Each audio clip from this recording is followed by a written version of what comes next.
At 18, my dad abandoned me on a road at night in freezing cold. My grandpa rushed to my side. He said, "You're coming with me. This ends tonight." My family always viewed me as the built-in scapegoat, while my sister was crowned queen. I attempted to move on with my life, but it didn't end there. Before I get into what they pulled, here's where it all started. My name is Lucas. I'm 25, but this occurred when I was 18. Back then, I didn't have a car, a job, or any serious means of self-defense. My father, James, had complete control over the narrative in our home. My mother, Charlotte, stood by him no matter what. Sophie, my younger sister, learned early on that joining in guaranteed she would never be the target. I wasn't the crazy youngster that comes to mind when people hear the term, problem child. I didn't skip class. I did not sneak out. I did not fight. But I did ask questions. I observed something I refused to be misled about. That, alone, made me the designated issue. James labeled me challenging before I even started high school. Nothing I said or did could change his mind. If I spoke, I was arguing. If I remained silent, I was pouting. If I disagreed, I was being impolite. He needed me in this job. Charlotte ensured that the story remained memorable. She'd twist things so James remained reasonable. If he yelled, she'd say, "You know how your father gets." If he insulted me, she'd say, "He's trying to make you stronger." If I pushed back, she said I was manufacturing drama. Lily witnessed all of this and adjusted. She realized there were two types of individuals in our home. James approved of some and despised others. She knew exactly whose side she wanted to be on. Smirks, eye rolls, and the occasional jab. This was her contribution. The only place that ever felt slightly neutral was my grandfather Robert's house. He's my mom's father. Not loud or emotional, just steady. When there was a disagreement, the rest of the family, uncles, aunts, and cousins, typically kept their distance. They never intervened, but they didn't contribute gasoline either. That night, everyone gathered for a family meal. Uncle Daniel and Aunt Emily, their children, Aunt Grace and Uncle David, and a handful of cousins aged 8 to 18. It should have felt crowded in a pleasant way. It did not. We arrived late, which James blamed on me before we even got to the porch. If someone didn't take forever to get ready, we'd be on time, he joked. I was prepared before everyone, I added quietly. Lily responded, "Sure you were," as if it was a regular joke. James snapped, "Don't begin." Robert opened the door and ushered us in. The house smelled of roast steak and potatoes. Everyone was either seated or getting settled. When we stepped in, the noise of conversations quieted significantly, which was not unusual. Aunt Grace waved. Aunt Emily smiled as she said, "Hey, Lucas, are you doing well at school?" James interrupted before I could respond. He'd do better if he put in more effort. Uncle Daniel arched an eyebrow but did not say anything. My cousins exchanged looks. This was not new to them either. We took our seats. I sat towards the end, closer to the younger children. James and Charlotte sat alongside Robert, as they often did, while Sophie sat with the elder cousins, pretending she was above everything. For a few minutes, we ate in silence. Then James started. "So, Lucas," he began loudly enough for half the table to hear. "Are you still having problems at school?" I stared at him. "I'm not having trouble." Aunt Grace inquired. "What kind of trouble?" James spoke before I could. "Oh, teachers calling home about his attitude. Same old story." "That didn't happen," I said. Charlotte sighed heavily. "Lucas, don't get defensive." Uncle David looked down at me. "Teachers actually called?" "No," I replied again. James scoffed. Lily giggled under her breath. "Here we go. He does this every time," James continued, citing false difficulties, as if he were reading from a file. "He called me lazy. He claimed I didn't help around the house. He claimed I had no direction, no ambitions, and no respect. Some cousins appeared uneasy, others glanced everywhere but at me. Then James told the falsehood, pushing everything too far. He went on, "Robert, you'll get a kick out of this. Lucas got suspended last month for mouthing off. I caught myself. So did a couple cousins." "I never got suspended," I said. The conversation at the table died quickly. Uncle Daniel looked up. "You didn't?" "No," I replied. "Not once." James looked at me as if he couldn't believe what I'd said. "So, you're calling me a liar in front of everyone?" "I'm saying it didn't happen." Aunt Emily put down her drink. The anxiety was palpable, especially among the smaller children. Charlotte said, "Lucas, you know what your father means." "No," I replied again. "I don't." James slammed his fist down. A few cousins jumped. "You don't correct me in my father-in-law's house." Robert spoke without raising his voice. "Enough, James." But James didn't listen. He shoved his chair back so violently that it hit the wall. "We're leaving." Charlotte instantly rose up and gathered her purse. "Let's go." Lily smirked at me. "Nice job, Lucas." The aunts and uncles were surprised, murmuring to one another, but none of them said anything to stop James. Robert gave all of us a look I'll never forget. He wasn't astonished. He was concerned. We walked out to our car in silence.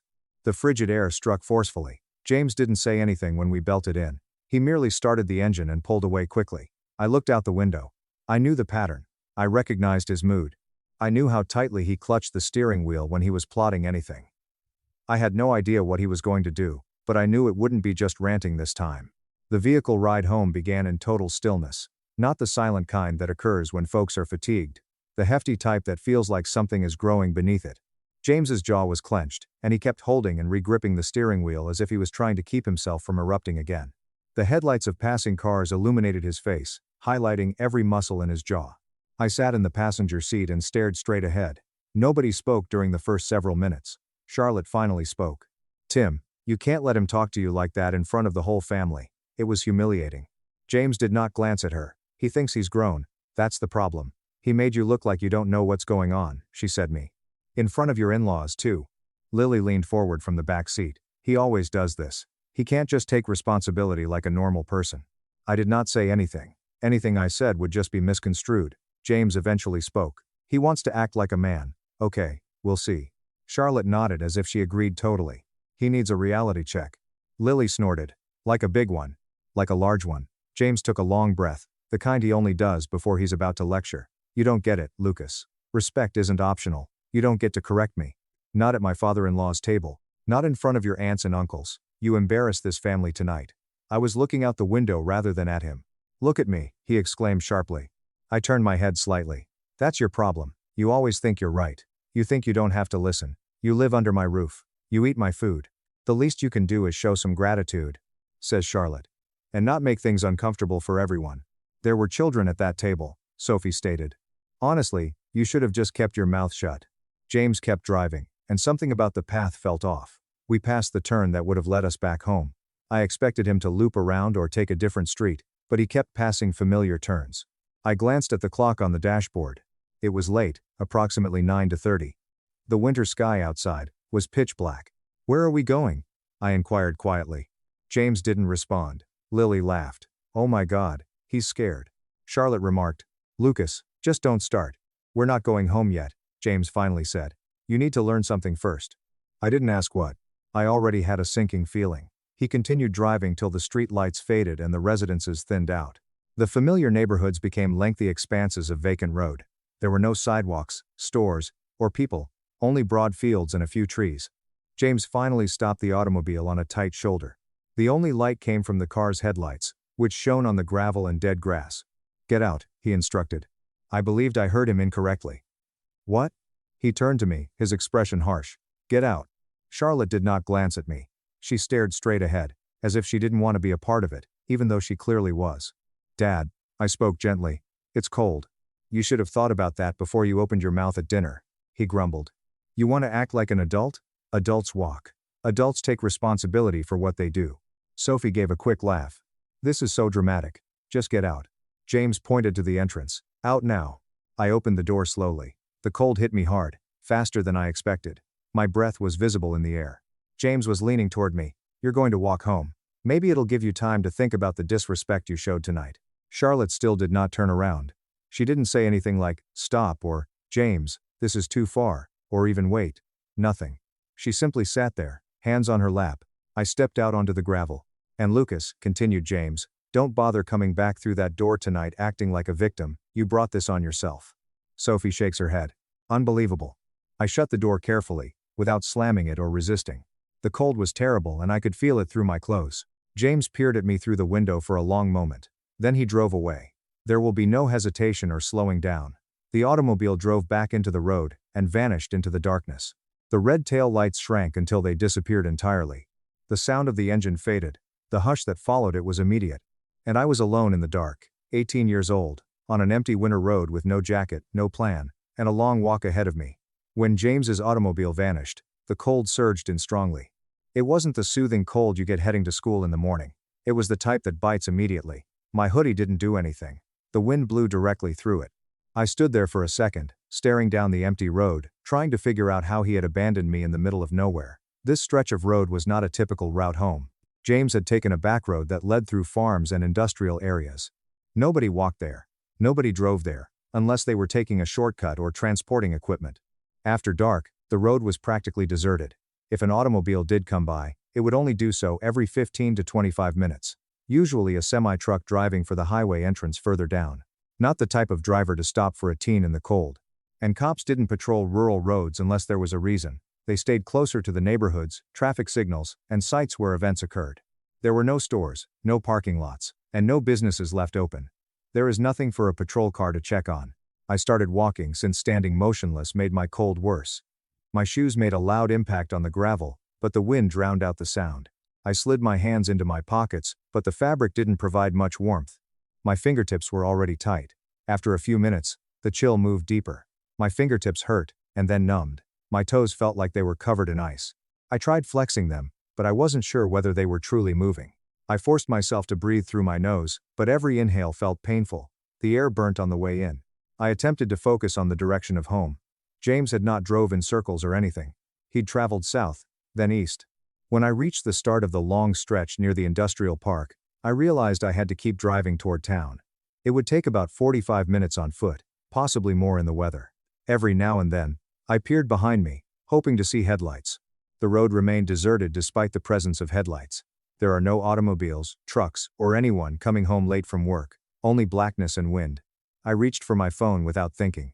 The only comfort I had was that nothing happened when I hit the button. The screen remained black. I tried again, but the battery had died. It must have drained during dinner, while I was not paying attention. My stomach sunk somewhat. There's no illumination, map, or call for aid. People usually question, why didn't you just go straight to the police? Why not knock on the nearest door? But there were no houses, buildings, or anything else out here. And calling the cops was not a natural instinct in James's household. I was raised to believe that James would always win when it came to explanations. If I told cops he dumped me on a dark road, he would claim I fled. If I stated he shut me out, he'd call me unstable. Charlotte would nod along. Sophie would endorse anything made me appear emotional. Even if my phone had worked, I would not have felt comfortable calling anyone in uniform. Calling the police from the side of a dark road would have pitted me against my parents. And I'd been trained all my life to lose that struggle. But in the ER, with Robert present and nurses observing my hands return to color, it ceased being a family issue. James could spin. It became a record. I placed the phone back into my pocket and continued walking. My fingertips hurt again, as if the feeling was attempting to return but failing to do so completely. My toes were terrible. My legs felt heaviest. My throat hurt every time I breathed. I concentrated on moving one foot in front of the other. Fear lingered low in my stomach, not loud or panicky, but persistent. I continued looking down the road, hoping to see a car, just one. But nothing arrived, not a single set of headlights. It made the hike seem forever. Finally, street lights appeared in the distance. Faint tiny spots that barely penetrate the darkness. My neighborhood wasn't close, but I'd made it to the outskirts of town. There were a few scattered residences out here, but the lights were all turned off. There is no movement, no automobiles on the road. As I entered the first residential block, the cold became worse in a new way. It wasn't the wind anymore. It was the way my garments felt damp from sweat that had cooled against my skin. My arms shook. My teeth didn't quit clicking. I rubbed my hands together and still couldn't feel my fingertips. The closer I came to my street, the more my fear morphed into something different. Not relief, but dread.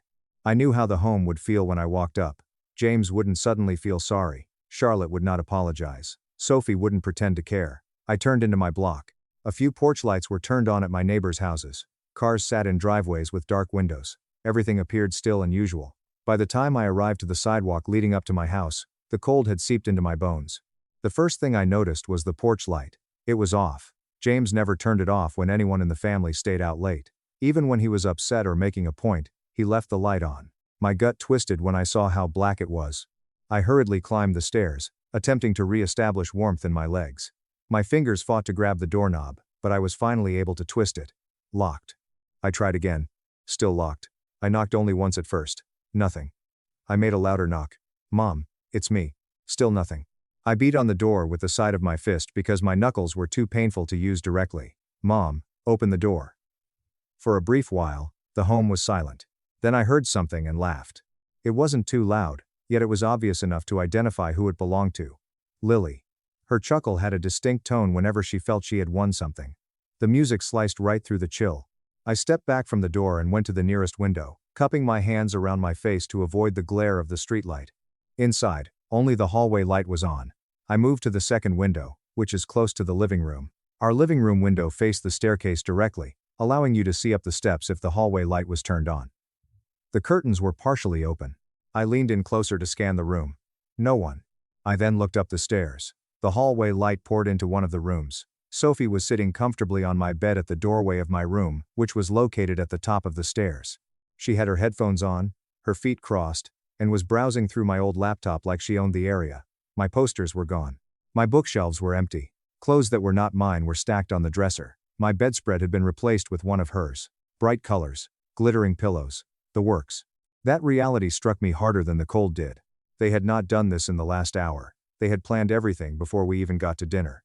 I knocked on the window. Lily. She looked up, noticed me, and smiled. Then she turned slightly and shouted something into the corridor. I couldn't hear the words, but I knew the tone as taunting. She laughed again. My hand crashed into the window. Opened the door. There was no reaction. She just went back to what she was doing, totally content in the warmth, while I stood outside, cold.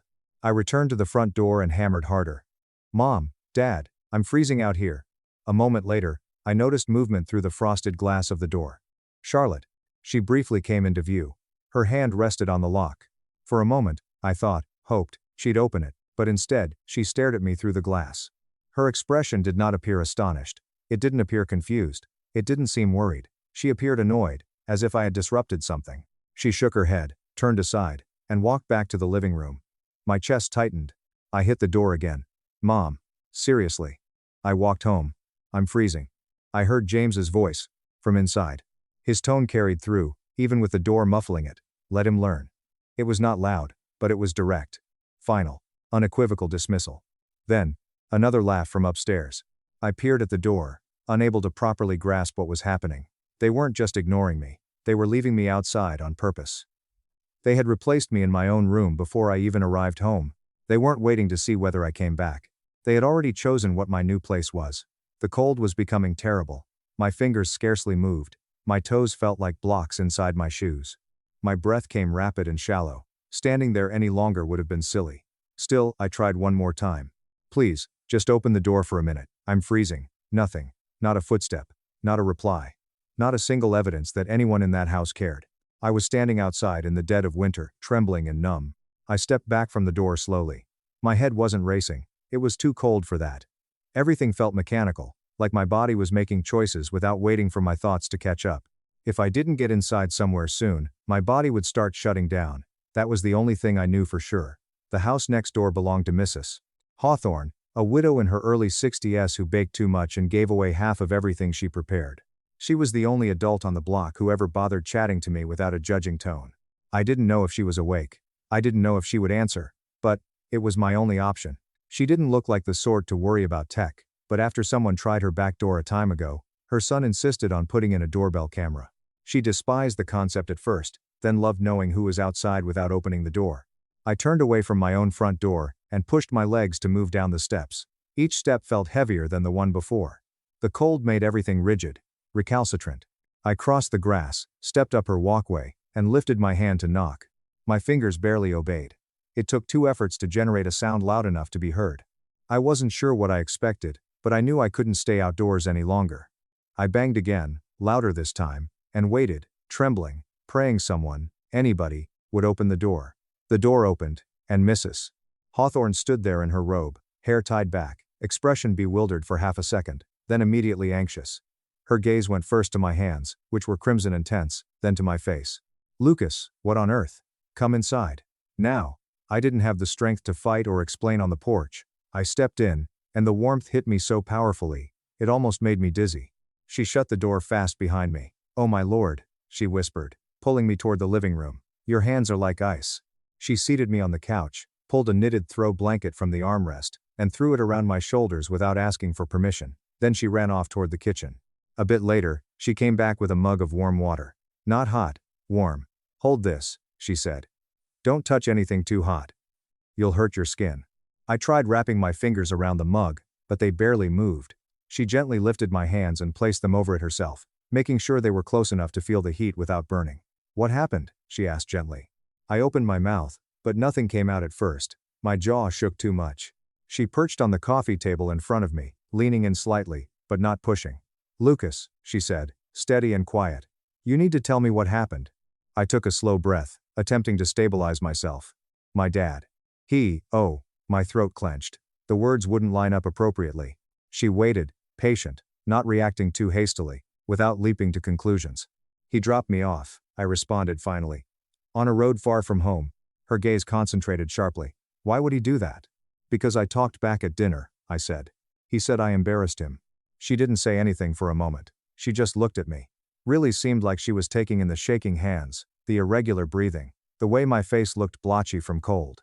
"And they wouldn't let you in?" she inquired. I looked down at the mug. "They pretended they didn't hear me." Mrs. Hawthorne's voice fell. "Who locked the door?" "My mom," I said. She glanced right at me, then walked away. Mrs. Hawthorne squeezed her lips together. She didn't look surprised. She seemed angry in a quiet, controlled way. She stood up. "You're calling someone," she said. "Not the police. Not yet. Someone's safe." I didn't answer. She nodded gently toward the phone laying on the end table. "Take it. Call whoever will actually come for you." There was only one individual. My hands were barely working, but I managed to take up the phone and dial Robert's number from memory. It rang twice. Then his voice came on. "Hello." I attempted speaking, but my voice cracked halfway out. "Grandpa, it's me, Lucas." His tone intensified abruptly. "What's going on?" Dad." I swallowed. "He dropped me off far from home, told me to walk." There was a pause. "Not the confused kind, the calculating kind. Where are you now?" he inquired. "At the neighbors," I said. "I walked home and they locked the door. They didn't let me in." "Are you hurt?" "I'm cold," I said. "Really cold." "And your parents know you're outside?" "Yes." Another pause. Short, hefty. "I'm coming now," he said. "Stay put. Don't go back over there." My breath hitched a little. "Okay." He didn't hang up right away. "Listen to me, Lucas. You did nothing wrong tonight. Do you understand?" I nodded even though he couldn't see me. "Okay, I'll be there soon." When the call ended, I handed the phone back to Mrs. Hawthorne with stiff fingers. She laid it aside gently. "He's coming?" she asked. "Yeah," she nodded. "Good. Robert's a solid man." She sat down in the armchair next me, not hovering, but remaining close enough so I didn't feel alone. She didn't ask more questions. She didn't try to make things lighter. She didn't lecture me about how parents feel stressed. She just stayed present, checking every few minutes to make sure I wasn't growing worse. A few minutes later, she got up again, took a pair of thick socks from a basket near the stairs, and placed them next to me. "When your feet warm up a little, put these on slowly, don't rush."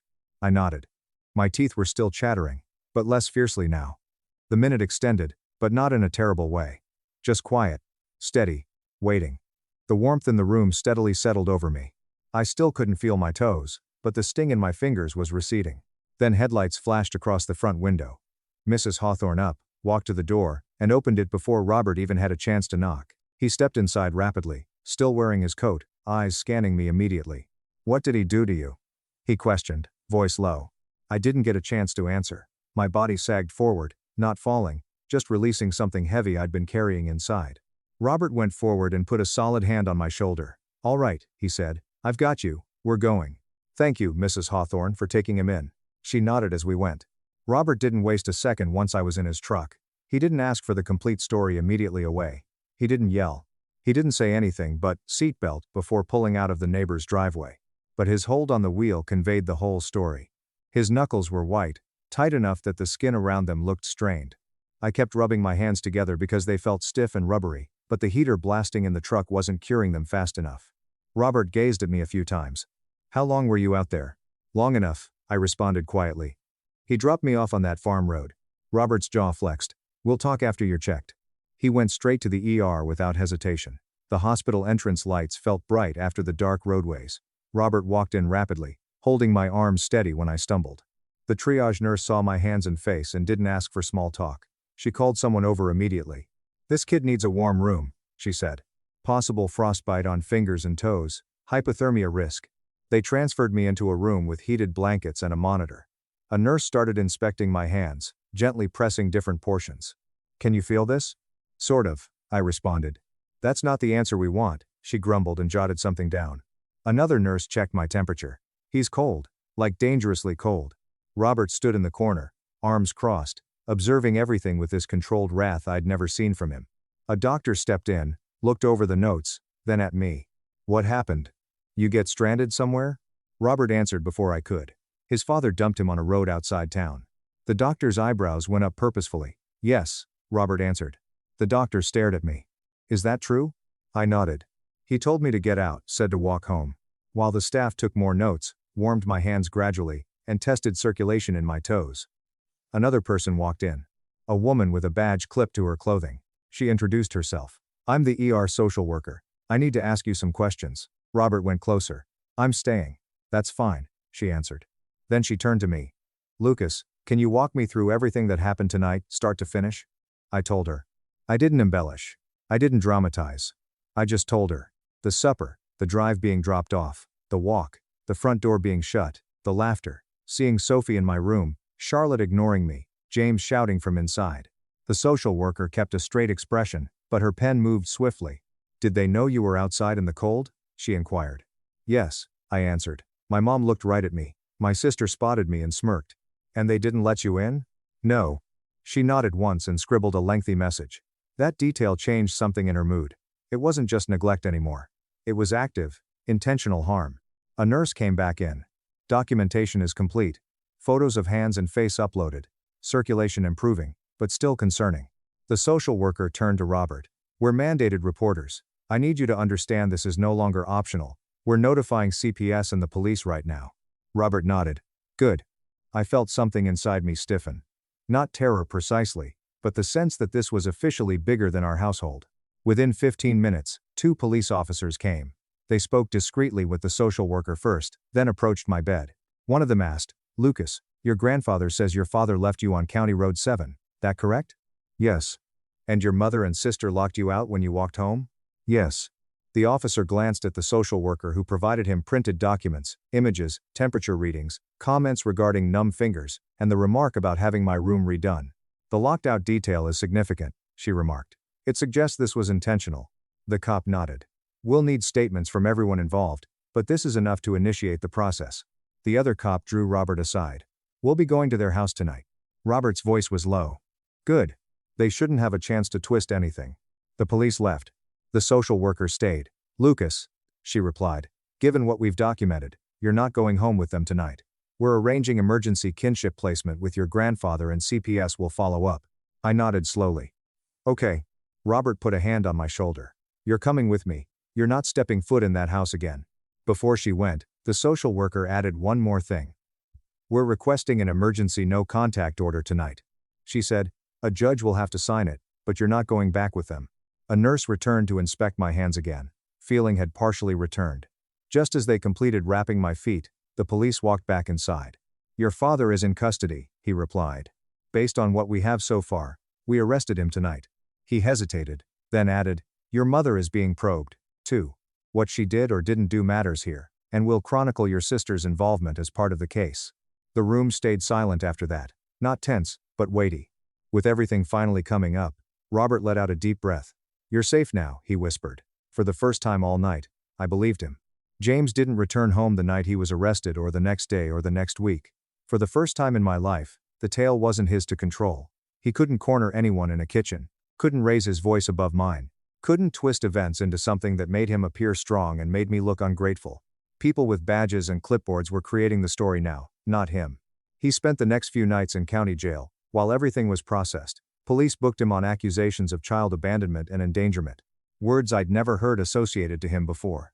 Over the next several days, the prosecutor read the reports, the ER notes, the images, the statements. That's when it became true on paper, not just in my thoughts. 2 terms that had never been used about him before, felony and father. At the arraignment, his counsel tried to frame it as a misunderstanding in a stressful household. But the ER documents, my temperature, the circulation loss, the images of my hands shattered that perspective quickly. The judge denied him bail. Actions demonstrating disregard for a minor's safety, the judge stated. Clear risk of repeated harm. James didn't glance at anyone when those words were spoken. He stared forward like he couldn't believe the system wasn't bending for him. His job found out quickly. Small town, loud news. Within days, he was placed on leave while HR reviewed the situation. It wasn't a conviction, but it was enough for people to stop looking at him the same way. That meant everyone in his department knew, News spread quickly. Neighbors, co-workers, extended family. People who earlier treated him with instinctive respect stopped talking about him. He lost the image he'd established over decades. Charlotte wasn't spared either. CPS started a complete case on her, for failure to protect. They had the doorbell camera footage from Mrs. Hawthorne showing me shivering on the porch begging for help. They had the ER notes claiming she saw me through the window and walked away. They had my statement and Robert's. They had everything. Lily had to undergo psychological evaluation since she participated in the behavior. CPS documented her laughing, her taking my room, her treating the whole night like entertainment. They wrote it up as learned hostility reinforced by household dynamics. Extended family started taking sides. Some aunts and uncles called Robert privately and said they were horrified. Some cousins messaged me, saying they always knew something was wrong. Others insisted James would never really do something like that I must have misinterpreted things or that I was letting outsiders punish the family. Robert shut down anyone who tried shifting blame my way. About a week after James's incarceration, the encounter with Charlotte happened. Robert and I were in the living room when someone knocked. Soft, unsteady, almost sorry. Robert hesitated halfway to the door, bracing himself. He already knew who it was. He opened the door only a fraction. Charlotte was there, bundled in a coat. She looked fatigued, but not from crying, rather like someone who hadn't slept since the arrest. "Dad," she murmured. "Please, I need to talk to him." "You're not supposed to be here," Robert responded. "There's a no-contact order." "I'm his mother," her voice cracked. "I have every right." "You lost that right," Robert said. "When you left my grandson in the freezing cold." She trembled as if he'd smacked her. "Dad, it wasn't like that." "Then explain it," Robert urged. "He was angry," she responded hastily. "James was out of line, but you know how he gets." Things worsened. Robert would not look away. "You stared at Lucas through the glass and walked away." Her breath hitched. I didn't know how chilly he was. I came forward from behind Robert. "You saw me shaking. You heard me knocking." She turned toward me, eyes tearful. "I didn't mean to hurt you. You didn't care if you did," I said. Charlotte shook her head. "That's not fair." Robert's voice tightened. "He could have died, Charlotte." She stared between us, lost.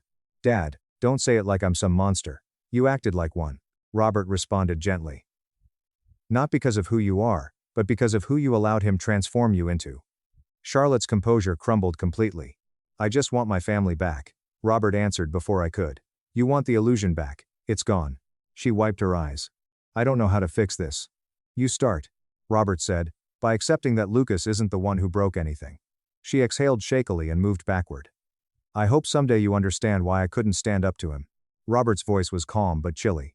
"And I hope someday you understand why you should have." She went without further word. The faint thud of the closing door felt heavier than any slam. Robert remained still for a moment, breathing deeply. Not furious, wounded. "You okay?" he asked.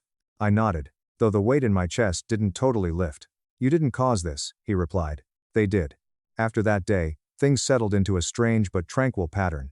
CPS finalized my emergency kinship placement with Robert.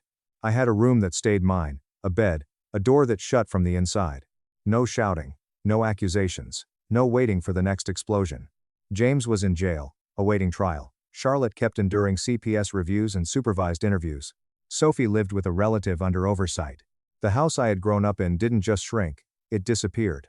One night, lying on the edge of my new bed, I understood something I had never allowed myself to consider. I had become the mirror they didn't want to look into.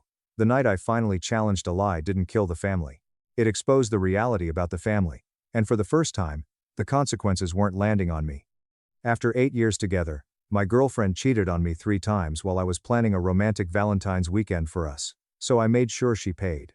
My girlfriend has been in Japan since the beginning of January. She went for schooling that was based on learning Japanese. When she left, she told me that this trip in no way had anything to do with our relationship other than her wanting to do this for herself and help gain the feeling of independence. A little background. We have been together for 8 years this year. I have been taking on the bulk of responsibilities in terms of economics, while she has been on a health journey for the past 3 years. I have never minded it as I have been in a position to do so and was why I offered in the first place. When she left, we cried together and hugged, and said we couldn't wait to see each other again. I even planned out a whole trip to come and visit her for Valentine's Day.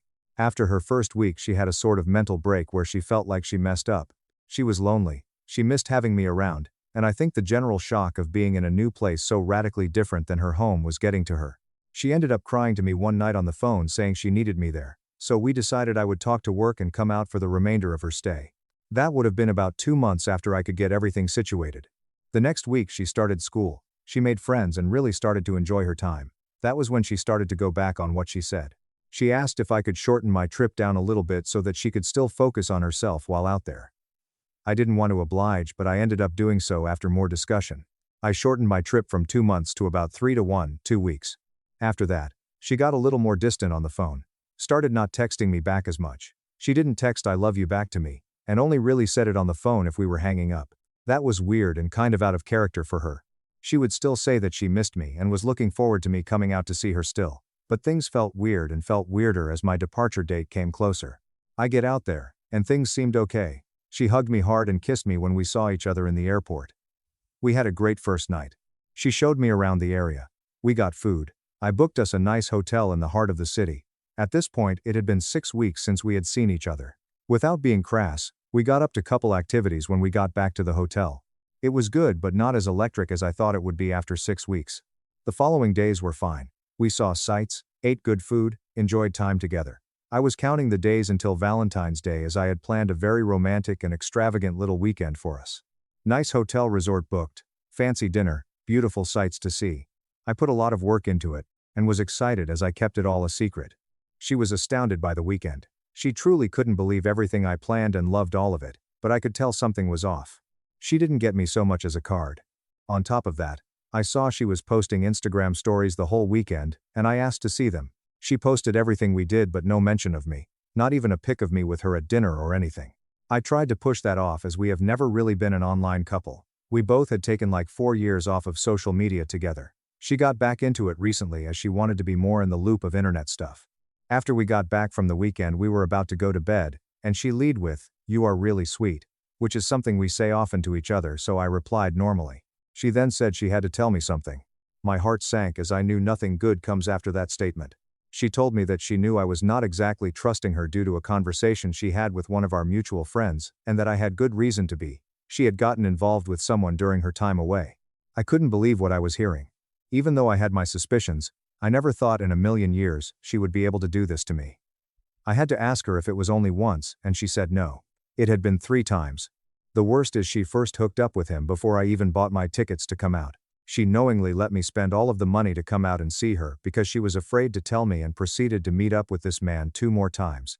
I asked her if she wanted to date this man or something and she said it wasn't like that at all. I was destroyed. I got seriously angry with her for the first time, not yelling but firmly stating how messed up it was and how I felt. She cried while apologizing and telling me that I did not deserve her and that she didn't want to hurt me more, as she was not sure what she wanted anymore. She said that she still loves me but she is not in love with me anymore. I could not get a return flight for 3 days and had to stay in Japan, shortening my trip from 3 to 2 weeks to just 2. I was away from all of my support system. Everyone was on a different time schedule. It was really hard to feel sane and normal. We ended up talking a few times during the few days I had to wait as I could not afford to rent Airbnbs and hotel rooms over and over. I told her that I could eventually forgive her for the cheating. I love her enough to do so. But she was not very receptive to that. She said she was too confused about what she wanted and couldn't commit to that at the moment. I also couldn't get over the fact that besides the first night where she told me everything, she did not cry or seem emotional at all. Things got messy as she still would give me hugs if I needed them. We shared a bed every now and then while I was still there. We cuddled. I was so confused. I just wanted to believe everything was a bad dream. When the night before my flight home came, I ended up bringing everything up again. She said for the both of us, she thinks we needed to give space for each other. I did not want this, but there was nothing else I could do. We shared the bed my final night and cuddled, but I was so messed up. She ended up going with me to the airport where we got breakfast together before my flight. During our meal, she told me that she does not want this to be goodbye, but see you later. She just doesn't think it's fair to keep me waiting while she doesn't know what she wants. She did say that she wants to have an in-person conversation when she gets back and that I would be one of the first people she wanted to see when she did. She looked me in my eyes, gave me a hug and asked me if it was okay to give me a goodbye kiss. I told her I would like that and we kissed twice. We both said I love you and she watched me leave through TSA. She even went to a spot she could see me one more time before it was impossible to do so again and said goodbye again. She mouthed I love you and blew a kiss. I walked to my plane, crying, trying to hold everything back. When I got to my gate, I texted her and said, "Thank you for coming to the airport with me. We both then stopped sharing our locations. That was when everything really set in. The 13-hour flight to the US was really hard and frustrating. I couldn't sleep, I couldn't eat, I was freaking out. I had to purchase the onboard Wi-Fi to text my mom and dad. I am so confused and feel beyond powerless. What I want is for her to just apologize and want to work on everything. Even though everyone in my life is mostly telling me to drop her. I can't do it. She was my first love, we have been together since I was 20, and she was 18. We have literally experienced almost a third of each other's lives. I just feel like I will never find another connection like her again, nor do I want to. The main advice I have gotten from people who didn't immediately say to get away from her is, give her the space, don't text her, and let her realize that she misses you. It's so hard to do that though. I'm in the apartment we shared for 4 years. I have to figure out how and where to move before she gets back in a month. I just feel like this is an insurmountable wall for me to get over. I am mostly posting this for advice as to what I should do. I feel frozen by fear and anxiety. I am having a hard time sleeping, eating, and overall, just feeling normal. I have been on the phone with friends and family more than I have not since I got back. I have to fight my urges to text her and just talk to her. I am just so worried that this is it. I don't want that at all. I just want her here with me again. TLDR. My girlfriend of 8 years cheated on me with the same person 3 times while away on a trip. She doesn't know what she wants and can't commit to trying to work on things at the moment. I want her back and don't know how to go about my life without her now. I need advice on what to do. Edit. I honestly can't believe all of the outpour of advice from this sub. I did not expect so many people to weigh in, and even if all of the advice is of a similar vein, I appreciate all of it. I am trying to work on things little by little. I looked at a new apartment today, and am looking into gym memberships around me. I also start working back up in the morning. A couple things that people have asked and some that weren't in the original post. I am not on the lease for the current place we share. So, unfortunately, I do have to be the person who leaves. She has been being supported by her father while she has been out there. He has been paying around $400 a week while she has been out there, as well her having some savings from a car accident we were both involved in a few years back that gave us some decent money to hold on to. The accident is why she was even able to take the trip in the first place. She is my first and only relationship. I believe this is making it harder for me in a lot of ways. I was also her first serious relationship that lasted longer than a month or two. I think this is why I have been spiraling out about how she has handled this, as I would never have thought she could do this, and never would I have done anything similar. About a year ago, she had an incident that led to her being diagnosed with a bad case of anxiety. The doctors prescribed her an SSRI. I believe wholeheartedly that this medication has caused her rapid shift in personality. Unfortunately, she knows and recognizes this too, as I mentioned this in our conversations I had with her in Japan. She just thinks the good of no anxiety outweighs the bad of having basically no emotions. This is what makes it especially hard for me, as I genuinely feel like she has her old self somewhere in there, and this is a crazy breakdown. I just can't fathom this is her. Overall, I know what must be done. Do I know if I will be able to follow through with it? Not 100%. I know I can definitely do the work for myself, and become a better me for sure. But in terms of not talking to her when she gets back, I honestly have no clue what I am going to do. I still have over a month before she gets back, so that is a lot of time to figure it out. What I will say though, is that if we do talk, it will be a brutally honest conversation on my end. I can't let her get away with this in her head, whether I take her back or not. This is the end of my 3rd day back from Japan, so everything is very fresh and I still feel like I am in a long nightmare that I can't wake up from. Again, truly, thank everyone who has contributed. Even if you are on the meaner side, I get it. You guys are just telling it like it is. Story 2.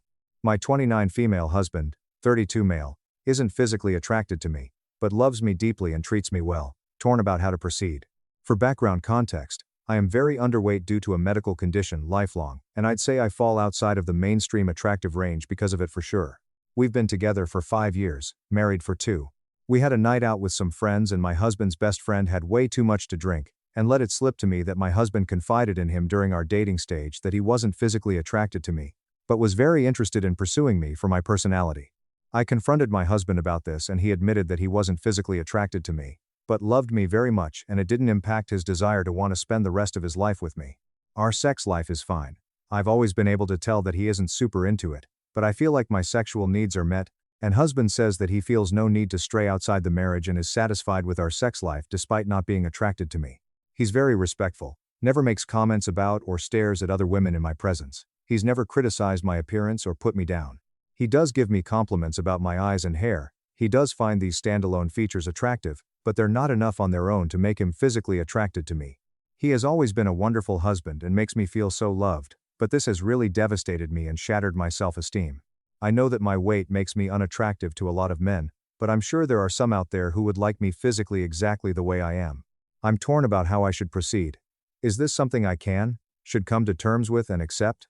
Would it be possible to maintain a sense of self-esteem around my appearance in this situation? Part of me feels like I'm far too young to waste the rest of my life in a marriage that makes me feel bad about myself, but part of me feels like this shouldn't really matter. Update. Thank you everyone for all of input and support. For context, I did chemotherapy as a teenager and ended up developing gastroparesis from it. I was a very overweight teenager before this, and the weight loss left me with a lot of loose skin that is definitely unappealing to say the least. With medication and nutritional supplements, I've maintained a steady weight for several years, but I still have a BMI of 15.5. My doctor has been encouraging me to get a J-tube for a long time, but I haven't been able to bring myself to do it. Since my blood work and vital signs are great, I'm still getting regular periods, etc. I'm now considering the J-tube so I can gain some weight to feel a bit better about myself, and maybe the weight and confidence can shift my marriage dynamic. I suspected my wife was planning a divorce, so I moved my assets. 2 weeks later, she filed, then backtracked when her plan backfired. Hello everyone, before we start today's video, I need your help. We've noticed that the channel is losing traction, and subscribing is one of the best ways you can help us. It's quick, free, and allows us to continue bringing you great content. Your support means everything. Let's keep this channel growing together. Thank you very much. Now, let's begin the video. Hello people. I've been skimming through the posts here for a while, believing I'd never have my own tale to tell. However, life has a way of shocking you, and I've been lugging this about for months. I need to let it out. Let me be clear, I've never been the sort to jump to conclusions or assume the worst. My wife, let's call her M, and I have been together for 6 years and married for 4. Things were solid, or so I thought. We experienced the typical ups and downs, but nothing that made me think, oh, there's a problem here. In reality, throughout the majority of our relationship, we were that couple, completely committed colleagues. We laughed at stupid inside jokes, argued for hours about which movie to watch, and had a cadence that just worked. She'd organize elaborate date nights, and I'd treat her to her favorite takeout after a long day. It felt effortless. As if we had figured out the whole love thing. That is why what occurred next struck me like a ton of bricks. The shift around 6 months ago, things began to alter. At first, it was minor details. Things you'd likely miss if you weren't paying attention.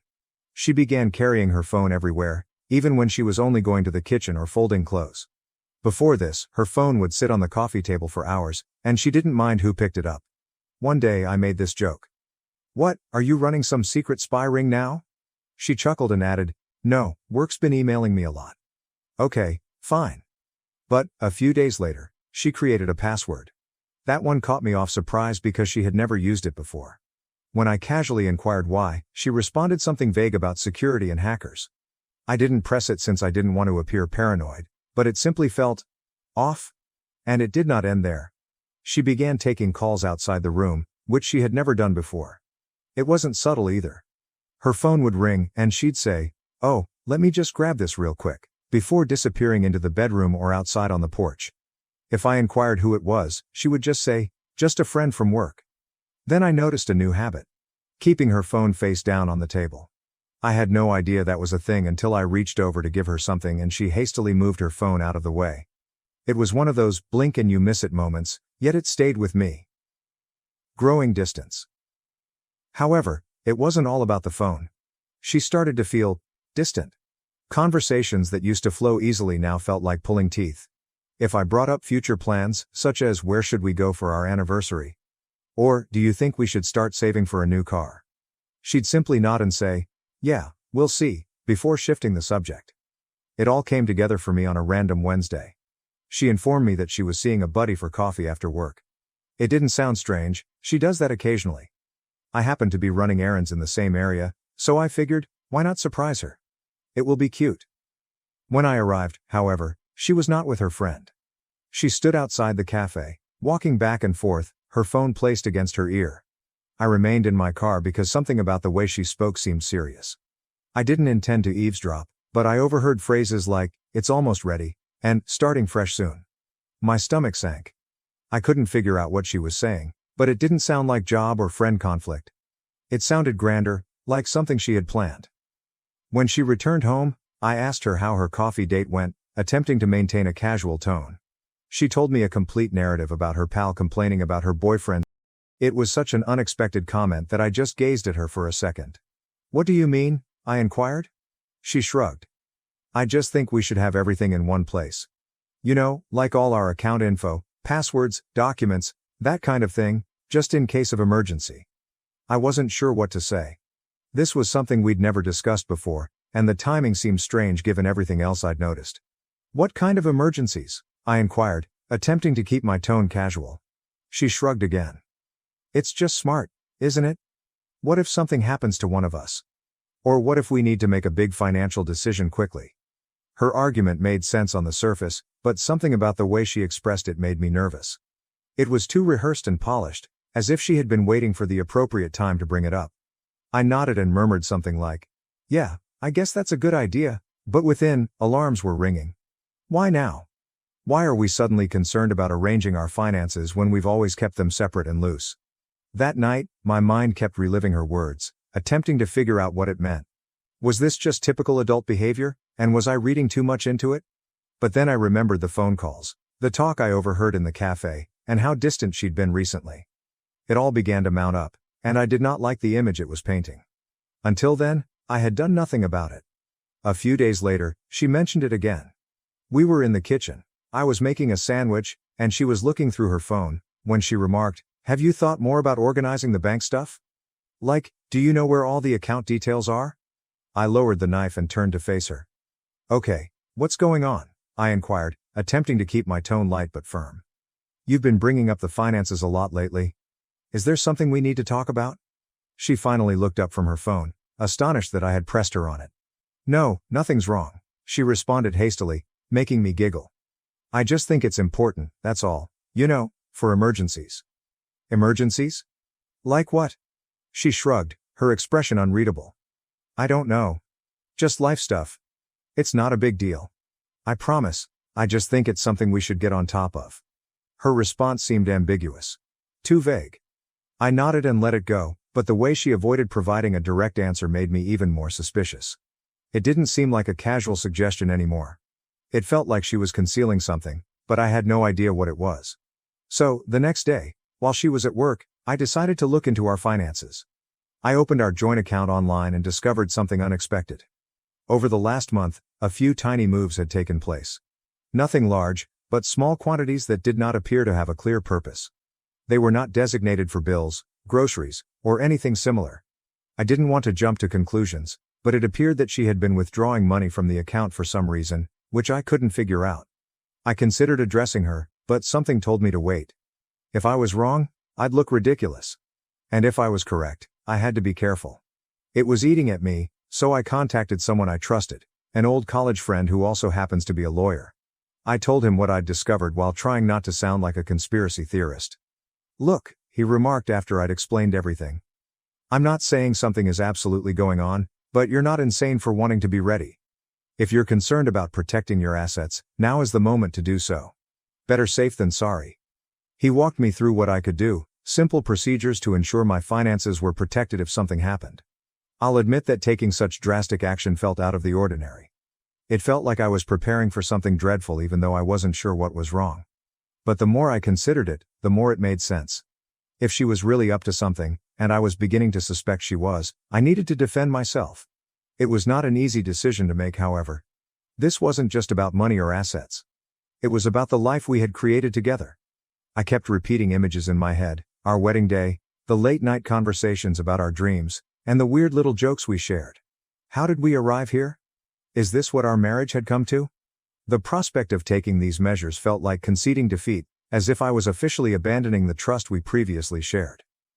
That evening, while she was out, I sat at my desk and took out my laptop. My hands shook as I opened the computer and began browsing through everything: bank accounts, investment accounts, and the property deed. Each paper I studied felt like a betrayal, but a persistent voice in my head reminded me that this was about survival, not sabotage. I didn't mean to hurt her. I couldn't get rid of the idea that if I didn't act now, I'd regret it later. I compiled a list of everything I could transfer and how to do it without raising suspicion. As I typed, I felt a crushing weight settle against my chest. I had entirely trusted her for years, and now here I was, playing defense against the person I thought would always have my back. Then I called my mother and explained why I needed her help, but not in detail. "I need you to hold on to some things for me for a while. It's nothing bad, just something I need to do to protect myself, just in case." She was silent for a minute, likely trying to figure out what I wasn't saying. "Are you okay?" Her voice was filled with anxiety. "Yeah," I lied. "It's just a precaution. Nothing to worry about." She didn't press me, but I could hear the pause in her voice when she responded. "Of course, sweetheart. Whatever you need." I hung up the phone with an odd mix of relief and shame. I despised engaging her in this mess, but knowing she had my back provided some steadiness in an otherwise chaotic environment. By the time Em arrived home, I had already begun the process. I moved the majority of my assets, our cash, investments, and even the house, to my mother's name.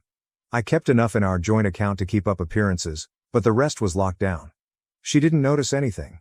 She walked in, kissed my cheek, and asked if I wanted to watch a movie. I appeared okay, but inside I was a wreck. Part of me felt awful, as if I had betrayed her trust. But another part of me felt relieved, as if I was finally gaining control of a situation that had spiraled out of my control. Over the next 3 days, I tried to maintain a normal routine. I didn't want to let her know that anything had changed. She appeared satisfied, even unusually cheery at times. However, rather than putting me at ease, it increased my suspicion. If she was plotting something, she did an excellent job of concealing it. What stood out, however, was that she never brought up the finances again, not even after I questioned her the last time. It was as if the subject had evaporated from her memory. At first, I believed I had overreacted, and she dismissed the subject since it wasn't relevant. But the more I thought about it, the more I realized she was avoiding it. Almost as if she was afraid to bring it up again after I pressed her. I noticed her staring at me a few times, as if she was assessing my mood or contemplating whether to say something. Every time I noticed, she'd quickly return her attention to whatever she was doing, her phone, the TV, a book. It was slight, but it was present. It felt like she was waiting for me to bring it up, as if she didn't want to push the issue again. The silence only made me feel more anxious. It wasn't like her to drop anything she considered essential, and the way she avoided it suddenly appeared deliberate.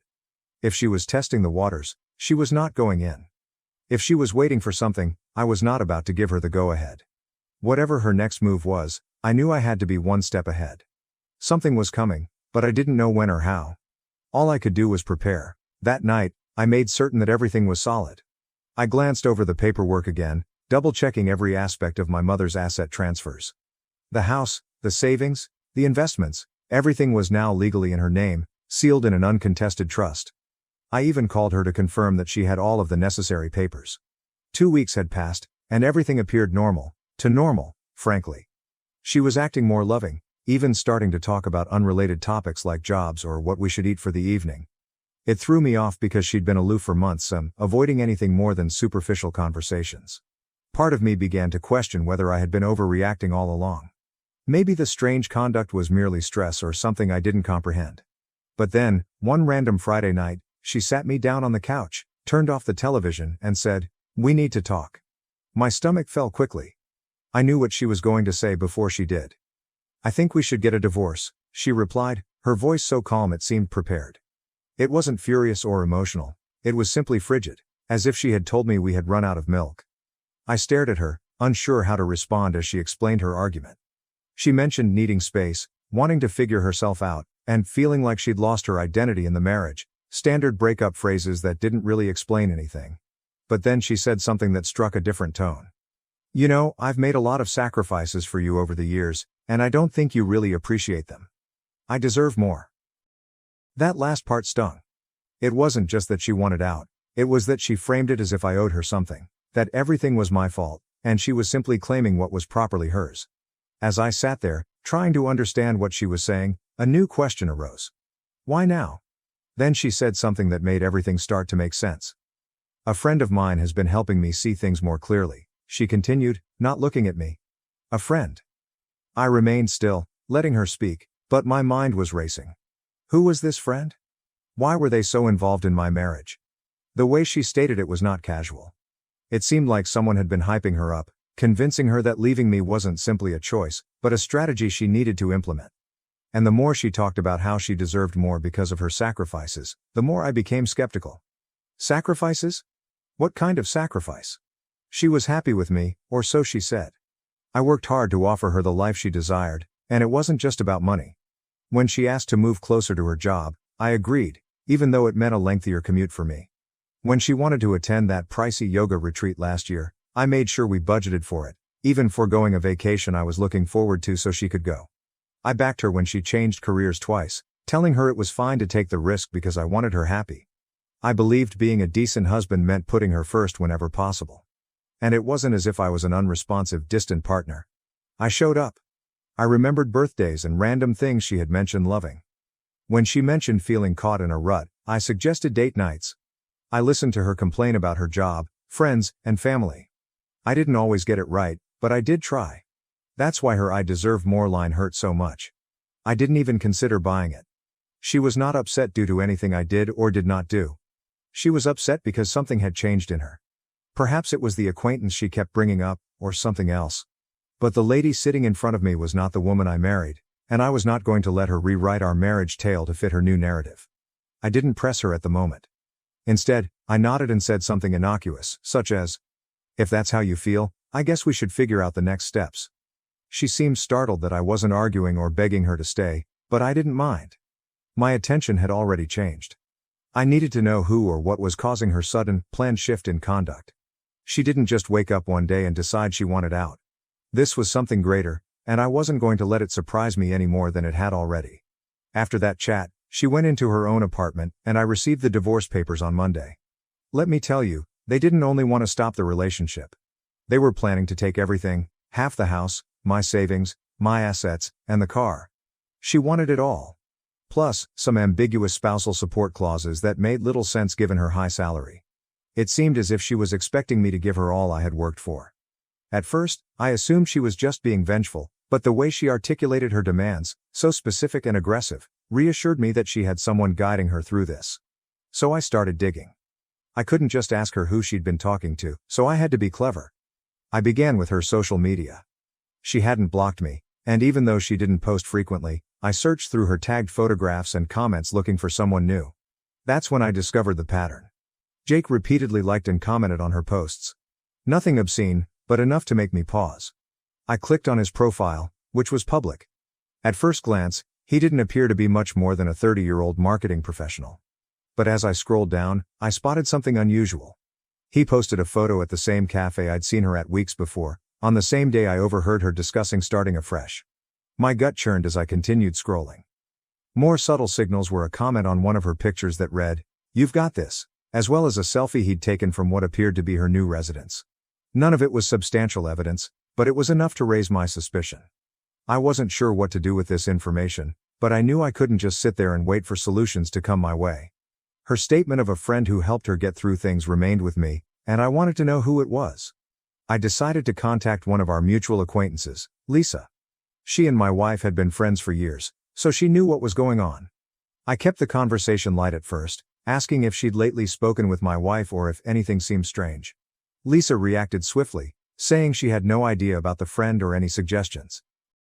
I asked a few more probing questions, but she cut the conversation off defensively, claiming she couldn't help me. The entire situation felt rushed, as if she was trying to avoid becoming engaged. Not willing to give up, I called another buddy, Emily. I followed the same pattern, stating that I was simply trying to make sense of things. She was apprehensive at first, responding vaguely to my questions. When I pressed her more, she quickly ended the call, leaving me even more skeptical than before. I sat there, frustrated, trying to figure out my next move. Then, to my astonishment, Emily called back. She told me she needed to make sure what she said didn't come back to her. I assured it wouldn't, and after a long pause, she revealed what she knew. Apparently, my wife had been spending a lot of time with someone named Jake, whom she had met at work. Emily claimed she didn't know much else, but from what she'd heard, Jake was very active in the divorce advice my wife was receiving. Hearing that name felt like a puzzle piece fitting into place. It was evident that this was more than just her need for space or to find herself. Someone else was in the picture, directing her decisions, and I was eager to discover why. I chose to confront it in my own manner. That Saturday, I headed to her apartment building and parked a block away, trying to confirm what I already suspected. A few hours later, She and Jake stepped out of the building.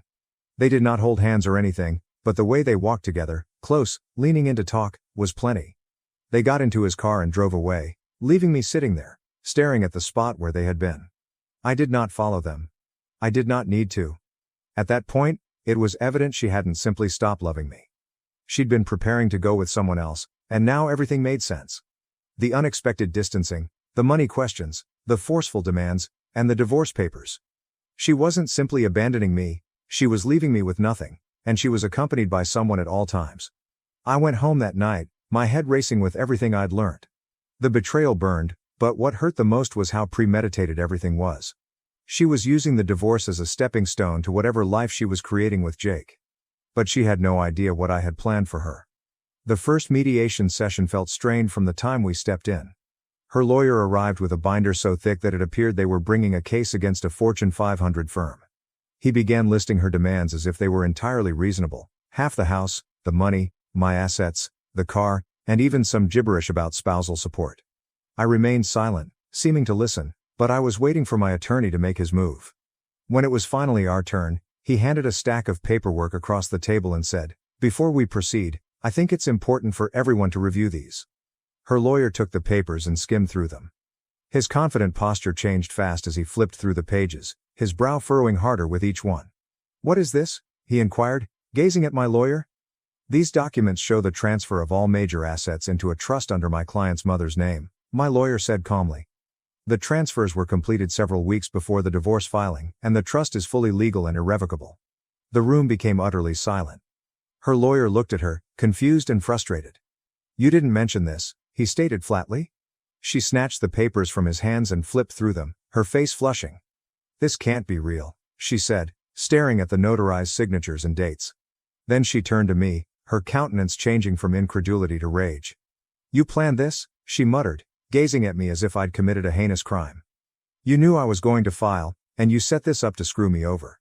I did not respond. I just sat there and let her connect the dots on her own. Her lawyer, apparently agitated, requested my counsel to elaborate. So he did, slowly, deliberately, and with every piece of evidence necessary to make the transfers irrefutable.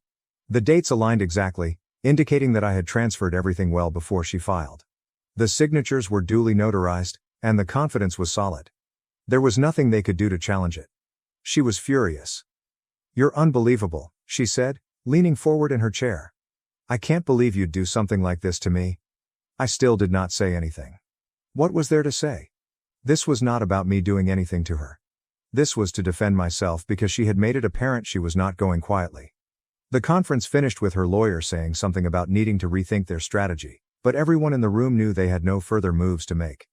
When we walked out of the building, she took me aside in the hallway, her expression a mix of rage and desperation. "This isn't over," she added, her tone low. "You're going to regret this." I just looked at her and said, "I already regret trusting you. That's the only regret I have."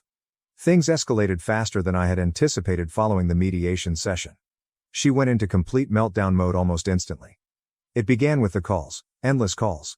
At first, she appeared calm, even remorseful, leaving voicemails that began, "I think we just need to talk," or "I know this got messy, but we can fix it." When I did not answer, the tone changed. By the second day, her messages alternated between sobbing and screaming. One voicemail would be her lamenting about making a mistake and not wanting to lose what we had created together. Then she'd launch into a furious tirade accusing me of being stingy and cruel, blaming me for everything that was wrong in her life. I ignored it all. My lawyer told me not to engage, and I honestly did not want to. I was finished playing her games, but she was not. When the calls and texts did not work, she began telling stories.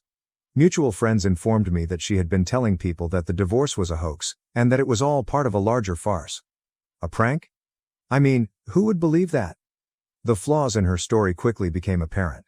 Friends began to ask questions like, if it was a prank, why did you file actual legal paperwork? Or, why hire a lawyer and make such specific demands if it wasn't serious? When others didn't instantly accept the hoax justification, she doubled down. She said it was not a joke, but rather a test of our relationship's strength. She began casting herself as the victim, claiming that my reaction had hurt and betrayed her, that I had gone too far and broken our marriage's trust. At first, some individuals seemed to believe her stories. I'd get strange emails or comments from acquaintances like, Wow, I didn't realize things were so rough for her. Even her brother lashed out, saying, "You should have just talked it out instead of being so drastic." It was annoying, but I knew the truth would eventually come out. And it did, due to a common buddy. Let us call him Matt. Matt and I were not particularly close, but we had always been nice. A few weeks after the mediation, he messaged me unexpectedly, stating he had something I needed to see.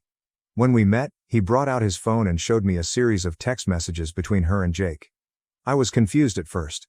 "How did you even get these?" I inquired, scanning through the messages. Matt revealed that he and Jake shared a mutual buddy, who had heard their talks.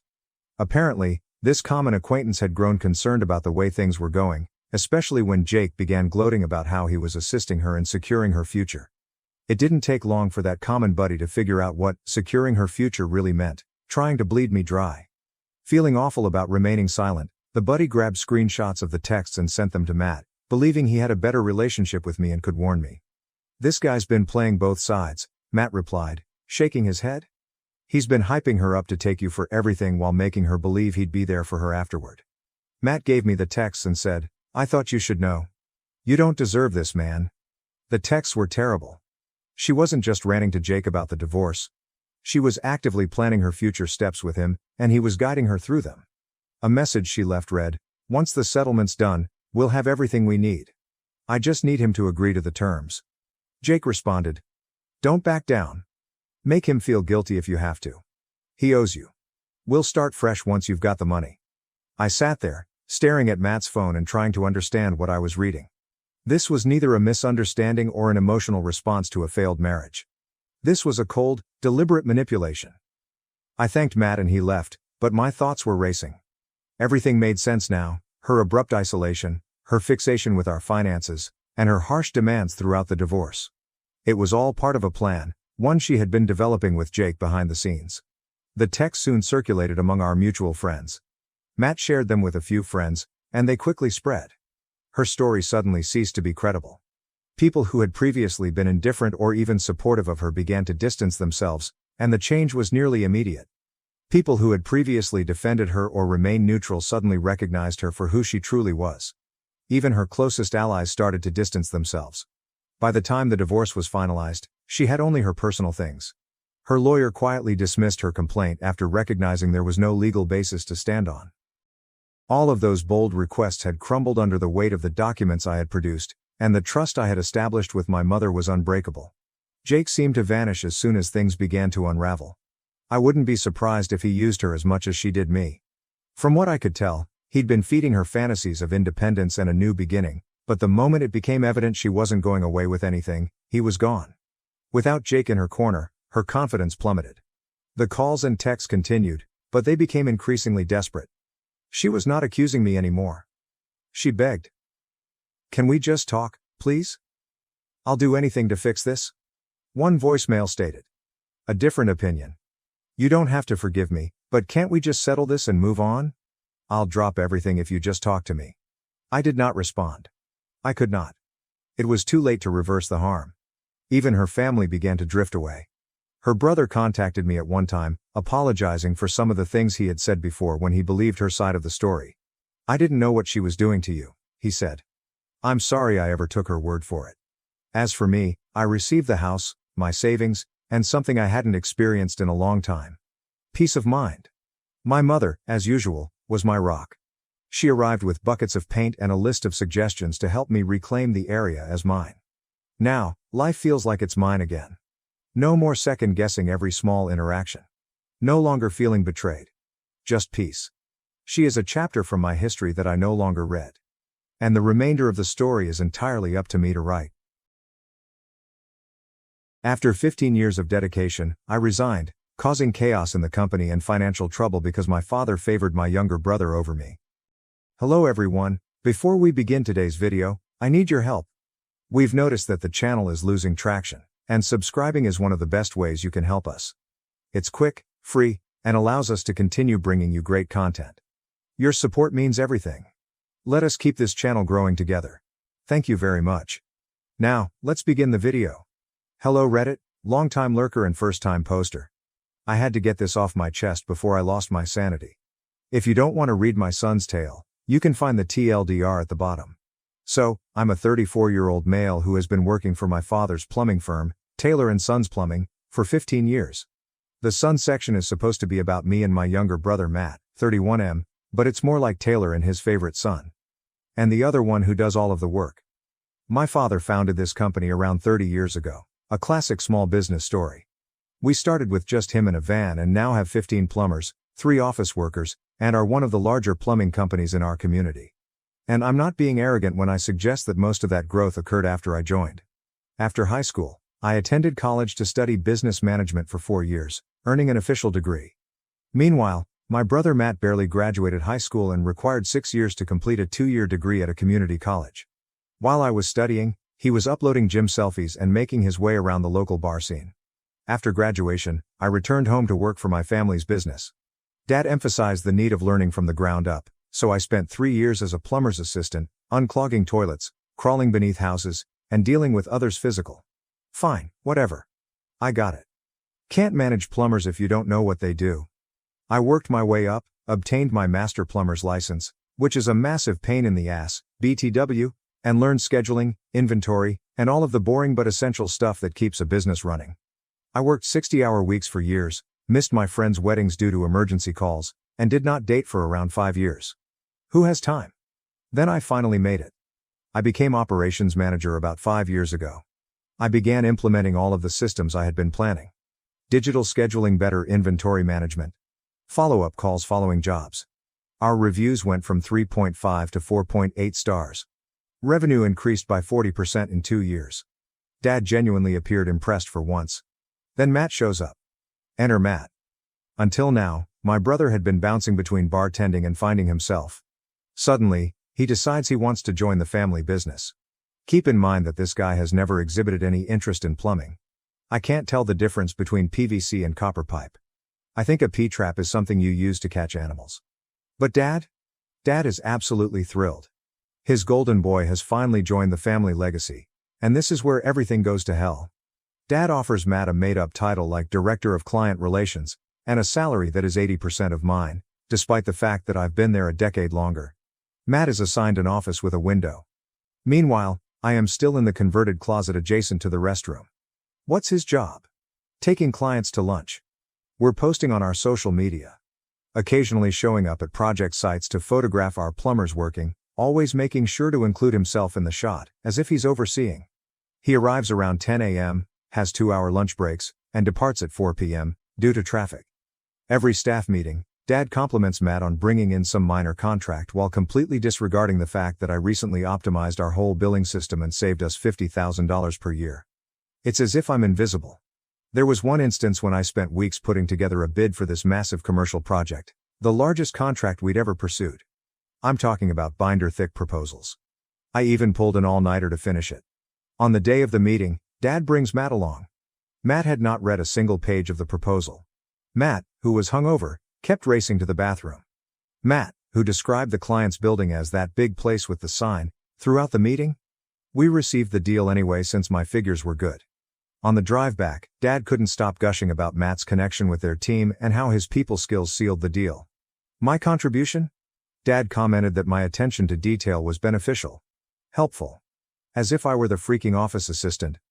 Moms know better when I try to talk to her about it. She gives me a sad expression and says things like, "You and your brother are just different kinds of people. Not everyone can be as organized as you are." As if competence were a character fault. The final straw. One day, I overheard Dad speaking with Matt in his office. The door wasn't completely closed. Dad was talking about succession planning. When you take over the company, and asked Matt if he wanted to learn about the finances. My name did not come up. Not even once, not even, maybe your brother can help you with the accounting, or something. The company I helped establish. The company I've dedicated my entire adult life to. And I am not even considered a prospective future owner. Just the workhorse who keeps things going while Matt takes the spotlight. Keeping my head down. I kept my head down and finished the work. It was not like I could do something about it. Then, around 9 months ago, our administrative assistant quit. She had been with us for 5 years but received a better offer elsewhere. Dad said we needed to hire someone with more office management experience because we were expanding. Enter Julie, 29 Fahrenheit. Something resonated with me the moment she walked through the door for her interview. She walked with confidence, her dark hair was always in a perfect bun, and her emerald eyes seemed to see right through all the bogus corporate BS. She wasn't one of Matt's typical Instagram model types, but she was stunning in a refined, put-together sense. Her resume?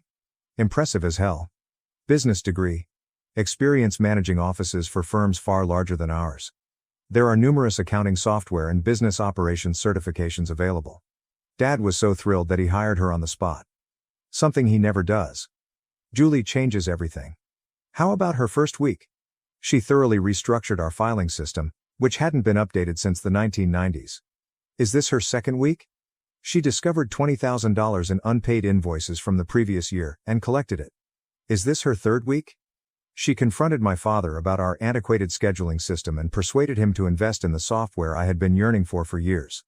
I was essentially in love. We started having lunch together in the break room. We initially discussed only work-related topics. Then we realized we both enjoyed the same true crime podcasts. Then I discovered she enjoys hiking, which I do as well. Then there were movies, novels, and all that. It was so simple to chat to her, unlike those awful Tinder dates where you're trying to think of anything to say.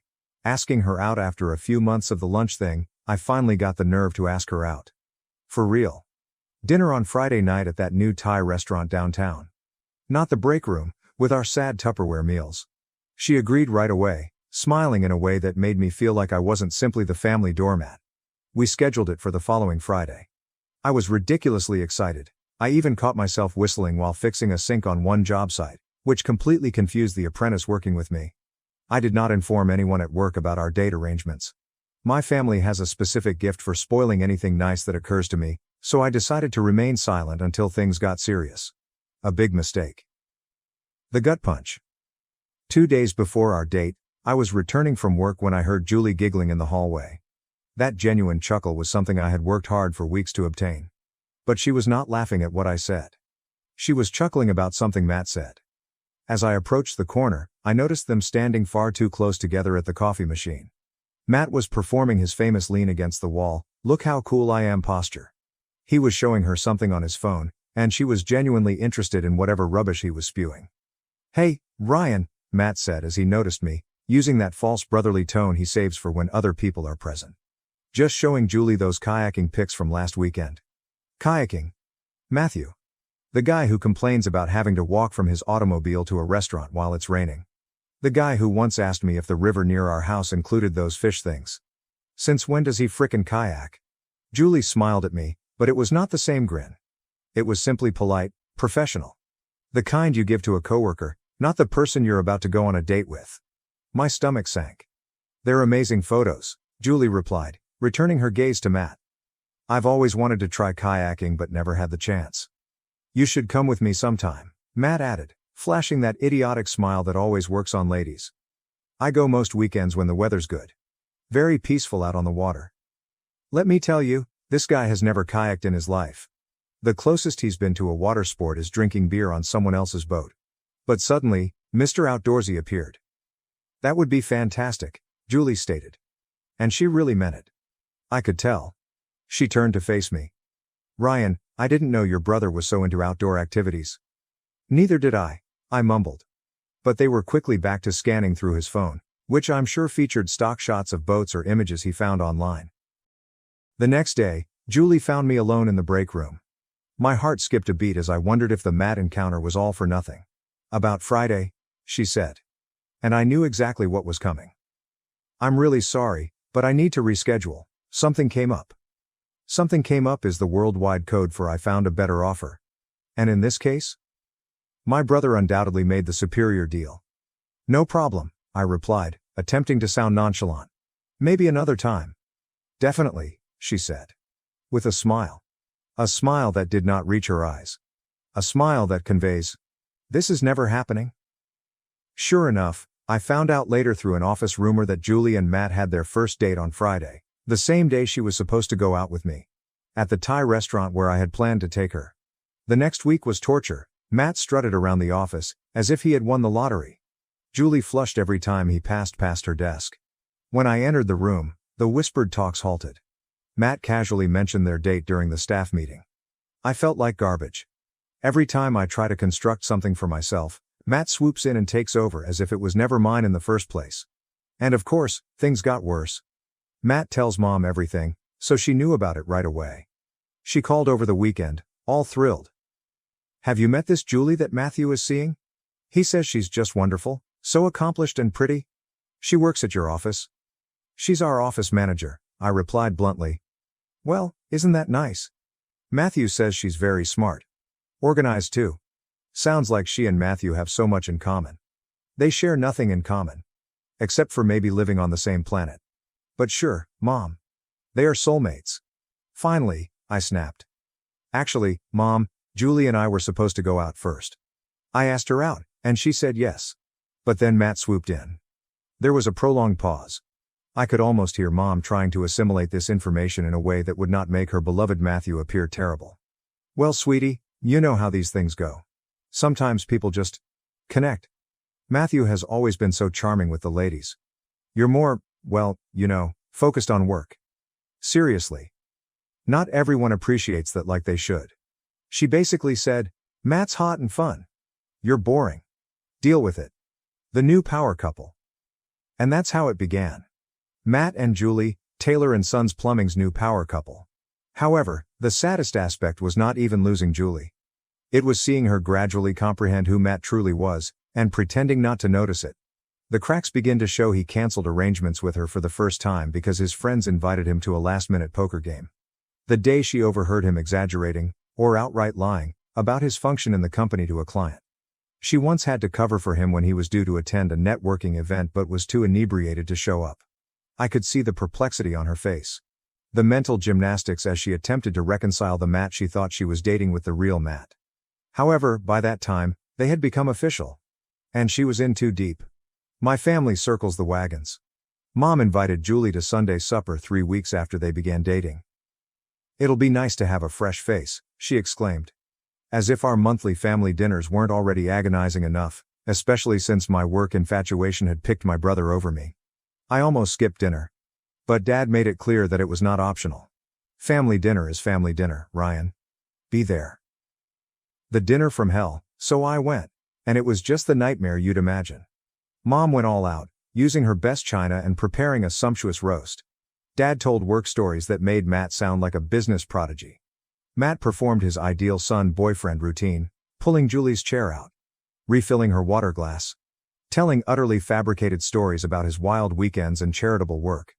Julie ate it all up, laughing at Matt's jokes, questioning him about his fictitious hiking expeditions.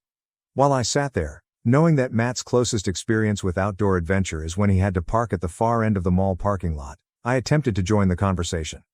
I described the hiking trail Julie and I had discussed over our break room lunches, just to let him know what he ruined. "Oh, Matt was just telling me about that place," Julie cried, turning to him with excitement. "You've been there too?" "Been there?" Matt asked, laughing. "I practically live on that trail in the summer." "Sure." He is suddenly Bear Grylls.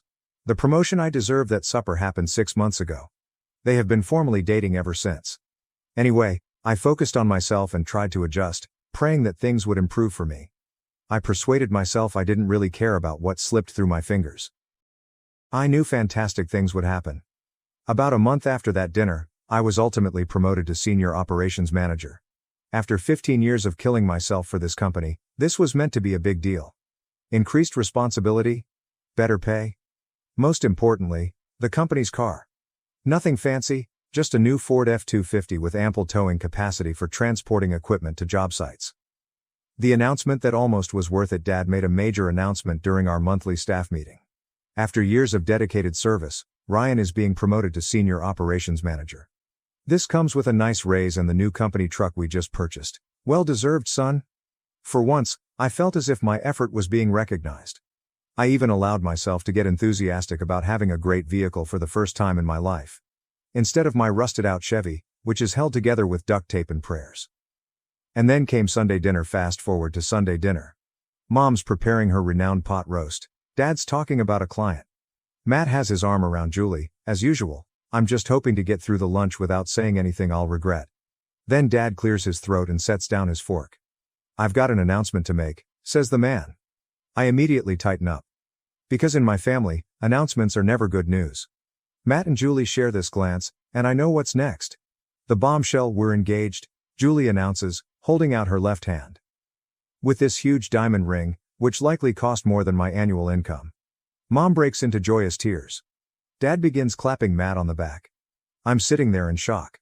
The fork had frozen halfway to my mouth. This is wonderful news, Dad exclaims. My boy's finally settling down, starting a family. Then he drops the actual bomb.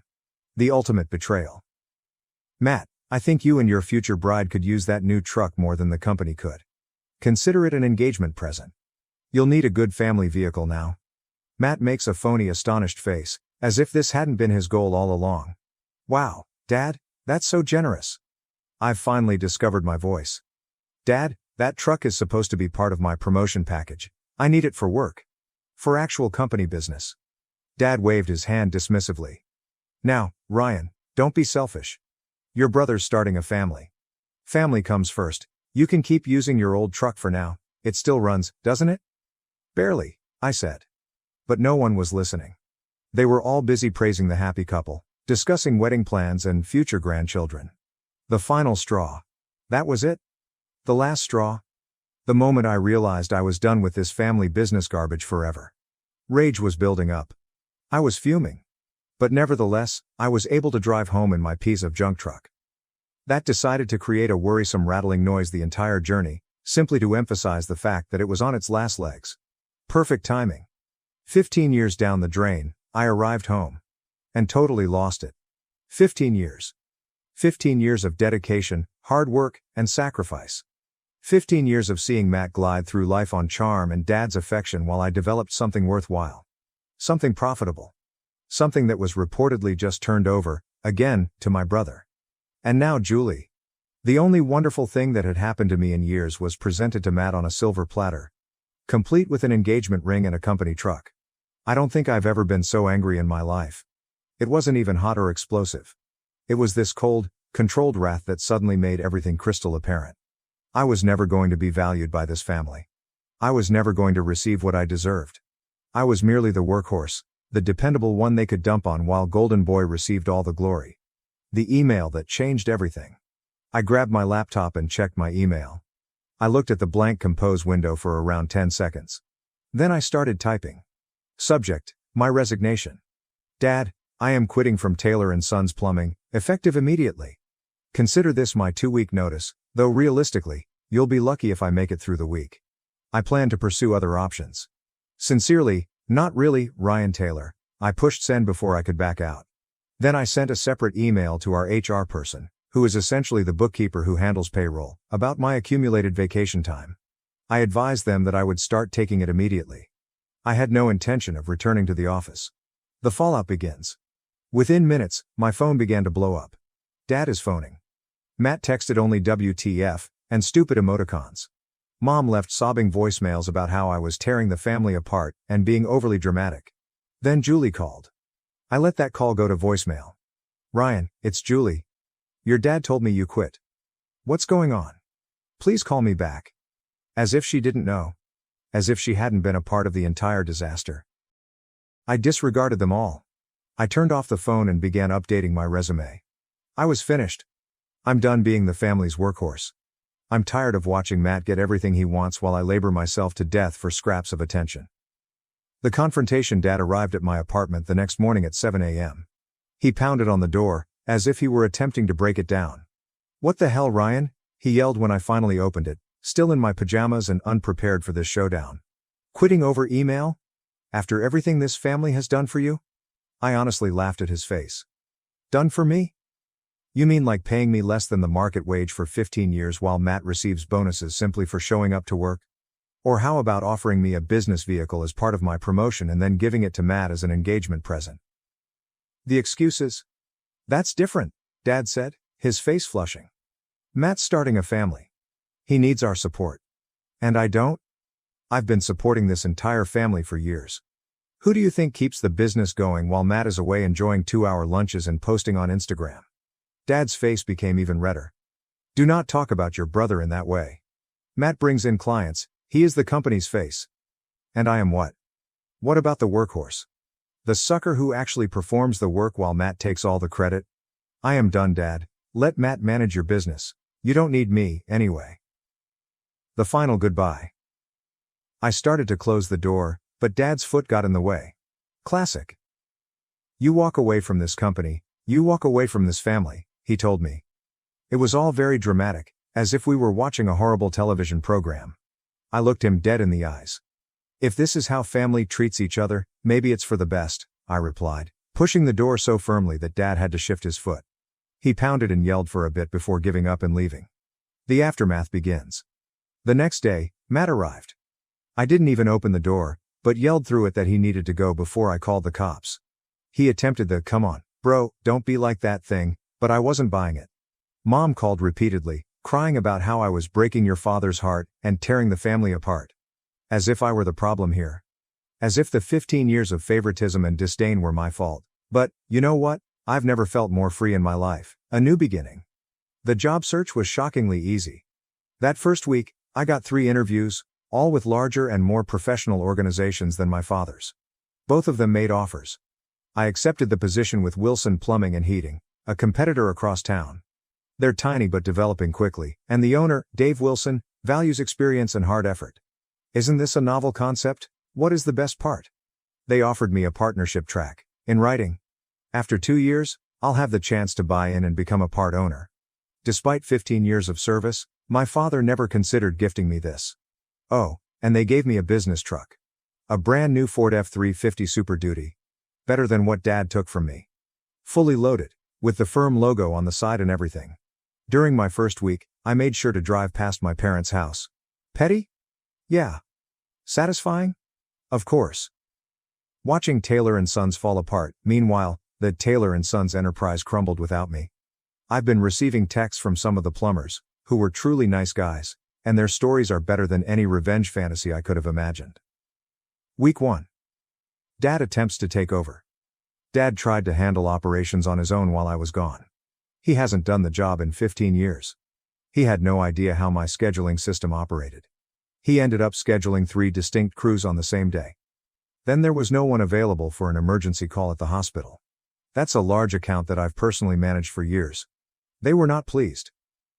Week 2, Matt gets promoted. Dad delegated responsibility for operations to Matt since he was in over his head. Matthew. He can't even remember to arrange his own dental appointments.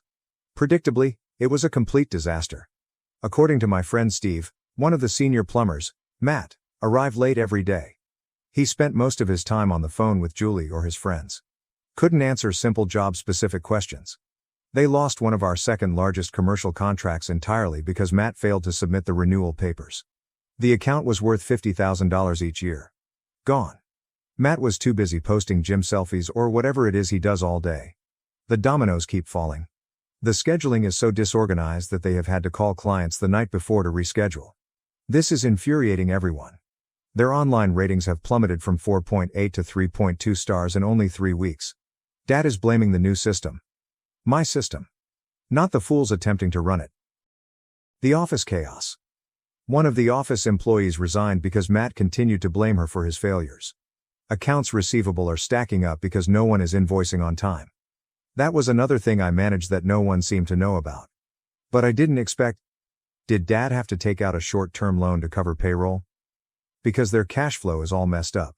3 weeks ago, the business was solidly profitable, is currently struggling to stay afloat. And Julie? Apparently, she stays up late every night to keep things functioning. But she is an office manager, not an operations professional. She can arrange files and answer phones all day, but she knows nothing about schedule plumbing jobs. Managing a group of 15 plumbers. Handling various talents and certifications. She didn't realize what she was getting into with my family. Have you made your bed? Lie in it. The Taylor family breaks apart. Mom has been messaging me nonstop, increasingly desperate messages. Your father's working 16-hour days trying to sort out the schedule. Matt's really trying, but he doesn't understand your system. We had to tell 3 clients we can't get to them this week. Notice that none of these messages contain an actual apology. Or an admission that they messed up. Classic Taylor family. Dad's breaking point. Dad left me only one message, slurring his words as if he had been drinking. This business was okay prior to your sophisticated systems, and it will be fine afterwards. You think you're irreplaceable? No one is. Yes, Dad. Keep reminding yourself of this while your business rings the drain. Matt's panic mode. Matt's messages have progressed from phony brotherly concern, "Hey bro, everyone's worried about you," a barely veiled panic. "Do you still have the login for the scheduling software? Dad can't find it," to outright desperation. "Seriously dude, just tell me how you handled the Henderson specs, their project manager is freaking out." Julie's half-hearted attempt. "Am I the only one who hasn't reached out much?" Julie. She sent one email to my personal account about a week after my departure. It was lengthy and full of apologies about how she never meant to hurt me, and how things with Matt just happened. And, of course, she hoped we might remain friends. Finally, almost as an afterthought, "If you have time, could you possibly write up how you handled the scheduling? We're having some issues." I removed it without replying. Not my circus, not my monkeys. "Oh, and the truck? Apparently, it's creating an odd sound." Matt had the audacity to ask if I could look at it, according to his most recent text message. The truck that should have been mine. The truck was part of my promotion but was given to him as an engagement present. I laughed out and then deleted it without answering. Not my truck, not my problem. A new life at Wilson. Meanwhile, I've been at Wilson for 2 weeks now, and it feels like I've entered a parallel dimension where competence is truly respected. Dave asks for my thoughts on operations. My ideas are executed rather than disregarded. The employees appreciate me for my experience, not because I am the boss's son. Yesterday I fully revamped their service call routing system. Dave was so amazed that he offered me a bonus on the spot. A bonus? For executing my job well. What a concept. And then I met Kate. About a week after starting my new job, I met someone. Kate. She's an architect I met on the job site while we were working on the plumbing for a new office building. Smart. Funny. Director. Not playing any games. Kate is nothing like Julie. Kate is real, whereas Julie was always polished and proper. She comes up to dates wearing jeans and boots. She can talk athletics as readily as she talks design. And calls me out on my nonsense in the most refreshing way. She doesn't engage in games. She doesn't say what I want to hear. Kate delivers exactly what she promises. Our third date. For our third date, we went hiking to a waterfall I'd wanted to see for years. Just two folks that genuinely enjoy each other's company. I showed her some urgent texts from my relatives. She simply shook her head. They had gold and treated it like dirt. Their loss. My gain. Then she kissed me, and I completely forgot about the family business for the rest of the day. Perhaps for months. A chance encounter. This weekend, Kate and I were at the hardware store, purchasing supplies for my bathroom project, when I noticed them. Matt and Julia. Great. Just as I was enjoying a normal Saturday with my girlfriend. Kate clasped my hand when Julie saw us and yelled out. Matt turned around, appearing as if he'd rather be somewhere else. Hey, bro. I kept it brief. Hey. Julie's gaze immediately focused on Kate, then on our linked hands. How have you been? Good. Really good. This is Kate. I introduced them as Julie sized her up. Kate, the absolute champion, grinned and shook their hands. One, nice to meet you both. I've heard a lot about you. Matt's panicked expression. Priceless? The truck problem. Julie inquired about our supplies. Renovating Ryan's bathroom, Kate explained. I'm an architect, handling the design. An architect? That's impressive, Julie exclaimed, suddenly self-conscious. She's an office manager at my family's company, I told her. Why not slightly twist the knife? It turns out they were there because of the truck. You know, the one that kept making strange noises. And of course, Matt had no idea how to fix it. I couldn't resist. The company truck. The one that was supposed to be mine. Matt had the decency to appear embarrassed. Yeah, that one. He had no regrets about what he'd done. Julie's apology. Kind of. Kate, ever the pro, expertly devised an exit route including some fictitious dinner appointments. Julie hesitated as we turned to leave. Can I have a moment alone? Kate questioned me, but I nodded. She gripped my hand before moving away. Julie moaned, appearing tireder than I had ever seen her. The engagement? Taking it slow? Translation, Matt's true colors were showing. The business? Not the same without you. Apparently, they had hired 2 individuals to replace me, but they were still lagging behind. Matt. Different since you left. Yeah, working for the first time in his life will accomplish this. She shifted uneasily and tucked her hair behind her ear. I just wanted to say, I'm sorry. For coming between you and your brother. I nearly laughed, not in a harsh way, but rather in a wow, you really didn't get it sense. You, Julie, were not the problem. You were simply a symptom of a much larger problem. My family has never valued me. What about the truck? That was just the last straw. She chewed her lip and glanced at Kate. She seems nice. You two look good together. We are, I said without hesitation. She sees me for who I am. Julie nodded as if she understood. But I wasn't convinced she really did. In any case, I was not going to remain around to explain. Mom's final attempt on the way home, my phone rang. Mom. I'm not sure why I answered. She sounded surprised when I picked up, but she recovered fast, jumping right into the guilt trip. They miss me. The business is floundering. Matt is overwhelmed. Sunday dinners aren't complete without me. I let her babble while waiting for the inevitable request. You should come by soon. Maybe we can figure things out. I'm busy every Sunday for the foreseeable future, I told her, maintaining my voice level.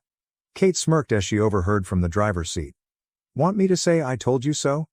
Or would you prefer to just bask in the schadenfreude? Definitely basking, I replied, smirking. No going back later that night, as we lay twisted on the couch, watching some bizarre true crime documentary, Kate looked at me. Would you ever consider going back to the family business? I didn't even need to think about it. Not even for a second. She grinned, delighted with the response. I'm not sure what will happen with Taylor and Sons Plumbing. Perhaps they can figure it out. Perhaps they will crash and burn. Either way, not my problem. What do I know? Sometimes the best thing you can do is move away from individuals who don't appreciate you. Even if they are family. Especially if they are family. It took me 15 years in a company truck to learn this lesson. Better late than never. My wife hired a trainer to lose weight. Now, she has filed for divorce and started flaunting her new life online, even starting an OnlyFans account. Hello everyone, before we begin today's video, I need your help. We've noticed that the channel is losing traction, and subscribing is one of the best ways you can help us. It's quick, free, and allows us to continue bringing you great content. Your support means everything. Let us keep this channel growing collectively. Thank you very much. Now, let's begin the video. What's up everybody? It's Dave here. Buckle up, because my life recently became a whirlwind. I'm 34, a typical warehouse manager living in Columbus. My life was not glamorous, but it was consistent. I had an excellent career, a great home, and was married to Carla. We had been dating for 5 years, married for 3, and I believed we had a good thing going. Sure, we weren't the romantic pair from TV, but we made it work. Bills were paid, we had date evenings, and the occasional disagreement was simply typical married stuff, or so I thought. Carla decided to embark on a major fitness adventure approximately 6 months ago. It came out of nowhere, but I was already on board. She joined an elite gym downtown that resembled more of a spa than a gym. She hired a personal trainer, Justin, and soon began discussing meal prep, macros, and detox programs. I did not mind. In fact, I encouraged her. Everyone should feel good about themselves, right? Plus, I believed it was simply a phase, similar to her brief knitting passion or her interest in tarot cards. At first, I even pitched in to assist her.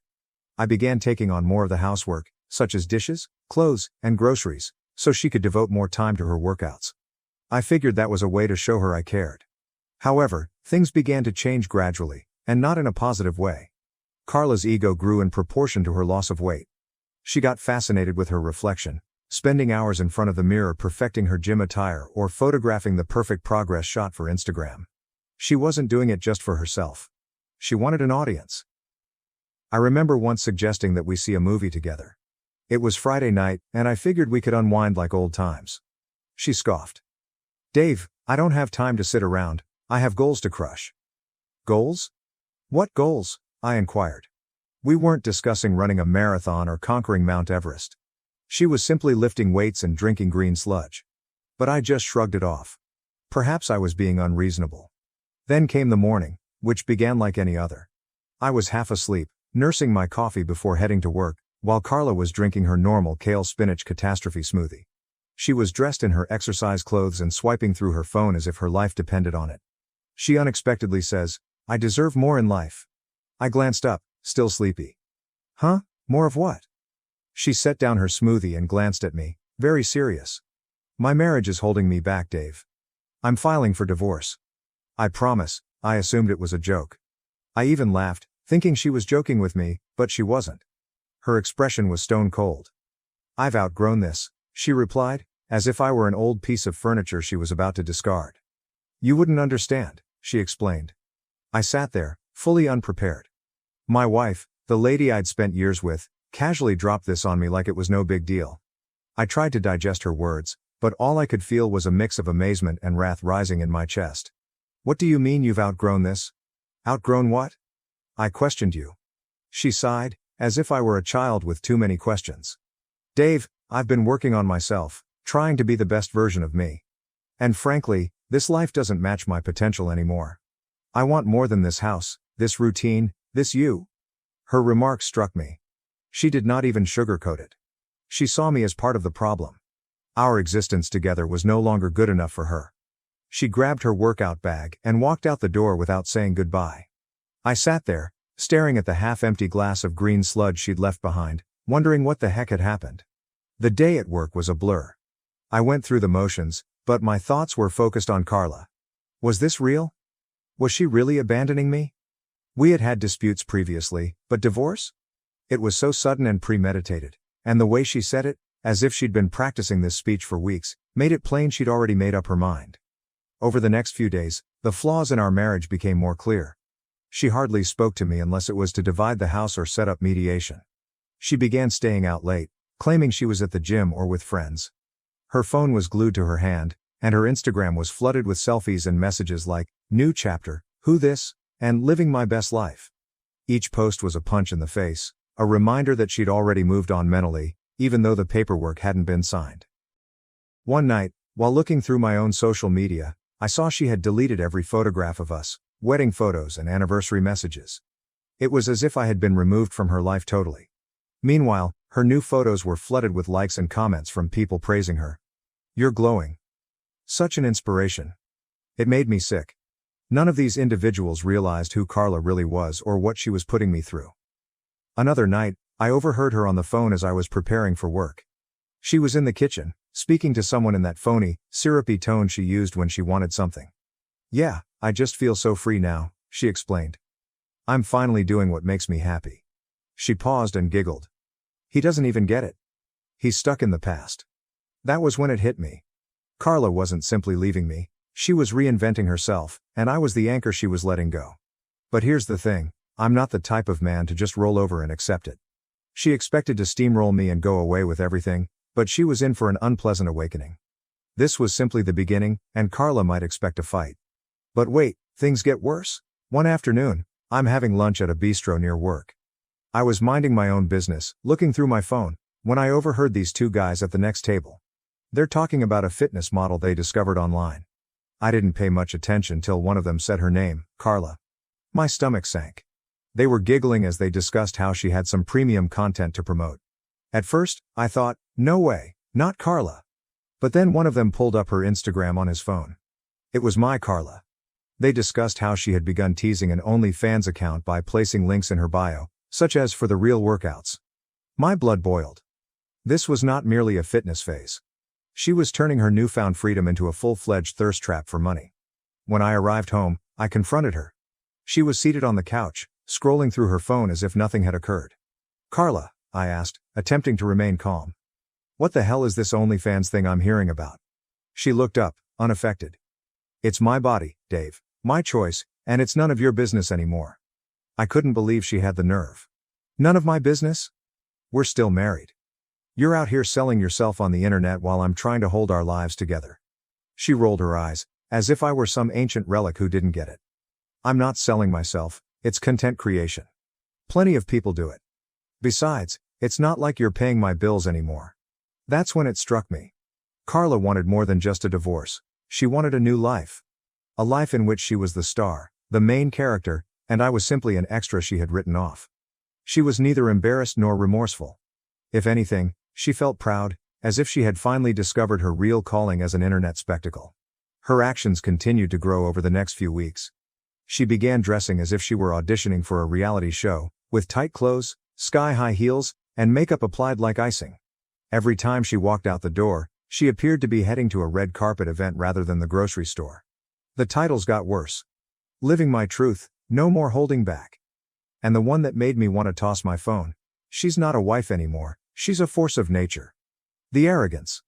While Carla was out playing superstar, I was left to deal with the consequences, lawyers, paperwork, and so on. Carla, however, was not as untouchable as she had believed. My lawyer, Steve, an absolute gem, had been doing some investigation. It turns out she has been seeing a gold digger, but with a gym membership. I believe you can guess who I'm talking about. Stay tuned, everyone. Things are going to become messy. I will provide an update as soon as possible. Update 1, what's up again, Reddit? It's Dave, your favorite soon-to-be divorced dude, and I have a front row seat to my ex's drama-fueled glow-up disaster. If you've been following along, you know that my wife, Carla, decided she was too good for this life, abandoned me, and has been parading around town like a fitness celebrity. But first, let's talk about Justin, the man who has been fueling this entire catastrophe. Yes, her personal trainer. Really unique, right? The moment I heard his name, I realized it wasn't simply another trainer-client connection. Justin was the type of guy you'd expect to see on a reality dating show. Shredded, spray-tanned, and about the size of a puddle. He was all charisma, biceps, and smirks, as if he had wandered out of a horrible rom-com. Carla was very open about their relationship. One day, she strode into the home after her workout, virtually glowing. Justin says I'm the strongest I've ever been, she boasted, without looking at me. Yeah, Carla. I'm sure Justin also told you he's never trained anyone like you before, because that's his script. A few weeks later, she stopped pretending it was just an exercise. She began mentioning his name in everyday conversations. Justin's taking me to this new vegan restaurant, and Justin said this protein powder is life-changing. Meanwhile, I'm standing there like, do I look concerned? Carla wasn't simply dropping names. She was parading him as if he were the prize. Word spread quickly. Friends began contacting me with sightings of Carla and Justin throughout town. They were holding hands, laughing, and behaving like the Instagram couple of the year. Carla did not even bother to hide it. She came home one night, as brash as ever, and said, just so you know, Justin and I are dating now. I think it's time you accepted that. Oh, I accepted it, all right, I said. Accepted that my wife had turned into a full-blown caricature of entitlement. She'd already psychologically divorced me, so what did it matter if she added a public affair to her resume? The more I discovered about Justin, the hotter my blood became. He wasn't your typical gym bro. This individual had a past. My lawyer, Steve, who deserves a freaking medal at this point, did some research and discovered that Justin had pulled this stunt previously, twice actually. He had a pattern. Find a married woman, shower her with compliments and affirmation, and then urge her to leave her spouse. When the dust settled and the money stopped coming, he'd disappear like Houdini. Justin was a professional home wrecker. It was not love, it was a hustle. He pumped these ladies up, made them believe they were invincible, and rode their wave until it was no longer convenient. And Carla? She was the ideal mark. She sought attention and approval, just like a fish craves water. Justin had her wrapped around his finger, and she didn't realize it. The worst part was his smug attitude about it. I heard from mutual acquaintances that Justin was already discussing their major plans. He reportedly told someone, once the divorce is finalized, Carla and I are going to build an empire. Empire, dude, you are a trainer, not a tech mogul. But, certainly, dream big. Justin was banking not just on Carla's money, but also on mine. Carla demanded half of my funds, spousal support, and even tried to take the house. She imagined she could stroll into court, play the victim, and walk out with a golden ticket to her and Justin's new life. Little did she know, my lawyer had receipts, and I wasn't going to give up. Let me paint a picture of Carla and Justin as a couple. Imagine a guy who only owns tank shirts standing next to a lady who suddenly believes she is a Kardashian. They were all over social media, posing in front of nice cars, not their own, and tagging themselves at costly restaurants. I'm guessing Carla was paying the tab. It was as if they were screaming, "Look at us, we're winning." But anyone with half a brain could tell they were overcompensating. Their partnership was not without flaws, however. Justin's over-the-top personality began to conflict with Carla's developing diva mentality. One night, I heard Mom on the phone in the kitchen, shouting with someone. "I don't care what your exes said about you, Justin. You're with me now, and I deserve better than your baggage." I didn't catch the rest, but it was enough to convince me that their little fantasy wasn't as flawless as they wanted everyone to believe. As much as it irritated me, there was something strangely fulfilling about seeing Carla go all in on Justin. She'd put everything on this guy, believing he was the key to a better life, and it was only a matter of time before the house of cards collapsed. My lawyer and I were making certain of that. Carla's confidence dipped after mediation. She entered the room acting like Beyoncé and exited looking like a deer in headlights. It was beautiful. Justin, her ever-loyal hype guy, did not even attempt to console her. He simply sulked behind her, scrolling through his phone. That was my first indication that their small empire was not as strong as Carla had led everyone to believe. But let's go back a little bit. Mediation was not only a setback for Carla, it was a calamity. She expected to come in, cry a little, and go with the house, half my savings, and spousal support. Carla's counsel portrayed her as an underappreciated wife who gave up all for my mediocre goals. Do you have mediocre dreams? I'd been working my ass off at this warehouse job for years. Steve, my lawyer, was prepared. He provided spreadsheets, screenshots, and even credit card stubs to back up my claims. Carla had been depleting our joint account for months before she filed for divorce. We're talking luxury spa days, expensive outfits, and $200 dinners while I'm eating leftovers and attempting to find out what went wrong. Steve made sure the court saw every dime she squandered. Then came Justin's skeletons.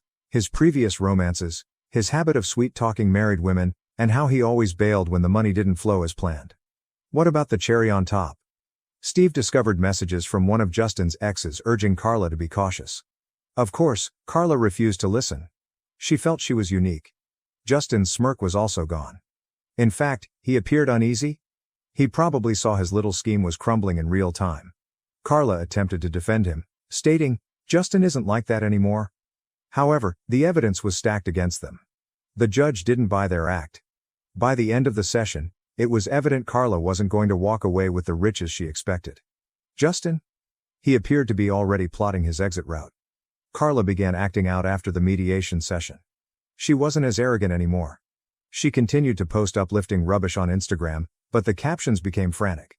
Instead of living my best life, Carla said things like, "Growth isn't always easy, but it's worth it. Keep reminding yourself of this." Justin, on the other hand, revealed his true colors.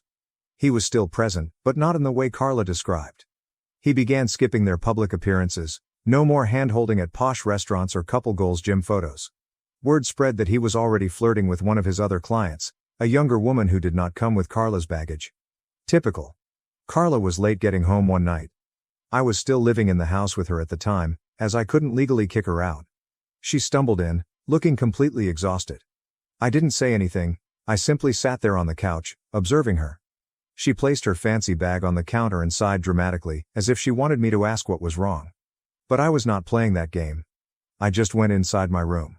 Carla tried to act normal the next morning. She went around the kitchen preparing one of her kale smoothies, but her typical smugness had vanished.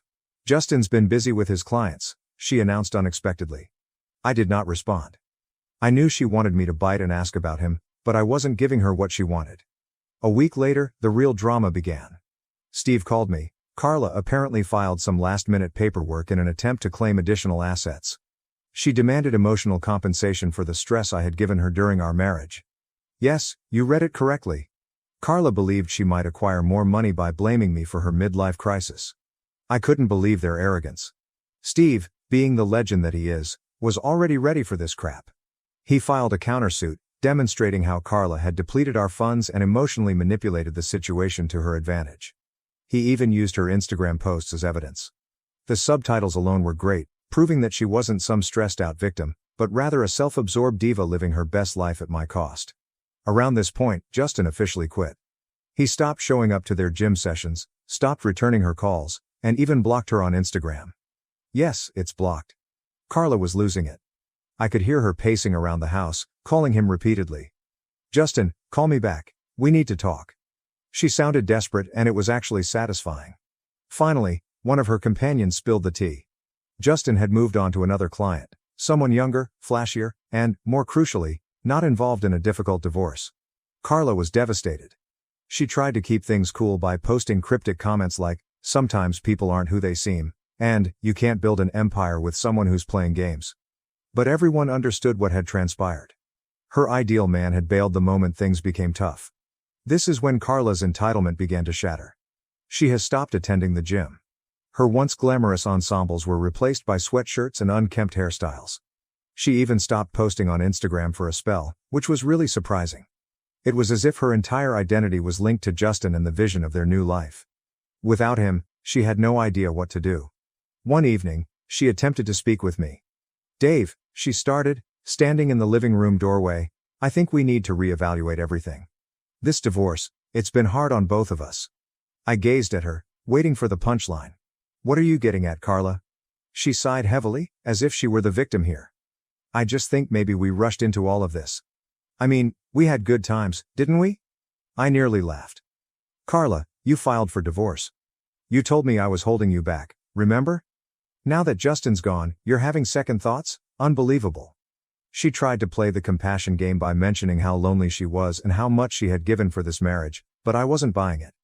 "Carla," I interrupted, "you made your bed. Now lie in it." Carla's tiny fantasy world was collapsing, and I didn't have to raise a finger. Karma was doing all of the work. That's all for now, Reddit. I'll keep you posted after the final court ruling, and trust me, you won't want to miss it. Update 2. Hey, Reddit. Dave is back. You've stayed with me this long, so prepare for the grand slam of this whole disaster. If you've been following along, Carla, my ex-wife, believed she could go to court, take everything, and begin her new life with Justin, her personal trainer. But karma came calling, and we're now in the home stretch. Let me explain how the courtroom drama unfolded and why Carla probably wishes she hadn't gone in there. Court day eventually arrived. Carla stepped in, but not with the usual diva strut I'd come to expect. No fancy blazer, no cocky grin, just her and her lawyer, marching into detention with the confidence of 2 children. She must have realized things weren't going to go her way. The energy was off, and I honestly enjoyed every moment of it. On the other side, I was with my lawyer, Steve. He arrived prepared, carrying a thick binder that could have served as a doorstop. I was not nervous at this time. I had nothing to lose. Carla had already thrown all of her punches, and I was still standing. Today was about ensuring that I not only survived, but also won. Carla's lawyer began by presenting her emotional compensation claim, which I mentioned earlier, portraying a picture of Carla as a patient wife who had been emotionally exhausted by my lack of support for her personal development. Apparently, my failure to support her fitness journey, also known as her affair with Justin, was a sort of neglect. Steve, my lawyer, let her lawyer speak for a long, enabling them to dig their own hole. Then it was our turn. Steve began by meticulously demolishing their argument. He demonstrated that I had not only supported Carla, but had gone above and above on her so-called fitness journey. He provided evidence that I had taken over home tasks, modified my work schedule, and even pushed her to pursue her ambitions.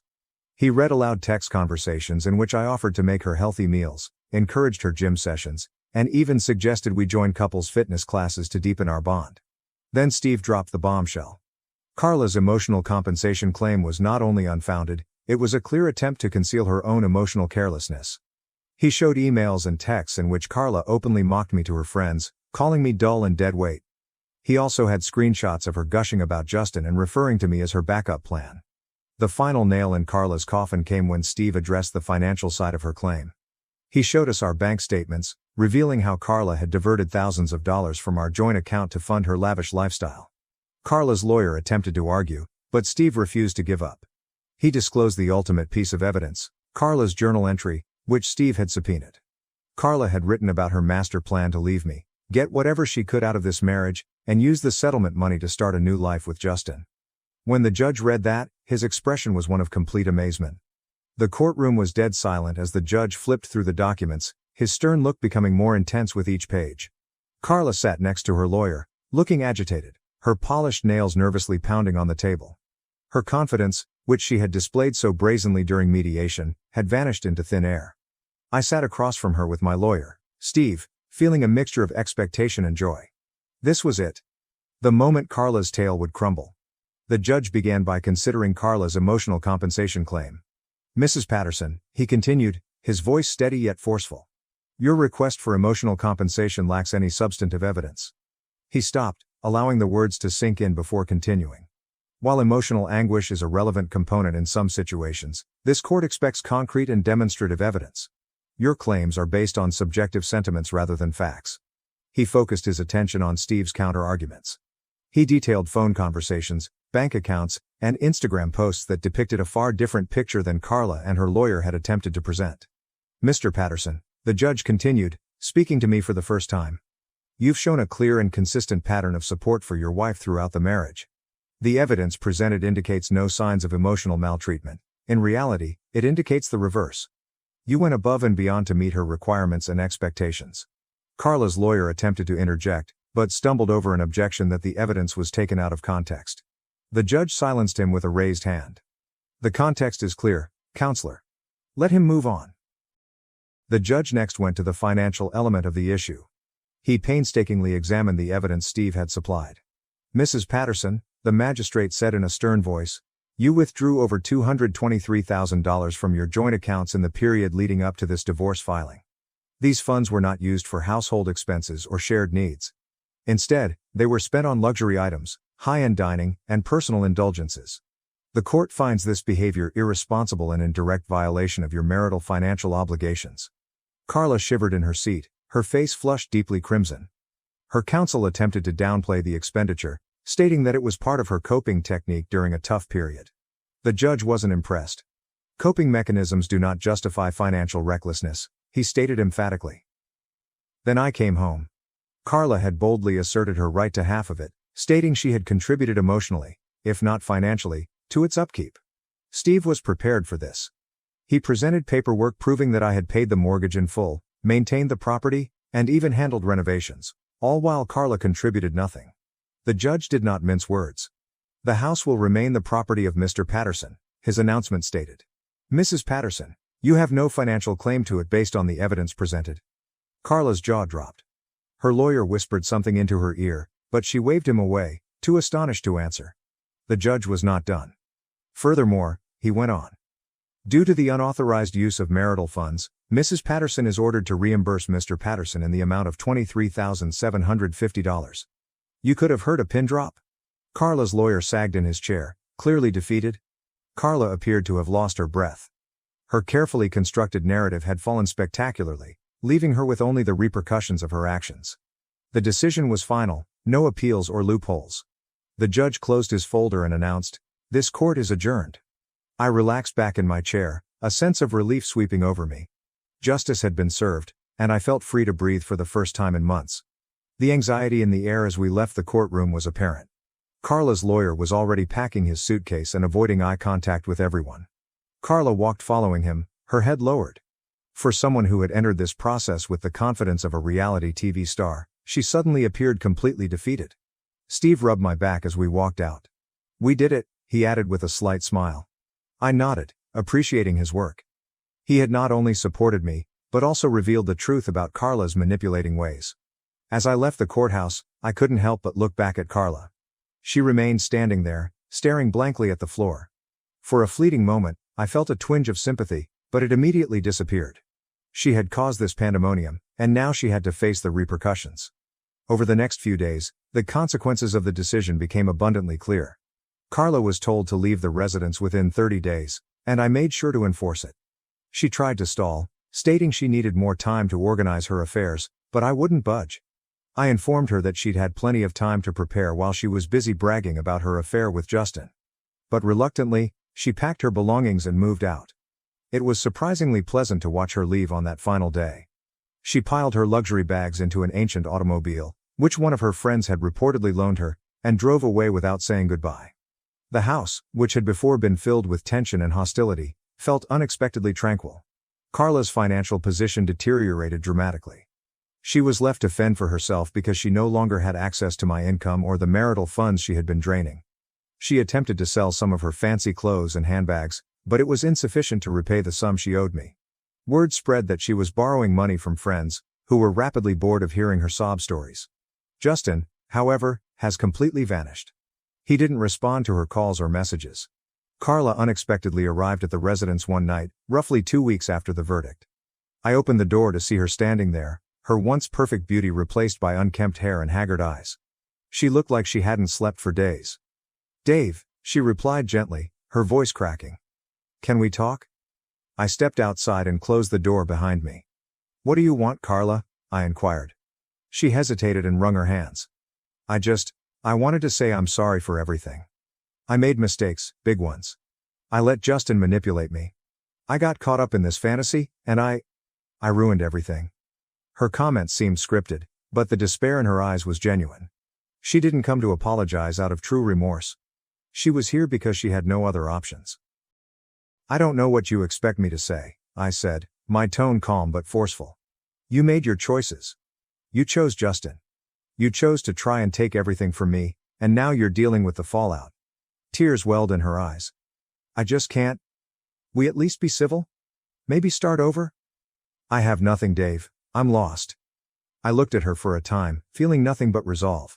Carla, I gave you everything, my support, my trust, my love, and you threw it all away. You don't get to come back now and ask for a second chance. That's not how this works. She fell down sobbing on my porch, but I didn't move. After a time, I returned inside and shut the door, leaving her alone with her regrets. Since then, I've moved on. Carla, according to what I've heard, is still battling to get back on her feet. She's destroyed bridges, lost friends, and is now facing the consequences of her own actions. Sometimes karma doesn't just knock. It kicks down the door. Carla was left with only the repercussions of her deeds. My brother got my fiancée pregnant, and my dad gave him the family business and a house, so I decided to make them both pay for their betrayal.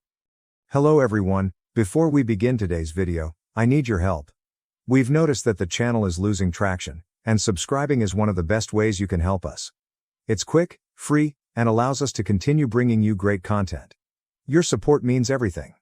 Let us keep this channel growing collectively. Thank you very much. Now, let's begin the video. Okay, people, this is going to be long, but I need to get this off my chest. The recent events in my family have been extremely upsetting, but in order to understand why, you must first understand the context. I am 33 years old, and I grew up with my younger brother Alex, who is 30 years old, in what appeared to be a normal household from the outside. But, gosh, the dynamics in our house were severely off. See, Alex was a miraculous baby. Mom had a difficult pregnancy with him, and he was quite sick for the first couple of years, in and out of the hospital, breathing problems, infections, the entire thing. I recall sitting in hospital waiting rooms a lot as a child. I understand that having a sick child is scary, but even when Alex recovered, my parents, particularly my father, continued to treat him as if he were made of glass. Meanwhile, I was expected to be the perfect, responsible elder brother who should know better about everything. Alex could miss school. He needed to recuperate. Alex failed a class. He has been through a lot. Alex broke something expensive. Don't be upset with your brother, what about me? From the age of 7, I was expected to obtain excellent grades, never say anything back, work around the house, and overall act like a small grown-up. The double standard was ridiculous. I recall one incident in high school when I received detention for being late to class and was grounded for a week. That same month, Alex was caught skipping school to hang out with his friends at the mall, and my parents had just spoken with him about it. When I was 15, I started working with my father in his electrical business, not because I was particularly interested in becoming an electrician, but because it was the only way I could obtain his attention or acceptance. And you know what? I actually grew better at it. Very good. I began learning everything I could about electrical work, staying late to watch Dad handle the difficult tasks, reading manuals, and watching YouTube videos to learn more. Meanwhile, Alex remained, well, Alex. He was a smart kid when he wanted to be, but he lacked work ethic. He could enchant everyone with his sad little ill kid routine, which he never outgrew. He attempted college for about 2 semesters, got out because it was too stressful, began an online business selling dropship trash that flopped, and then tried to be a day trader, losing a lot of his father's money. But nevertheless, I was still the one receiving lectures about supporting your brother and putting family first. I won't lie, it made me feel a strange mix of hatred and responsibility. I liked my brother because he was my brother, but I couldn't tolerate being around him the most of the time. We were complete opposites. I was the serious, hard-working person who valued keeping my word and doing things well. He was the fun one who never faced repercussions and believed regulations were for other people. Dad's business was dependable, basic home electrical work, some small commercial work, nothing special, but it paid the bills. I saw potential in it, however. When I wasn't working, I was studying about new technologies, smart home systems, and security installations. Dad was old school, preferring to do things the way he'd always done them, but I insisted on modernizing and taking on larger projects. The strange thing is that even when I brought in new clients or completed large projects flawlessly, Dad would find a way to credit Alex. Your brother's charm really helps with customer relations. He answered phones sometimes. Alex has such good ideas for the business. He suggested we get a website. In 2020, I moved out as soon as I could afford it. I moved into my own place around 20 minutes from my parents' house, close enough to help with the business but far enough away to have some space. I felt I was doing fairly well. I had my own place, made decent money, and was learning new skills. I was even considering getting my master electrician license and even having my own business someday. Sophie, a 29-year-old female, and I met around 6 years ago while working on a large rewiring job at these upscale flats downtown. She was the property manager there. The first time I saw her, she was arguing with some HVAC technicians about their substandard work, getting into the technical specifics of why their installation was not up to code. I recall thinking, damn, she actually knows her stuff. Most property managers I'd dealt with wanted things done cheaply and quickly, but Sophie was different. She had read through all of the electrical codes and knew exactly what she wanted done. For the first few weeks on the job, she kept coming around to inspect our work, not in an irritating way, but because she truly wanted to know what we were doing and why. I began taking lunch breaks when I realized she'd be making her rounds. We'd discuss the project first, then about other topics. She told me about growing up with her father, a general constructor, and how she learned everything about construction by helping him on assignments. I informed her about my desire to update my father's business and potentially grow into more commercial work. She was simple to chat to, right? I could rave about my family turmoil, and she understood. Her brother was also the beloved kid, a hotshot lawyer who could do no wrong. We joked about forming a support group for responsible siblings. After we finished the apartment job, I assumed that was it, but about a week later, she called the office to report an urgent electrical problem in her own apartment. Dad asked me to check it out. It turned out there was nothing wrong. She just wanted to see me again. I have to say, that was a really nice maneuver. We began dating after that. Sophie was different from the other girls I dated. She did not play games or expect me to read her mind. If something bothered her, she would simply express it. If she was happy, you would know. She also showed genuine interest in my job. She'd help me study for my licensure examinations and eventually started assisting with the business side of things. Within a year, she was effectively running our business, having implemented a new scheduling system, upgraded our invoicing, and prepared actual contracts in place of the handwritten quotes we used to use. Dad was initially unhappy about it. He preferred doing everything on paper, but he had to acknowledge the firm was functioning more smoothly. I finally felt like I was creating something real. We moved in together after 2 years and started talking about marriage and even having children someday. Sophie would joke about our future children becoming electricians and carrying on the family business. Man, I thought I had everything sorted out. The weird part is that my family liked her at first. Mom was continually calling us over for supper, asking Sophie for assistance with computer issues, or soliciting her advice on house renovations. Even Dad warmed up to her once he realized how much she was contributing to the company's growth. We were gaining larger contracts, doing more commercial work, and establishing a solid reputation in the area. Sophie got along well with Alex too. When I became irritated with his latest unsuccessful attempt, she would defend him, telling me that I should try to understand his point of view better, how growing up unwell might have influenced him. Looking back, I should have recognized that as a red flag, but you know how it is when you really trust someone. You do not want to see the signs. We became engaged after 4 years together. Nothing spectacular. I proposed at home after we finished the massive project we had been working on together. She'd been helping me plan this large electrical renovation for a nearby hospital, staying up late with me to go over blueprints and deal with contractors. It just felt right, as if we were true partners in everything. Around a year ago, things began to change. Alex had spent another chunk of Dad's money trying to launch a cryptocurrency trading business, returned home bankrupt, and Dad offered him a job in our office. Just the basics: answering phones, filing papers, and organizing appointments. It should have been simple enough, but Alex always managed to screw it up. Sophie began spending more time at my parents' place, assisting Mom with wedding preparations and such. She stated it was easier to focus on company documents there while Alex was learning the procedures. I was working most days, so it made sense at the time. Following that, everything began to spiral out of control. I began to notice subtle changes about 8 months before everything blew up. Nothing big at first, just minor details that didn't line up. Sophie was spending more time at my parents' house, helping with business matters. She explained that she was educating Alex on our new billing system and assisting Mom with wedding plans. Makes sense, right? I was out on jobs most days, working my tail off to save money for our future. We planned the entire wedding and talked about buying a property. I wanted to do things correctly. But then other things started happening. Sophie changed her phone's password. She has never actually hidden her phone before. We knew each other's passwords. It was no big problem, but she started acting strangely about it. She explained that her banking app required her to update security or something. Whatever, I absolutely trusted her, so I didn't think much of it. Then Alex began acting differently. He began wearing cologne at work. Dude used to turn up half the time in the same clothes as yesterday.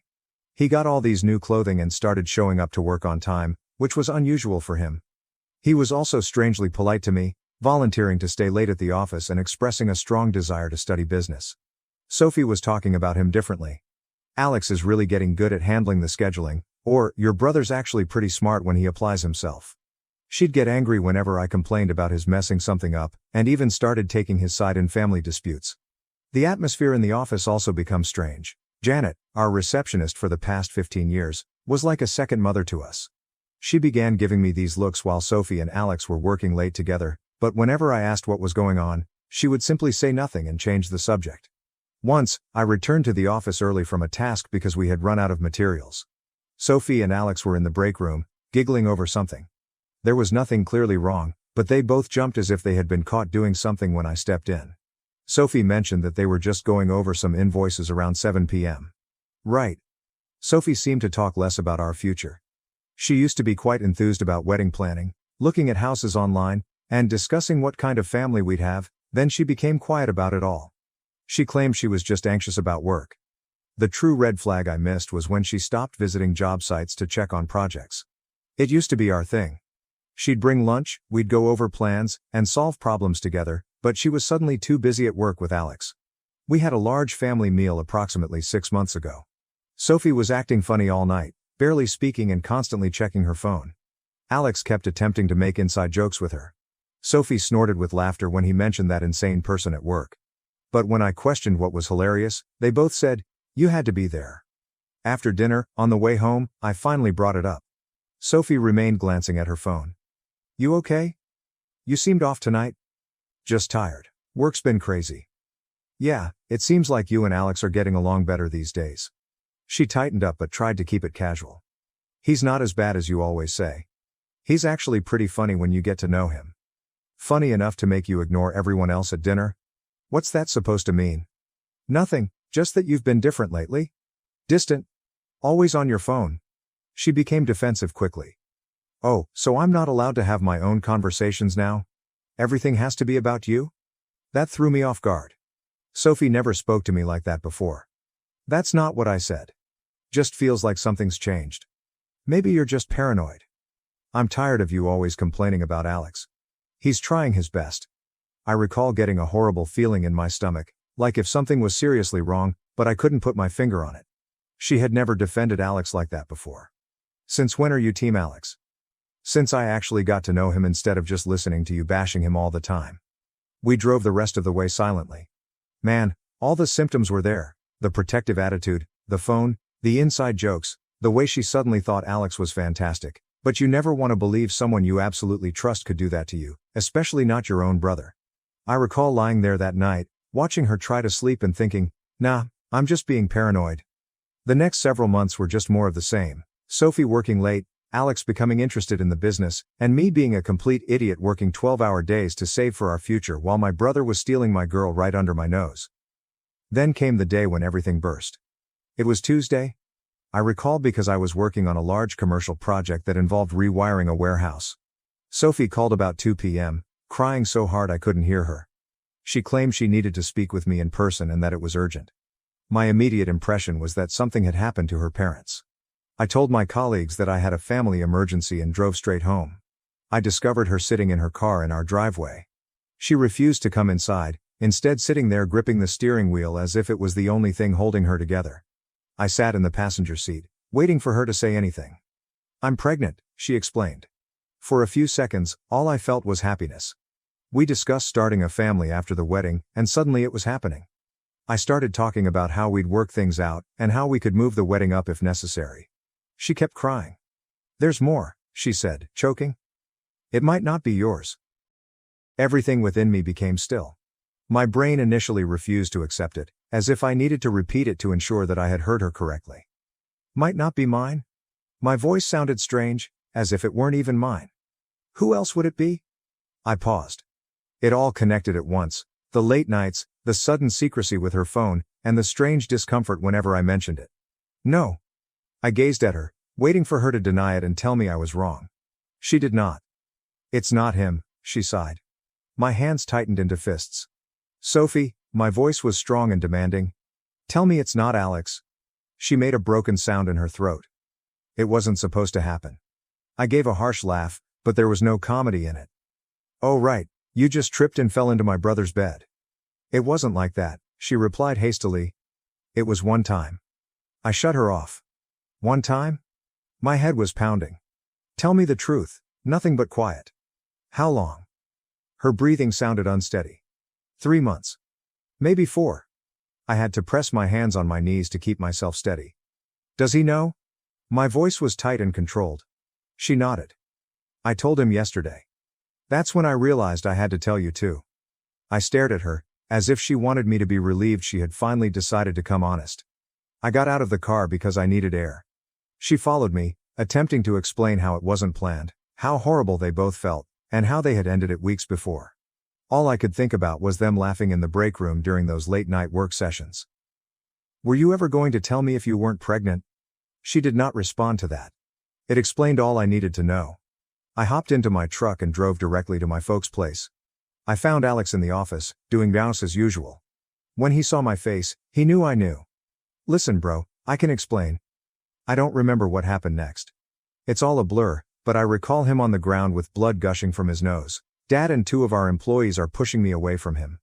Alex began ranting about how I was crazy, how Sophie had come onto him first, and how they were in love. In love.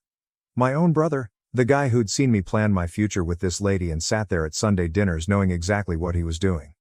Dad got between us, tried to calm everyone down, and told us we had to address this like adults. That's when Alex released the next bombshell.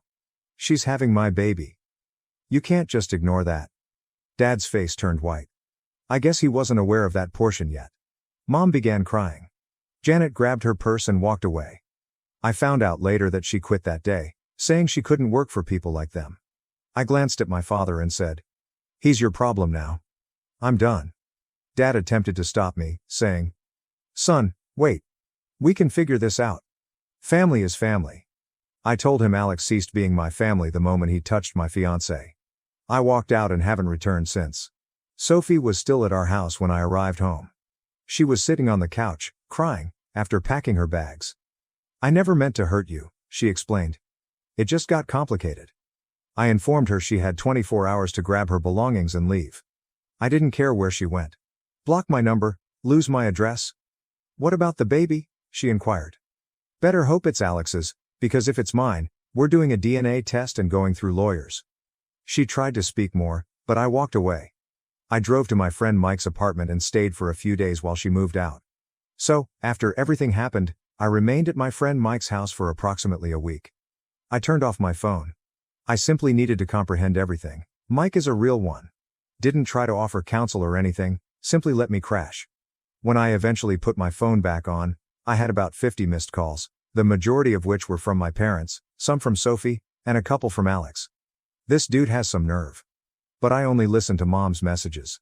She was crying in the majority of them, pleading with me to come talk to Dad, who claimed to have a solution. I should have known Dad's answer would be manipulative nonsense, but I went anyway, primarily because Mom sounded so distraught. Walking into that house was strange. I found everyone in the living room. Mom looked like she hadn't slept for days. Dad sat in his normal recliner, looking serious, as if he were preparing to give one of his lectures. Alex was also there, with a lovely bruised nose. I'm not going to lie, that felt amazing to see. Dad cleared his throat and smacked me with a diamond. "Son, I've been thinking about how to resolve this situation in a way that benefits everyone. Since you're clearly not willing to work things out with Sophie, and given her condition, I think it makes sense for her and Alex to get married." I actually laughed. I literally laughed in his face. But he wasn't finished. "Furthermore, since they'll be starting a family, I think it's appropriate for Alex to take over the business. With Sophie's experience running the office and Alex learning the trade, they could. Alex learning the trade? I interrupted him. He can't even wire a account outlet without supervision. Dad had the same look he typically does when someone disturbs him. Language, and your brother has shown real interest in learning. In fact, I want you to train him. Guys, I've lost it. I started laughing again, but it was the kind of insane chuckle you get when something is so twisted up that you can't process it. Let me get this straight, I remarked. You want me to train the brother who screwed my fiancée to take over the business I helped build, while they're married and raising a kid that might be mine? Are you actually insane? Mom began crying again. Alex simply sat there, staring at the floor like a coward. Dad took out his final card. This business is still in my name. If you won't help your brother, maybe you should find somewhere else to work. That's when I realized all those years of hard effort had been for nothing. All of my hard work, the business I brought in, and the reputation I earned were insignificant in comparison to precious Alex's latest blunder. I just got up and headed to the door. Mom tried to stop me, but I just said, I'm done. Good luck with your new golden team. Alex eventually spoke up. Bro, wait. I turned around and simply stated, call me bro again, and I'll break more than your bro nose. Dad raged at me about loyalty and second chances. I did not even look back. The next day, I began calling all of our big clients, including those with whom I had personal relationships. I informed them that I was departing and offered some other reputable contractors they could work with. Dad called, yelling about how I was attempting to damage the business. I told him I was only informing my clients that I would no longer be handling their jobs. It's not my responsibility if they don't want to work with his new ideal team. Alex and Sophie genuinely agreed to the entire thing. They married at the courthouse 2 weeks later, as if it were a love story rather than a total betrayal.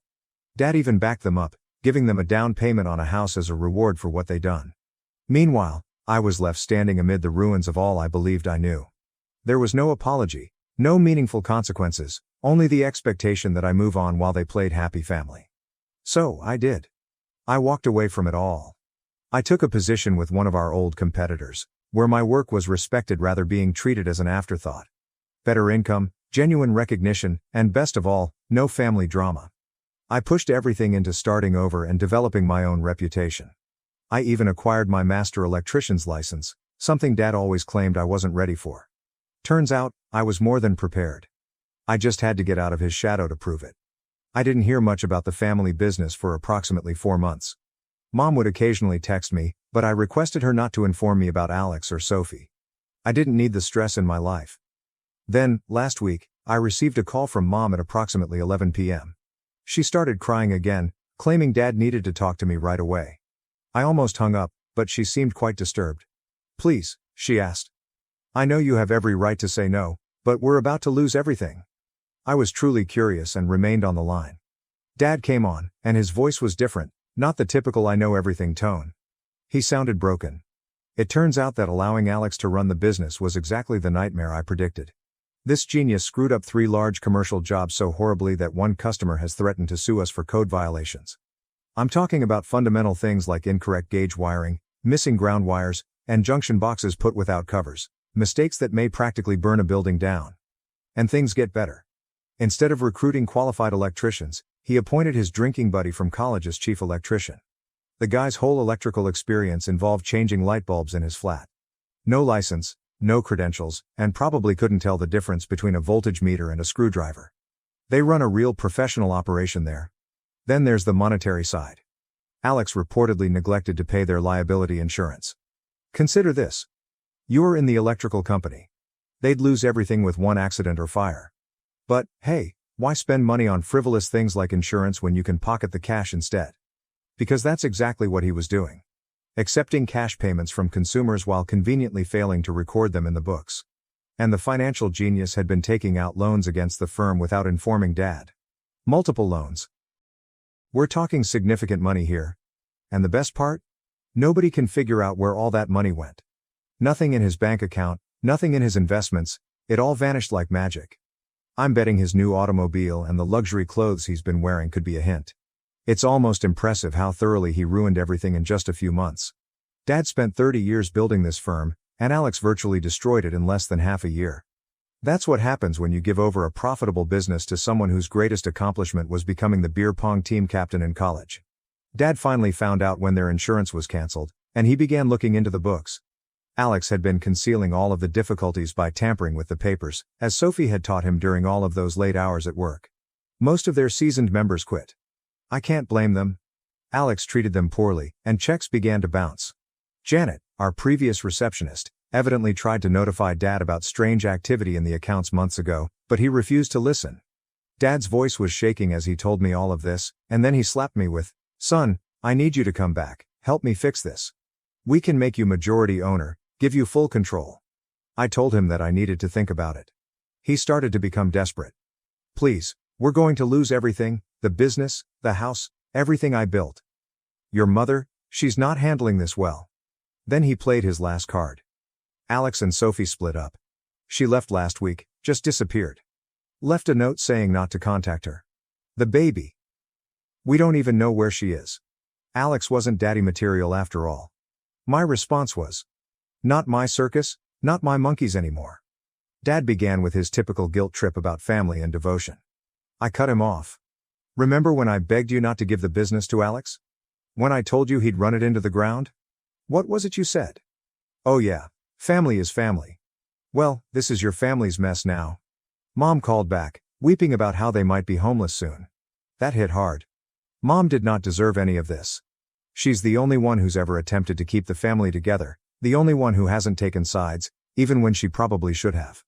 I told her she may come and stay with me at any moment. It's just her. Not Dad. Not Alex. "I can't leave your father," she explained. I exhaled. "Then that's your choice, Mom, but my door is only open for you." It sucked knowing she would never go through it. A few days later, Sophie texted me. "I know I'm the last person you want to hear from, but I need help. The baby's yours. I got the test results. Alex took all my money and disappeared. Please, I don't have anywhere else to go." I read it, stared at it, and set my phone down.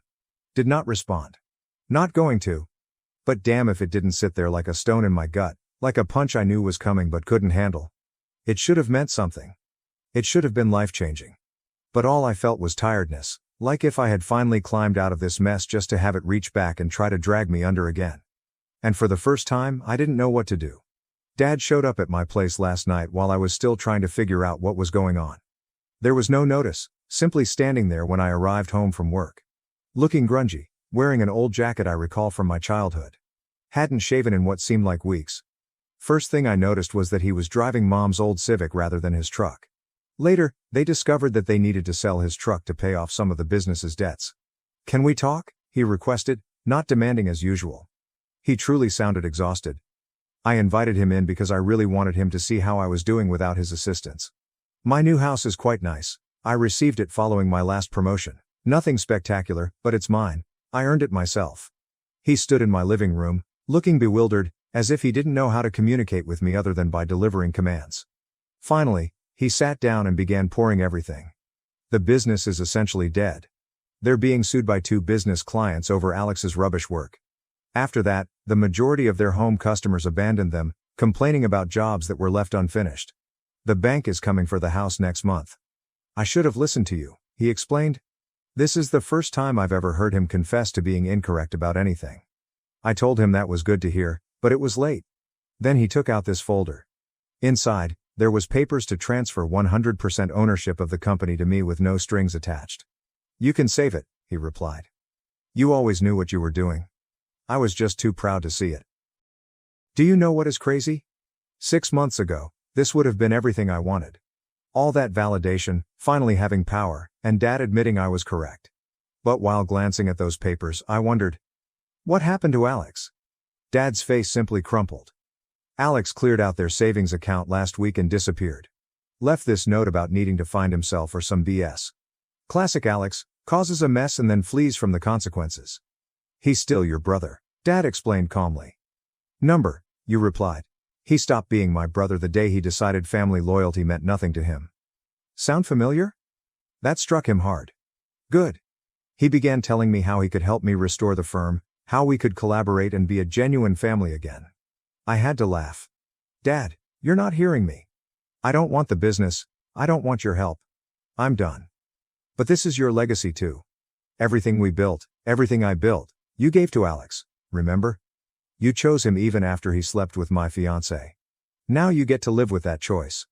He tried guilt-tripping me again about Mom's anguish over the family falling apart. I told him the same thing as before. She's welcome here anytime, just her. She won't leave me, he said? Then that's her choice, and living with the consequences of your actions, that's yours. He sat for a long time before asking quietly, where did I go wrong? I wanted to lay it all out. All the years of favoritism, the continual justifications for Alex, how he discarded someone who genuinely cared about the business for someone who regarded it as a piggy bank to rob. So what's the point? You didn't go wrong, Dad. You got exactly what you always wanted, Alex being in charge. How's that working out? He left shortly thereafter. He looked around 20 years older walking out than when he walked in. I received a text from Mom this morning. They'll be moving in with her sister in Ohio next month. Dad is going to try to find a job there.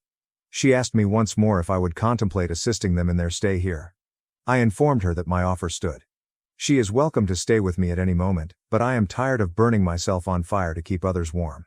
Sophie still sends texts concerning the baby. I advised her to call my lawyer. I haven't heard from Alex, do not expect to. You know what's weird?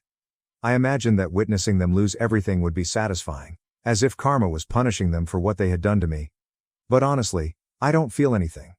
Nor pleased, nor sad, just finished. I began dating someone new last month, taking it slowly. She asked about my family, and I simply stated that we are not close. Maybe someday I'll tell her the whole tale, but for now, I'm focused on creating my own life. There is no drama, no poisonous familial BS, and no attempting to gain favor that never comes. I informed Sophie that everything would now be handled by lawyers. Will I be present for my child?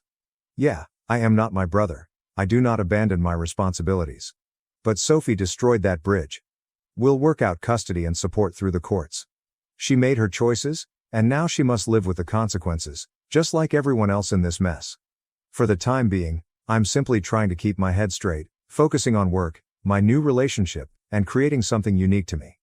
Some nights, I lie awake thinking about how messed up it is that my children will be born into all of this drama, but you can't undo other people's mistakes.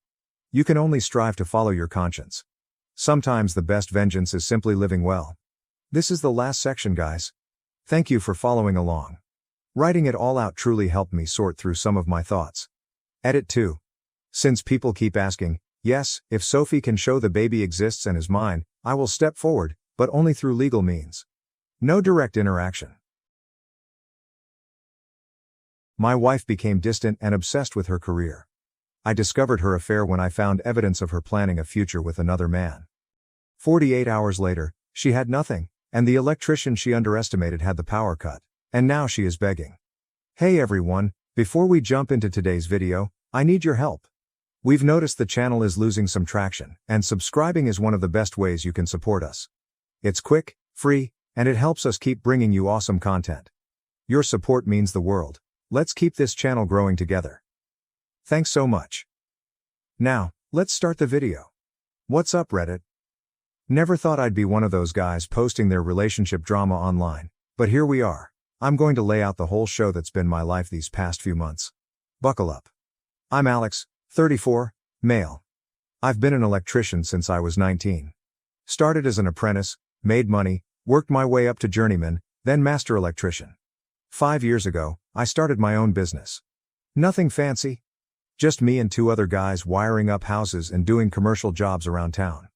I make decent money now, enough to be comfortable without being rich. Me and Jessica, 31, female, met at my buddy Dave's housewarming party 6 years ago. She was his girlfriend's friend from college. Not going to lie, the first thing I noticed was her hourglass body, but what actually got me hooked was how she laughed at my dumb jokes, like genuinely laughing, not that fake polite giggle most chicks do when they're just being nice. We hit it off right away. She was working at this marketing firm downtown, handling social media accounts for local businesses. She was smart as hell, always had something interesting to say, not like those boring dates where you're desperately trying to keep the conversation going. Our first date was at this dive bar that has the best wings in town. She showed up in jeans and a t-shirt. I knew right then I was in trouble. 3 years of dating, 3 years married. We built what I thought was a pretty decent life together. I was busting my ass getting my electrical business going, sometimes working 14-hour days, crawling through attics in the middle of summer or wiring new constructions in the freezing cold. But it was worth it. We bought a modest 3-bedroom in a decent neighborhood. Nothing fancy, but it was ours. Well, mostly mine since I put down most of the down payment, but whatever. In the beginning, Jessica seemed to genuinely appreciate what I did. She'd have dinner ready when I got home from a long job, and listen to me about the general contractor who nearly got himself electrocuted because he couldn't wait for me to kill the power. She'd brag to her friends about how her man could fix anything, and used to wear my old work shirts to bed because they smelled like me. Never complained about my calloused hands or the fact that some days, I came home so tired I'd fall asleep on the couch before dinner. Weekends were simple but good. We'd work on house projects together. She actually got pretty decent with a paintbrush and could hold her own with basic power tools. We'd have friends over for BBQs, binge-watch shows, try new restaurants, normal couple stuff. Took a vacation once a year. Nothing extravagant, usually a beach somewhere within driving distance, but we had fun. But I'm going to be real. There were probably signs that things weren't as perfect as I thought. When you're grinding every day trying to build something, you don't always see what's right in front of your face. Honestly, I've never been the most observant guy when it comes to emotional stuff. My dad was old school, fix things, provide, protect. Talking about feelings wasn't exactly part of the training manual. Things were good for the first couple of years of marriage. We talked about kids but agreed to wait until my business was more stable and she got to a better position at her company. We had a decent little savings building up, I was landing bigger contracts, she got a promotion, everything was on track. Her family liked me well enough. Her dad appreciated that I worked with my hands and built something from nothing. Her mom was always a bit snooty, typical suburban Karen who thought her daughter would have landed a doctor or lawyer, but I won her over by fixing everything in their house whenever we visited. Nothing builds goodwill with the in-laws like solving the plumbing problem that's been driving them nuts for months. My family loved her. My mom was just happy I found a girl who could put up with me. My dad thought she was a little too into social media and brand names, but he kept that to himself mostly. My younger brother thought she was hot, the little shit, but respected our relationship. We had a good group of friends too, a mix of my construction buddies and her marketing co-workers. Regular game nights, summer cookouts, fantasy football league that got way too competitive. Normal. A good life. If you'd asked me then, I would have said we were solid, not perfect. We had the normal fights about dumb stuff like dishes in the sink or me tracking mud into the house. She'd get annoyed when I'd forget some event with her friends. I'd get irritated when she'd spend too much money on clothes or makeup. But nothing major. No red flags, at least, none that I saw. Man, typing all this out, it's like watching the beginning of a horror movie where everything seems fine, but you know the serial killer is about to jump out. Except in my case, the monster was wearing Victoria's Secret and sleeping next to me every night. The first sign something was changing was probably about 8 months ago. That's when Jessica started talking more and more about this new guy at work. Mike. Mike with his MBA from some fancy school. Mike with his amazing ideas for the company. Mike who was going places? Should have paid more attention when my wife couldn't go 5 minutes without mentioning another dude's name. But like I said, I was focused on growing my business, landing contracts, managing my small crew. Didn't realize I should have been focusing on what was happening right under my own roof. But then it became Mike this, Mike that. Mike thinks we should approach the Johnson account differently. Mike went to Cancun last year and said we should go. Mike says my ideas have real potential. Pretty soon, I'm hearing about Mike's breakfast choices and workout routine, like I give a shit that Mike does CrossFit and eats avocado toast. Around this time, Jessica started coming home late from work. It started with team happy hours that were supposedly mandatory for team building once a week. Then it became twice, then 3 times a week. She'd roll in at 8 or 9 p.m., slightly buzzed, smelling like a mix of bar and perfume. When I'd ask about her day, she'd get this distant look, like she was mentally somewhere else. She started making these little comments about how her college friends were doing so much with their lives. One just bought a vacation home in Colorado, another got promoted to VP at some tech company, always with this weird undertone, like somehow our life wasn't measuring up. Mike says I have real management potential. He thinks I should be aiming higher, she'd say, scrolling through Instagram while I tried to tell her about landing a big contract for a new office building downtown. Like my success meant nothing because I wasn't wearing a suit to work. Then came the appearance changes. She started dressing differently for work, clothes I'd never seen before, more makeup, a new hairstyle, new perfume that probably cost more than my work boots. She started going to get her nails done every week instead of every few months for special occasions. The gym was next. Suddenly, my wife, who used to groan about walking the dog around the block, was hitting the gym at 6 a.m., Before work at some fancy new place downtown with classes, smoothies, and personal trainers. $200 a month compared to the perfectly good $30 a month place 5 minutes from our house. She was coming home later and later, always showering at the gym after her workout, so she'd arrive home freshly showered, makeup perfect, hair done, at 8 or 9 p.m. Because that's totally normal after a sweaty gym session, right? I'm not the jealous type. I've never been the guy who checks his girl's phone or tracks her location. I always figured trust is either there or it isn't, and if it isn't, the relationship is already over. But I'm also not stupid. I started noticing she was always on her phone but would turn the screen away when I came near. I caught her texting late at night with the brightness turned all the way down. She would take calls and suddenly need to step outside for better reception, at our house, which has never had reception problems. One night, I woke up around 2 a.m. to use the toilet, and she wasn't in bed. I found her in the kitchen, furiously texting someone. When she saw me, she nearly dropped her phone and quickly said she couldn't sleep and was checking work emails at 2 a.m. Sure. Money changes too. We always had separate accounts for our own spending money, plus a joint account for bills and savings. I started noticing larger than normal withdrawals from the joint account into her personal account. When I asked, she'd say something vague about needing to help her sister or investing in a work thing. Credit card statements showed charges at restaurants on nights she was supposedly at girls' night or working late. Expensive clothing stores when she claimed she was just browsing. Hotel bar charges in the middle of a work day. The final straw was Valentine's Day. I'm not usually big on that commercial holiday, but I made reservations at this nice steakhouse she'd been wanting to try. Ordered flowers to be delivered to her office. Even bought her this silver bracelet she'd been hinting about. I texted her around noon to make sure she'd be home in time for our 7 p.m. reservation. No response. I called at 5 a.m., straight to voicemail. By 6:30, still nothing. I ended up sitting on the couch in nice clothes with flowers wilting on the table and a cold bracelet box in my pocket. She finally strolled in at 11 p.m., clearly drunk, saying there was a work crisis and her phone died. She didn't even notice the flowers or my dress clothes, just went straight to bed. The next morning, she acted like nothing happened. When I brought it up, she got defensive, saying I was overreacting and making her feel guilty about having to work late. That's when I knew for sure something was up. The Jessica I married would have at least felt bad about missing Valentine's Day, would have apologized, tried to make it up to me. This new Jessica just seemed annoyed that I expected her time and attention at all. I'm a pretty straightforward guy. My first instinct was to just confront her, ask if she was cheating, and have it out. But something stopped me. Maybe pride, maybe self-preservation. Instead, I decided to pay attention. Really pay attention. I started keeping track of patterns. Every Tuesday and Thursday, late meetings. Every other Saturday, girls' brunch that somehow lasted until dinner. Always came home with her hair done but no shopping bags from these supposed shopping trips. I checked our cell phone records online, multiple calls and texts to the same number, always at times when she was working late or at the gym. A number that wasn't saved in our family phone plan contact list. One day, while she was in the shower, I did something I never thought I'd do. I checked her phone. It was locked with a new passcode. Since when did she need to lock her phone from me?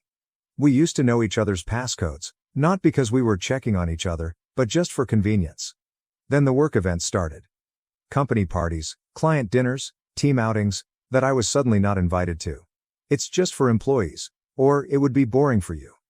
The Jessica I married used to love showing me off to her coworkers, introducing me as her sexy electrician husband. I'm not the most observant guy with relationship stuff, but even I couldn't ignore what was happening. My wife was pulling away, building a separate life that I wasn't part of. The question was, what was I going to do about it? As I was deciding what to do, the universe decided to hand me a piece of real evidence. I was fixing our leaky bathroom sink when I dropped my wrench, and it knocked over Jessica's makeup bag that was sitting on the counter.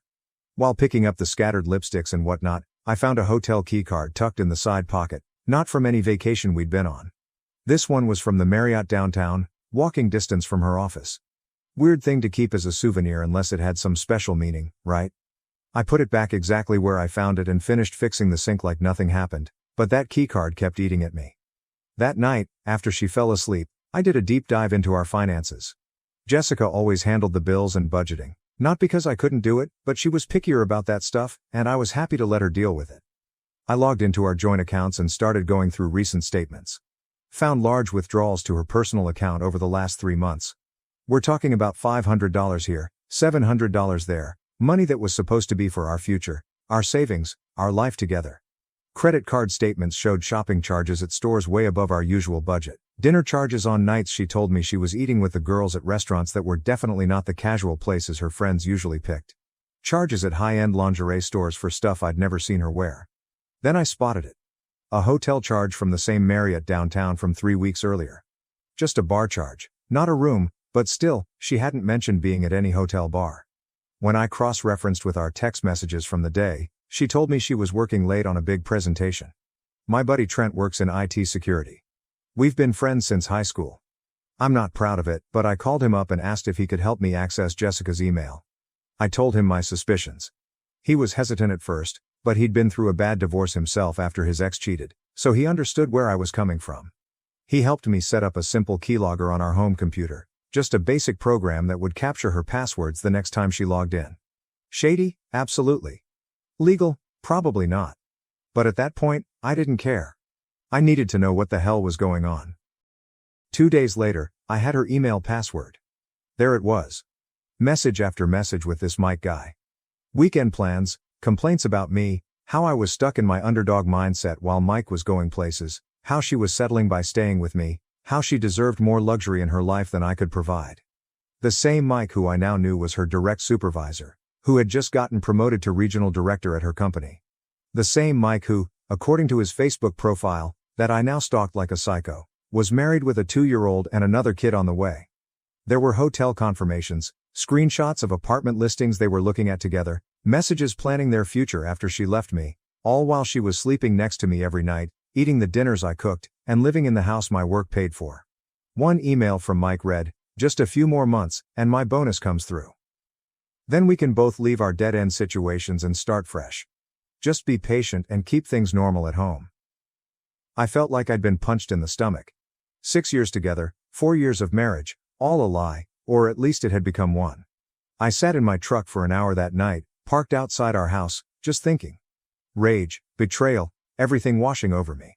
Part of me wanted to storm in, pack her stuff, and throw it on the lawn. Part of me wanted to find this Mike and introduce his face to the pavement. Part of me wanted to just get drunk and set something on fire. But I didn't do any of that. I'm not that guy. Never been the type to lose control, even when every part of me wanted to. My dad always said, when you're angry, that's exactly when you need to think clearest. Old man was right about that at least. Instead, I started making plans. If Jessica and Mike were plotting their exit strategy, I needed to be 2 steps ahead. I wasn't going to be the chump left holding the bag when they decided to pull the trigger on their little escape plan. First, I set up a consultation with a divorce lawyer, a guy I'll call Richard, who my buddy used when his wife cheated. Supposedly a real shark. I forwarded all the emails I'd found, the financial records, everything. He confirmed what I already suspected. I had more than enough for an at-fault divorce on the grounds of adultery. But Richard suggested something smarter than just confronting her outright. If you show your hand now, she'll just get defensive and start hiding assets, he said. Better to be strategic about this. Gather more concrete evidence, photos or video, if possible, to document any unusual spending or asset transfers to secure your own finances before making any moves. And most importantly, act normal while doing all of this. The element of surprise is your biggest advantage right now. Once you confront her, the game changes completely. A game, that's what my marriage had become. A game of chess where I needed to anticipate her moves and counter them before she even made them. The next day at work, I couldn't focus. I almost electrocuted myself because I was distracted, thinking about Jessica and Mike planning their new life together while I was busting my ass providing for us. My apprentice, Tommy, actually had to step in and remind me to test the circuit. Kid saved me from a nasty shock. Embarrassing. That night, when Jessica came home late as usual, I forced myself to act normal. I asked about her day, listened to her lies about a stressful client meeting, and even managed to kiss her goodnight without throwing up in my mouth. While she slept, I started making lists on my phone. Assets to protect, accounts to separate, people who needed to know what was happening, and people who didn't. A timeline for how this would all go down. The next morning, I texted her that I might have to go out of town for a big electrical job, a commercial building in Phoenix that needed a complete rewiring. I'd probably be gone for about 2 weeks. I asked if she'd be okay holding down the fort alone. Her response was so enthusiastic it was almost comical. "That's great, babe. Such a good opportunity for you. I'll be fine here. Don't worry about me." I bet you will be, I thought. I bet you will be. The trap was set. Now I just needed to put the rest of my plan in motion. I made a big show of packing, loading my truck with tools, kissing her goodbye.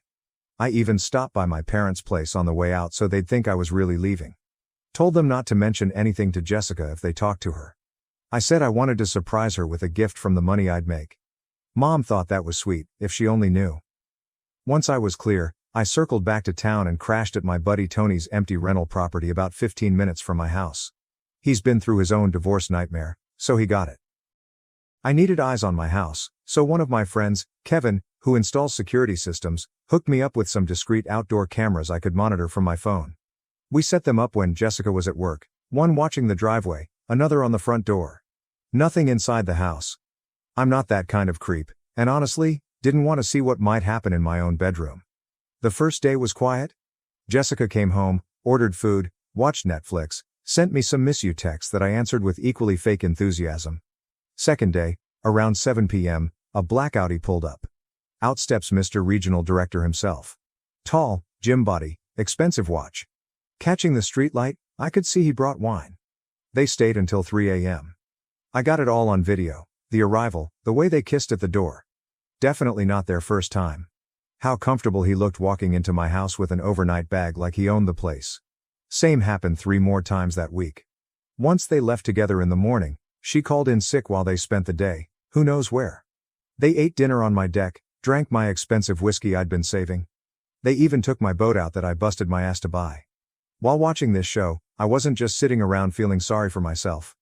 I called my dad first, showed him everything. He was pissed but focused. "What's the plan, son?" he asked. "Need to protect what I've built," I told him.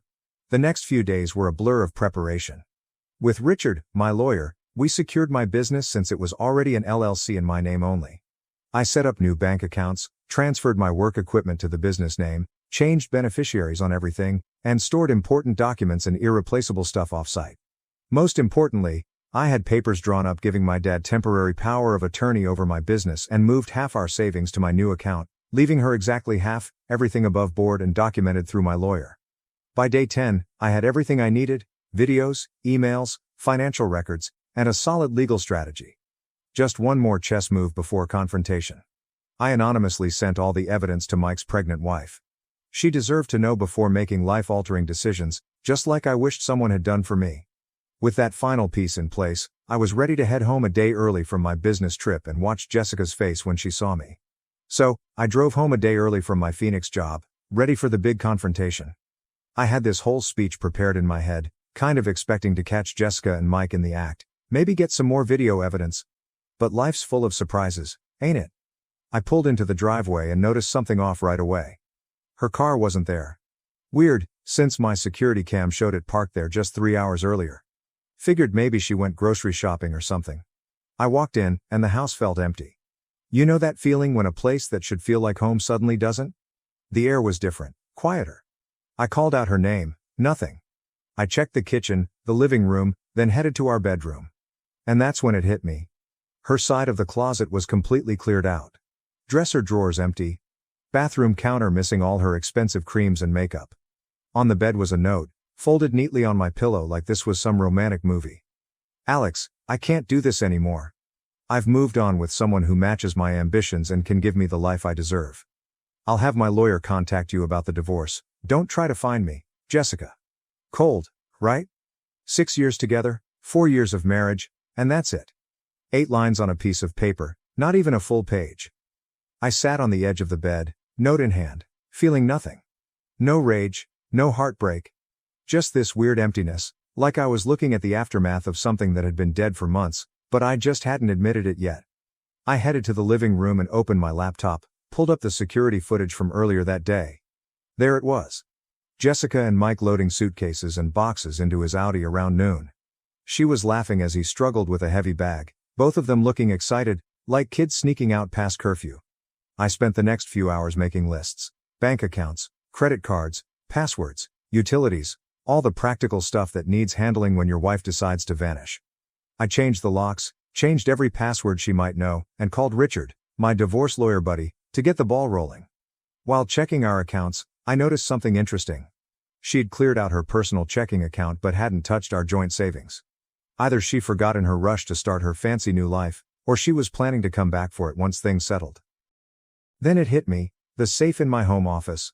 I opened it, and yep, all her important documents were still there. Birth certificate, passport, social security card, everything you need to function as an adult in this country. She'd been in such a hurry to bail that she'd completely forgotten the basics. Stupid. I picked up my phone to text her about it but stopped. Richard's advice came back to me. Don't engage. Don't engage until we have everything in order. Let her make the first mistakes. Instead, I called my dad, explained the situation. He came over quickly. We sat on the deck talking while I transferred half our savings to a new account in my name only, leaving her half in the joint account. I'm not a thief, but I'm not a sucker either. Dad stayed over that night. Good thing too, because around 3 a.m., my phone started blowing up, text after text from Jessica. Just realized I left some important things. Can we arrange a time for me to pick them up? Alex, please respond. This is childish. They're my documents. I need my passport for a new job opportunity. I shut off my phone and went back to sleep. Let her sit with her poor planning for a while. The next day was weirdly normal. I went to work, wired a new construction site, made small talk with my crew. Nobody knew my life had just imploded, and I didn't feel like sharing. I checked my phone at lunch, 27 missed calls, voicemails ranging from sugary sweet to threatening legal action. Mike had even called twice, trying to sound all authoritative about personal property law. I just texted Jessica once. All communication through lawyers from now on. Then I blocked both their numbers and finished my sandwich. 48 hours after Jessica's great escape, I was in the garage reorganizing my tools. What can I say? It's therapeutic. When I heard someone pounding on the front door, I checked my new security app, and there she was, looking considerably less put together than when she left. I laughed my ass off and took my sweet time answering. Found her on the porch, mascara smeared, hair a mess, wearing what looked like yesterday's clothes. You changed the locks? First words out of her mouth, all indignant, like I'd done something wrong. Yep. Didn't invite her in. Just stood in the doorway. I need my things, Alex. My documents. I can't do anything without them. Should have thought about that before you cleared out while I was working. Her face did this thing where she was trying to look sad, but also trying to look attractive while looking sad. It's a weird expression that used to work on me. Not anymore. Can I please come in and get my passport at least? I have a job interview tomorrow. Nope, all items will be exchanged through lawyers. I've already contacted mine. That's when she switched tactics. She started crying, shoulders shaking, the works. Please, I made a mistake. Mike isn't, things aren't what I thought. I just need my documents. Not my problem. You can't legally keep my identification documents. Her voice rising to that shrill tone. Actually, I can. I'll secure them until proper legal exchanges are arranged. They're safe. They'll be returned through appropriate channels. She tried to push past me into the house. I just stepped to the side, blocking the door with my arm. Jessica, you made your choice. You left. This isn't your home anymore. It's my house too. My name is on the mortgage. Might want to check that again. The mortgage is in my name only. The house was purchased with my pre-marriage savings as the down payment, and since you abandoned the residence without notice, you've complicated your claim considerably. Thank you, Richard, for that legal script. Although I felt she didn't quite get what I said, she felt it, because her face showed the exact moment she realized I wasn't the pushover she thought. Where am I supposed to go? Mike's place is complicated. Trouble in paradise already? That was fast. She glared at me. His wife found out somehow, and showed up at his apartment screaming. Had all these emails and videos? Did you have something to do with that? I just shrugged. Sounds like karma to me. I have nowhere to go, Alex. Let me stay here until I figure things out. Just for a few days. I'll sleep on the couch. No. You're being cruel. Full waterworks now. After everything we've been through, it would be leaving someone with a note after 4 years of marriage. Cruel would be screwing your boss in our bed while I was working my ass off providing for us. Cruel would be planning to clean out our accounts once his bonus came through. Her eyes went wide. How did you? I know everything, Jessica. Every email, every plan, every complaint about my lack of, While you were falling for his lease car and maxed out credit cards, she crumpled onto the porch steps, sobbing for real this time, not for me, but for her perfect exit strategy falling apart. I almost felt bad. Almost. I'll have Richard contact your lawyer about document exchange. You should go now. I closed the door, watched through the security cam as she sat there crying for another 20 minutes before finally calling her sister to pick her up. Later that night, my phone lit up with a text from an unknown number. This isn't over. You had no right to ruin everything. I forwarded it to Richard with one comment. More evidence for the file. I spent the next couple of weeks focusing on work and getting my life together. Had a massive rewiring job for a restaurant downtown that kept me busy. Plus, Richard was putting together our divorce strategy. And yeah, it's been 3 weeks since she showed up crying on the porch. The document exchange finally happened, supervised by both our lawyers at Richard's office. Jessica showed up looking rough. Dark circles under her eyes, wearing clothes I recognized from 2 seasons ago. Guess the fancy shopping sprees were over? She tried to corner me before the meeting. We need to talk privately, Alex. Nothing to say that can't be said in front of the lawyers. Richard was a beast. Had everything organized, documented, ready for signature. Jessica's lawyer looked annoyed the whole time, probably because she kept interrupting him to make emotional appeals directly to me. I made a horrible mistake, she said at one point, reaching for my hand across the table.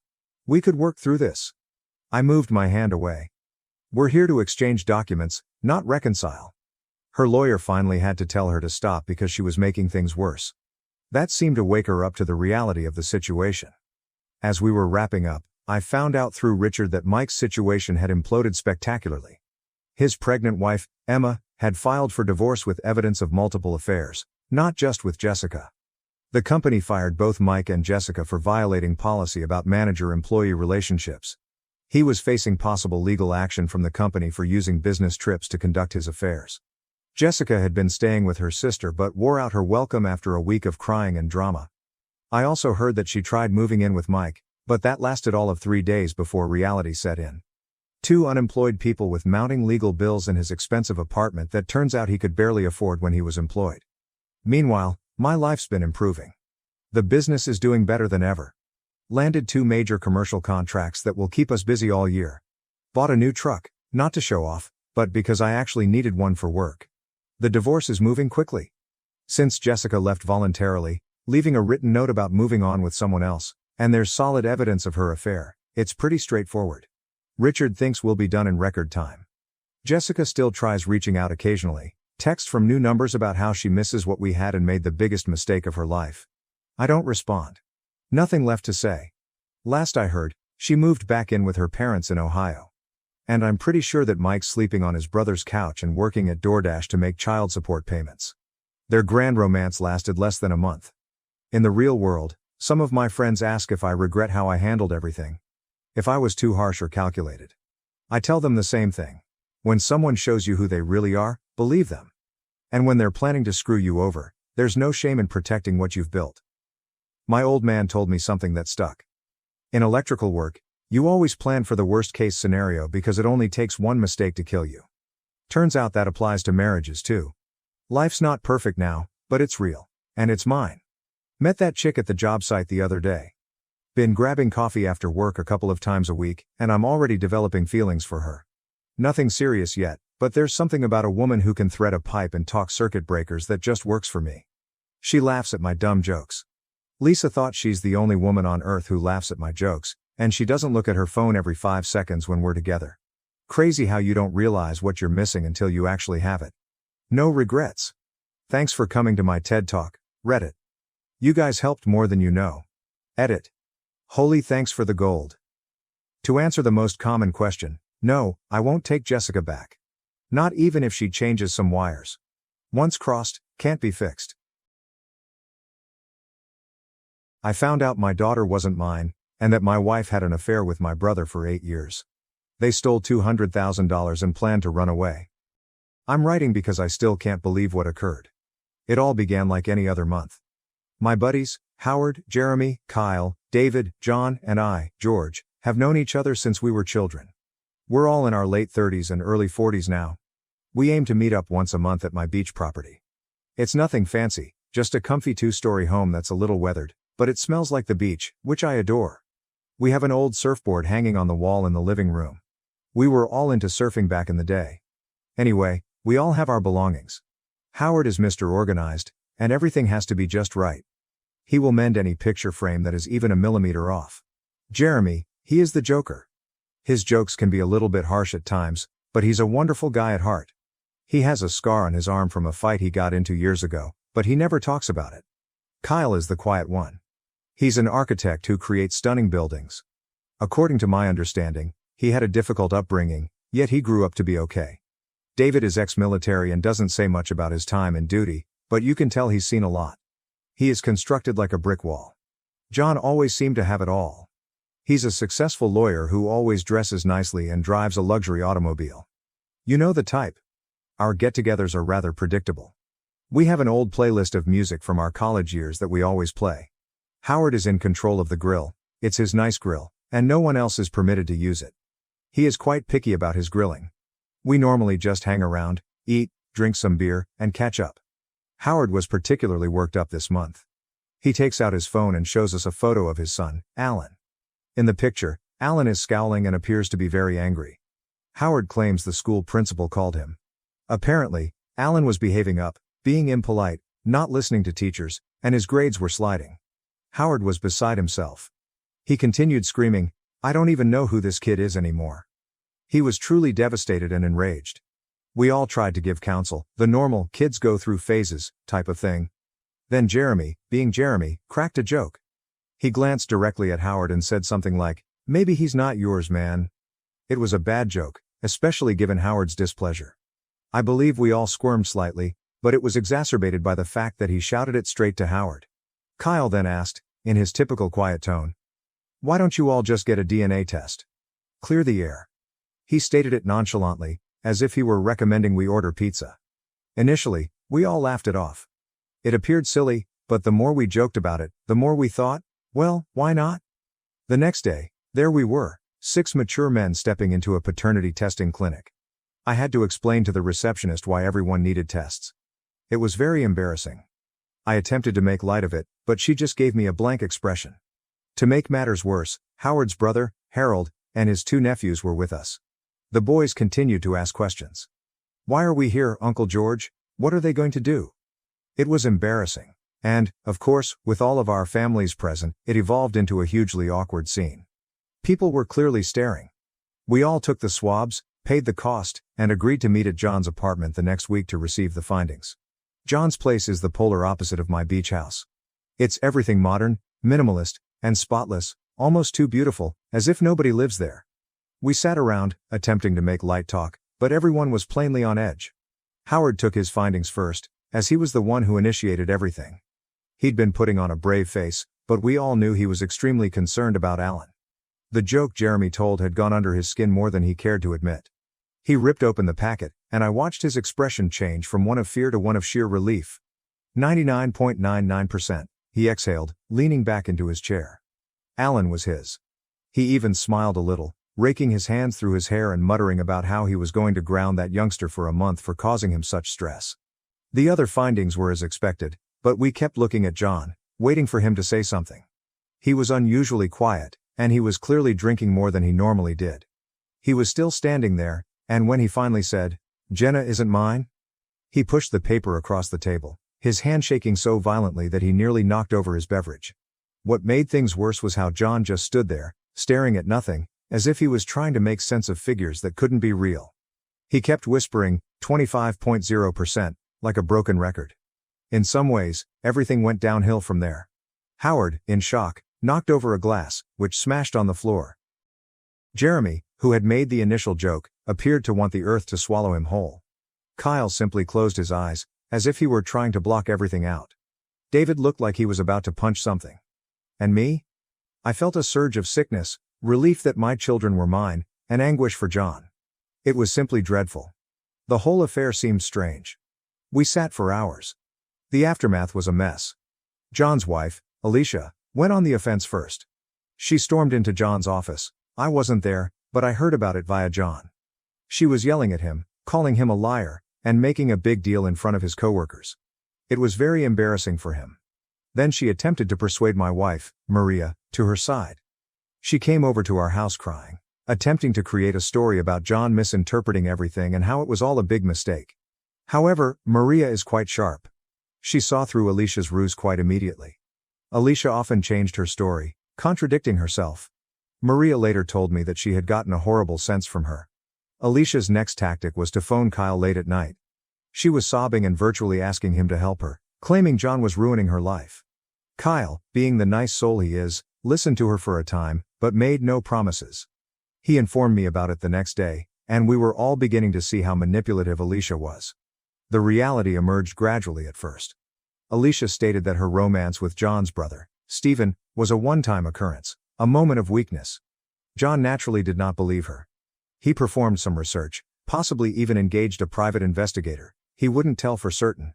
He discovered that the relationship was far longer and more involved than Alicia had previously admitted. The ultimate encounter occurred at their home. I was not present, but John informed us about it afterward. Alicia eventually admitted everything. The romance began before their wedding and had continued on and off for years. She also stated that Stephen had major financial issues, and she had been covertly providing him money, John's money. And things got worse. It was more than simply a casual flirtation. They had been meeting in hotels while John worked late, believing he was providing for his family. They even used John's automobile occasionally. They celebrated Jenna's birthday like a couple, snapping photos and pretending to be joyful. Days before John's family gathering, Stephen had been sending Jenna costly gifts that John could never afford, all purchased with money that had been essentially stolen from him. It appeared that he was attempting to buy Jenna's adoration. Is this the lowest blow of all? She would tell John she was working late when, in fact, she was out with Stephen. The financial side of things was completely out of control. These family loans that Alicia had been handing Stephen were massive.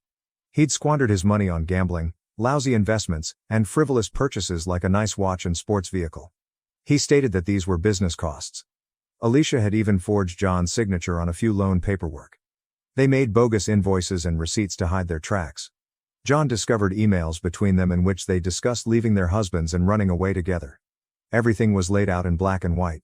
When everything started spilling out, Alicia began hurriedly phoning everyone, attempting to mitigate the damage. She called me, my wife, and even contacted my parents. It was pathetic. The entire event culminated during Jenna's birthday celebration. It was a spectacular event at a nice restaurant. Everyone was pretending to be joyful. Stephen was present, acting smug and touchy-feely with Alicia. It made John obviously angry. He kept clenching and unclenching his hands while standing near the exit, as if waiting for Stephen to flee.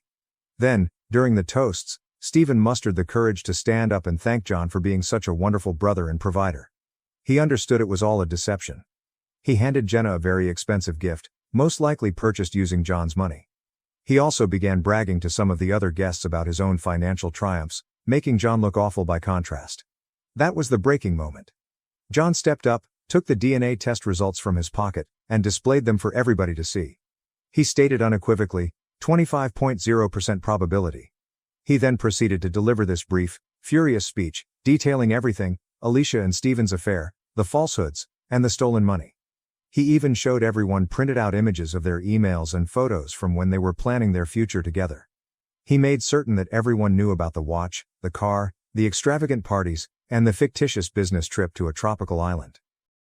John's mother-in-law gasped and fainted. His father-in-law attempted to punch John, but fortunately, some other guests pulled him back. Stephen attempted to sneak out the back, but John's father, who, like David, is an ex-military, saw him and knocked him down.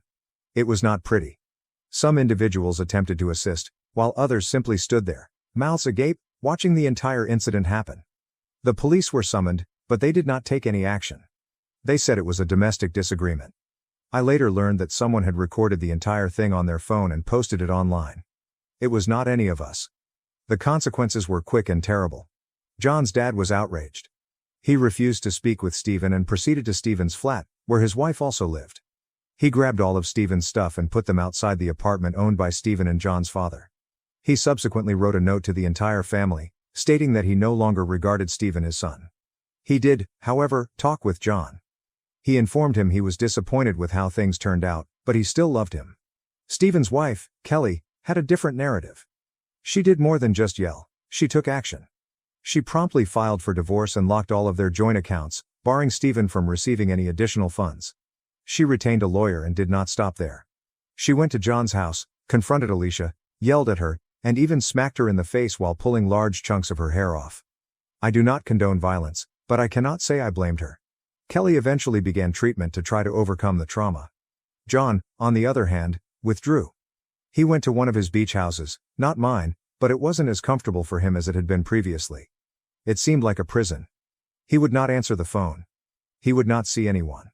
He ordered meals online and stared at the ocean for hours. He later informed me that he had dreams about the DNA test and the overall affair. He really considered selling the property and committing suicide somewhere in a distant wilderness, but he couldn't bring himself to do so, too many memories. He began drinking extensively to numb the ache. He stopped shaving and changing his clothes. He simply gave up. Meanwhile, Alicia and Stephen were residing at John's house. Apparently, Stephen moved in after getting booted out of his residence. They acted as if nothing had happened. They were seen going on shopping sprees, purchasing pricey clothing and accessories. They were even plotting their escape, working out how to get away from the disaster they had created. It was horrible. They ordered pricey takeout every night while John struggled to pay his debts. They had noisy parties, which bothered the neighbors. Alicia even began remodeling Jenna's room despite knowing she might have to leave at any time. And Stephen, the jackass, began parking his automobiles in John's driveway. John started experiencing panic attacks. Just seeing Alicia and Stephen together triggered them. He stopped caring for himself. He wasn't showering or eating properly. One day, he accidentally smashed a framed photo of Jenna. He wounded his palm badly on the broken glass, but he didn't appear to notice. That's when we, his pals, realized we needed to act. We held a meeting at my residence. Howard brought all of the bank statements and, with John's assistance, the fake documents. He didn't simply show us the documents, he hurled them on the table, scattering them around. He was furious. Jeremy claimed he wanted to bash Stephen up. David, given his military background, even joked about making them disappear. I believe he was joking anyway. Kyle, who is usually so cool and controlled, was visibly angry. We spent hours discussing, fighting, and attempting to figure out what to do. We argued the legality and morality of it all. Howard completed some research, including landlord-tenant legislation and eviction procedures. He came up with an idea. Jeremy would be the muscle, so to speak. David devised a backup plan in case something went wrong. We even developed a code word, pineapple, to indicate that the job had been completed. I was just sitting there, Pikachu-faced, listening to everything. The next step was to get John out of the way and avoid unintentionally turning up until we finished what we were going to do. We didn't simply invite him over for a cookout since it would have been too suspicious. Kyle feigned to seek John's legal counsel on a serious property matter. Given John's occupation, it was a valid reason. We kept John engaged with food and alcohol while also keeping the conversation going, distracting him from what was truly going on. Meanwhile, the rest of us visited John's residence. The confrontation was fierce. Alicia instantly began playing the victim, crying and claiming we had no right to be there. Stephen attempted to seem strong, but you could see fear in his eyes. We took pictures and films of everything, documenting the chaos and the fancy stuff they purchased with John's money. We discovered additional evidence, including images of them on secret travels and documentation indicating that they intended to buy a property together. We didn't just neatly pack their possessions when we were clearing them out. We hurled them out the window, resulting in a massive pile of garments, shoes, and whatever else we could find. Jeremy was raving at Stephen, calling him every term in the book and threatening him if he ever approached John or Jenna again. I discovered a stockpile of valuable items that Alicia had been hiding. I flung it at her feet, saying, "Here's your blood money." Alicia began weeping hysterically, yelling, and threatening to call the police. Jeremy stepped in and gently explained her that the house was exclusively in John's name, that they had signed a prenuptial agreement before getting married, and that she had no legal right to be there. Howard finally got in Stephen's face, forcing him up against the garage door and calling him a lowlife. Kyle and John waited at my beach house.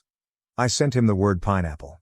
Finally, he informed John that it was time to return him to his true home. Kyle described John as a jumble of emotions, including rage, relief, anxiety, and remorse. He was driving wildly, speeding, slowing, and then speeding up again. He continued to murmur to himself, revisiting the last 8 years of his life in his thoughts, attempting to make sense of it all. He was scared of what this could do to Jenna. When they arrived at the house, it was quite the sight. Alicia and Stephen's belongings, including clothing, furniture, and golf equipment, were strewn around the front lawn. The neighbors were outside, watching the entire event. It felt like a yard sale from hell. Alicia stood there, red-faced and enraged, yelling at John. She was blaming him for everything, claiming he was wrecking her life and was a horrible guy. Stephen stood behind her, gazing down at the ground, as if humiliated. He didn't say anything. John did not even recognize them. He strolled right by them, as if they were invisible. He went into the home. It was disturbingly silent. Of course, the furniture remained, but everything else, all the small personal touches that made it their home, had vanished. It was like coming into a set model home, not the one he'd shared with his family for years. He moved from room to room, slowly taking everything in. The emptiness was the worst part. He told me later that was when it hit him. They were genuinely gone. While the turmoil erupted at John's house that day, Jenna was safe at her best friend's house for a playdate. Her friend's mother was one of the few parents at Jenna's school who saw through Alicia's act and was always sympathetic to John. She had planned this playdate knowing what was going to happen at the house, because we had told her about it. She returned perplexed. John needed to explain everything. "Is Uncle Stephen my true father?" she asked. John felt nauseous. Then she asked, "Don't you love me anymore?" He broke down, telling her that nothing could ever change his feelings for her. But then Alicia returned, seized Jenna by force, and we couldn't stop her. John spent the first night alone. The next day, he told us he had ended up sitting on Jenna's bed, marveling at her toys and drawings. It was one of the most challenging things he'd ever done. He spent the following few weeks in his daughter's room, and it was a blur. John wasn't doing well. He had both good and bad days. I believe that seeing a therapist helped him. He attempted to keep himself busy by focusing on his work. He began playing his guitar again, which he hadn't done in years. He even went surfing a few times, hoping to relive part of his former life. We, his pals, supported him every step of the way. We frequently checked on him, made sure he was eating, and hauled him out of the home when necessary. The biggest worry that troubled John, the one he couldn't shake, was, what does Jenna think of me now? He was consumed by the dread that she blamed him, that she believed he had abandoned her. He kept wondering, does she believe I abandoned her? Will she ever forgive me for what occurred? He couldn't ask her directly just yet. He had missed her school dance presentation, which she had been practicing for months. He felt bad about it, but he didn't know how to confront her or explain why he hadn't been there. The guilt was crushing. He simply wanted to cuddle his little baby and tell her everything was fine, but he wasn't sure whether it was. He wasn't sure if he'd be okay. However, John could not have fought this fight alone. None of us could have handled something like this on our own, and it wasn't only the guys who rallied around John. Our spouses were also great. They observed how much John was hurting and stepped up big time. They didn't just say they were sorry, they did something. They confronted Alicia immediately. They made it clear to her that they understood exactly what she had done and would not allow her get away with it. They posed a formidable challenge. They also cared for John. They put together a care box for him, complete with his favorite snacks, novels, and a handwritten note from each of them expressing their support. They took turns fixing him dinner, ensuring that he ate something other than takeaway.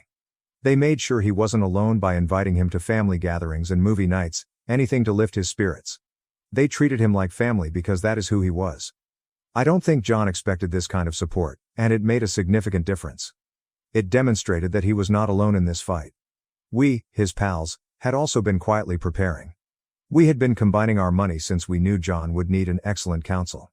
We had done our research and located someone who specialized in high-conflict divorce and custody situations. This lawyer was known for winning and obtaining outcomes. We presented John with a retainer fee, explaining that we were all in this together. John hesitated at first. He was frightened of making matters worse for Jenna. He was frightened of losing her entirely. He kept saying, "What if I fight this and lose? What if she ends up hating me even more?"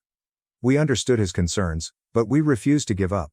We reminded him that being a father was about love, being present for your child, and providing a secure and nurturing environment. We told him that he needed to choose to be Jenna's father every day, no matter what.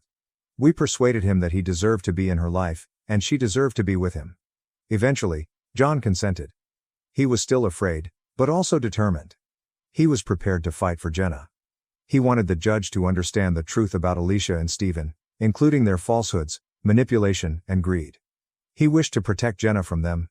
The divorce procedure was a nightmare for John. The lawyer we hired predicted it would take 6 to 8 months, but it ended up taking about 18 months. Alicia battled him every step of the way. She opposed everything, including the asset distribution and custody arrangements, and even attempted to claim that the house was partially hers. It was not. John acquired it from his grandma before they got married. She dragged out every single meeting, misscheduled appointments, and repeatedly requested paperwork extensions. Every time we thought it was nearly done, Alicia threw another wrench in the works. She sought to imply John was an unfit parent because he worked too much. Rich, coming from someone who has been sneaking around with his sibling. She even attempted to use his drinking against him, despite the fact that he had only recently begun drinking frequently after learning of her betrayal. But when John's lawyer showed all of the fake documents to the court, things became serious quickly. Alicia falsified John's signature on at least 10 distinct loan documents totaling more than $200,000. The judge saw this as more than just a divorce issue. It was outright fraud. They discovered evidence that she had been moving money to Stephen for years, using fictitious business invoices to conceal their activities. The district attorney became involved after John's lawyer provided the material. Alicia eventually faced criminal accusations for fraud and forgery. She attempted to imply that Stephen had pressed her into it. She ultimately agreed to a plea deal that included 3 years of probation, obligatory financial counseling, and repayment of every dime she had stolen. The judge also limited her visitation rights with Jenna to every other weekend, during daylight hours. There were no overnight stays or trips out of state for Jenna, and all visits were overseen by a court-appointed guardian. It was harsh, yet considering what she'd done, she got off easy. Stephen had less luck with the court system than Alicia. When the proof of financial fraud was revealed, he was charged with faking documents and stealing John's money, just like she was. But the judge didn't buy his excuses. Stephen was sentenced to 2 years in jail, while Alicia received probation. He, like Alicia, had to repay all they'd stolen, but being in jail prevented him from doing so immediately away. Stephen and Alicia's relationship came apart dramatically when they no longer had John's money to play with and were instead arrested. Alicia began blaming Stephen for everything, claiming he had deceived her. Stephen couldn't take being broke. They had a massive fight in court, yelling about how they had ruined each other's lives. After 16 months of misery, John finally got divorced. We went out to celebrate on the day it was finalized. John did not say anything that night. He just sat there, looking fatigued and relieved. It was over. He might now begin rebuilding his life. Jenna, that's the bit that tears my heart the most, was struggling with things for a while. Who would not? A therapist helped her comprehend that Stephen was her biological father, but John was still her father. John told me about a conversation they had where Jenna questioned if she could still call him dad. He claimed he cried for an hour after that. She didn't want much to do with Stephen, which astonished everyone but John. She rapidly realized that Stephen had contributed to the harm of her father, the only real father she had ever known. Stephen tried to give her expensive gifts during supervised visits, but she refused them. Smart youngster. She told the court-appointed supervisor that she did not want to spend any time with Stephen at all. Life gradually returned to a new normal. We had one more picnic at my beach property, which served as a sort of celebration. John thanked us for all we had done. He made a self-deprecating joke, indicating that he was finally recuperating. He was playing with the youngsters, throwing them in the air and making them giggle. It was evident how much he enjoyed being a father. He looked at us and said, "You guys are my family." And he meant it. We were more than just friends. We were brothers, pulled together by this strange, incredible event. If there is a moral to the story, it is that good friends will be there for you no matter what happens. Even if your life collapses, they will be there to assist you pick up the pieces. My brother demanded $50,000 from me for his broken relationship after his fiancée confessed she loved me. My brother Matt, who is 1 year older than me, was engaged to Kate, his ex-fiancée. They seemed like a good match, and it appeared that they would have a wonderful life together. However, things didn't go as planned, and their relationship ended in large part due to me. Before you pass judgment, I need to describe what actually happened. Matt and I have always been close, and we even attended the same college, where Matt met Kate. They struck it off fast and began dating seriously. Kate spent a lot of time with Matt and me in our college apartment. It didn't take long until she and I became pals. Initially, I was pleased to see how much she cared for my brother, and I admired her as his girlfriend. That's how I've always seen her, as Matt's girl, with the potential to join our family eventually. But, over time, I started to notice things about Kate that made me uneasy. She was frequently overly nice with me in ways that did not seem quite acceptable. I dismissed it at first, assuming it was her way of bonding with me as a potential sister-in-law. However, numerous ex-girlfriends of mine would bring up Kate in conversation. They told me how uncomfortable she made them feel when they came to visit me. According to them, Kate would act possessive of me around them, asking a lot of questions, which made no sense given that she was with Matt and not me. I never paid much attention to these statements, supposing they were exaggerated or simply didn't want to believe them. But as more individuals brought it up, I realized there could be something to it. I once dated a girl named Sarah, and everything went well between us. However, she abruptly ended our relationship. I was caught off guard and had no idea what had gone wrong. I eventually discovered the truth. Kate had ruined our relationship. When I brought Sarah over to our apartment, Kate would continuously mock her, put her down, and even bully her behind my back. Sarah later informed me that Kate made her feel unwelcome and insignificant, as if she did not belong in my life. That was not all.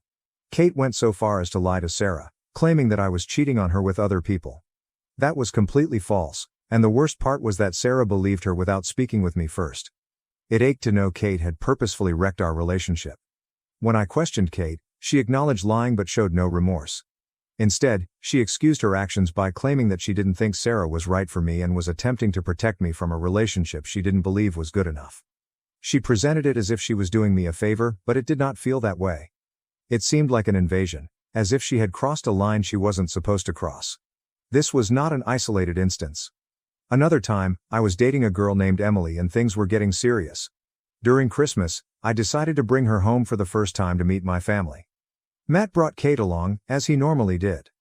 I had high hopes for the holiday, thinking it would be an opportunity for Emily to connect with everyone. Instead, it became a nightmare. Kate made Emily feel unwelcome from the beginning.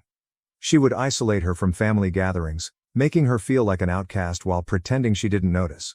Emily later told me that she thought Kate despised her and treated me with jealousy. She followed me about all day, never allowing Emily or myself any space or solitude. Eventually, Emily couldn't handle it any longer, and we split up. These experiences made me feel stuck. I wasn't sure if Kate had feelings for me because she had never expressed them. I also didn't know how to handle this without producing a schism between my brother and me or inciting extra family turmoil. But, at the same time, I couldn't ignore how Kate's actions affected my life and relationships. It was evident that something was wrong, and it was only a matter of time before things broke down. Then came my birthday. Kate handed me a gold chain with the letter K on it. It looked quite pricey. At first, I wasn't sure how to react. Giving me a necklace with her initials on it seemed weird, even inappropriate. This was not the type of gift you'd anticipate from your brother's fiancée. It seemed more like something couples would exchange. I nervously quipped that she must have confused the receiver, as the necklace appeared to be a gift for my brother Matt rather than me. Kate's face flushed with shame, and she explained how she had personalized the necklace particularly for me. She said she wanted me to wear it so I wouldn't get approached by every girl on the street. I made a nasty expression at her comment, and she must have seen it because she fell into tears and fled out of the room without saying anything. The entire situation felt awkward and uncomfortable, and I had no idea what to do. Later, I summoned the confidence to tell my brother about my concerns, hoping he'd understand why Kate's gift had upset me. But, to my amazement, he ignored it completely. He pretended it wasn't a huge deal for Kate to give me anything like that, telling me that Kate loved me like family and I shouldn't overthink things. When I brought up Kate's previous occurrences and strange conduct, my brother replied that she was simply a highly protective person and that her behavior meant nothing else. To avoid unnecessary drama, I decided to drop the topic with him. He was clearly delusional. But, following the incident, I made a concerted attempt to distance myself from Kate. I was nice and respectful whenever I was around her, but I avoided spending time alone with her or conversing with her for longer than necessary.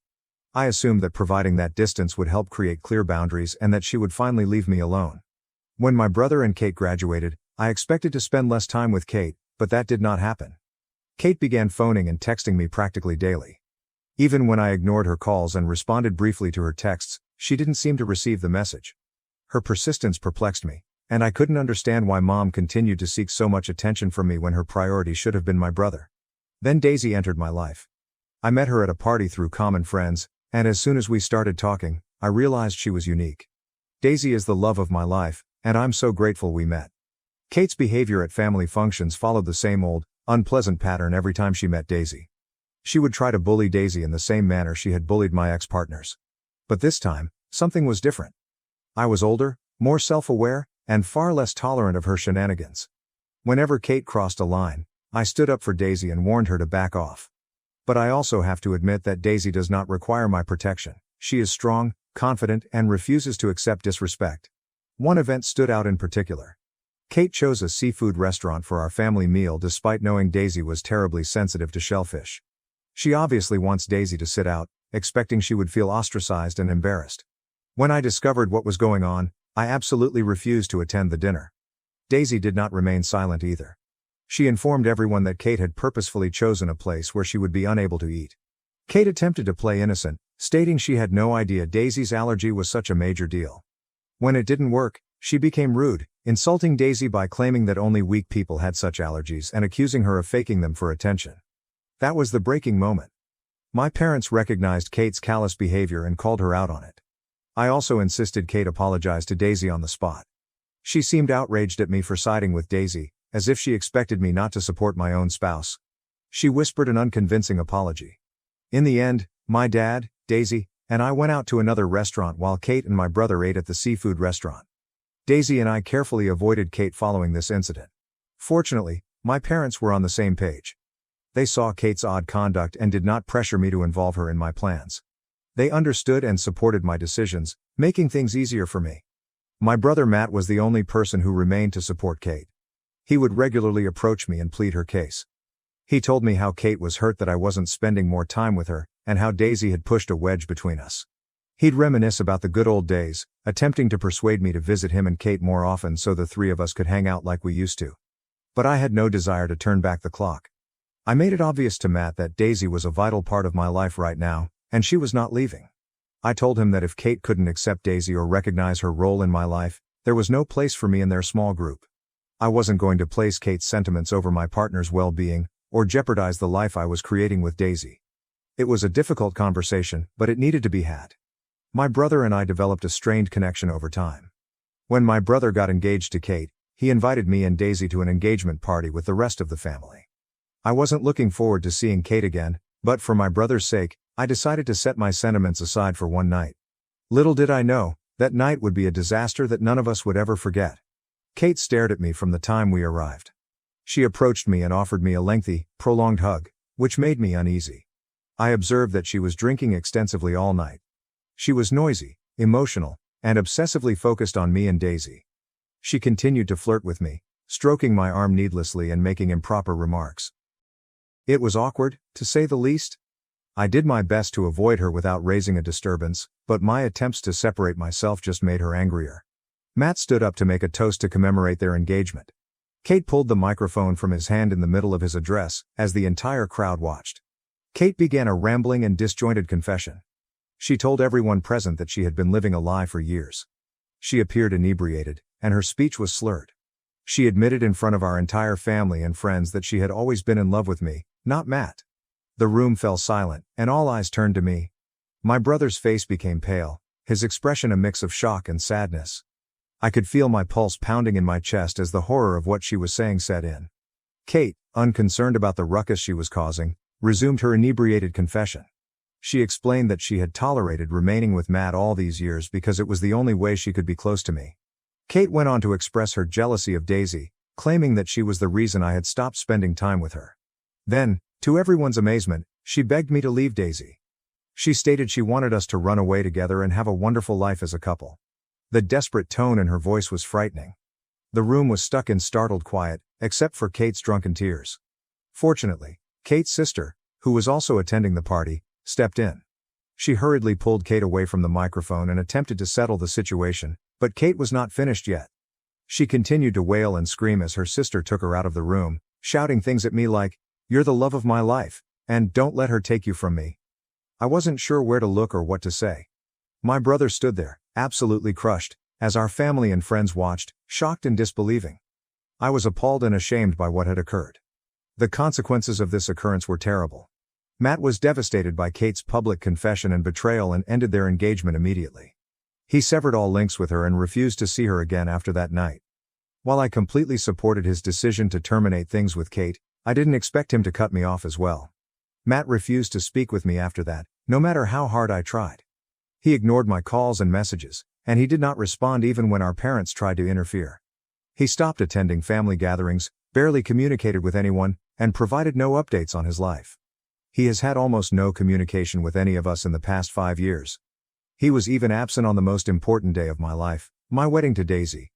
My parents occasionally receive a few updates from him, but that's about it. We have no idea why he cut us off so totally, But we understand his need for space, even if it breaks our hearts. That is why, when my phone rang this week and I saw Matt's name on the screen, I was taken aback. I hadn't heard from him in years, and I couldn't believe he was reaching out now. When I answered the phone, the first few moments were awkward. We hadn't spoken in a long time, and it was hard to know where to begin. But I was just glad that my older brother had finally contacted me. I missed him more than I knew.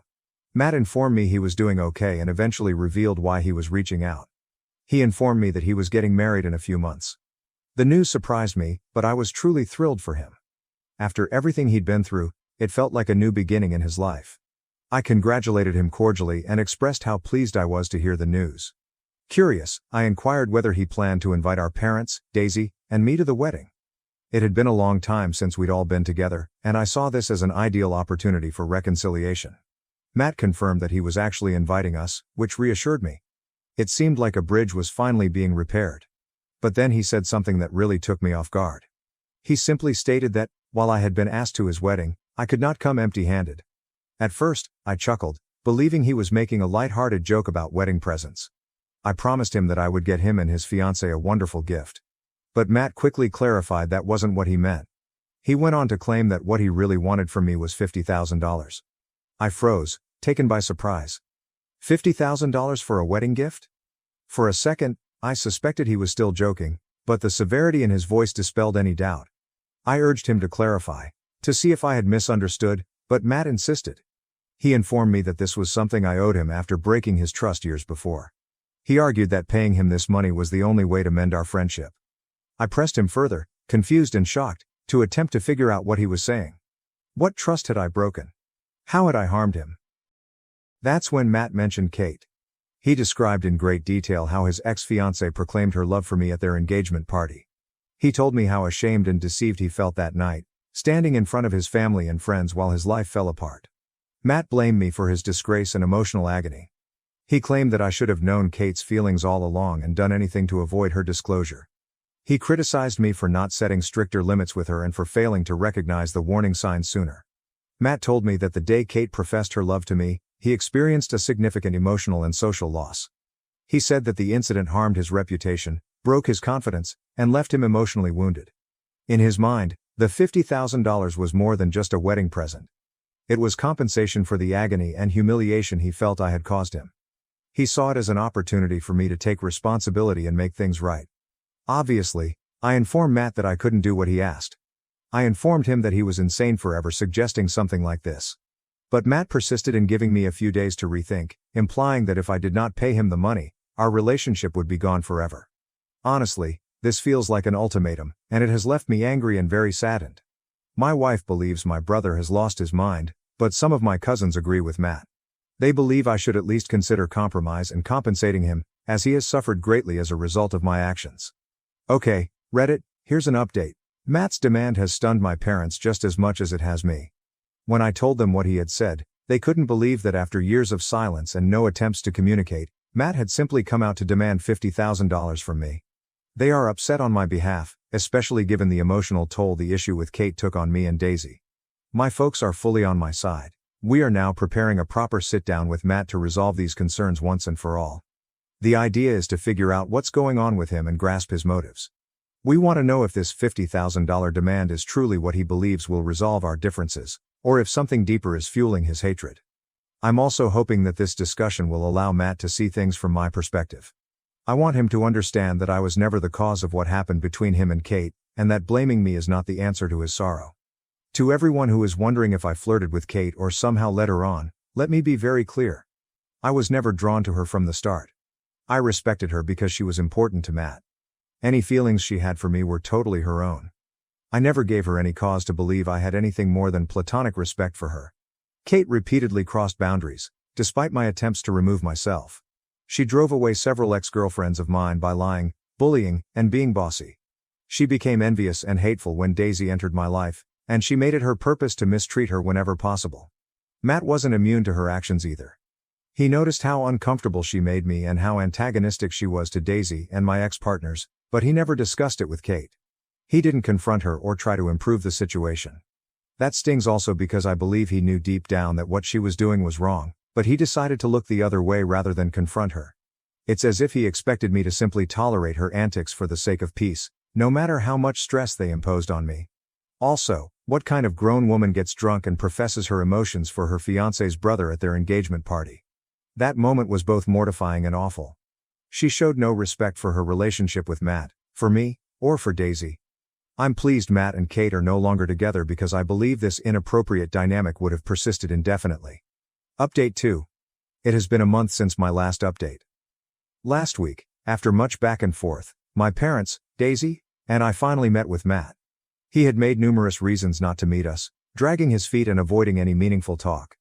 My parents, however, remained strong. They insisted that we clear the air and strive to reconstruct what was destroyed. Initially, the meeting was difficult. Matt was defensive, and he began by admitting that he had been nursing a grudge against me all along. He stated that Kate's behavior caught him off guard, which contributed to his estrangement from me. He also began accusing me of having an affair with Kate on the side, implying that there might be more to the story than I or Kate had revealed. The charge stunned me, and I told him unequivocally that I would never do anything like that to him. I had always respected the bounds of his relationship with Kate, even when she was acting inappropriately. I wasn't about to let him accuse me of anything so ridiculous without a fight. Daisy also spoke out for me. She explained to Matt that Kate's activities had harmed the entire family, not just him, and that we had all been touched by her behavior. She reminded Matt of all the times he had picked Kate over me, despite her toxic behavior, and told him that he should have seen this coming much sooner than I did.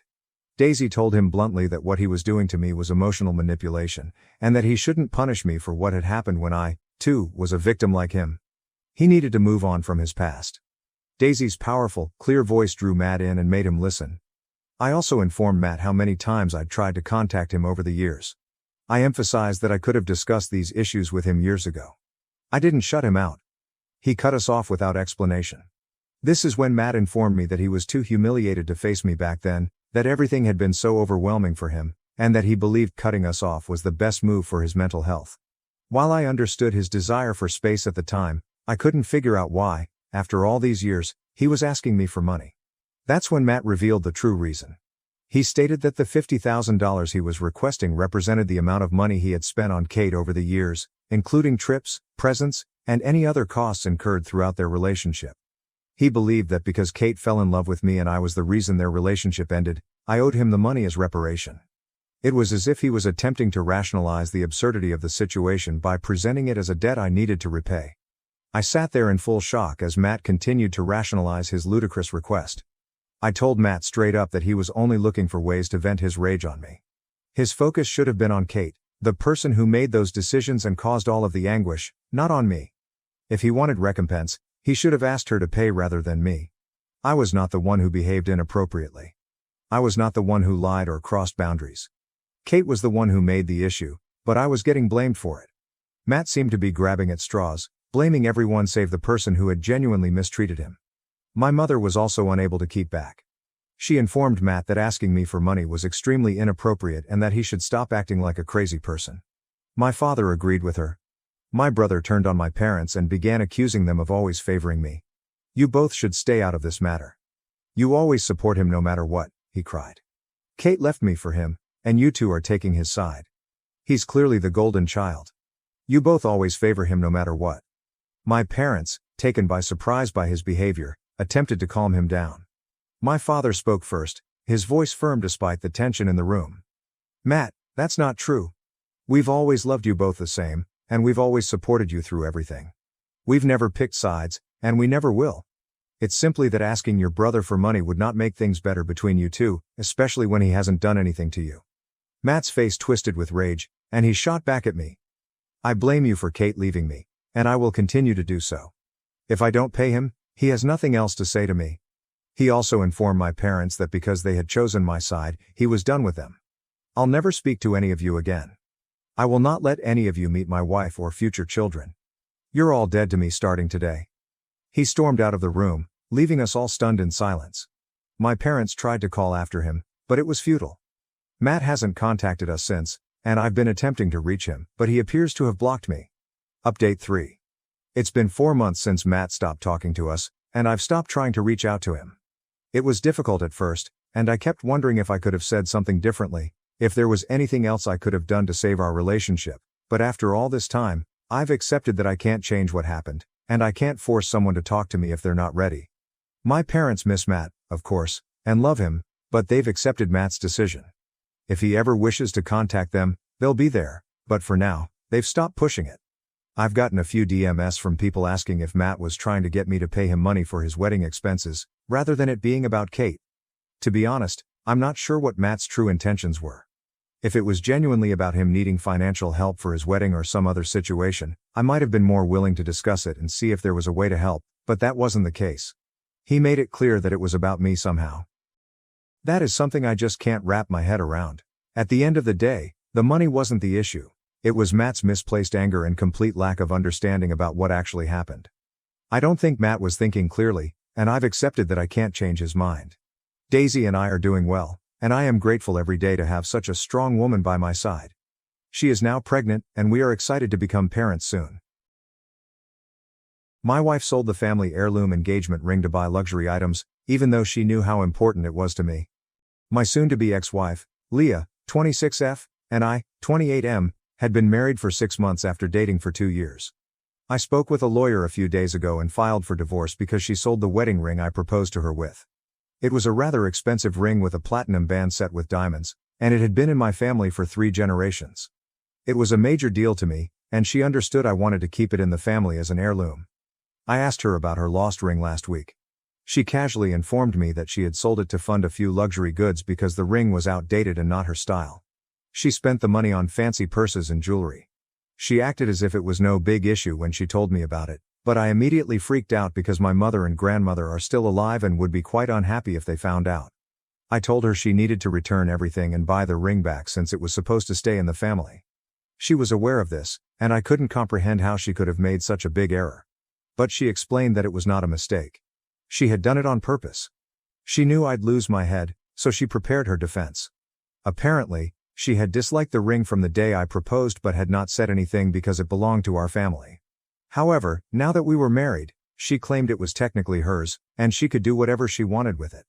That was her rationale, and she believed it was sound logic. We had a huge quarrel, screaming at each other like never before.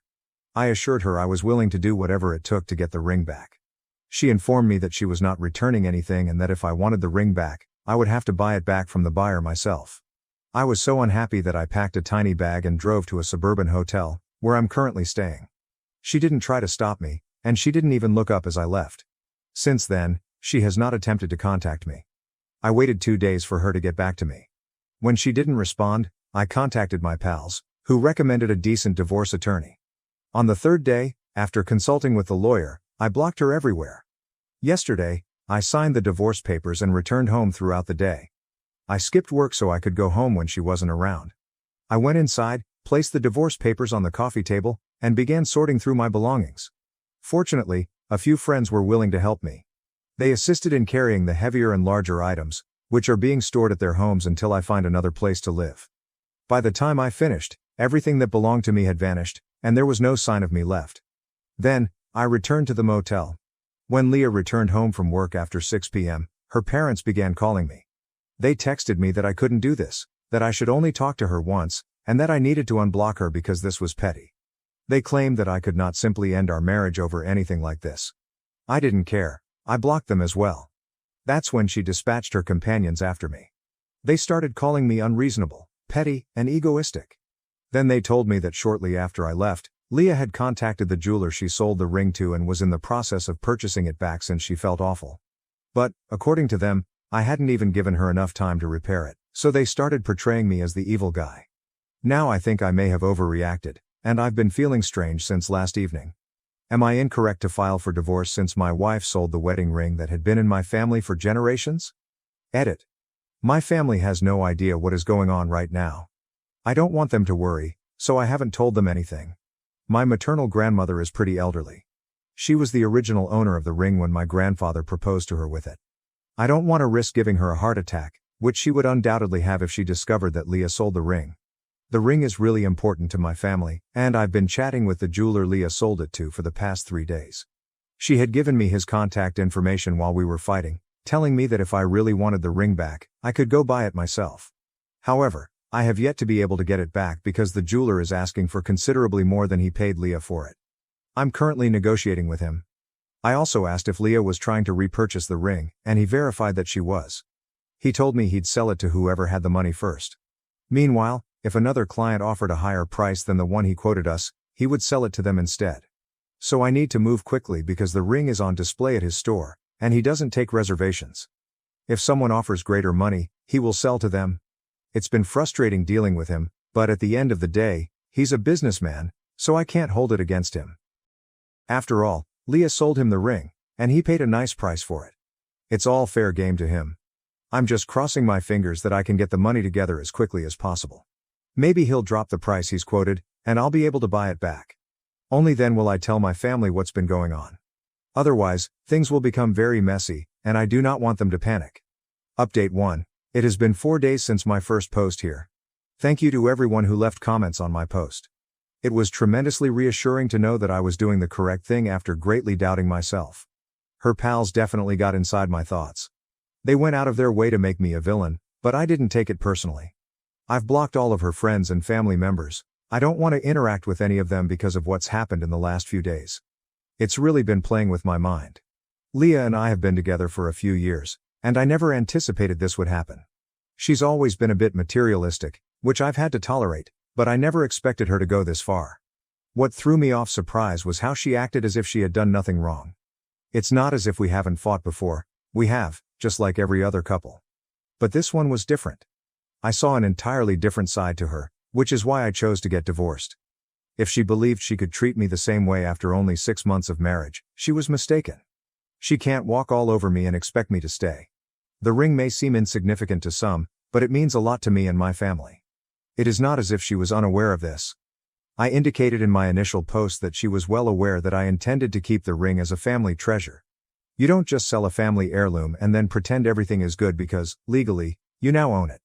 I wish I could convey all of this to her family and friends, who are so determined to portray me as the evil person, but, frankly, I don't think it's worth the hassle.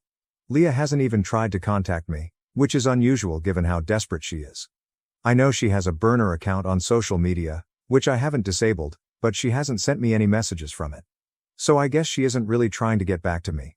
Instead, she's trying to make me feel horrible about filing for divorce. At least that's how it appears right now. Regarding the ring, I've contacted the jeweler. He informed me that Leah had not responded to his messages in the past 2 days. Maybe she has backed off? I'm not sure what's going on with her.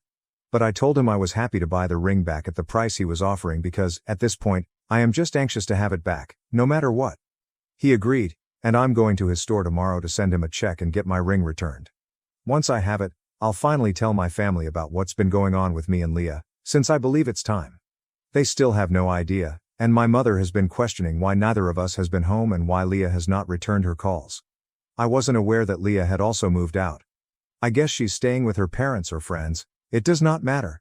But I guess this is finally over, because moving out of the house appears to be the final step. I anticipate to hear from her lawyer within the next several days, and then we can proceed with the divorce. I have a gut sense she will not contest it, and I sincerely hope she does not. I believe I was fair in my divorce settlement, so she shouldn't feel the need to ask for anything further. I will find out soon enough. For the time being, I'm simply hoping that everything goes well for me. I've already spent a lot of money to get the ring back.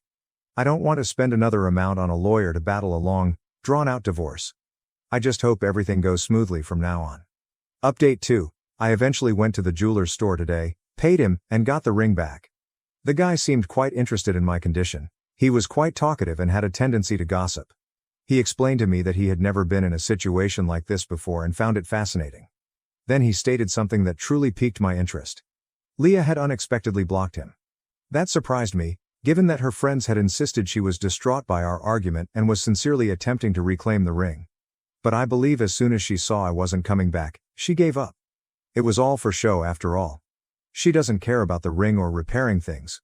All she cares about is looking like the victim. This only validates what I previously believed, so I'm not surprised. After visiting the jeweler, I decided to speak with my family and remove the band-aid. I was sick of keeping things from them, and now that I had the ring, they wouldn't have to worry about that. I drove to my mother's house, sat my parents down, called my grandmother on FaceTime, and recounted the entire issue to them. Everyone was surprised that Leah had done anything like this. She always came across as a nice person, and no one anticipated her to pull off something like this. My grandmother was relieved that I was able to reclaim the ring, but she also remarked something that resonated with me. It wasn't right that I had to purchase my own ring back. She suggested that during the divorce, I make Leah pay for it. I told her I will think about it, but I know it won't happen. It would simply lead to a long war and countless negotiations, which is the last thing I want. These things can stretch on for months, and I don't have the time or money to continue squandering on lawyers. I didn't say it to my grandmother, but there isn't much I can do in situations like these other than confess defeat. It seems horrible, but it's actually the more practical thing to do. We had no written agreement regarding the ring, so proving anything in court would be tough. Social conventions and family customs are not legally binding. Unless I had the best lawyers in town, pursuing her legally would be worthless. My parents understood this, therefore they did not pursue the matter further. After we ended the FaceTime session with my grandmother, my parents expressed their disappointment with how things turned out with Leah. They had developed a strong liking for her. They have never had an issue with her before. She had always been an excellent daughter-in-law, and when we married, my parents were the happiest they had been. Leah blended right in with our family, like the missing piece of a puzzle. And now, less than a year into our marriage, we were getting divorced. I ended up weeping while they were speaking to me. They had to console me since, up until now, I had not allowed myself to cry or properly express my emotions. But today, I couldn't keep back. Hearing my parents talk about Leah and how unhappy they were about the situation only made me feel worse about all I was going through. And they were correct. We were already divorcing after only a year of marriage.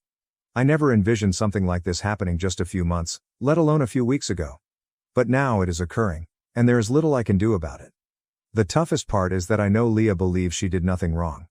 That's why she sent her family and friends after me, to guilt-trip me into returning. The whole event with the jeweler was purely for show. She wanted to appear upset, but the truth is that she probably wasn't. She doesn't comprehend how important this was to me. She believes I'm overreacting. And that's the worst part. But after speaking with my parents today, I felt lighter. It felt like a great weight had been lifted off my chest.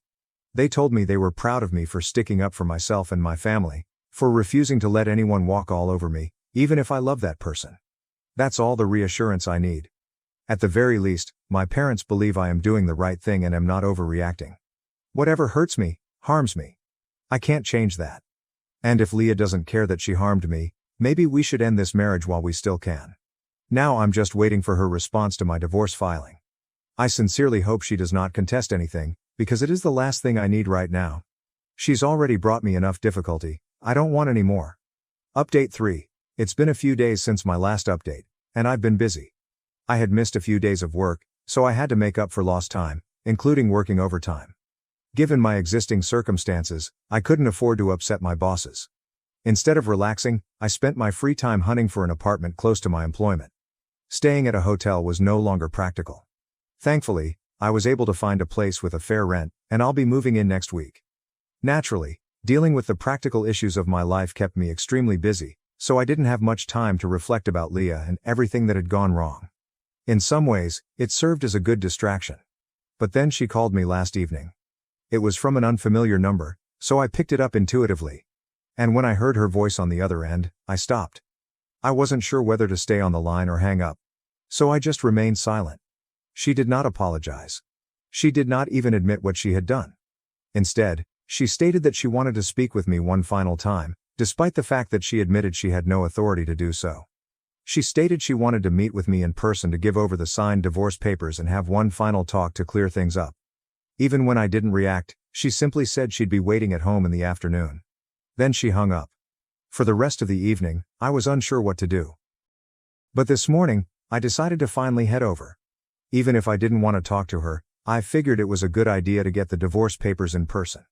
Part of me was curious about what she needed to clear up with me. So I went home, and by then, the place had mostly been emptied out.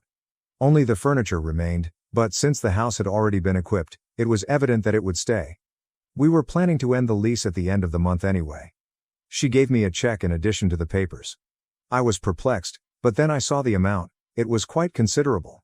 She explained that she had returned everything she had purchased with the proceeds from the sale of the ring. She decided that because we were no longer going to be together, it would be best to return the money. It was a few thousand less than what I had paid the jeweler to buy back my ring. I told her, and she said that whatever amount I had to pay, She would pay the balance in payments over the next few months. She could only afford to offer me this right now. I was fine with that because, honestly, I received some of it back, whereas I had anticipated losing whatever I had spent on the ring. It was a little odd, but I thanked her. She finally apologized. She was already in tears, telling me that she had never planned for things to go so wrong.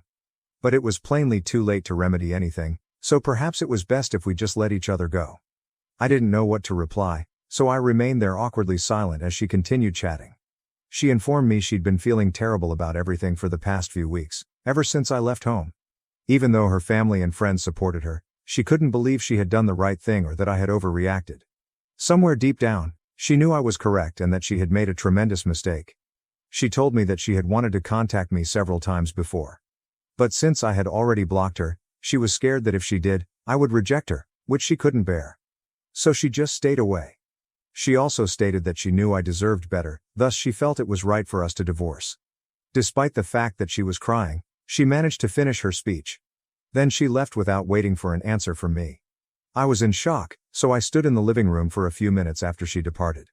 Then I sat on the couch, attempting to make sense of everything. I started crying about a half hour after hearing her car pull away. Then I finally left and returned to the motel. I am going to the bank tomorrow to cash the check. I've already spoken with my lawyer about the papers, and since there's nothing else to discuss, we'll just have to wait for the waiting time to end. Then we will be officially divorced. I expected this to feel much better than it does now. But I suppose with time, I'll move on. For the time being, however, it hurts. And I'm going to let it hurt because there isn't much else I can do. Update 4. I cashed the check today at the bank, and for some reason, it felt incredibly liberating. Leah and I haven't spoken in a few days since our last interaction at the house, and I believe I'm finally letting go. Holding on to all of my anger and hurt will do me no good. I just want to forget about that whole situation and get on with my life. I had already moved out of the hotel and into my new apartment. Thanks to my pals, I was able to get everything set up rather quickly. I am so grateful to have such supportive friends. They've been checking in on me as often as they can. I'm also grateful to my parents, who have been there for me emotionally. I don't think I would have been able to deal with this as well as I am now if it hadn't been for them. And it's not as if I don't miss Leah or regret what has occurred. Of course I do. But I can't let it get in the way of my life since the world won't stop for me to digest my emotions. I am still going to have to work. I'll still have to keep up with the bills and everything else. I'll still have to do everything I'm supposed to do. To stay up, I needed the emotional support I've received from everyone, so I'm grateful that I have such a strong support system. In a few weeks, my divorce will be final. After that, I'll be done with the legal matters. I'm thinking about going on a vacation or doing something exciting and unplanned to take my mind off things because I believe I need a change of pace right now. I've spoken with a few pals, and they seem enthused about the prospect of traveling together. Perhaps I will take them up on that. Leah and I are no longer together, as evidenced by her social media post. I don't use social media much, so I didn't post anything or make any announcements, but she did. Many of our mutual acquaintances contacted me. Some simply wanted to assure me that things will improve, while others only wanted to gossip. But at least everyone knows now, so I don't have to explain anything. For that, I am grateful. That being said, I'm looking forward to moving on. Update 5. Hello everyone, my divorce was finalized earlier this week. Leah contacted me again from the same number she had used before to apologize. Instead of remaining mute, I told her that I wish things could have worked out with us, but that is how it is. I wished her only the best for the future. She thanked me and then hung up. And that was all. It hurts, but I suppose this is the closest we'll get to having any form of closure. Now, I'm actively attempting to move forward with my life. As I indicated in my previous update, I'm set to embark on a trip with a couple of my friends in a few days, which I'm very happy about. I've been looking forward to this for weeks, and it's finally happening. It actually feels like I'm beginning a new chapter in my life, which is very thrilling. Of course, I'm not totally done with the chapter I've left behind, but I can't go back. The only way to proceed is forward, and I'm hoping this tour performs its job successfully. That being said, I don't anticipate blogging here anytime soon. So, I'd like to thank everyone who has commented on my posts, supported me, and even reached out to me. It's very wonderful of you. The fact that you are all strangers to me and still care about my situation is extremely amazing, so thank you. I mean it. My wife was cheating with a younger former colleague and was also pregnant with his child. She even admitted that she no longer wanted our kids. My children found a small bunny a few days ago and took it home. They begged us to keep it, but we couldn't maintain a wild rabbit because we already had other pets. The bunny was big enough to fend for itself, so I gently told my kids that it needed to return home to its family. They were sad but decided to return it. However, I was unable to accompany them due to business commitments, so my wife took the rabbit. I instructed her to release it near the thorn bushes at the end of our land, since that was the safest area. We live in a rural region with many predators, and I didn't want the rabbit to be an easy prey. I returned to work, but shortly after, my children ran into the house, weeping loudly. My wife trailed behind them, attempting to calm them down by saying, "It's not so bad." When I asked what happened, my eldest responded, "Mama made us let the bunny go in the middle of the yard, and a hawk took it." They even recounted the unfortunate rabbit's screams. I was ashamed, then enraged. My wife ignored my advice, so our children got to watch the unfortunate rabbit get carried away by a hawk. She defended herself, stating, "It was just a bunny. The kids will get over it." But I told her it was completely incorrect. I had warned her about predators, and now our children had been scarred by what they had witnessed. Both of our children locked themselves in their rooms and refused to speak to their mother for days. When she attempted, they dubbed her the Bunny K. You can guess what the K represents. I've attempted to mediate, but my children are still angry. And honestly, so am I. My wife is upset with me for not having her back. She stated, "As husband and wife, we're supposed to support each other." That resulted in an altercation in which I repeatedly pointed out that she hasn't got my back either. She burst into tears and walked off to our room to pout. Now I'm worried if I messed up. A friend advised me to ask here, so, Ada? Edit 1. Yes, I understand that hawks need to eat, and they may be seen all throughout our area. I just didn't want my kids to see anything like that. They're only 4 and 5 years old. My wife was a city girl, whereas I grew up in the countryside. When I was a youngster, if we had to release a wild animal, we always attempted to find a safe place where it could fight for its survival. Edit 2. I did not yell at my wife. Where in my post does it mention that I yelled? Yes, I chastised her, but I never raised my voice, even when we disagreed afterward. We whispered so that the children would not hear us. Also, I couldn't accompany them to release the bunny because I was working. I work from home part of the week, but I have to keep my phone close by at all times unless I'm on a lunch break. Another thing, I've never used the Bunny K nickname for my wife. That's what our children call her. I've tried to make them stop. I will not call my wife anything derogatory. I'd behave like a bully. Edit 3. We apologize for all of the adjustments, however several individuals misread the situation. My children weren't playing unsupervised when they discovered the bunny. My wife, a stay-at-home mom, was with them when they discovered it. They came running into the house with the rabbit, and I was the one who informed them it had to be released. Edit 4. I can't believe I need to make another edit, but people keep making stupid assumptions. No, this is not a copy of a viral online video. I have not seen the video, but I have no doubt it exists. Hawks frequently hunt small animals. Is it truly shocking that this happened to someone other than the folks who documented a similar situation? In addition, my property is virtually totally flat grassland, with the exception of the home and one tree. I own 4 acres. The lawn was mowed last Sunday, so it was fairly short. That unfortunate rabbit might as well have had a target on its back. Hawks routinely circle our area. I've been battling hawks since I was a child, protecting tiny chicks with my old pellet pistol. Little bunnies are probably one of their favorite things to grab. That is exactly why I instructed my wife to release the bunny into the bushes. Edit 5. I'm so sick and tired of folks saying, "Hawks gotta eat too." Circle of life, or calling me UDA, for allegedly rejecting nature. When I was a kid, I had to keep animals safe from hawks for my grandparents. Farmers also have the right to safeguard their animals against predators. We weren't going to let the hawks swoop in and grab all the newborn chicks they wanted, as they would have done every day. Yes, I was out there with a pellet gun, but it was mostly a deterrent. I never did shoot one down. Oh, I hit a few, but only barely. All it did was cause them to turn tail and fly away. And for the record, I haven't shot a hawk in 25 years. I have never enjoyed shooting anything alive. My grandfather was the one out there with real guns, taking down hawks and coyotes. But I grew up watching hawks take little creatures. Hawks had little trouble getting food in this location. However, like other predators, they are opportunistic. That is exactly why I instructed my wife to release the bunny into the bushes. But, as I stated in a previous edit, I was unable to leave my desk, a fact that many people still do not seem to understand or did not bother to read. What happened to that poor bunny is nothing compared to what I have to tell you now. I am not sure if this is the appropriate place to post, but I can't think of anywhere else. For those who remember me, I'm the guy whose wife forced our kids to release a wild bunny in the middle of the yard, despite my instructions to move it to the bushes for safety. A hawk swooped in and took the bunny directly in front of our two young children, who were 4 and 5 years old at the time. They freaked out at their mother and ran back to me in tears. After that, our children began calling her the bunny slaughterer. After her affair was revealed, others began calling her by that moniker, making it seem even more fitting. What happened to the unfortunate bunny? That's ancient history compared to what I have to say now. I'm chatting to you as a free man after completing my divorce a few months ago. This will be long and confusing, so buckle up. Edit, AP stands for affair partner. I apologize for not making that apparent sooner.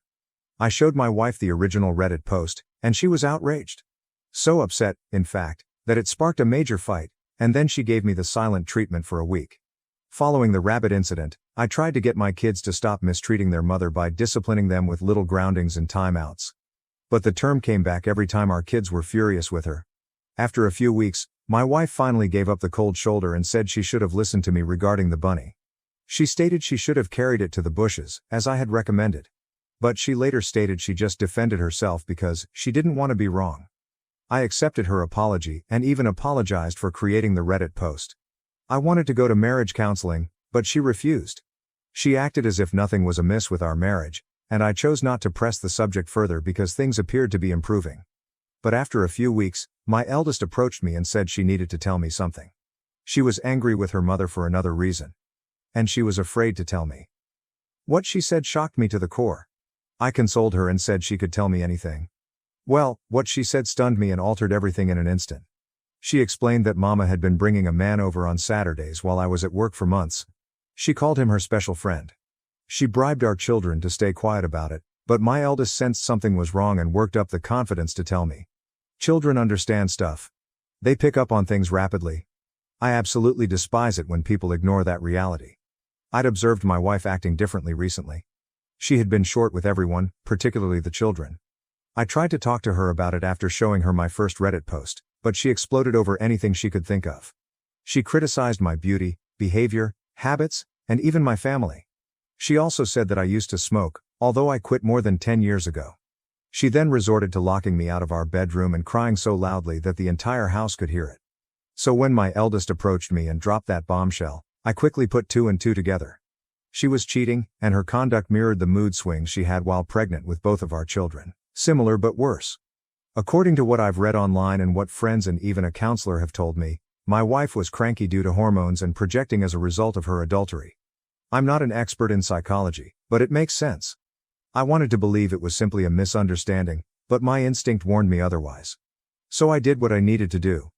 I swiftly ordered and installed covert cameras, without informing anyone. To keep it a mystery, I had them brought to my employment, so no one at home would notice.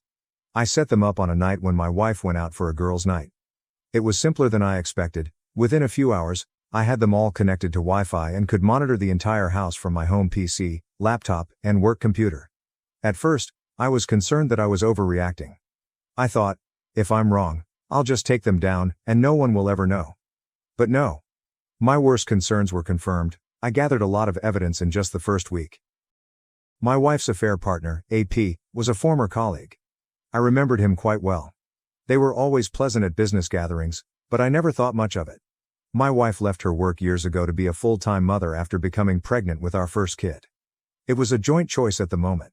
She maintained contact with her old coworkers, claiming they were her greatest friends, but not anymore. What I'm about to tell you has made her disliked by everyone.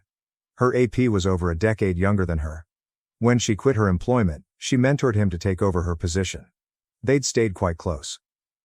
My wife and I are both over 40, although you wouldn't know it by looking at her. She's gorgeous. She is constantly mistaken for someone in her 20s. And I suppose she took full advantage of that. I finally confided in my sister about what was happening. I showed her the nanny cam clip. She informed me she had a long-held suspicion. She had seen my wife at a neighborhood bar, going way too close to a man who wasn't me. They never kissed, but there was plenty of touching. Hand on the shoulder, lower back. She didn't tell me sooner because she wasn't certain. That is all I needed to hear. I purchased a GPS tracker and placed it in my wife's trunk. My sister and her husband promised to help me. They followed my wife's location during her next girls' night out. She did not go to her customary area. Instead, she traveled 20 miles further, to an entirely different location. There, she met AP. My sister and brother-in-law watched from their car. They recorded as AP continued to stroke my wife's belly while they talked. When I viewed the clip, I knew. She was pregnant with his child. Her mood swings. The secret, everything made sense, I lost it. My sister and brother-in-law had to calm me down since I was extremely distraught. I wanted to bury my sorrows with drink, but my sister persuaded me out of it. She was correct. Drinking was the absolute worst thing I could do. I took a leave of absence from work, but told my wife it was for a business trip. She could not have been more thrilled. She didn't even try to hide her happiness. Who was this woman? She was not the woman I married nearly 2 decades ago. Did someone else take her place? Is she an alien from the pod people? Did I ever really know her? The more I thought about it, the less it made sense. So I quit attempting to make sense of it. Before I left, I ensured that my cameras were rolling. My sister and brother-in-law agreed to take my children for a few days. My wife took the bait. She phoned AP only a few hours after I departed. He showed up that evening, and stayed the night. I'm not going to go into detail about what they did. You can complete the blanks yourself. But what struck me the hardest? They kept joking about me the entire time. They openly discussed their kid and how they wanted to figure out what to do before her tummy began to show, since she was already more than 3 months along at the time. There was no way it could be mistaken for mine. AP is a different race than me, so it would be evident from birth that the kid wasn't mine. My wife dismissed AP's concerns, saying they had months to straighten things out. Then she shamelessly claimed that this wasn't even her first affair, having slept with another man when she was 29 years old. She told AP that she was weary of having to be the good housewife, tired of being around a dull man like me who made her feel old, and that if it hadn't been for my financial security, she would have left me long ago. Even AP inquired about her plans for our children. Her precise words were, "He can have them." She didn't want to be around them any longer because she thought they liked me better, and she'd be having her do-over kid anyhow. I almost flung my laptop across my motel room because I was disgusted.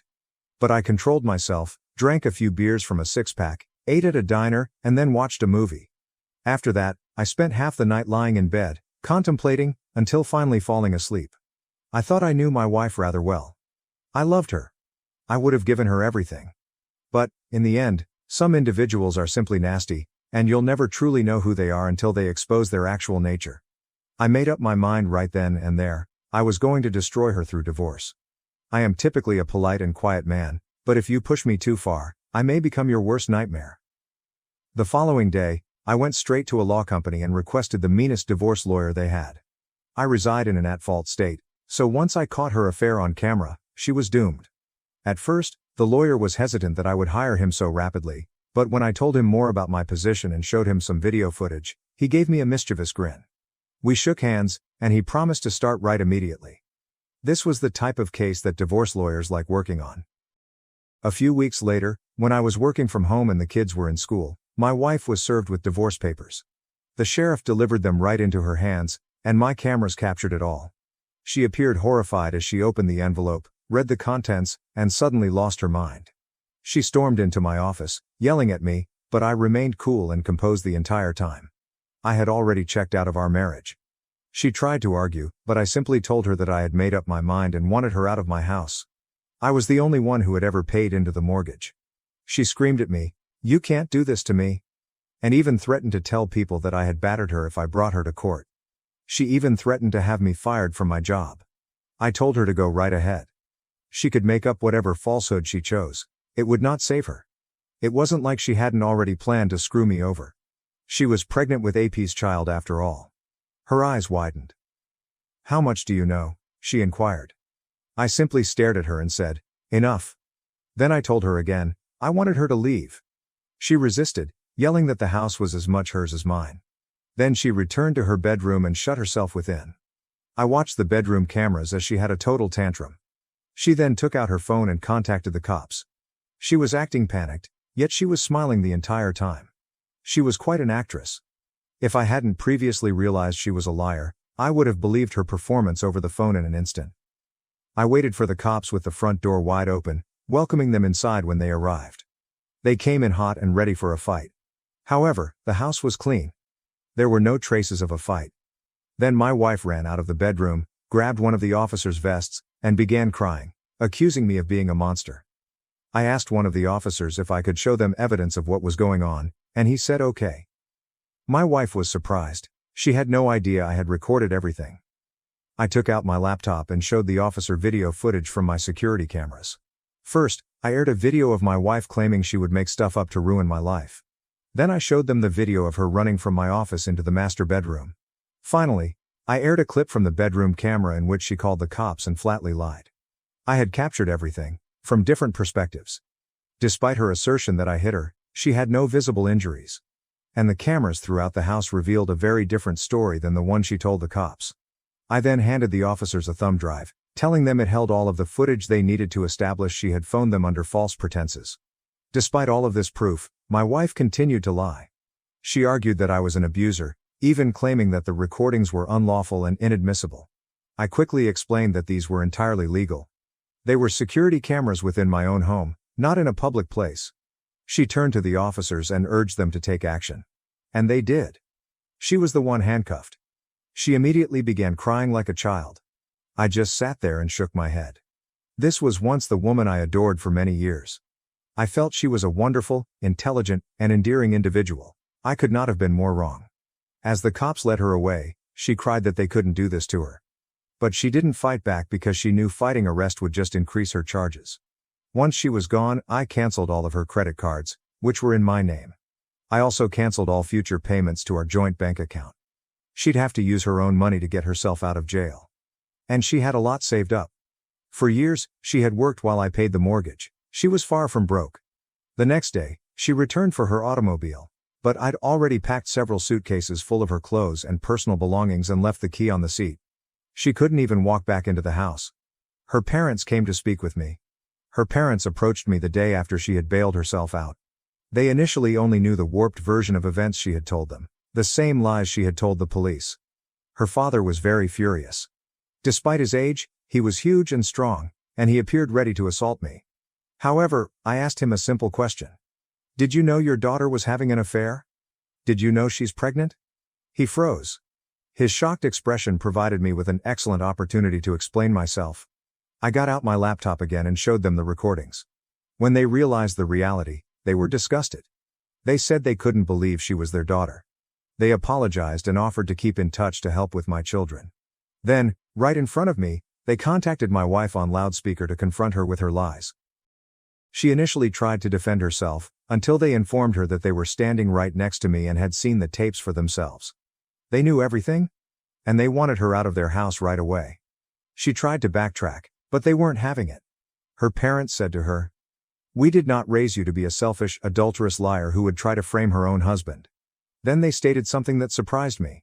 "You are no longer our daughter." They abruptly disowned her over the phone. They ended the call before my wife could say anything else. She called them back several times, but they always ignored her. When my in-laws returned home, not only was my wife gone, but she had destroyed various items in their home. My mother-in-law was in tears due to the devastation. I still consider my ex-in-laws to be family because they see their grandchildren on occasion, but my ex-wife is basically dead to us. A few days later, my wife returned with AP in tow to gather her belongings. AP would not even enter the house, and my wife would not speak to me while she gathered the rest of her possessions. She was aware that cameras were everywhere, and that attempting anything would just lead to a deeper hole. I wasn't alone either. My sister and brother-in-law were present to keep an eye on her. My brother-in-law made sure to keep an eye on AP from the window, just in case. While my wife was still packing, the kids arrived home. She made no attempt to speak to them, even when our youngest cried for her. Before departing, she ripped our wedding photos from the walls and hurled them on the floor, breaking the glass. I believe she desired a reaction from me because she gazed at me while doing so. But I didn't say anything. Seeing that I would not satisfy her, she collected the last of her bags and walked out the door. After she went, I had to contact my elderly mother to remain with me for a bit. I couldn't care for my kids on my own, and I didn't have much childcare help. Furthermore, I couldn't take too much time off work. At the same time, I scheduled DNA tests for my children. I was confident they were mine, but several others cautioned me to be certain. Fortunately, both of my kids are mine. I also was tested for STIs, and happily, I was negative. About a week later, my wife arrived at my door again. She stated she'd agree to a clean divorce if I would too. That meant she'd receive half of everything. If she thought I was stupid enough to consent to it, she was mistaken. I declined in front of her. There was some back and forth, and she basically admitted that she had researched the laws and discovered that they were not on her side. We had met, become engaged, married, and spent our entire lives in this state. There was no way she could escape a significant loss unless I agreed to settle. I refused. I said to her, "You betrayed me, our kids, your parents, and practically everyone by having an affair."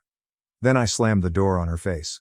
She departed softly. I did not see her again until court. Several months later, we were in divorce court. By then, my wife was clearly pregnant, but AP was nowhere to be found. I completely anticipated her lying to the judge, which she did several times. But I had sufficient video proof to disprove any lie she told. She did not stand a chance. When she realized her falsehoods wouldn't work, she tried a fresh strategy: postponing the divorce. She refused to participate, imposed unreasonable conditions, and dragged everything out. She wanted most of my savings, a lengthy list of my own assets. I would buy out her half of the house, despite the fact that she had never paid into it. On my end, I was pushing for full custody of our children and the removal of her name from the house deed. I had clear video evidence that proved she stopped caring for our children. She was eager to fabricate lies to ruin me. She kept procrastinating and changing demands, but the court wouldn't have it. This is an at-fault state, therefore she was entitled to very little, especially as an adultery. And the fact that she attempted to frame me exacerbated her situation.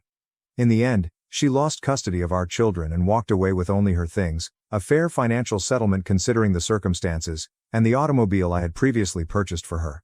The title was in my name, but I signed it over without hesitation as part of the settlement.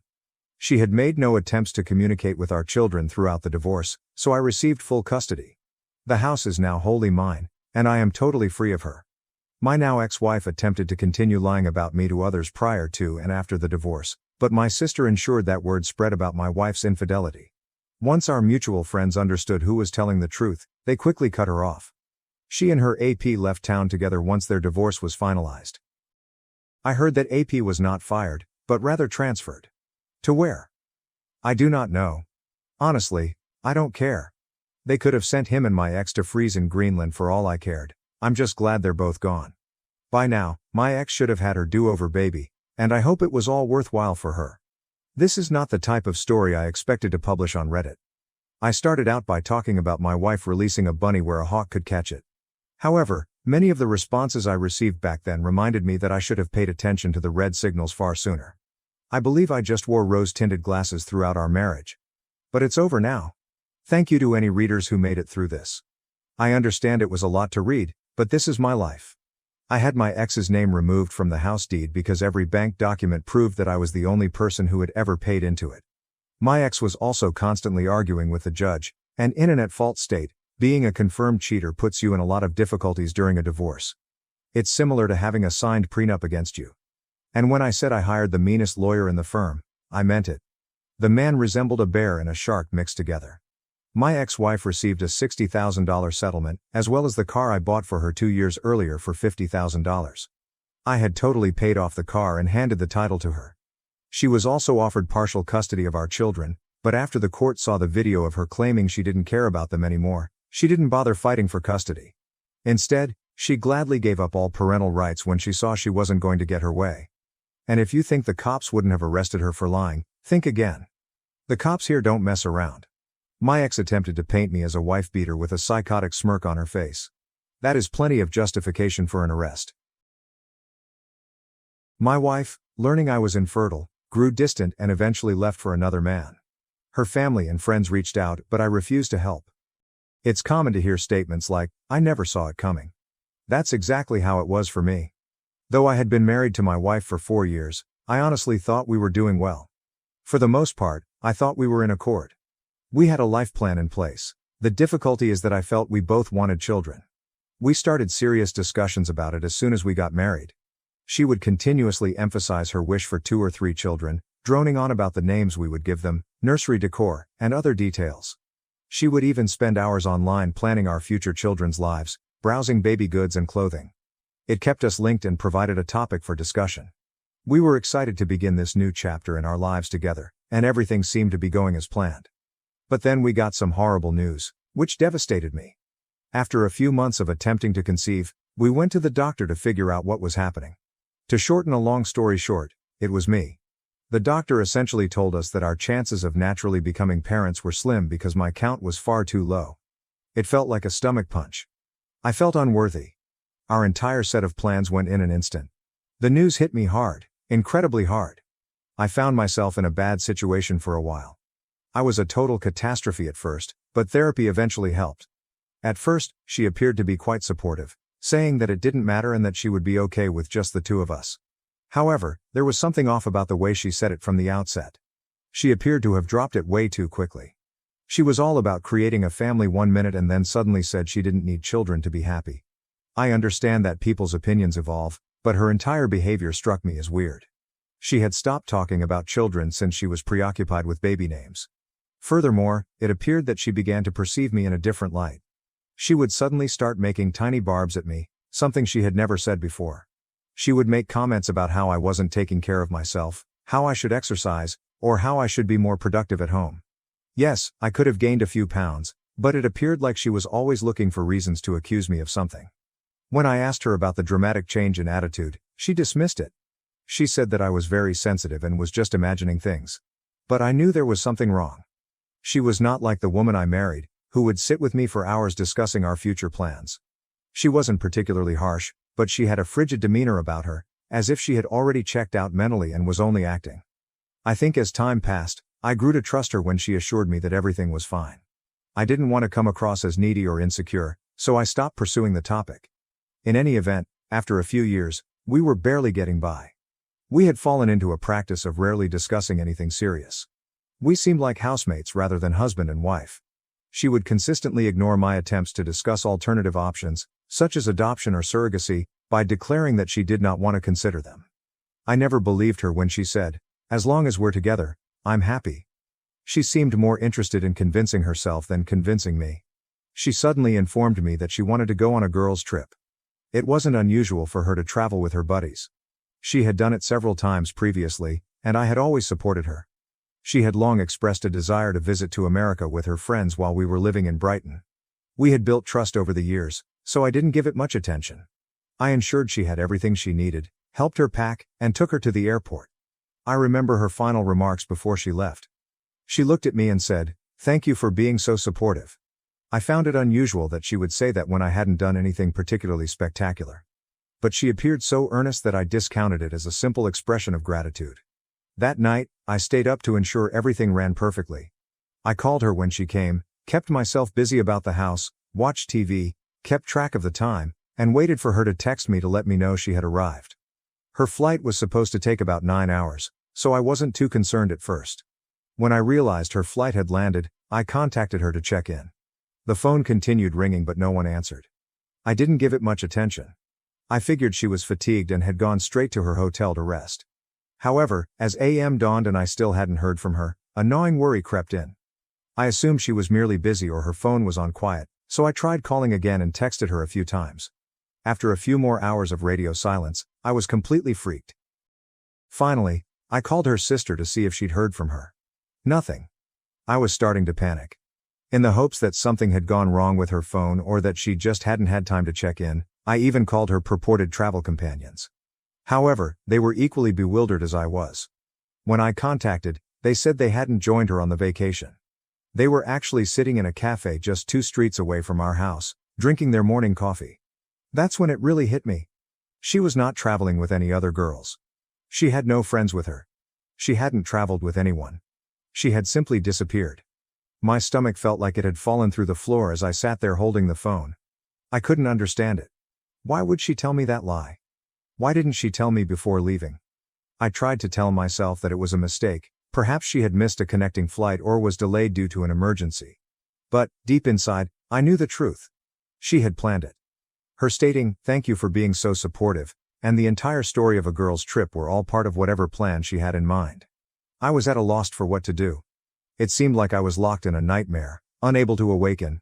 I'd never married a woman like her. I didn't even recognize the person. The coldness, the fact that she had stopped discussing our future, and the subtle jabs at my appearance and health, all of this immediately made sense. I just hadn't noticed. Perhaps I didn't want to see that she'd been drifting away for a time. I just sat there that night, staring at my phone, waiting for a call, a text, anything. However, nothing happened, and I knew it wouldn't. I remember lying there staring at the ceiling, and when I awoke the next morning, I assumed it was all a bad dream. However, when I noticed that her side of the bed was vacant, reality hit in. She had actually left. After packed her bag, she vanished. The promises I had made to myself the previous evening, maybe she was late, maybe her phone died, were no longer legitimate. She had plainly planned it. She wanted to leave. I was in utter denial for the first few days. I kept contacting her phone, wanting to hear her voice and get an explanation. I even left messages, hoping she'd respond. I struggled to find words half of the time, but I kept trying. However, all I got in return was quiet. Strangely, the silence made matters worse. It was as if I'd always been a stranger to her, left alone to figure out what had gone wrong. Her family was originally as astonished as I was. They had not heard from her, and her mother had no idea of her plans. In the end, I visited her family more times than I could count, desperate to meet with her mother and gain some answers. They must have felt bad for me. When I couldn't bring myself to cook, her mother would make dinners for me. She occasionally allowed me to stay at their home. She'd sit with me as I talked about all the little things that didn't make sense, trying to figure out why my life had suddenly become so complicated. To be honest, there were times when I felt too numb to talk. I would simply sit there in solitude. I alternated between wrath, sorrow and guilt. What went wrong? I kept asking myself. Was there a sign that I missed? Wasn't I paying enough attention to her? On certain days, I would go over all of our disputes and chats, attempting to figure out what had caused her to leave. I kept thinking about what I should have done better to save our marriage. It may sound dramatic, but I was possessed by the desire to find it out. I clung to the hope that obtaining the answer would somehow improve everything. I barely slept. I barely ate. My productivity began to decrease. People began to notice. When people inquired about my well-being, I would dismiss it as I was preoccupied with personal concerns. Admitting the truth, that my wife had abandoned me without saying anything, was too embarrassing. I eventually confided in a few close pals. They did their utmost to divert me by taking me out and pushing me to move on. But even when I was among them, my thoughts kept going to her. Where was she? Why wasn't I enough for her to stay? One of the most difficult parts was the constant inquiry from others, neighbors, relatives, acquaintances, and even former coworkers who had learned I was married. Each time someone inquired, "How's married life treating you?" Or, "How's your wife?" It was like peeling off a new scab. I'd simply grin and fib, assuring them everything was all right. But each time I said that lie, it felt heavier. Finally, treatment proved to be the only thing that helped. I'd never gone before, but after months of barely functioning, I realized I couldn't do it alone. I needed to speak with someone who was neutral and did not carry the weight of our common experience. I contacted a therapist and began attending weekly sessions. It helped. I talked constantly about her fury, betrayal, and the hole she had left behind. I talked about the sleepless nights, about lying awake and replaying every scene over and over. The therapist let me realize something I had not been able to accept. If she really wanted to stay, she would have. It was not my fault, she decided to depart. That was a difficult pill to swallow. For a long time, I believed myself that I was flawed and had somehow turned her away. However, I eventually came to see things differently. I chose to ignore her long-standing coldness and isolation, believing that things would improve on their own. I had convinced myself that if I just kept my cool and put in enough effort, I could save our marriage by myself. The revelation that I couldn't, that nothing was ever enough, hurt. As time passed, I started rebuilding my life piece by piece. It wasn't until she left that I realized how much I'd lost in our marriage. I had always tried my hardest to make her happy and to keep our home life comfortable. But now, with so much free time, I'm at a loss for what to do. So I began revisiting old pastimes that I had long forgotten. I tried making fresh meals. I went to the gymnasium. I started reading novels that I'd been putting off for years. Finally, my work improved. At first, I was just going through the motions, barely keeping up. However, when I began to feel more like myself, I increased my effort at work. It was one of the few things I still felt in control of, and it gave me a sense of success. I'd always been brilliant at what I did, but now I threw myself entirely into it. The extra hours, the focus, they paid off. I got a promotion. Something I would not have accomplished if I had spent all of my time drowning in my sadness. Nevertheless, there were difficult days. A picture, An old movie ticket stub, or another minor memory would abruptly transport me back to the past. I'd find myself wondering if she ever thought about me or regretted what she'd done. But as time passed, those instances got fewer and farther apart. Each time, it grew little easier to let go. I also reconnected with people I had lost touch with after getting married. We went trekking. We went to the golf range. I began doing activities that I hadn't done in years. Having friends by my side, people who weren't caught up in the turmoil and could support me without dragging me back into the pain, was a huge comfort. Looking back, I realized I had invested too much of myself in that connection. As her husband, I had lost a huge part of me. When she departed, it felt as if she had stolen a piece of me with her. However, I was gradually rediscovering myself. It was not quick, it was not easy. But I was making progress. At the end of that year, when I looked in the mirror, I saw more than simply a man whose wife had abandoned him. I'd rebuilt. I had survived. I was stronger now.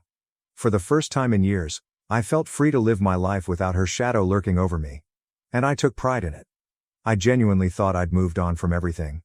After all of the commotion, things had begun to feel normal again, or as normal as it could be. Work was progressing smoothly. My friends kept me busy. I had a routine down. Even my thoughts of her had disappeared. Sure, there were occasional flashbacks, odd recollections that appeared unexpectedly, but they weren't as often as previously, when everything I did seemed to be linked to her. She was the last person I expected to see standing outside my door on Saturday morning. But there she was.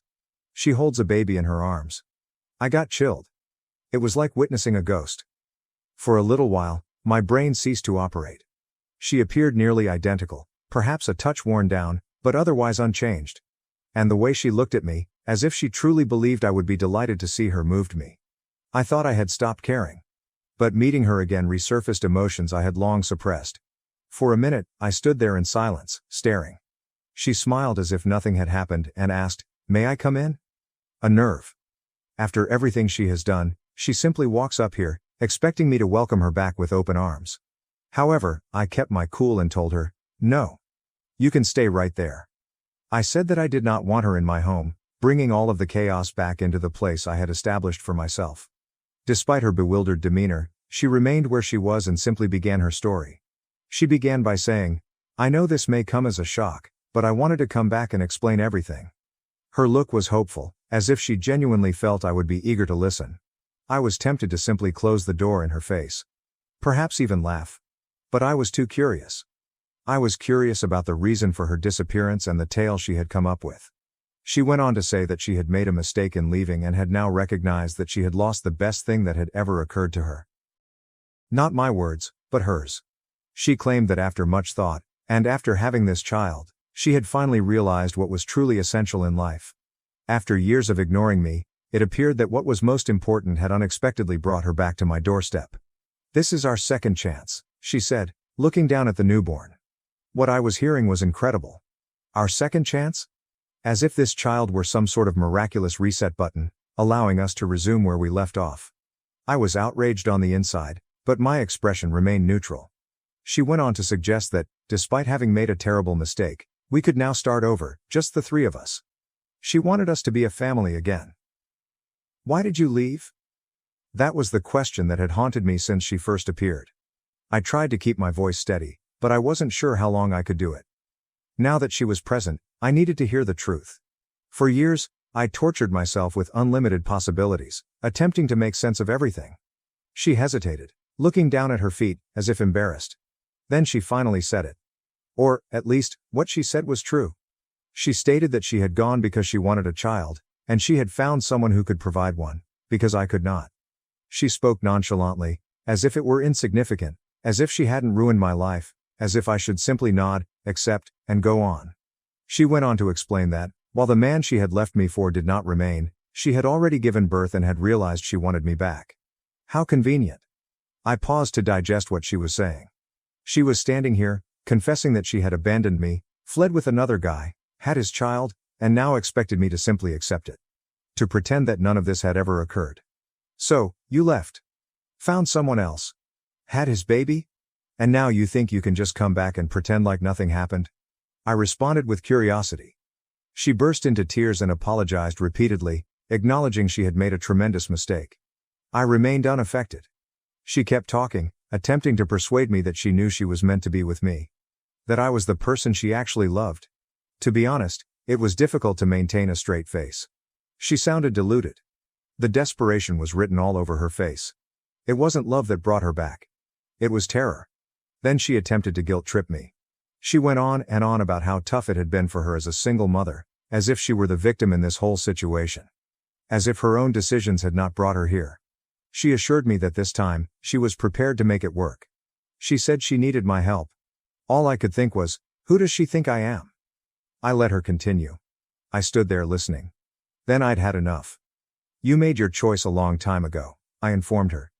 And now you have to live with it. There's no second chance here. She appeared shocked. As if she had never considered the possibility that I may say no. As if she actually believed she could simply walk back into my life whenever it suited her. Then she felt enraged. Just when I thought she'd finally get it and leave, she lashed out, accusing me of being selfish. She demanded that I give her another chance and let her repair things. She even had the nerve to say, I could have taken half of everything and divorced you back then if I wanted to. And then she said it. The house should still be hers. At that point, I felt a burst of relief. Her disguise had finally slipped. Finally, I was seeing her actual self. I did not argue. I did not yell. I simply looked her in the eye and replied, we're done. You wanted a different life, and now you have it. This is no longer my responsibility, I simply stated, staring at her. Then I closed the door in her face, interrupting her mid-sentence. I was not interested in hearing what else she had to say. As I stood there, listening to her muffled screaming from the other side of the door, I felt strangely calm. She had the ability to shout, cry, and knock at will. But I knew one thing for sure. I would never allow her back in. The woman I had once loved and married no longer existed. In her place stood a stranger, a self-centered, entitled stranger who believed she could pick up the pieces whenever it suited her. I stepped away from the door and sat down, feeling lighter than I have in years. I assumed that was the end of it. I figured she would eventually understand and walk away. But no. Instead, she began hammering on the door, screaming various things. Her bravery is admirable. She had the guts to stand up and insist that I listen to her. Here. At my door. The one spot I fought to recapture after she abandoned me. At first, I pondered ignoring her and letting her scream until she got exhausted. But then curiosity got the better of me. I was curious what kind of excuses she would come up with this time. So I opened the door. Just enough to let her know I was listening. Not enough to allow her in. She appeared stunned. As if she'd just been smacked. As if she expected me to react differently. As if we were simply having a usual dispute rather than coping with the implications of her abandonment. Then she began into a long monologue.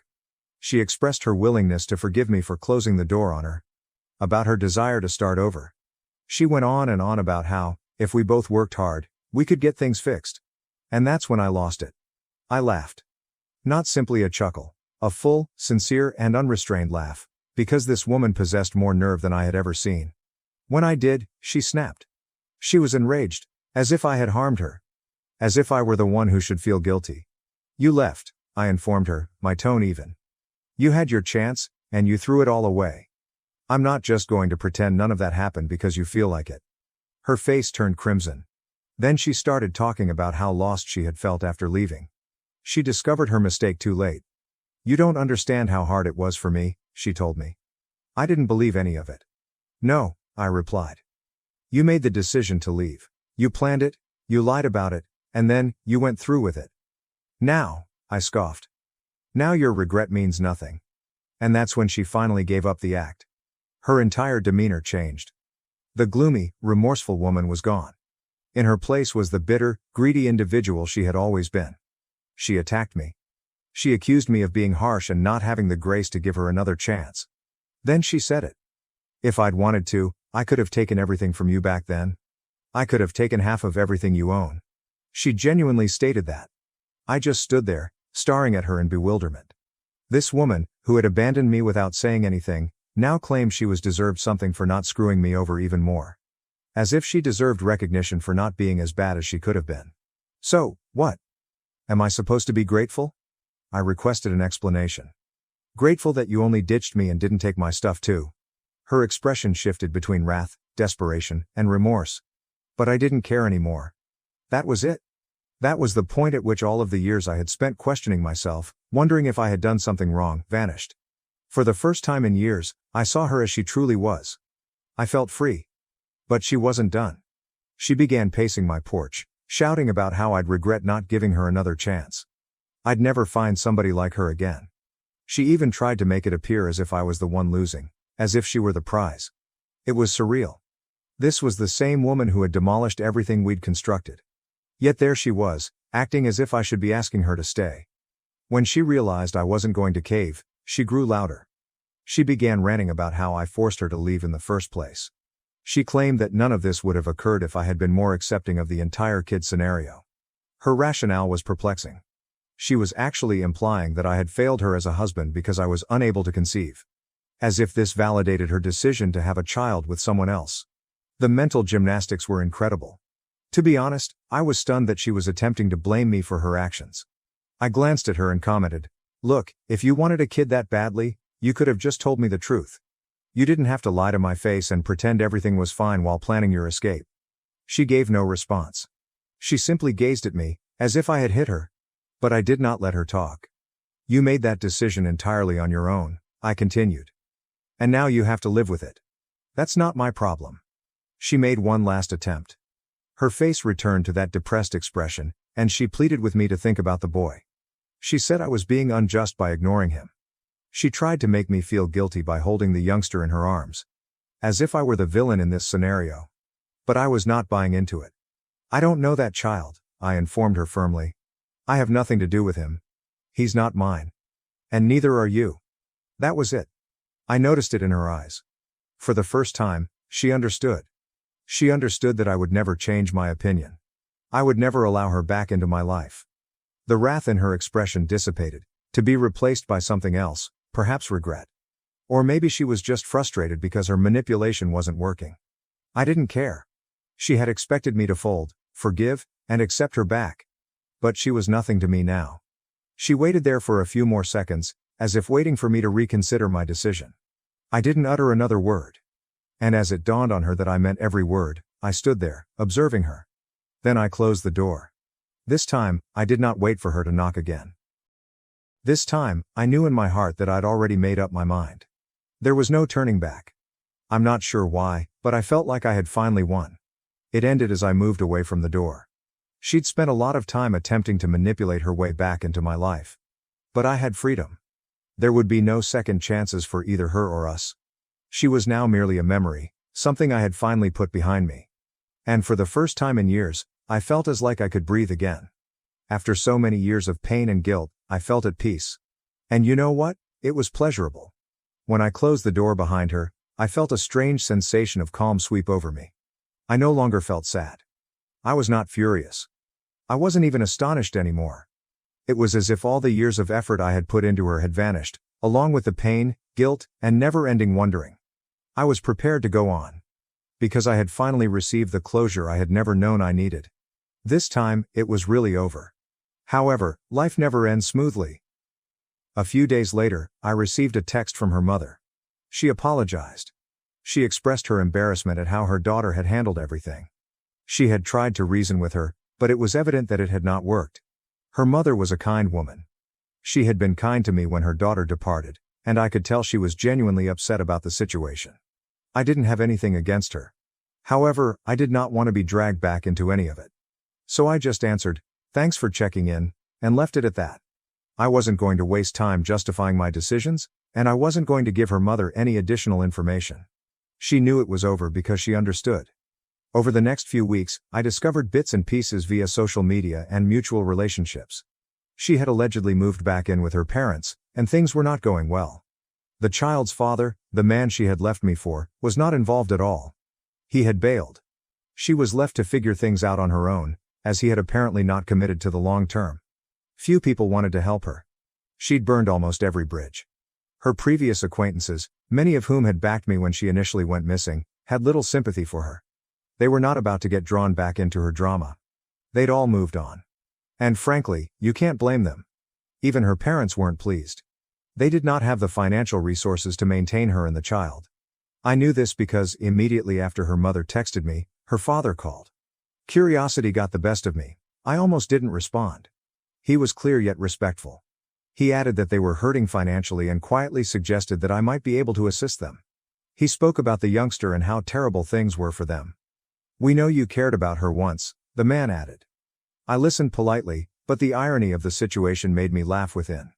Then he went on and on about how his daughter only needed a little support to get back on her feet. That's when I joined in. "Your daughter made her choices," I said, my voice calm but forceful. "I am neither in a position, nor in the right frame of mind, to help her." He didn't press the subject. I believe he received the message. Then, out of nowhere, individuals I hadn't communicated with in years, her old friends, began to reach out. Some attempted to use guilt, telling me that she was struggling and that I should find it in my heart to give her another chance. One even had the guts to suggest, "The child requires a father figure. Do not let resentment prevent you from doing the right thing." I refused to back down. I refused to let anyone make me feel guilty about my decision. I'd already given the woman everything I had. Years of self-doubt, trying to be enough, and she'd thrown it all away. Instead of expecting me to save her, she had to accept responsibility for her own actions. The calls and mails gradually slowed and eventually stopped completely. It seems that everyone had finally understood I was serious. That I'd moved on. That I wouldn't get pulled back in. And that's when I really felt at ease. For the first time in years, my life seemed normal. I had friends. My job. My routines. I'd recreated my life on my own terms. It wasn't lavish or glamorous, but it was mine. Ironically, I found myself rediscovering joy in the small things. Things I had overlooked when I was married. I began reading novels that I had planned to read for years.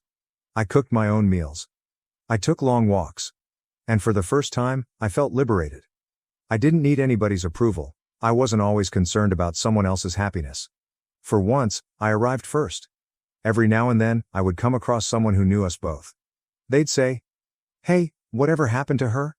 I would respond briefly, politely, and change the subject. I didn't need to revisit that part of my life. It wasn't like I was hiding anything. I had previously perfected the capacity to abandon her. The last I heard, things were still not going well for her. She was jumping between her parents' house and sleeping on friends' couches. She couldn't keep a consistent job. Occasionally, someone I barely communicated with would message me, saying she needed aid from anyone who would listen. Some even suggested that she was still hoping I would reconsider. That maybe one day, I'd alter my mind and play father to her child. But that wasn't going to happen. I'd worked too hard to reconstruct my life. She'd made her bed. And I wasn't going to be the one picking up the pieces. Nothing could bring me back into that chapter. I was finished. In the end, I believe I found the closure I needed.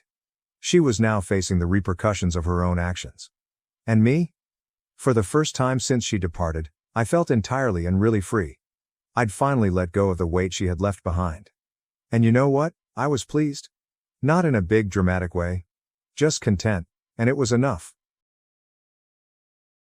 I secretly learned my fiancé's language after his mother insulted me. On our wedding day, I used it in my speech to expose her in front of everyone. I am engaged to a beautiful man. He's not from around here. He came to this nation for college, which is where we met. We were in the same program. He's the kindest and most kind guy I know. He always treats me with such love and respect. I couldn't ask for a better spouse. We get along well, and things are usually rather easy between us. I'm head over heels for him. The issue, and it's a major one, is his mother. She doesn't like me, and that has been clear from the beginning. I've tried to be polite and considerate. I've attempted to get to know her, but nothing seems to work. I believe, and my fiancé concurs, that it is because I am white. His mother wished he would marry someone from their own nation. It's not just that she disapproves.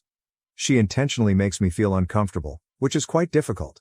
It puts a strain on things, even if my fiancé and I are content. It's like a perpetual shade over our relationship. The first time I met his parents was a complete mess. We went over to their place for dinner, and his mother snubbed me the moment I came in. I tried to say hi and be nice, but she refused to acknowledge me. It was as if I wasn't even present. My fiancé did his best to involve me in the conversation, but his mother refused to speak with me at all. Despite the fact that I knew she spoke English, she spent the entire evening speaking only in her own tongue to her son and husband. It left me feeling quite uneasy and out of place. My fiancé, and even his father, was uneasy about the whole thing. Dinner itself was really silent and tense. I felt like I was invading a private family moment, despite the fact that I was only supposed to be a visitor. I didn't just feel excluded from the talk. I also felt physically separated from them at the table. To make matters worse, as I reached for one of the plates, she took it away and served it to her husband and kid first, ensuring that I was the last to receive anything. My fiancé was very horrified. He apologized repeatedly on the way home. He kept expressing how awful her behavior was, and how sad he was that I had to go through it. He promised me that if things didn't improve, we would have less contact with her. He didn't even wait for my response before apologizing and defending myself. He appeared to be as upset as I was, if not more so. The entire meeting was unpleasant, and it gave me a good indication of what I was in for. Of course, even after that dreadful first meeting, I had to see his mother on several occasions. It was his birthday, and he wanted to celebrate with his family, including me. I understand how much he loves his family. Each time, I found myself battling my own emotions. I wanted to be there for my spouse, but I was afraid to go. I hoped things would improve, but she remained as cold and disinterested as before. It became a pattern. She would point to my hair, features, or clothes and make comments in her home tongue before laughing. It was clear she was making fun of me. She once pointed at my hair and commented on how it resembled a bird's nest. Then she inquired loudly if I even knew how to care for myself, before laughing again. My fiancé became very defensive and began arguing with her. But when I asked him what she was saying, he simply brushed it off and attempted to change the conversation. Later, he revealed that his mother had made a comment about my huge nose and pale skin. He clearly did not want to repeat the hurtful things she was saying. I felt that I was not only being ostracized, but being picked on, which was quite terrible. It's not like I'm a terrible person. I actually think I'm a very decent catch. I'm not trying to brag, but I am considered attractive. I was the valedictorian of my college class, and I actually have a better earning job than my fiancé. It isn't about the money, but it demonstrates that I am responsible and hardworking. We divide all of our expenses. I offer him nice gifts, and I've even started learning to prepare his favorite cuisines from his native country. I am doing my best to demonstrate my dedication to him. I also actively endeavor to simplify our home life. I do a lot of the housework and errands to show him that I'm a partner in all aspects of life, not just the fun stuff. I really tried to win over his mother as well. I purchased Christmas gifts for both her and his father. I gave them a lot of thought, trying to locate items they could enjoy, but we were never invited to their Christmas festivities. His father is usually kind to me, which I much appreciate. The issue is primarily with his mother. It seems like no matter what I do, it is never enough. I recall giving his mother a very fine scarf, and she looked at it with hatred and threw it away. Later, I overheard her telling someone else that it was cheap and ugly, which matched my tastes. Things like that truly appeal to me. It's not limited to his parents' house. At larger family gatherings, such as parties or weddings, she does the same way. She'll scowl at me from across the room before whispering to other relatives, pointing at and discussing me. If I try to approach her, she simply ignores me and walks away. It's so obvious, yet so degrading. It's not like she's hiding anything. She makes a point of physically turning away from me, letting everyone know that she rejects me. I noticed her at one party complimenting another relative's daughter-in-law, remarking how nice and conventional she was, all while utterly ignoring me. It felt as if she was trying to demonstrate to everyone how much superior this other woman was than me simply because she was from the same nation as them. What's more annoying is that I know she speaks English fluently. She is a kindergarten teacher, therefore she has to. She purposefully speaks in her native language to exclude me, making me feel like an outsider in my own fiancé's family. It's as if she utilizes language barriers as a weapon. I recognize that if I truly wanted to connect with my fiancé on a deeper level, I needed to better grasp his culture, including his language. I wanted to be able to share that aspect of his life with him. I figured it would bring us closer. I chose to study his original language. I intended to keep it a secret from him. I anticipated surprise him one day by engaging in a lengthy conversation in his language. I wanted to see the expression on his face. I wanted him to know how much I cared. So I truly dedicated to studying the language. I spent 5 months working on it virtually every day. I looked up every resource I could find online, including YouTube videos and language study programs. I practiced speaking aloud, hoping to get the pronunciation correct. I focused on being able to hold a conversation rather than just acquiring a few phrases here and there. My major motivation was to communicate with and surprise my fiancé. But, to be fully honest, a part of me wanted to know exactly what his mother was saying about me. And, well, I began to understand. It wasn't easy, But after a few months, I was able to understand more of what Mom was saying at family events or when she thought I wasn't listening. I pretended I didn't comprehend anything around her. I just stayed quiet and listened. And what did I hear? It was devastating. It was far worse than I had imagined. All the little comments, murmurs, and laughing were so cruel and intimate. I recall when my fiancé informed his mother that we were engaged. We were in the car, and he had her on loudspeaker. She instantly began ranting about how he was marrying a white woman and how their ancestors would be rolling in their graves. The phrase rolling in their graves made me feel as if I was doing something wrong just by existing. It felt greater than just her dislike for me, like I was going against years of tradition. She stated she was having trouble accepting me. Then she said that if he had to marry a white lady, she wished he had selected someone more homely. She claimed I was too modern to be a decent mother. My fiancé, of course, defended me, but she would not stop. She acknowledged as much. She'll probably raise our grandchildren to be spoiled and disrespectful, unlike children raised in our culture. She's completely unfit to be a mother in our family. That one really hurt. Later, when we went to see his parents to start talking about wedding plans, his father was overjoyed for us. You could feel it on his face. But what about his mother? She was as disapproving as always. While we were there, she began ranting in her own language at my fiancé and his father. But this time, I got everything. She was wishing my fiancé would reconsider the marriage, claiming that an astrologer had foretold a black hole in the family because of me, and that I was infertile. She began fussing about how many of my white relatives would attend the wedding and even recommended removing people from my guest list. My fiancé declined, and they had a heated disagreement. I just stood there, crushed, and knew exactly what she was saying. To top it all off, she lied to my father-in-law, stating I had been bragging about how much more money I made than my fiancé, in an attempt to make me appear terrible. It was all so unfair and untrue. I thought wedding dress shopping may be a good bonding experience, so I invited my future mother-in-law, as well as my mother and sister to join me. I was hoping it would be an opportunity for us to connect and have a good day together. It proved to be anything but that. She was terrible. She made a critical comment about every dress I tried on. She'd roll her eyes, make passive-aggressive comments, and basically make me feel bad. What is the worst part? When I discovered a dress that I simply adored, I felt lovely wearing it. My mother and sister were in tears, telling me how beautiful I looked. What about my potential mother-in-law? She simply looked at me and exclaimed in her native language that it was horrible. I completely understood her. My mother and sister were swooning over me, telling me how beautiful I looked, while his mother kept picking on every dress. It was such a striking contrast. I was surrounded by affection, but I could feel daggers being flung my way. And it wasn't just what she said, but how she said it. She was deliberately attempting to destroy a good time for me. I walked to the restroom briefly, and while I was gone, she began insulting my body in front of my sister. She remarked the clothes didn't fit me well and made other disparaging remarks. I tried to keep it together. However, I ended up crying in the dressing room. It wasn't just sadness, it was fury, frustration, and everything. All of my efforts to be kind seemed to be in vain. It was a moment when I felt absolutely defeated. I kept questioning myself why I was even trying. After that day at the dress shop, I couldn't take it anymore. I knew I couldn't keep letting her abuse me like this. But I didn't want to just yell at her or start a fight. I wanted something more meaningful. I wanted her to understand how much she had hurt me. So I started thinking about the wedding, and then I got this thought.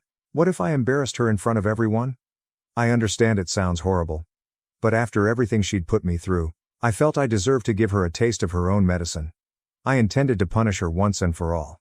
But then I started to question myself. I'm going to you Reddit. Would I be the a-hole if I went ahead with this? Update 1. Wow. Thank you very much for your comments and recommendations. I sincerely appreciate all of the encouragement and humor. It's made me feel a lot less alone in this circumstance. I wanted to clarify a few points based on some of the comments I've seen. First and foremost, I want to make it clear that my fiancé has always stood up for me. He's been tremendously helpful since the beginning. He confronts his mother when she is disrespectful, and he always comforts me when I am unhappy. He is genuinely my rock, and I could not ask for a greater companion. I want everyone to know that he is completely on my side in all of this. He's not enabling her conduct. He's actively opposing it. What about my potential mother-in-law? I suppose the simplest way to characterize her is as a cruel old woman. I don't believe she is particularly racist in a wide sense.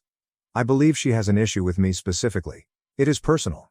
She wanted her son to marry someone from her own background, and I didn't fit the bill. I want to make it obvious that all of this is coming from her. It is not a reflection of her culture or community. I've read requests to report her to the school where she works, but I'm not going to do so. I do not want to ruin her career. I might be furious and hurt, but I don't want to get to that level. Her issue is with me specifically, and it is not fair to punish her professionally for something that occurred in our personal lives. I just want to deal with this situation directly and without inflicting any needless damage. Update 2. Hello again, everyone. I'm writing from my honeymoon. We're blissfully married. I wanted to give you all an update because I've received so many messages and requests. We've been celebrating our love and, let's just say, a little sweet revenge. The wedding day has finally arrived. Everything was gorgeous, and I was overjoyed to be marrying the love of my life. When it came time to deliver speeches, I decided to try something unusual. I began in English, thanking all of our friends and families for being there to celebrate our momentous day. Then, I switched to my husband's native tongue. You should have seen the expressions on everyone's faces, particularly my husband and his family. They were completely shocked. I could see my husband's eyes tear up. I thanked his family in their native language for welcoming me, though in my mother-in-law's case, this wasn't quite true at the moment. But I was building toward something. I explained to them that studying their language was my wedding gift to my husband, a way for me to show him how much I loved him and cherished his culture. He was so moved that he came over and kissed me in the middle of his speech. Then I focused my attention on his father. I thanked him again, in his original tongue, for his generosity and genuine warmth. And then I turned to face my mother-in-law. I thanked her sarcastically for her rejection. I told everyone, in her own tongue, about all of the insults, attempts to exclude me, and nasty things she had said and done. I told them about the heinous insult she made regarding my wedding outfit. I explained how she informed everyone that I was infertile. I could see her face growing redder and redder. She was obviously embarrassed. I continued. I also want to publicly address the false claim my mother-in-law made about me bragging about my income. I replied that this was a pure fiction, intended to make me appear bad in front of her family. She was complete rubbish and a piece of garbage that had been picked up from a dumpster. After discussing the specifics of what my mother-in-law had done, I extended the message. Still speaking in her own tongue, I stated that skin color and ethnicity should not be considered when it comes to love. I emphasized how much effort I had put into learning their language and adopting my husband's culture since it was vital to me to be involved in all aspects of his life. Then I explained how my mother-in-law's behavior, her isolation and degrading remarks, had only served to widen the distance.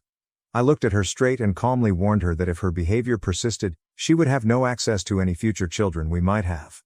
I made it clear that I would not tolerate my children being subjected to such hatred and discrimination. My hubby was really proud of me. He subsequently told me that he had never felt greater love for me than in that moment, when I stood up for myself and our future. I simply ignored my mother-in-law for the remainder of the evening. I did not want to satisfy her with any more replies. She, on the other hand, was visibly enraged. She began arguing with my father-in-law and husband. Eventually, she stormed away. My husband stated he was confident she would think twice about disrespecting me again.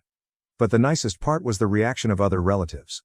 Many of them approached me afterwards, complimenting my language skills and expressing how thoughtful it was of me to learn their language. They told me how much this meant to them. For the first time, I felt like I belonged. That I was a true member of the family. I thoroughly loved the remainder of the wedding and had a strong sense of empowerment. I believe I proved my point and received the vengeance I sought. I felt as if a big weight had been lifted. Update 3. Hello again, everyone. We just returned from our honeymoon, and I had a lot of voicemails from my mother-in-law. My husband indicated he would support anything I decided to do, whether I called her back or ignored her entirely. Honestly, my first thought was to ignore the calls. I was still upset and angry, and I wasn't sure if I was prepared to talk to her. But, after some thought, I decided to give her one last shot. I called her back, and we decided to meet. When I saw her, she appeared different. She was nervous and appeared apologetic. Then, for the first time, she issued an official apology. She stated that she was really angry after the wedding, specifically after my speech, but that she had some time to contemplate. She stated that a number of relatives had called her out on her behavior, which made her realize how terribly she had acted. She stated that she had treated me harshly and unfairly. She recognized that I had made a genuine attempt to embrace their culture, learning the language and all. She made no particular apologies for the worst things she had said, such as calling my clothing awful or claiming I was infertile. That bit was somewhat skimmed over, which I noticed. But it was a general apology, and it appeared honest. She added that my husband is her only kid and that she has always been quite protective of him. She stated that she had always imagined him marrying someone from their home country, and that she struggled to accept me since I did not fit her expectations. She apologized for making me feel uncomfortable and pledged to be more tolerant. I calmly listened to what she said before accepting her apology. I told her I wanted to move on and try to improve our relationship. I admired her candor and willingness to attempt to change. However, I made it plain that I had some doubts. It's not like everything is instantaneously fine now. This is more of a cautious step forward, and while I'm hopeful she'll change, I'm not completely persuaded. After the apology, we actually began talking, albeit in her native tongue. She told me stories of my husband when he was a little boy, and it felt good, like we were finally connecting, perhaps for the first time. I could tell she was trying, so I decided to try too. There were still some little issues, such as her avoidance of staring me directly in the eye for too long, which suggested she wasn't totally at ease yet. Then there was one time when I prepared supper and she tried to compliment me, but it came off as a little backhanded. She said, "This dish is actually quite good, for a white person's attempt. It's almost as good as how we make it." It was better than an insult, I suppose, but it still had a sting to it. I understand that this upgrade may not meet everyone's expectations. Some of you undoubtedly wanted me to cut her off totally or continue the feud, but I believe I made my point at the wedding. I stood up for myself and told her, in front of everyone, that her actions were unacceptable. Right now, all I want is a drama-free family life. I want to move forward with enthusiasm and give this a genuine shot to be a new beginning. I believe her own family's reaction was what finally convinced her to rethink her mind. She claimed that many relatives called her after the wedding to tell her she was in the wrong. I believe she eventually recognized how biased and unfair she had been. But, and this is key, I understand how difficult it is to break old habits. I am giving her the benefit of the doubt. I am willing to try, but one incorrect move, one return to old rudeness, and the truce will be broken. I will not hesitate to defend myself again if necessary. I hope for the best. We'll see how this goes. My spouse and I deserve to live happy and tranquil lives, therefore let us pray for that. So, that is where things stand. My mother-in-law and I had a heart-to-heart and are ready to try to start over. I will keep you all updated. I have big news for everyone. I am pregnant. My husband and I are very pleased to begin this new chapter in our life. We can't wait to meet our little one. And I am pleased to say that my relationship with my mother-in-law has continued to improve. Our relationship has undergone a significant positive adjustment. She is a lot more accepting and friendly to me now. She genuinely spends time with me, offers to help with things, and even gives me advice, some of it unsolicited, of course, but I'll accept it. I attempt to reciprocate by being understanding and upfront with her. Both my mother and mother-in-law have been wonderful. They both check in on me on a frequent basis to ensure that everything is going well. They've even worked together to help us set up the baby's nursery. It's lovely to see them bond like that. We actually feel like we're forming one huge, joyful family. However, there are still small reminders that things are not perfect. We were talking about baby names the other day, and I suggested a few that I thought were cute. My mother-in-law scoffed and said, "Those sound so American, wouldn't you want something a little more cultured?" It was a minor remark disguised as a suggestion, but it still hurt a little. It's as if those old biases are still present, just below the surface. My husband continues to be extremely supportive. He's relieved to see his mother making an effort, and he's as excited about the baby as I am. What about my father-in-law? He has been wonderful. He's building a baby rocker for the nursery and has already promised to build a treehouse for the little one when they grow up. I am deeply grateful for his love and support. Overall, things are significantly better than they were before. I'm optimistic about the future and hope that my relationship with my mother-in-law will continue to improve. I'm looking forward to a future full of love, and hopefully, no more drama. Everyone seems to be in a much better mood right now. We're very excited about our little one. I found out my child is my brother's. I decided to divorce. My parents begged me to stay silent because my father-in-law invests in their company. I, 28M, have been married for 3 years, and my wife Jade, 26F, and I have been together for 6 years. We had our first child a few months ago, but I only recently discovered that the baby is my brother's biological child. My brother Grant, 32 million, had been having an affair with Jade for the previous 3 years. It began just a few weeks after our wedding, and I had no idea until a few weeks ago. To be honest, I had been having trouble connecting emotionally with the infant for some reason. I had been feeling like a bad father because I didn't feel very attached to my own child. I still don't understand why that was happening, Maybe it was just a gut feeling. One night, I was discussing this with Jade, and I burst into tears because I felt so guilty. Instead of soothing me, she began sobbing uncontrollably. That's when the full truth came out. She agreed that it wasn't my fault that I didn't feel connected to the baby wasn't mine. She had already received the paternity test results but chose not to inform me. She said the affair ended shortly after she discovered she was pregnant and that she and Grant had no contact with each other anymore. She wanted to focus on me and our marriage. But once she told me the truth, it was too late. I started packing right away and went, despite the fact that it was late at night. Since then, I have been staying at a hotel. Jade attempted to stop me. She was quite furious, but I just left. I even blocked her, so she couldn't reach me. Since then, this has drained a lot of my emotional energy. For the first few days, I couldn't process what was going on. I did not even inform my parents about it. But they found out, thanks to Jade and Grant. Instead of comforting me, they called, said they knew everything, and then began telling me that whatever had happened was in the past. They claimed that Jade had made a mistake, but as her husband, I had to forgive her, put everything else aside, and focus on our family and our marriage. I had no concept what they meant by family, because the infant was not mine. It was ludicrous of them to advise that I raise the baby as a father and stay with Jade despite everything.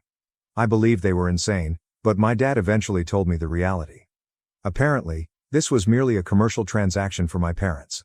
My father-in-law intended to invest in my father's failing logistics business in order to restore it. My father-in-law runs numerous established enterprises and is financially secure. I knew my parents were always impressed with the family I married into, but I never imagined it would mean so much to them. Apparently, this investment has been in the works for quite some time, and they intended to surprise us with it in a few weeks once everything was finalized. However, divorcing Jade would have a negative impact on their personal ties. They were concerned that my father-in-law would reconsider investing in the firm. According to my parents, my father sorely needed this money to keep his firm running. That's why they wanted me to suck it up, remain silent, and not make a big fuss about it. They wanted me to pretend everything was fine, raise my brother's child as if it were my own, and forgive my unfaithful wife, all in order to complete their commercial agreement. I was so horrified, I hung up and blocked them. Then, just for good measure, I started looking for a lawyer right away. As soon as I met someone suitable, I filed for divorce. Jade was served approximately 3 days ago. On the same day, I decided to contact my parents, in-laws, every business acquaintance of my father that I knew, a couple of employees in my father's firm, a few family friends, and some cousins to inform them of my current predicament. It took me a few hours to get everyone's email addresses, but once I did, I notified them all about my wife cheating on me with my brother. I also confessed that my parents had encouraged me to remain silent and pretend everything was normal so that they might acquire an investment. Then I sent an email. Now, my folks are inundating my phone with emails, SMS, and phone calls from numerous numbers and accounts. They are really furious about what I have done since, of course, they will no longer receive that investment. On top of that, they have lost their reputation. They want me to apologize, as if that will resolve everything. They also inform me that Jade is distraught and has been diagnosed with postpartum depression, suggesting that my actions will only make matters worse. She is really miserable, and they are attempting to make me feel bad. But, honestly, I don't feel awful about anything. I think they earned it. So, am I the asshole for exposing the truth about my wife and parents, embarrassing them in public? Edit. Okay, I see there are a lot of questions concerning Grant, his relationship with Jade and me, and other things. So I will address that. Grant and I had a fairly normal connection, as most brothers do. The entire event was totally unexpected. We haven't spoken once since finding out. Grant had an apparently typical connection with Jade. I never suspected there was anything going on between them.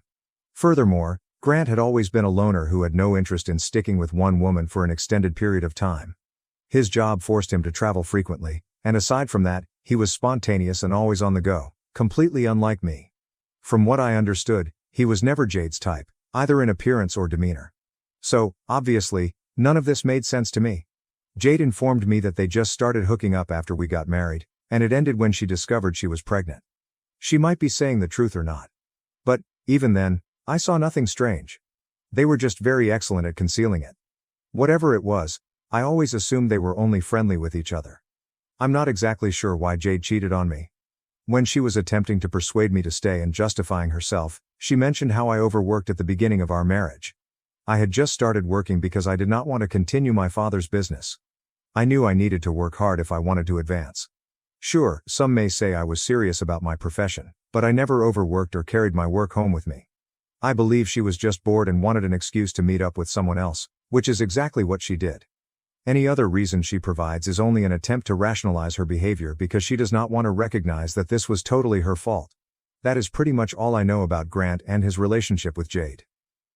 Update 1. Thank you all for your comments and support.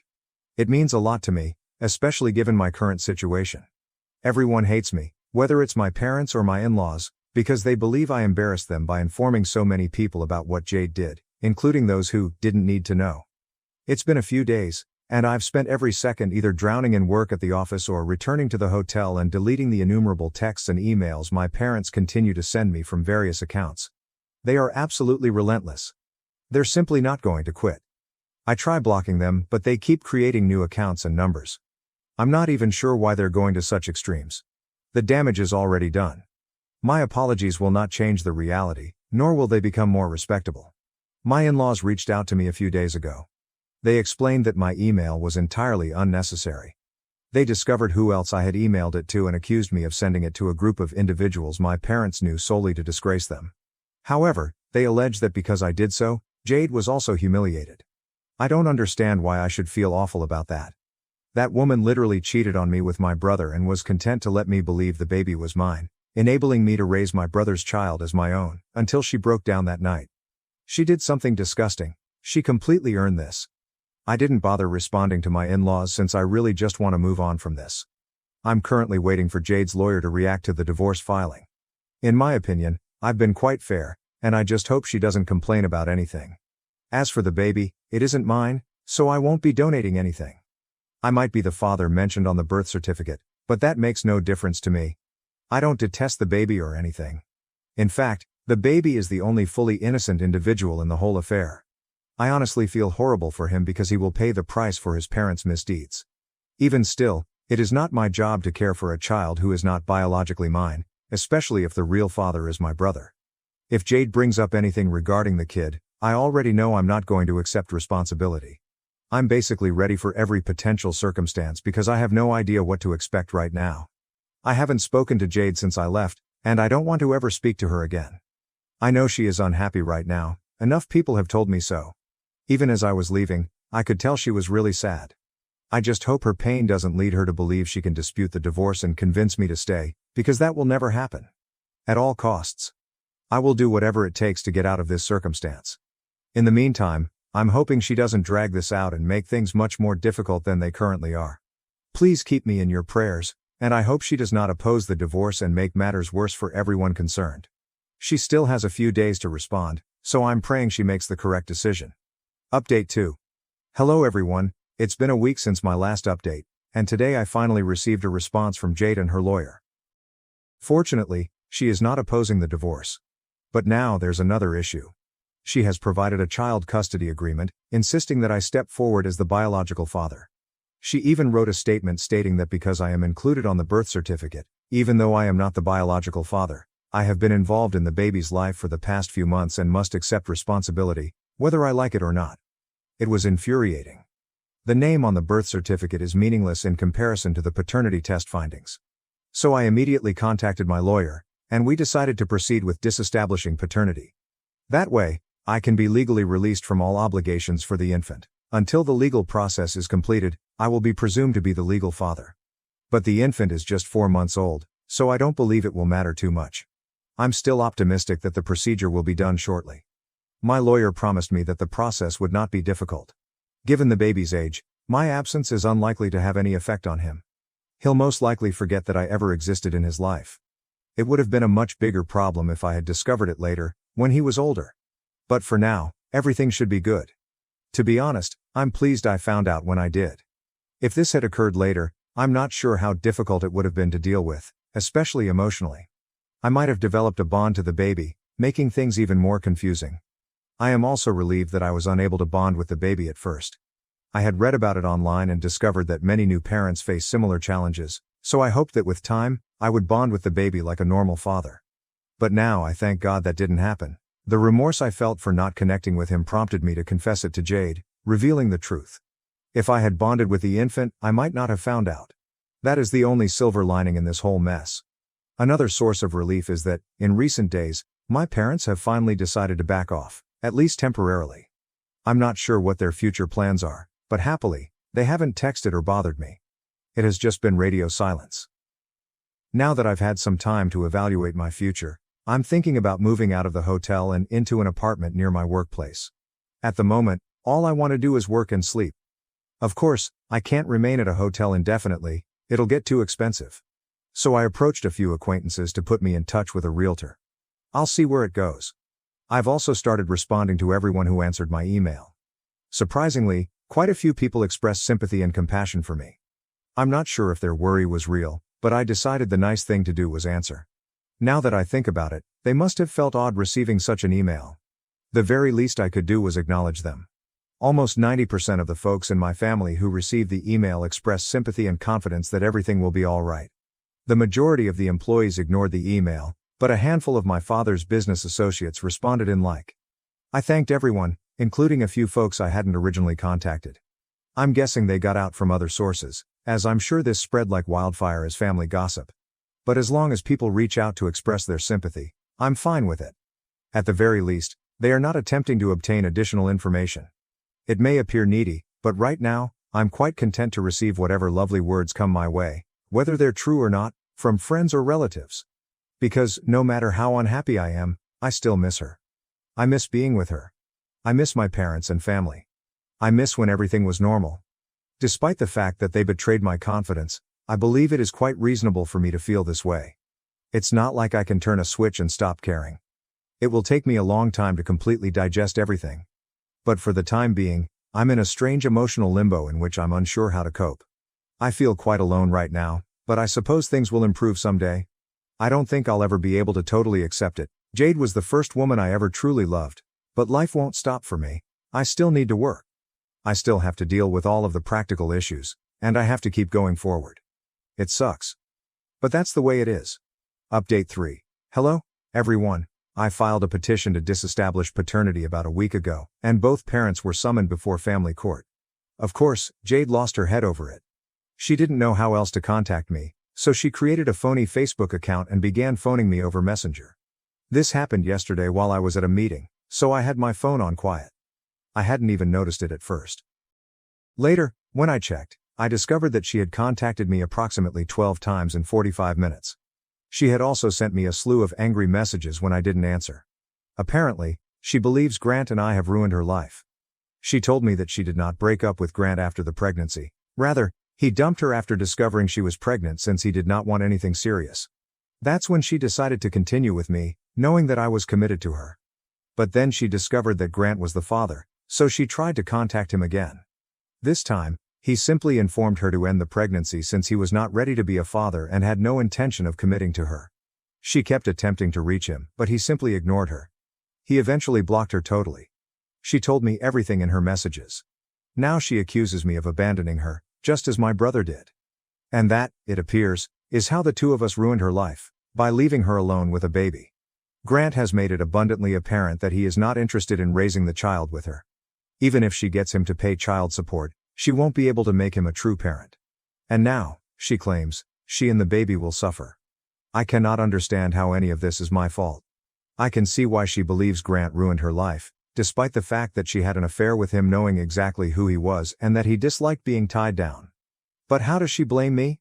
The mental gymnastics here are insane. After reading her communications, it became evident to me that she only wanted to play the victim. In any case, I didn't want to talk to her, so I blocked her. If she knows what is best for her, she will not argue the paternity issue and will allow me to disestablish fatherhood peacefully. This allows her to save time, money, and resources while focusing on getting Grant to step up and pay child support. She's pursuing the wrong brother, that's all I have to say about it. Anyway, the whole problem will be resolved in court, so I don't want to worry about it right now. In addition, I had my parents' support. But recently, I believe they have chosen to leave me alone. In my previous update, I noted that they hadn't troubled me in a few days. Since then, they have not texted me at all. This could be the quiet before the storm, or they may discover they have already lost their reputation and investment. Making me apologize won't solve anything for them. According to what I've heard from a few relatives, my parents have gone utterly missing. They have canceled all of their social media accounts, stopped communicating with family members, and, as far as I know, my father's business has been defunct for quite some time. People believe he is in the process of selling everything, which is why the company is closed. If that's the case, I know he'll be devastated. He was always quite proud of what he created. Ah well. My father is almost in his late 50s, so I hope he has enough savings to retire. I don't believe he can start again and work for someone else at this point in his life. I am not on good terms with him right now, but I know he used to work hard. Perhaps he messed up recently, but he had always tried to be a decent parent to me. So, I hope everything works out for him. That being said, I hope I don't have to speak with him for a while. I'm just not prepared for it yet. Even without me, they still have Grant. He makes a nice living, and I don't think it bothers them that he is rarely at home. He does not have a family, and I doubt he intends to establish one. So, if my parents don't have enough savings, they can always rely on Grant. He may become their retirement fund, and honestly, I hope Jade does the same thing. I hope she gets some child support from him. That'll be enjoyable. Fun for me, but not so much for him. But after everything he's done to ruin my marriage and the life I've created for myself, that's the least I can hope for him. Anyway, that's all for now. I'll post again if anything more happens. Please keep me in your prayers, and thank you all again for your love and support. Update 4. Hello guys, I haven't posted here in a while since I've been quite busy. I suppose my previous update was about 5 weeks ago. But, in the interim, I was able to officially end paternity. That means I will not be paying child support or accepting any responsibility. It was a major victory for me, especially since I assumed she would try her hardest to drag it out. Fortunately, she did not contest it. I believe she realized that opposing it would be a waste of time, money, and resources. Clearly, the family court judge was no fool. She had already refused to comply and provide the paternity test results, so I had to do them separately. But this was not going to influence the outcome. She could have kept it for as long as she wanted, even 10 years, but it would have made no difference because I was not the father. Anyway, I was able to verify that the infant was not my biological child. And because I had only been in his life for 4 months, the court determined that my absence would have little influence on him. That is how I obtained what I desired. Since then, I haven't spoken with Jade, and happily, she hasn't bothered me. My parents' firm has been sold, and they are preparing to relocate, according to a handful of cousins. They've only told a few individuals where they're going, those who have stuck by them during this whole ordeal. But really? It's not difficult for me to guess. I believe they are relocating to my uncle's home in Iowa so that my mother can join her brother in managing the farm they inherited from their parents. This was always her plan. She had offered it to my father several times over the years, but he had no desire to leave the city. They used to argue about it a lot. Now, he does not really have an option. So he has finally agreed. At the very least, my father will continue to be a member of a family business, albeit not the one he had hoped to lead indefinitely. But all of that is in the past. I've been trying to move on from what happened. I have been going to therapy. I have been going to the gym. I have been actively working on myself. I wouldn't claim I've fully recovered, that would be a lie, but I am in the process of moving on. Some days are excellent. Some days are especially difficult. But I am getting by. Update 5. It has been over 6 months since my previous update. A lot of time has passed, and I'm feeling considerably better. I was promoted at work, most likely as a result of all those months spent immersing myself in work to keep myself distracted. Certainly not a healthy coping strategy, but at least something positive came from it. Also, I'm officially divorced. It was finalized a few months ago, but I forgot to mention it here. Because there wasn't much to divide and she didn't want alimony, the process was rather simple. We simply had to wait for the necessary time period to pass before it could be finalized. So, yes. We're officially divorced now. I haven't seen her since then, but a few weeks ago, I learned from some common friends that she had moved back in with her parents. She's currently raising her son with them. Until lately, she had been living independently in the property we used to share, but I suppose she can no longer afford the rent without me. Perhaps she merely wanted extra assistance from her parents. Honestly, hearing this bit of gossip prompted me to post this update. I hadn't given it much thought because I've been so busy. But when our mutual friends informed me of her condition, I felt compelled to return here and share. As for Grant, I believe he is the only one who has come out of this disaster undamaged. I'm not going to lie, I'm a little jealous of him. According to what I've heard from relatives, he appears to be doing well. But at the end of the day, he remains a homewrecker. He is still a bad person. So, I believe karma will catch up with him someday. Meanwhile, I'm going to focus solely on myself. My husband was manipulated by his mother and demanded a paternity test for our child. I agreed, but my mother-in-law tampered with the results. I, 28F, have been with my spouse, Mark, 30M, name changed for privacy, for 6 years and married for the past 2. I'll start with some backstory. My mother-in-law has never been the nicest person to me, but I usually ignored it, especially in the start of our relationship. I was young and naive, and I imagined that mother-in-laws behaved similarly with their sons. When I was 16, I moved out of my family's house and haven't had much contact with them since. So I didn't have any perspective on what a healthy family looked like. I guess the events of the last few weeks have been building up for a while, and now I'm completely lost. I don't know what to do. For reference, when I first met my husband's parents, we were all out to dinner. His mother appeared kind enough at first, but throughout the dinner, she kept making comments that were targeted and underhanded. So, do you have a job of your own, or do you just live off Mark's money? Have you ever considered losing weight? You have such a pretty face. I think you would be stunning if you were a little slimmer. You're a great girl, but I just don't think I could ever find anyone good enough for my baby boy. I understand, I ignored every possible red flag. But, in my defense, I was deeply in love with this guy. She constantly said these things in a nice, humorous tone, and I didn't want to overreact. For the first several years of our relationship, she frequently made small, underhanded comments about my weight, appearance, or the idea that I was dating Mark for his money. The trouble is, we both work in the same field and earn nearly the same amount. While he earns slightly more than I do, it is far from enough to justify gold digging. At first, the things she said bothered me, so I took them up with Mark. He repeatedly told her to quit making comments like that. But, because it was never anything excessive, he dismissed them, stating that because he is her only kid, Mom is a little clingy. We also didn't see his parents very much because we were both busy at work and lived about an hour away. When he proposed to me, things quickly escalated. I won't go into too much detail, but my mother-in-law made our engagement and wedding difficult. When we invited his parents to supper to announce our engagement, his mother broke down when she saw the diamond. She asked Mark how much it cost and flushed bright red when he told her. I understand that it may appear to be a lot to others, but we both work in a lucrative industry and are financially blessed. The price was reasonable for him. Still, she informed him that I didn't deserve such a costly ring and that he had never purchased her anything that expensive, something she thought she deserved as his mother. She also stated that she did not believe he was serious about me after we had been dating for 3 years. Mark urged her not to be crazy and left it at that, but supper was destroyed, and everyone left shortly thereafter. His mother did not speak to him for 3 weeks after that. Later, she sent him an apology, stating she was afraid of losing her little man. During the wedding planning, my mother-in-law attempted to tamper with the guest list and vendors. And yes, she wore a white dress to my wedding. Mark supported me throughout this. We had passwords for all of the vendors, and he had his mom change them. Our first year of marriage was wonderful. We wanted to have a family and started trying for a baby right away.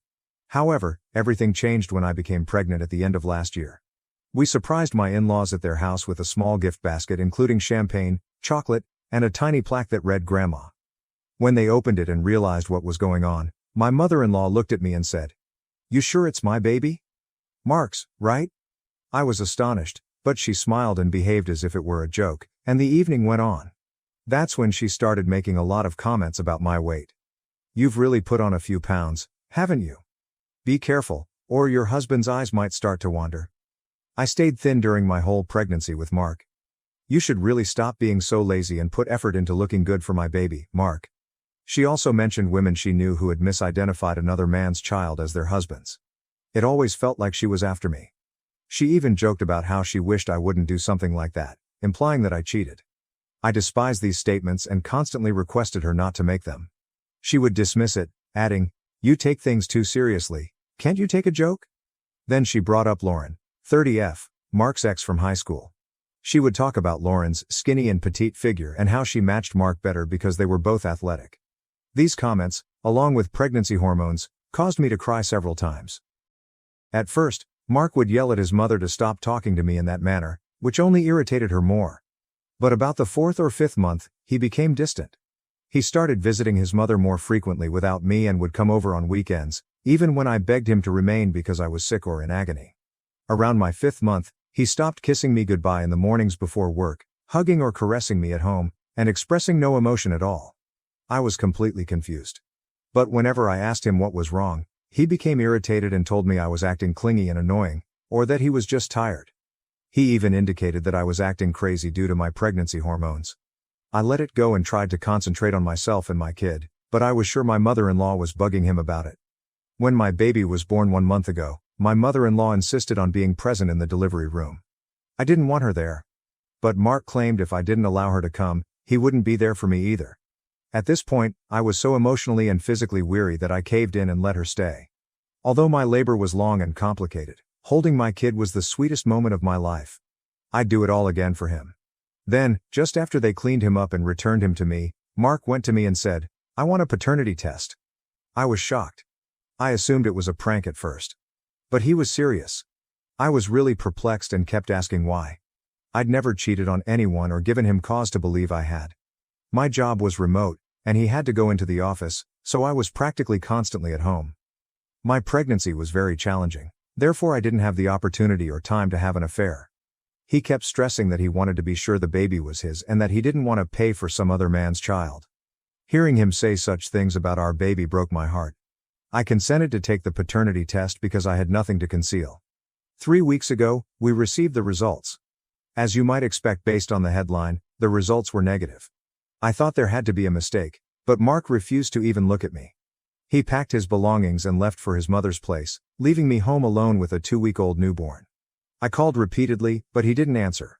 I texted him, saying there had to be a mistake and suggesting another test, but he did not respond. He eventually called me 1 week ago. By this point, I was a wreck and all I needed was help with my baby. Instead of offering any comfort, he remarked, "My mother was correct. I can't believe I married a woman like you." That's when everything clicked.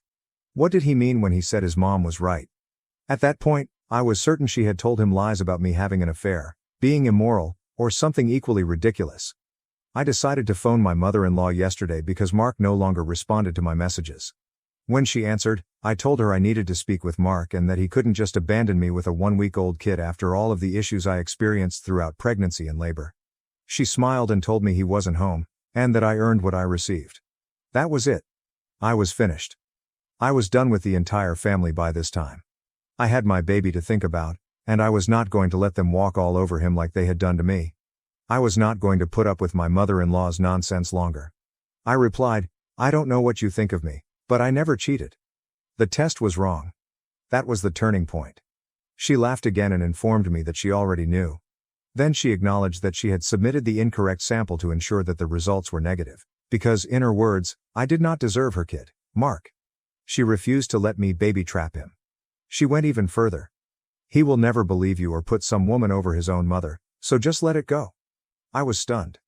For a minute, I was unable to answer. Then she went on a big rant about how she always wanted Mark to be with someone good enough for him, someone who matched him in appearance. She mentioned Lauren again, stating how much she missed her and how Mark should recognize that she was the one he was meant to be with. The paternity test was simply a ploy to encourage him to leave me so she could find him a suitable companion. I hung up. Since then, I've been numb. I can't believe a real grown-up would act like this. That gets me to where I am now. I texted Mark right after and told him what she had said. I advised him to ask her himself. I'm not sure where to proceed from here. Should I have another paternity test? I'm thinking of hiring a lawyer, but I don't want to make things any more complicated. Should I even take him back if he decides he wants to return? Any advice would be greatly appreciated. Update. One quick update for everyone who asked. First and foremost, thank you to everyone who responded and offered suggestions. I honestly didn't anticipate so many people to see this. I went to bed last night after finishing this post and awoke to 900 comments. I read them all, but I won't be able to respond to everyone, so I'll answer a few questions here. As I mentioned in my essay, I am not connected to my family and have not spoken to my parents in years. They did not attend my wedding, and I do not believe they are aware of or concerned about my baby. My family is from Minnesota, but I came to the East Coast after leaving my parents' house. I supported myself through school and college by working various jobs, met Mark in college, and have been working remotely since. I don't have many friends locally, and my family is out of the question. I'll call my coworker Katie, F., who lives close and we occasionally text. I informed Katie a little about what was going on, and she was kind enough to offer to come over and support me. When she arrived at my place, I was a wreck. I hadn't showered in a week, the house was a mess, and my 2-week-old newborn was wailing in my arms. I burst into tears because I was so relieved to see her. Which was awkward because we weren't even close. But she was incredible. She inquired what was going on, and I couldn't even explain. So I just showed her the original post. Katie has been a sweetheart. She's been minding my son while I clean up, eat some proper food, and take my first hot shower in 2 weeks. She's also been a rock for me right now and is outraged on my behalf.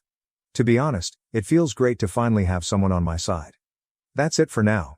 Several of you inquired about my father-in-law. I never mentioned him because he isn't very talkative. I'm not sure what he thinks of me, but he's always been kind to me and normally overlooks my mother-in-law. I'm also not sure why my mother-in-law dislikes me so much, but it's not because of ethnicity or religion, as some of you have stated. We are all white and not religious. I believe it's because I'm a bit of a big girl and rather tall, but Mark is really fit and enjoys working out at the gym. I'm not big or unhealthy, I exercise regularly, but I'm not as small as my mother-in-law or some of Mark's ex-partners. That is my best guess. Honestly. I'm also planning to contact a lawyer today. At this point, I don't think I'll ever look at Mark in the same way again. I know I want a divorce. I had already screenshotted as many chats as possible, both with my mother-in-law and with Mark, just in case this happened. I'll also acquire another paternity test and give him the results as I serve him with divorce papers. He hasn't responded to my texts yet, and at this point, I do not care. I don't want my son to have a father like him. I'm outraged that he didn't even talk to me before departing me and his son. I don't even want him around anymore. Update number 2. Hello everyone, it's been a pretty hectic couple of months, and I've had numerous comments and private messages requesting an update. So I figured I'd catch everyone up. It's been 2 months since my previous post. Mark returned home about 2 days after I posted my first update. By that point, I had cleaned myself in the house, thanks to Katie, and had contacted with a lawyer about divorce proceedings. Mark arrived early in the morning, looking utterly dreadful. Unshaven. His eyes appeared as if he'd been crying for 3 days. I was not expecting him. We stood there in quiet for a bit before he sobbed and apologized. I know I claimed I didn't want anything to do with him anymore, but seeing him stand in front of me was difficult. I'd loved this man for 6 years, and it was difficult to let go of everything. Hearing him apologize felt wonderful too. I allowed him in, and we sat in the living room while I held my baby. He kept crying. Eventually, he begged to hold his son. The wrath from the previous few days returned, and I said no. He simply nodded and let it go. After gathering his thoughts, he asked if we could talk. I consented because I wanted to know what he had to say. Thank you to a commenter here, I remembered to record the chat on my phone. The truth comes out. He didn't want to believe it when I texted him what his mother had told me, but it continued bothering him. Finally, he chose to confront her. Of course, she denied it, telling him that I was attempting to baby trap him for money and isolate him from his family. However, my father-in-law had had enough of his insane wife at that point, and he told Mark everything. It appears that one of my mother-in-law's nephews worked at the lab where the paternity test was sent. She persuaded him to switch the results. Mark stated that it felt as if his entire universe had fallen in that moment. Because he recognized what a lousy husband and father he had been up to this point. What a manipulative bitch his mother was. To be honest, hearing that made me feel amazing, but it was not the end.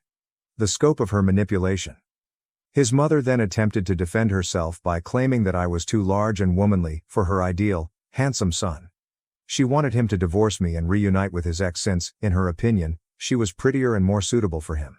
She also despised the fact that he was paying me and our baby too much attention, because it was taking precious time away from her. Things become worse. When he came over to her place during my 4th month, one of the occasions I was unable to go, she invited his ex, Lauren. She convinced Mark that I had been aloof and irritated because I was having an affair and forcing him to raise another man's child. Lauren, who was petite and, admittedly, very attractive, flirted with him at every opportunity. And Mark acknowledged falling for his mother's deception. He began seeing Lauren behind my back. Because he enjoyed feeling wanted. As I struggled with my pregnancy, he was the one having the affair. He stated they never slept together, only dated and kissed and such. As if that makes things better. He claimed he called it off the week before I went into labor due to remorse. Then, after telling me everything, he pleaded for forgiveness. He stated that he will go to any length to resolve the situation. That if it came to it, he would remove his mother from our life for good. And for a brief while, it seemed tempting. I almost gave in. Then I glanced at my son. And I remembered everything he had put me through over the past year. How he never established boundaries with his mother. How he engaged in an affair. How he abandoned me when I was most vulnerable. I informed him that with everything that had happened during my pregnancy and after our son was born, it simply wasn't feasible. I no longer saw him the same way, and I had lost trust in him. He cried some more before agreeing to arrange a motel nearby. I also informed him I wanted to take a true paternity test again. He protested, but I insisted. So the test was scheduled for the very next day, the results and divorce. 2 weeks later, the results were returned. Wouldn't you know it? He's the father? Cue more crying from him. Is it awful that I felt vindicated? Last week, the divorce papers were finally drafted, and I served him. After 2 months of agony, he was a wreck and attempted to recommend couples counseling before making any major decisions. But I was really done with him. I requested a 50-50 asset distribution and primary custody, which my lawyer believes will be readily granted given the facts I have of Mark's behavior toward our baby. Mark will get supervised visits on weekends, and his mother will not be permitted around my child. Mark stated that he will not challenge me on the terms, out of guilt. And honestly, rightly so. Father-in-law steps in. My father-in-law contacted me the day Mark was served to apologize for not stepping in sooner. I forgive him. From what I've heard, he's always been a laid-back man, and Mark has also stated that he is likely to leave his wife. What about my mother-in-law? I don't know anything about her anymore. She's been blocked since the day Mark arrived at my door. Moving forward, I'll be moving out of our flat. While I am heartbroken and overwhelmed by how my marriage ended, I am also hopeful for the future. So that's what's been going on recently. I probably won't update for a bit. It's time to focus on myself and my son. I'd simply like to thank everyone who offered advice and support. I'm quite appreciative. I probably wouldn't have gotten this far without it. Update 3. Wow, I had forgotten about this account. It's been a year since my previous post. I deleted Reddit off my phone and sort of forgot about it. This will be a brief update for those who wish to know. Current situation. My divorce is set to be finalized next month. Mark abruptly decided that he no longer wanted to give me majority custody or supervised visits, so the proceedings took a while. But my attorney was a beast. With the tapes I have of his admission regarding his behavior throughout and after my pregnancy, I have a good chance of getting what I want. My baby is now 14 months old and the loveliest little boy. We moved across the state to a charming little apartment. Thanks to my job, I can spend most of my time with him. I've also begun going out more and joined a book club, so I've definitely met some new people here. The divorce, relocation, and attempting to raise my son on my own have all been difficult. But, really? I feel so much better without Mark and his witch of a mother ruining my life. I should have recognized the warning signs from the start, when this man repeatedly prioritized his mother before his own pregnant wife. But you live and learn. And I will not make that mistake again. What's next? I'm not sure if I'm ready for a relationship again. But, for the time being, all I want to do is be as present as possible with my son. I don't think I'll be updating again, but I'd like to add that I'm in a much better place than I was last year. And I thank everyone who has wished me well. My mom sold my stuff and pawned my laptop. I called the cops, had her arrested, and filed a restraining order. Christmas dinner was almost finished when my father put down his fork, looked me directly in the eye, and said, "You are a burden and you can no longer live with us." At first, I assumed I had misheard him. My mother let out a strange, nervous laugh, as if she wasn't convinced he was serious. But then he simply sat there, staring at me, waiting for a reaction. The room went silent. My younger sister Lily froze with her fork halfway into her mouth. She glanced at me with wide eyes, as if she couldn't believe what she'd just heard. I swallowed the slice of ham I was chewing and set my fork down. "What?" "You heard me," he stated. "You've overstayed your welcome. You need to move out." The reality check. I just sat there, trying to process. I was 23. I had a regular career and could have left long ago, but I stayed because they needed me. I paid the energy bill, internet, and groceries most weeks, which they couldn't afford because my father had been unemployed for years and my mother only worked part-time. I was not a burden. I was the reason the lights remained on in that house. And now, out of nowhere, I'm being tossed out like a useless freeloader. Mom has finally spoken up. "Maybe we should talk about this later." "No," Dad interrupted. "This is my house, I make the rules, and I say he's done here." Lily's fear. Lily set down her fork. She was barely 16, and I could tell she was afraid. She looked at our parents as if she didn't recognize them. What did it mean for her that they could throw me out so easily? I took a deep breath. I wasn't about to argue or plead. What if they wanted me out? Fine. But they were not prepared for what that really meant. I slumped back in my chair. All right, I said. Dad sat up straighter, as if he had won an imaginary fight. Mom still looked uneasy, but she said nothing. Perhaps she was in shock. Perhaps she didn't care as much as I imagined she would. I stood up, grabbed my plate, and took it to the sink. I didn't want to give them the reaction they expected. Instead, I gazed at Lily, who remained tight and uncertain. I gave her a slight nod. She was the only one at the table that I still cared about. Dad sipped his drink, as if nothing had happened. Mom returned to picking at her mashed potatoes. Lily continued looking at me, as if she wanted to say something, but didn't. I did not remain to complete dinner. I just walked out. The silent goodbye. That night, I walked directly to my room, closed the door, and began packing. I wasn't going to waste time figuring out why they were doing this. If they wanted me gone, I was gone. However, this meant they would lose all I had paid for. And I wasn't about to warn them. I packed quietly, but I could hear them talking below. Mom's voice sounded low and terrified. Dad's tone sounded forceful, as if he were attempting to persuade her of anything. I caught bits and pieces. He's old enough. We can handle it. He should have moved out years ago. An hour later, Lily knocked at my door. I opened it, and she slipped inside, closing it behind her. She appeared distressed, her eyes red as if she had been sobbing. What the hell was that? She said. I don't know, I replied, tucking my laptop into my bag. But I'm leaving tomorrow. She shakes her head.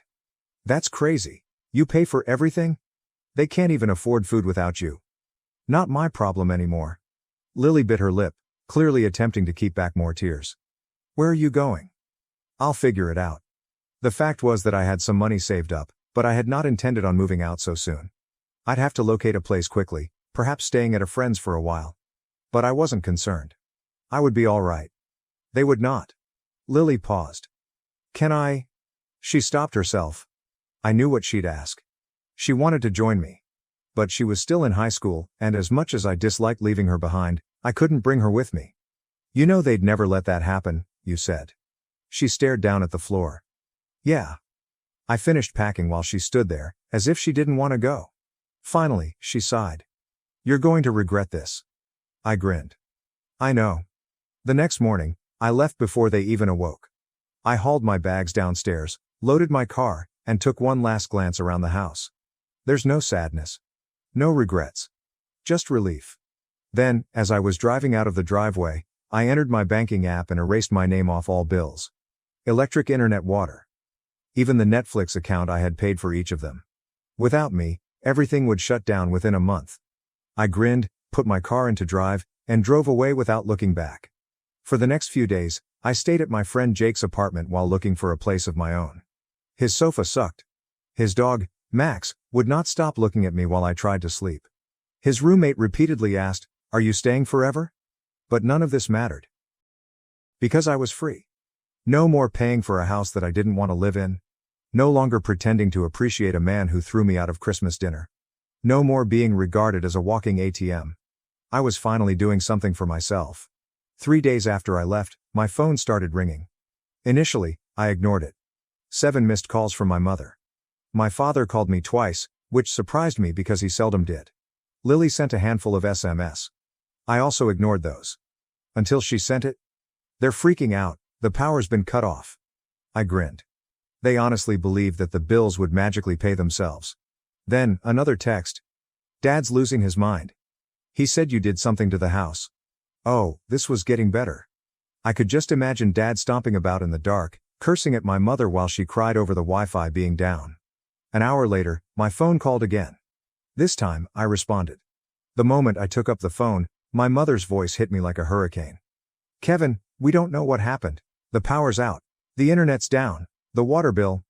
You didn't pay, I replied simply. Silence. Then, in a hushed voice. You paid for these? I nearly laughed. Are you serious? Who else did you think was paying for them? She paused. Your father said. She interrupted herself. I already knew. My father was too proud to acknowledge he didn't know how things worked. He presumably assured her that everything would be all right. That the house would function flawlessly even without me. Not my problem anymore, I said. Kevin, please, we didn't mean. I hung up. Not my problem anymore. I assumed that was the end of it. They would figure it out. Perhaps my father will finally get off his ass and get a job. Perhaps my mother would work more hours. Perhaps they will sell something to keep the lights on. Either way, it's not my concern. The next morning, I awoke to a message from my bank. Fraud alert. A suspicious login attempt was detected. I sat up fast, my heart racing. I checked my email. 3 additional alerts. Someone had attempted to enter my account. And I already recognized who it was. I quickly logged in and went over my purchases. Nothing had been taken yet. But there it was. An attempt to reset a password.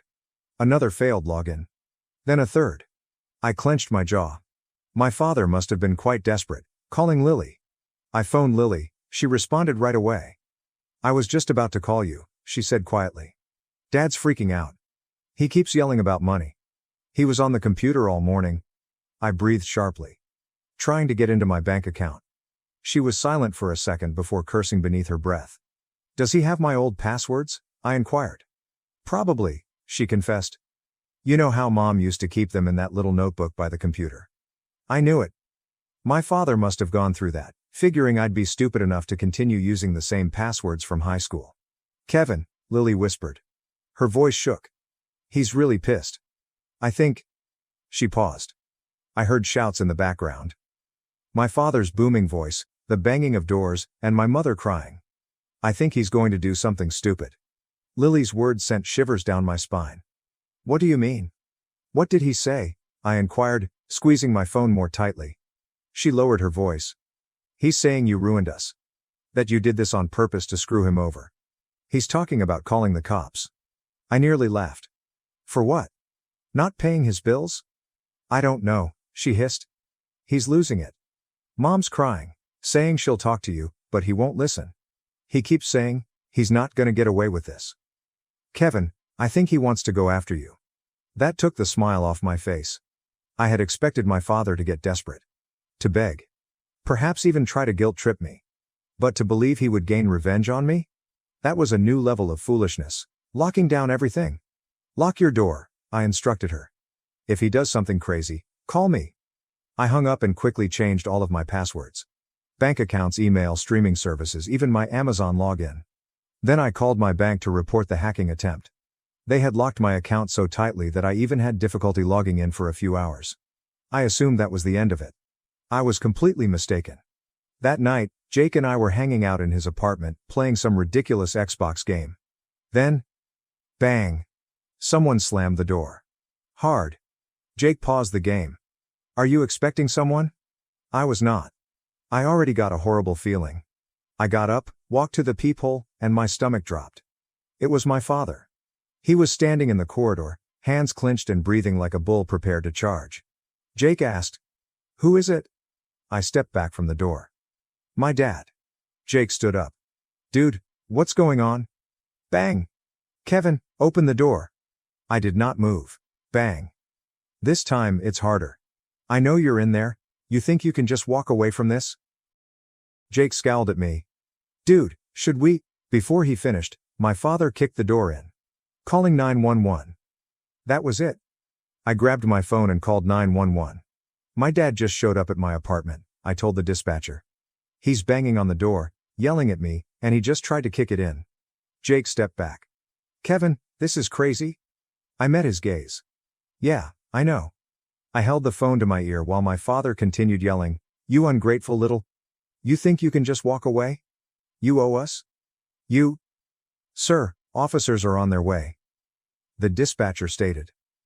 2 minutes later, I heard sirens. Then my father's voice went silent.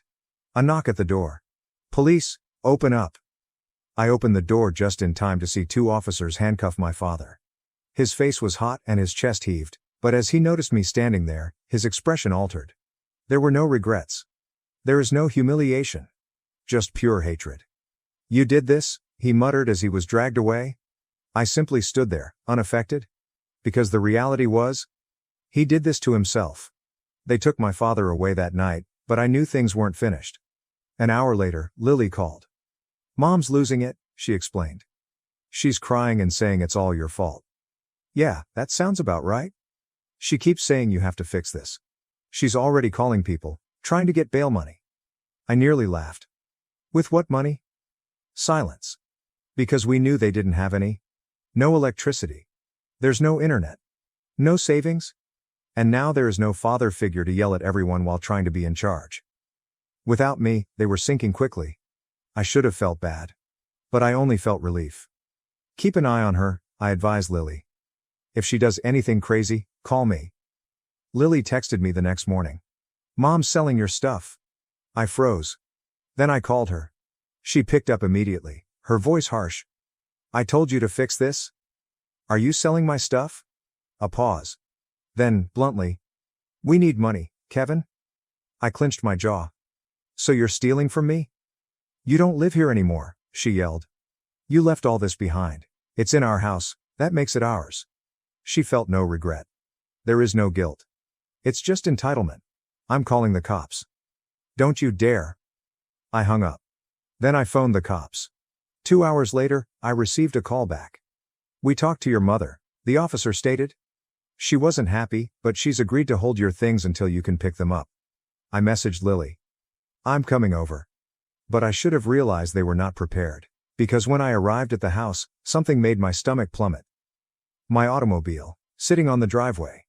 It should not have been there, I had left it at Jake's flat. I turned off the engine, my heart thumping. My car wasn't simply here. It had been driven. The front seat was folded back, as if someone had sat in it. The glove compartment was open. And, worst of all, the gas tank was nearly empty. I clenched my fist. They'd stolen my car. The confrontation before I could exit, the front door swung open. My mother stepped outside, arms crossed. "You called the cops on me?" she remarked. "You stole my car," I snapped back. She scoffed. "It was just sitting there? You weren't using it." I stared at her, trying to grasp the absurdity of this logic. "It's my car. How did you even get it?" She didn't respond. But I already knew. They had an extra key. "Mom," I said, my voice dangerously calm.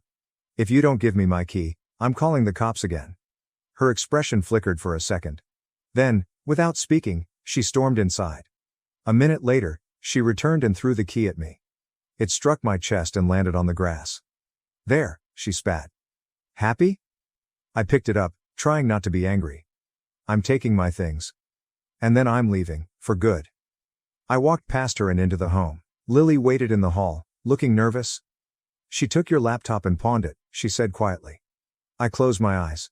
Take a breath in, breathe out. Then I turned to my mother. "Where's my laptop?" She raised her chin. "I told you. We needed money. That was it." I took out my phone, dialed 911 for the second time this week, and let her watch. "Yes, I want to report a stolen vehicle and stolen property," I responded, looking her dead in the eyes. "My mother has just revealed that she pawned my laptop without authorization." Her face lost its color. This time, she was the one who had to deal with the police. My mother worried when she realized I wasn't bluffing. "You can't do this," she muttered, her tone low. "I'm your mother." I ignored her. "Yes, officer. I have proof that she admitted to taking my belongings and pawning them," I stated over the phone. "I want to press charges." Lily stood motionless, her gaze flitting between us. My mother's hands were shaking now. She was absolutely taken aback, as if she believed she could keep pushing and I would never push back. "Kevin," she said again, this time softly, like if she were pleading. "We're struggling. Your father's in jail." I had no choice. "You had a choice," I explained. "You could have worked more. You could have sold your own stuff. You could have asked for help instead of throwing me out like garbage." She blinked rapidly, her face contorted. I was angry. I laughed. "Yeah, so was I." I heard sirens outside. My mother jumped. A few minutes later, 2 officers walked through the door. "Sir, did you call about the stolen property?" one of them inquired. I nodded and pointed to my mother. "She took my laptop and pawned it. I want to press charges." My mother gasped as if I'd stabbed her. "Kevin, don't do this." The officers turned to her. "Ma'am, is this true?" She hesitated, her gaze shifting between me, Lily, and the cops. I could see her calculating, attempting to determine whether she could lie her way out of this. Then Lily spoke. She told him herself. Just before he called you. My mother snapped her head at Lily so quickly, it was almost frightening. You little. Ma'am. One of the cops interrupted her. Do you have a receipt from the pawn shop? Her face fell. She knew what was coming. They took her outside. I looked through the window while they spoke with her for a few minutes. Handcuffs appeared unexpectedly. She was straining, crying, and yelling. Neighbors looked through their blinds. The entire street most likely heard her weeping about how she was simply a struggling mother and how unjust this was. Lily's realization. Lily stood beside me, looking out the window. She gulped hard. Is this really happening? I nodded. Yes. And for the first time in a long time, I felt calm. The text message. My phone buzzed with a message from an unexpected number. You're going to regret this. My chest tightened. I read it again. Then I realized, my father had been released on bond. When I saw that message, I knew exactly what had occurred. Someone had bailed my father out, and I had a fairly solid idea who. Probably one of his old drinking cronies, or perhaps a distant family member who hadn't heard the entire story. In any case, he was done and angry. I showed Lily the text. Her face turned pallid. Kevin, you need to leave. No, I replied. I turned to face the cops, who were still outside dealing with my mother. Can I go in and get the rest of my stuff? One of them nodded. As long as it's okay with your sister. Lily was already moving. Let's make this quick. We walked upstairs and packed everything that was mine. Clothes, old video games. Even the silly things I had left behind, thinking I'd come back for them one day. I was not coming back. Ever. As I took the last box to my car, my mother was still crying in the driveway, pleading with the officers to let her go. This is a misunderstanding. He's my son. He wouldn't do this to me. I just strolled by her, unconcerned. She screamed my name, as if it would suddenly change anything. I got in my car. Lily stood in front of my window, shuffling from foot to foot. I don't want to stay here. I exhaled. I know you don't, but you only have 2 years until you're 18. She nodded with watery eyes. I'll be fine. I'll just be quiet and keep my head down. Call me if anything happens. She nodded again. Then headlights arrived on the roadway. An automobile turned onto our street. My stomach sank. It was my father. He pulled up right as I started the engine. He hardly had time to go before I put it in reverse and backed into the street. He stared at me with hatred in his eyes, as if he were about to approach and try something. I rolled down my window just enough to carry my voice. You try to come near me again, I'm filing a restraining order. His hands tightened into fists. You think you're better than us? I smiled. I know I am. Then I drove away. It was the last time I saw them. I blocked my parents' phone numbers, changed my financial information, moved, and never looked back. Lily's independence. Lily kept out for 2 years, just as she promised. She left as soon as she turned 18. She moved in with a buddy and headed off to college. We're still talking all the time. The consequences? My parents? My father never had a job. My mother lost the house a year later. They bounced around for a while, destroying relationships with family. And the last I heard, they were renting a dilapidated flat in a poor neighborhood. They attempted to reach out to me, Facebook messages, unknown numbers, even letters. I never responded because they had made their pick for Christmas dinner, and I made mine. My mother manipulated my fiancé into cheating with my brother. I exposed their lies, and now they're paying the price. My name is Stephen, 31, and I've been with my fiancée Lynn, 28, for 2 years. We've been engaged for 6 months. My younger brother Wesley, 29, lives around 15 minutes from us. Our mother, Nancy, 55, has always been intense, but she has recently been acting strangely with Lynn. It began with Mom making odd comments about Wesley's gym success or how some women simply need a more physically present male. I work 50 to 60 hours per week to provide for our future, and Wesley works as a personal trainer. Nothing wrong with it, but Mom treats him like he's a Greek god. Last month, I noticed Lynn acting differently during family dinners, more silent and checking her phone more frequently. I dismissed it as wedding planning stress. Things went horribly wrong yesterday. Mom invited Lynn over to discuss wedding plans while I was supposed to be at work. My crew finished early, so I decided to surprise them. I drove up to Mom's house and pushed open the window. I overheard everything. Mom was in full manipulation mode. Lynn, honey, I'm telling you this because I care. Steven's just like his father, always working, never home. Wesley could give you the attention you deserve. He's asked about you, you know. He says he sees how lonely you are. Lynn's response made my blood turn cold. Nancy, I don't know. Steven's been distant lately. Mom intervened. He's the stronger man. You need a real husband. Someone who will be there, not just provide a paycheck. Wesley could give you that passionate life you deserve. I stood frozen. Lynn then stated something that shocked me. Wesley has been texting me, nothing inappropriate. That was when I walked in. The expressions on their faces. Mom had the guts to smile as if she were doing me a favor. Lynn became white like a sheet. I did not yell. I did not need to. I simply looked at Mom and said, "So this is what wedding planning looks like?" Mom straightened up, feeling righteous. Someone had to say something. "You're never home, always at work." "Wesley," I cut her off. "Wesley this, Wesley that. Really funny how you never mentioned the 3 failed relationships he's had this year alone." Lynn attempted to explain. "Steven, it's not what you think." "Let me see your phone," I requested. There is no more sound. "If nothing is inappropriate, show me the texts." She gripped her phone closer. Mom started screaming about how I'm being controlling, how I don't trust Lynn, and how Wesley would never demand to see someone's phone. Rich, coming from the lady who reads her father's emails just to make sure. I walked out. Lynn followed me to the driveway, crying about how confused she was and how her mother had gotten into her head. She vowed to delete Wesley's phone number, as if it mattered nothing. I got home to find 6 missed calls from Wesley.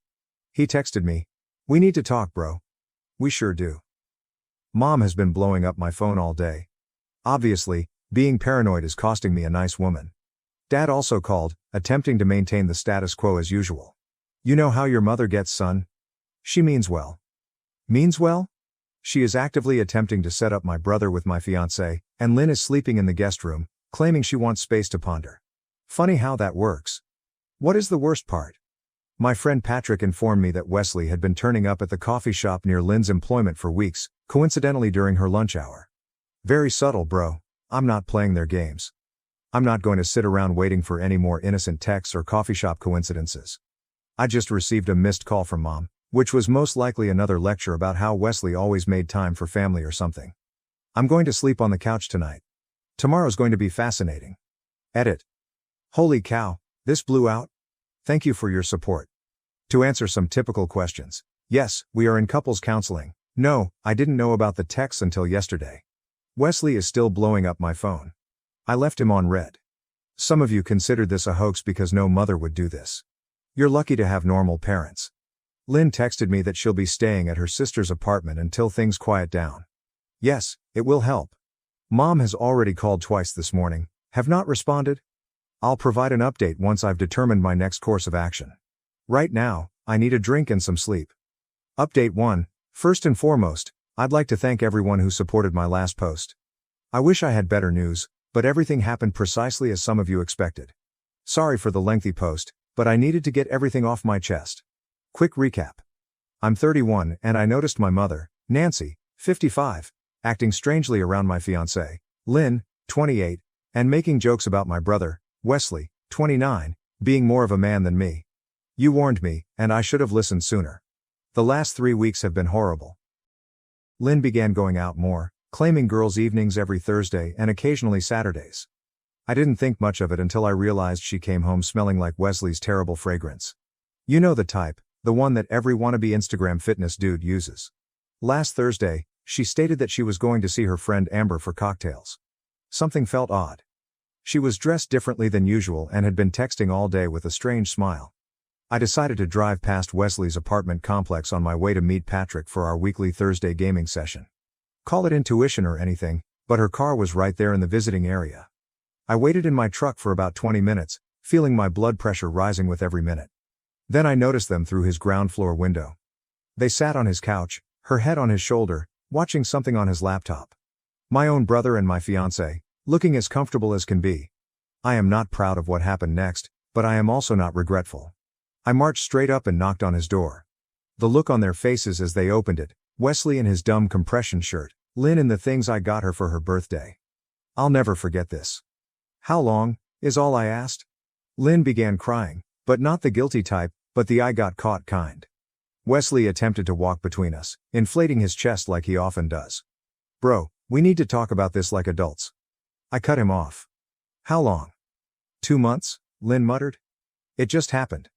You're always working late, and Wesley understands me better. I laughed. Actually, I laughed. Understand you better? The guy who still lives in a rented studio apartment at 29? The one who sells overpriced protein powder to college kids? That's when everything started to go wrong. Wesley tried to throw a punch. He was always a hothead. I grabbed his arm and shoved him back into his flat. Really, you, my fiancé, and then try to hit me? Real classy, bro. I called our mother right there on speakerphone. Do you want to know what she said? She genuinely chuckled and said, well, honey, I tried to tell you. Wesley's always been the stronger one. Lynn needs a real man, not someone who's going to bore her to death. Within a few hours, the family group chat had exploded. Wesley played the victim, alleging I threatened him. I did not. Lynn used the butterfly emoji to accompany a hazy Instagram tale about following your heart. My mother began calling everyone, weaving her version of events in which I was the evil person who drove Lynn away due to my workaholic tendencies. Dad is staying out of it, which is typical. My sister texted that she is appalled with all of them.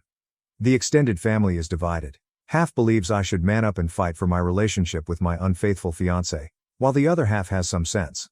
Lynn moved out yesterday, while I was at work. She took everything I ever gave her, as well as other things she didn't own. She left her ring on the kitchen counter with the remark, I never meant to hurt you. Classic. The kicker? Mom organized a family supper tonight. Guess who arrived together? Yes, Wesley and Lynn are holding hands like teenagers. Mom looked so proud. You'd think she had planned a royal wedding. I didn't go, of course.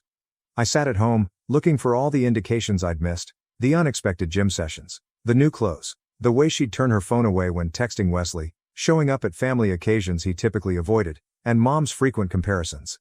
Here's the thing, I'm not sad. I am not even angry anymore. I'm just finished. I'm over Wesley's phony alpha guy act. I'm done with Lynn's victim routine. I'm done with Mom's manipulation. They think I'll just take it and show up at Christmas as if nothing happened. They have no idea what is coming. TLDR. I caught my fiancé with my brother. Mother practically arranged the whole thing. They're now playing the happy couple while portraying me as the bad guy, but I'm not taking it lying down. Edit. Many thanks for the prizes and messages. To everyone who has asked, yes, I have already spoken with a lawyer about what Lynn took, and no, I am not going to try to work it out as some of you advised. Some bridges need to be burned. Edit 2. Stop DMing me and asking for Wesley's Instagram. I understand you want to disgrace him, but I'm doing it my way. Update 2. It's been 3 weeks since my previous update, and holy, everything just went horribly wrong. Remember how Wesley and my mother used to gloat about how I'd ultimately come around and accept things as they are? Yeah, karma is a bitch, and I am her favorite wingman right now. First and foremost, thank you for all of your supportive direct messages. You guys kept me focused when I wanted to drink myself stupid. Special thanks to the person who advised that I look into Wesley's business methods. You were onto something there. So, remember how Wesley was constantly bragging about his personal training business? It turns out Mr. Perfect was not exactly following the rules. All those protein supplements he sold to his customers, he was getting them from a shady supplier and repackaging them in his garage. I may have provided an anonymous tip to the fitness certification board regarding his unlicensed practice. Whoops! What is the best part? He was conducting his business using Venmo and Cash App without reporting anything. That type of information tends to pique the curiosity of tax officials. I didn't even have to do anything illegal. I simply forwarded some of his social media postings where he was literally bragging about his cash-only dealings to the appropriate individuals. My mother, Nancy, was not pleased when Wesley's certification was suspended. She came to my flat last Tuesday, yelling about how I was killing the family. I just stood there sipping my coffee as she was having a meltdown in the hallway. My neighbor even filmed it. Thank you, Mrs. Johnson. TikTok truly took off. You're just jealous because Wesley's a real man, she yelled. I just chuckled and added, real men pay their taxes, Mom. The expression on her face was amazing. But this is where things get better. Remember how my mother was always the top real estate agent in our area? It turns out she's been cutting corners too. Nothing huge, but enough that when someone, certainly not me, began investigating her business operations, things became intriguing. What about those fantastic reviews she was always bragging about? Half of them vanished after being identified as suspicious. Lynn is beginning to detect flaws in her beautiful new man. Wesley had to cancel their weekend excursion since he could no longer afford it. She tried to contact me through Patrick last week, stating she misses our conversations. Yes, right. Patrick told her that I was too preoccupied with my new promotion to care about her drama. Oh, did I mention I was promoted? It turns out that channeling your anger into work rather than drinking produces positive results. The rise is good, but the timing is even better.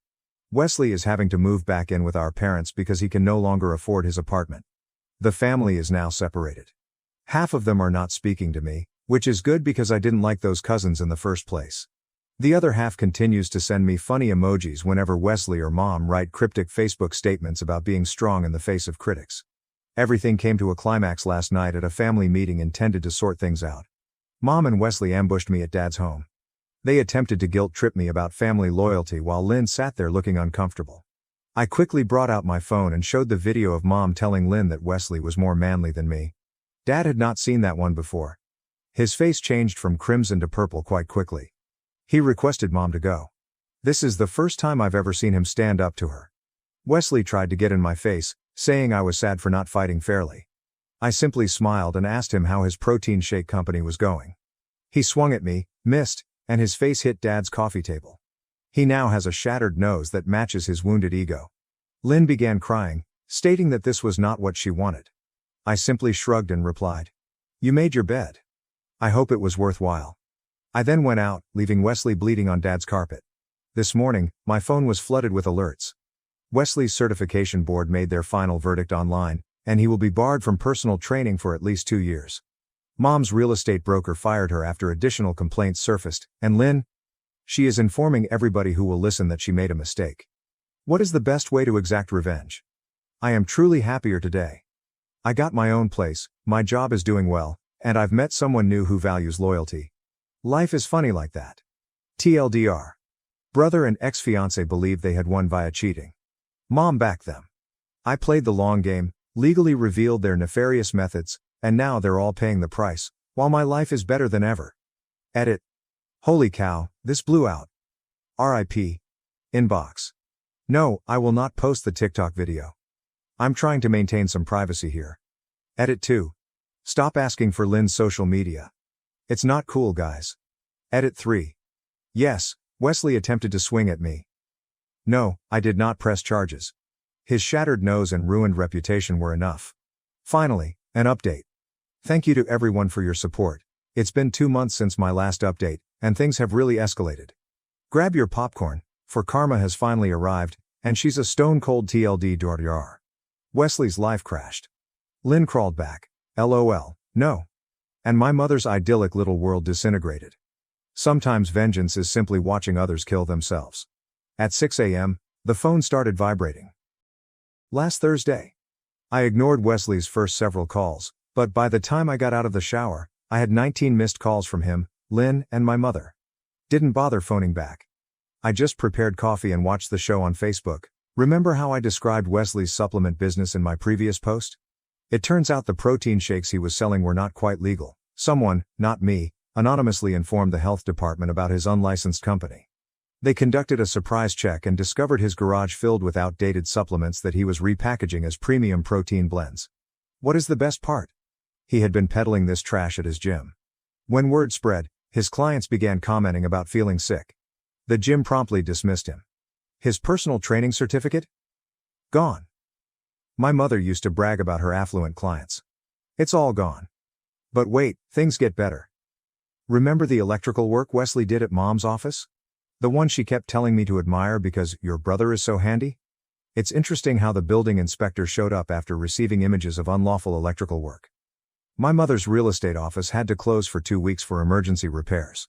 It cost her a fortune, and she failed to close 3 sales. I did not do anything wrong. I simply ensured that the appropriate individuals received the correct information at the right time. Lynn began to reconsider her upgrade when Wesley found himself unable to pay their flat any longer. She genuinely showed up at my house last week, weeping about how she had made a mistake. I told her I was busy. I was actually preparing for a date with Zoe, the new receptionist at my gym. Yes, Wesley's former gym. Petty? Maybe. Worth it. Absolutely. The real satisfaction came during Sunday's family meal. Mom insisted on these wee-wee meetings, using them to highlight her successful offspring. This time, I did turn up. First time since the separation. I brought Zoe. Mom almost choked when she saw us. Wesley and Lynn were also present, both of whom appeared unhappy. Wesley is wearing his old high school clothes since he cannot afford new ones. Lynn was trying to capture my attention, but I was too busy telling everyone about my promotion, supervisor position, company truck, the full thing. Mom tried to divert the subject, but Dad, who has finally grown a spine, kept inquiring about my job. Then Wesley lost it. He began yelling about how I had wrecked his life. Mom leaped in to defend her precious baby boy. I just sat there eating potatoes while Wesley had a meltdown. He even accused me of reporting him to everyone. Of course, we couldn't prove anything. I simply smiled and inquired whether he had tried the new protein shakes at the gym. I heard they were legit. Lynn attempted to play mediator, which was amusing. Stephen, can't we all just get past this? Lynn, what are you moving past? Your decision to become a stronger man who now cannot afford Dollar General protein powder. Mom's real estate business is suffering. It turns out that when you lose your office for 2 weeks and are charged with health code breaches, people begin searching elsewhere. The gossip group she adored? They're having a field day with her handyman son and the expired supplement scandal. What about the cherry on top? Dad eventually spoke up. He told Mom he was weary of her playing favorites. He has been sleeping in the guest room and talks about taking some time to reflect. I did not have to throw a single punch or break any laws. I simply sat back and watched karma do her thing. Wesley's strength proved ineffective when his house of cards crumbled. Mom's beloved golden child is now the neighborhood joke, and Lynn, last I heard, is looking for teaching jobs in another district when parents at her school learned about the controversy. Me? Life is good. Zoe is great. She respects a man who works hard rather than just bragging about his protein shakes. The promotion came with a good raise, and best of all, I slept like a baby knowing that all I had to do was wait for their own deeds to catch up with them. Mom still calls occasionally, typically wailing about how I have pulled the family apart. I simply let it go to voicemail. Wesley attempted to connect on LinkedIn last week, denied. Lynn sent a lengthy email discussing closure. Unread messages were deleted. They desired a stronger man. They did get one, but it wasn't what they expected. Edit. Because people keep asking, yes, all of the reports and tips were entirely real. They were actually selling expired vitamins. The electrical work was clearly not up to code. I just made sure everyone noticed. I raised my wife's children as my own, but when they disrespected me, I stopped providing and left. Am I the asshole? I've always believed in a few fundamental principles: working hard for what you have, accepting responsibility for your actions, and remaining loyal to those you care about. I also learned the hard way that loving the wrong people can lead to serious problems. This entire story is about how my views were put to the test, and how everything I thought I understood about family came crumbling down. To be honest, this isn't a happy story. It's about being taken advantage of, being exploited, and finally recognizing when enough is enough. I am not going to sugarcoat anything. I'm going to tell you exactly how it happened because I believe it's vital to be honest about these things. We often hear of happy endings, but sometimes the ending is simply an ending. And sometimes that's fine. It is actually necessary. I'm not trying to be a saint here. I made mistakes. I was perhaps very trusting and inclined to believe in the best in others. I ignored certain red signs and paid the consequences. However, I also learned a lot. So, how did it all begin? It began with a woman named Amelia. She was widowed. Her husband, a military officer, had died. She had 2 young children, a boy named Daniel, who was about 4 years old and full of energy, and a baby girl named Mia, who was just learning to walk. I met them through a mutual friend, and I could tell immediately away that Amelia was struggling. She wasn't just sad, though she certainly was. It was more than that. She was totally fatigued, visibly weary. You could see it in the way she held herself, the dark circles under her eyes, and the way she appeared to be running on fumes. It wasn't just I'm tired tiredness, it was a deep, bone-weary exhaustion caused by carrying the weight of the world on your shoulders. I didn't intervene because I felt obligated or anything. It was not some sort of knight in shining armor complex. It was only that I actually saw her. I observed her struggle and wanted to help. I wanted to make things a little simpler for her and the children. I had a genuine desire to provide some stability and support in their lives. I began by helping out in small ways, such as offering to keep the kids so she could take a nap or running errands. However, it quickly became more. I found myself yearning to be a father figure for those children. Their father had passed away, and I felt confident that I could fill in for him, not to replace him, of course, but to provide them with the love and support that every child needs. I suppose you could say I was contrasting my own values, hard labor, responsibility, and loyalty, with the circumstances they were in. I wanted to give them what their father couldn't, not because I had to, but because I really wanted to. It felt right. It felt like the beginning of something positive, something real. And for a long time, it was okay. I poured myself into it. I worked long hours not only to pay the bills, but also to ensure that those children had everything they required. A decent school, great clothes, a pleasant home, lots of food on the table, all of it. I prioritized their needs before my own. I wasn't simply attempting to meet their basic needs. I also wanted to alleviate any sense of loss they may have had because their father was not present. I wanted to fill the vacuum and make them feel safe and cherished. It wasn't all about the material goods, however. I was also there for them emotionally. I attended every single school event, soccer game, and play. I cheered the loudest. I was their biggest fan. I planned birthday parties, family vacations, and did all of the dad things. They answered. They loved me back. They addressed me as Dad, rather than Thomas. And you know what? I believed it, I actually did. I felt like I was the luckiest man alive. I believed I had established a genuine loving family.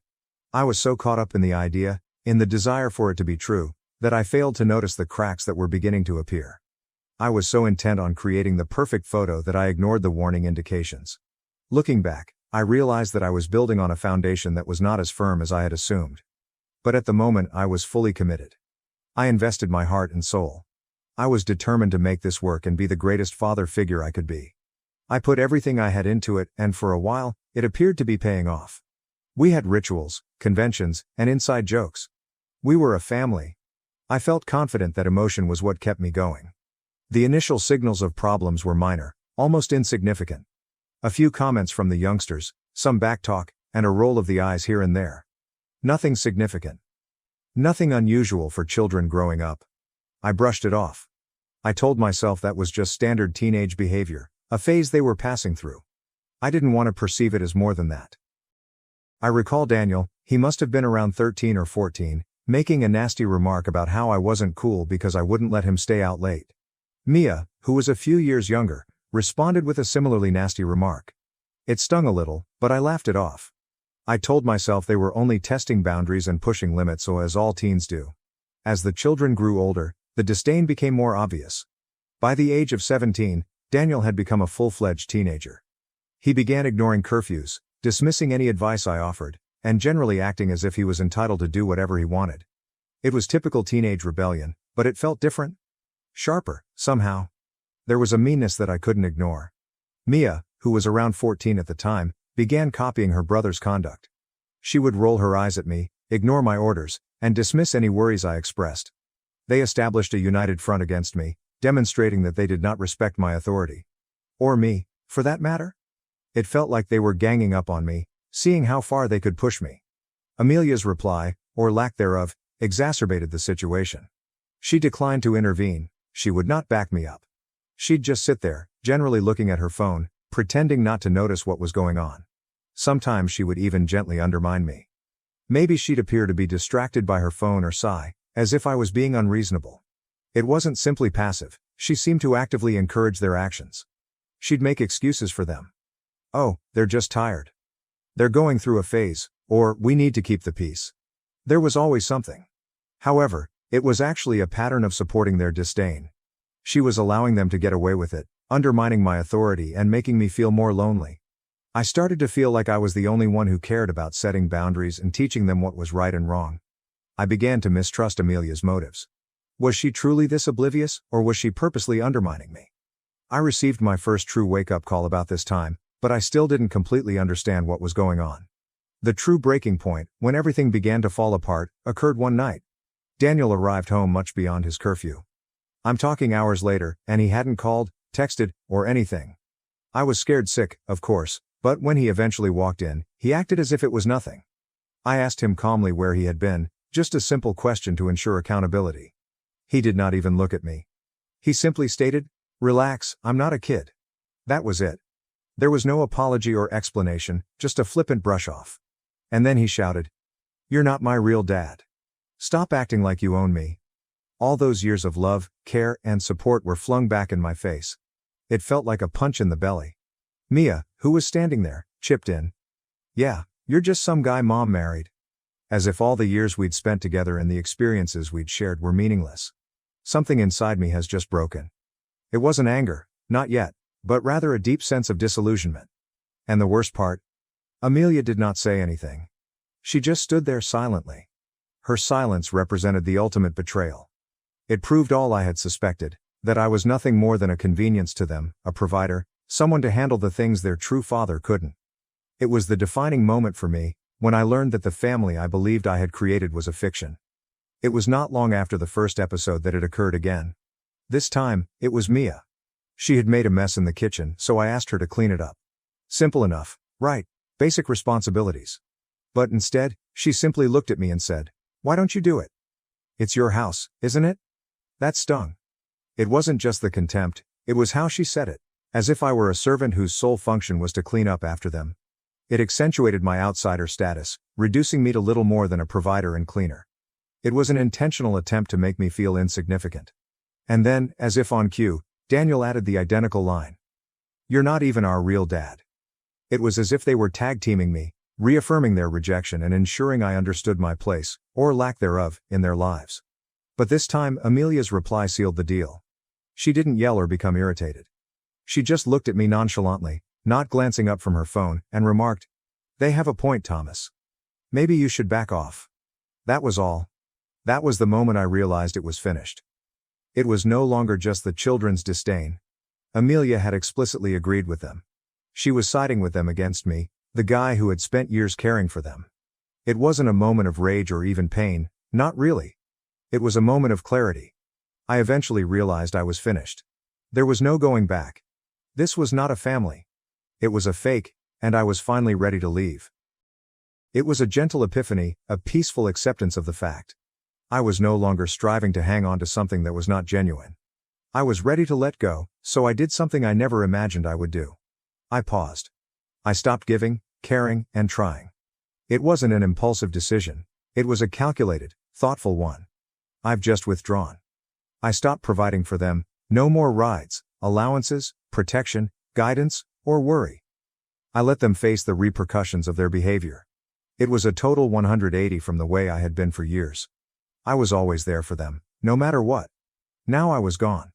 I'm not going to lie, it stung. It contradicted every instinct I had. I had committed so much of myself in this family, and it was really terrible to simply walk away. But I knew it was important. I needed to defend myself. I knew it would not be easy. I knew they would react and try to push back. But I was prepared for it. I'd hit my limit. I gave them everything I had, and they threw it back at me. I was finished being the doormat. At first, they laughed. They insulted me, made caustic remarks, and smirked whenever I passed by. They believed they had won. They assumed they didn't need me. They were relying on Amelia to deliver all I was providing. They were wrong. They'd make these tiny jabs, copying my directions and mocking the way I tried to set boundaries. They'd exclaim, "Oh, are we breaking the rules?" while rolling their eyes and smirking at each other. It was as if they were attempting to provoke me, to elicit a reaction from me. Oh, Amelia made sure to pick up my slack. She paid for their small shopping trips and ensured that their weekends were still full with fast food and excessive spending. She kept them comfortable, smug, and convinced them they didn't need me. But I knew it would not last. I knew Amelia had few resources. She did not have the same salary as I did. She couldn't keep up that kind of spending indefinitely. So I stayed quiet. I let them have fun. I let them think they could get away with it.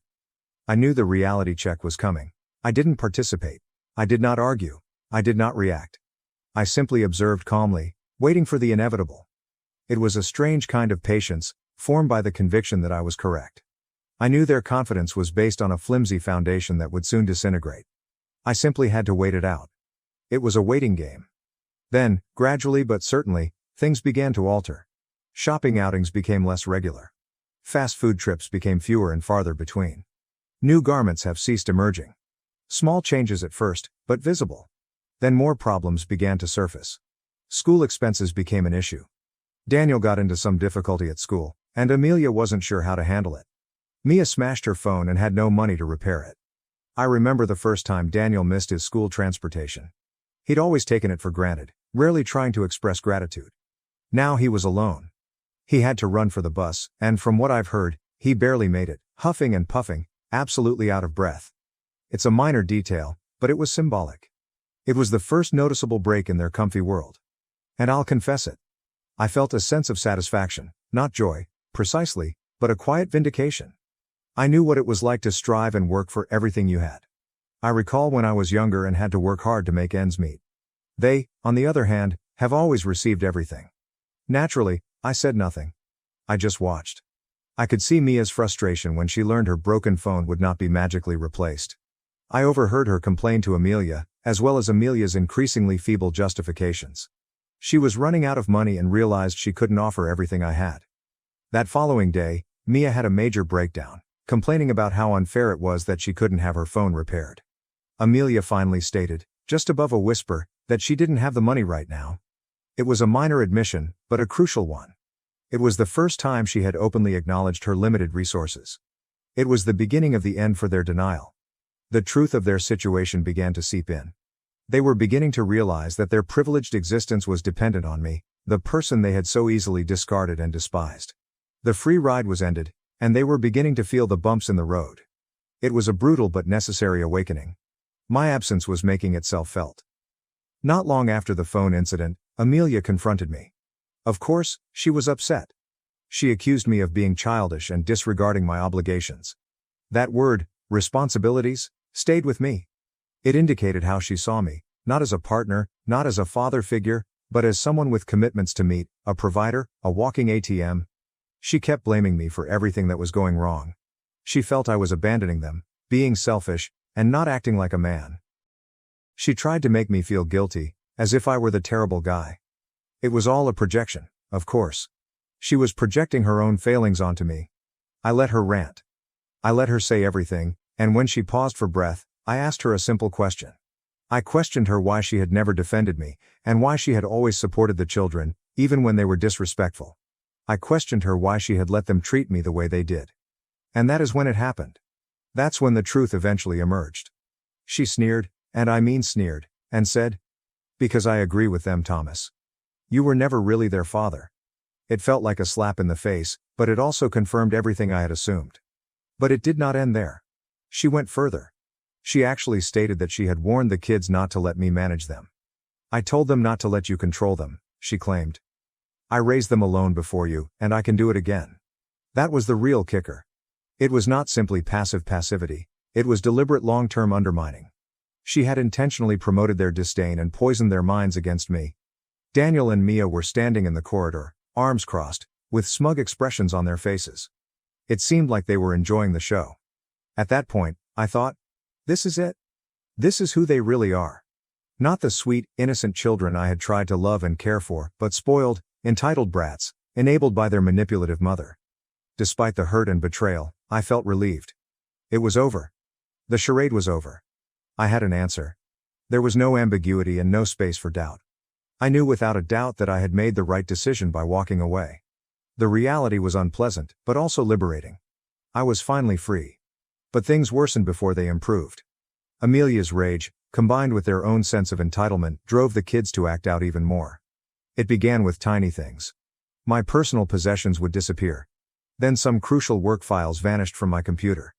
I began to suspect they were teasing me, but I had no proof. The situation then escalated. One morning, I discovered my car had been keyed, a long, deep mark along the side. That's when I realized I needed to do something.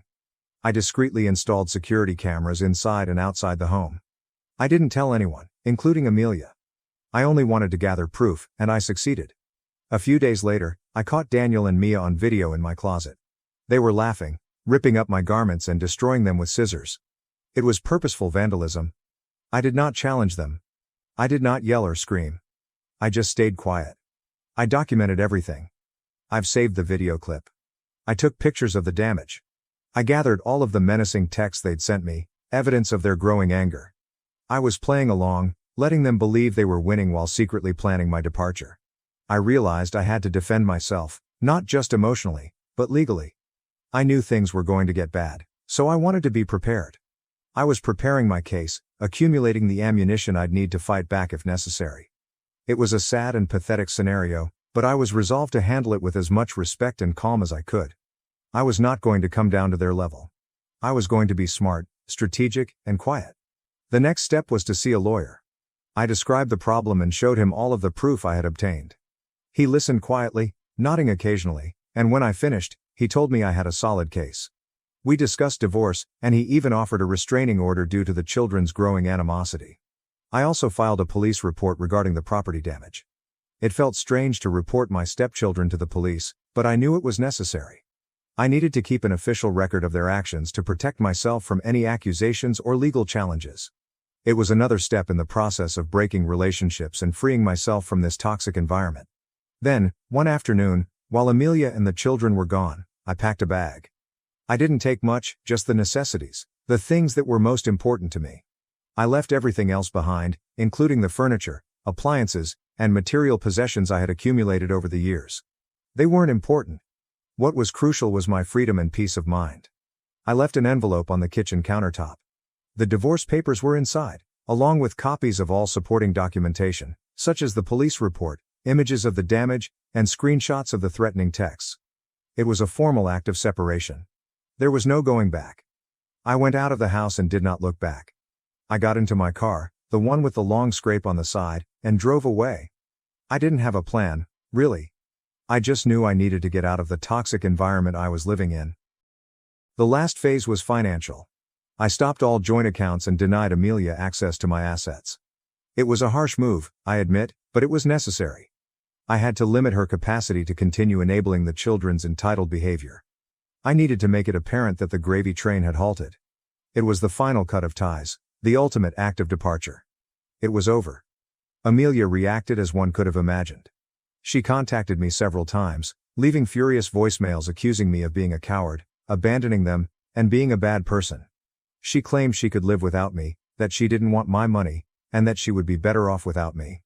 It was just bluster, of course.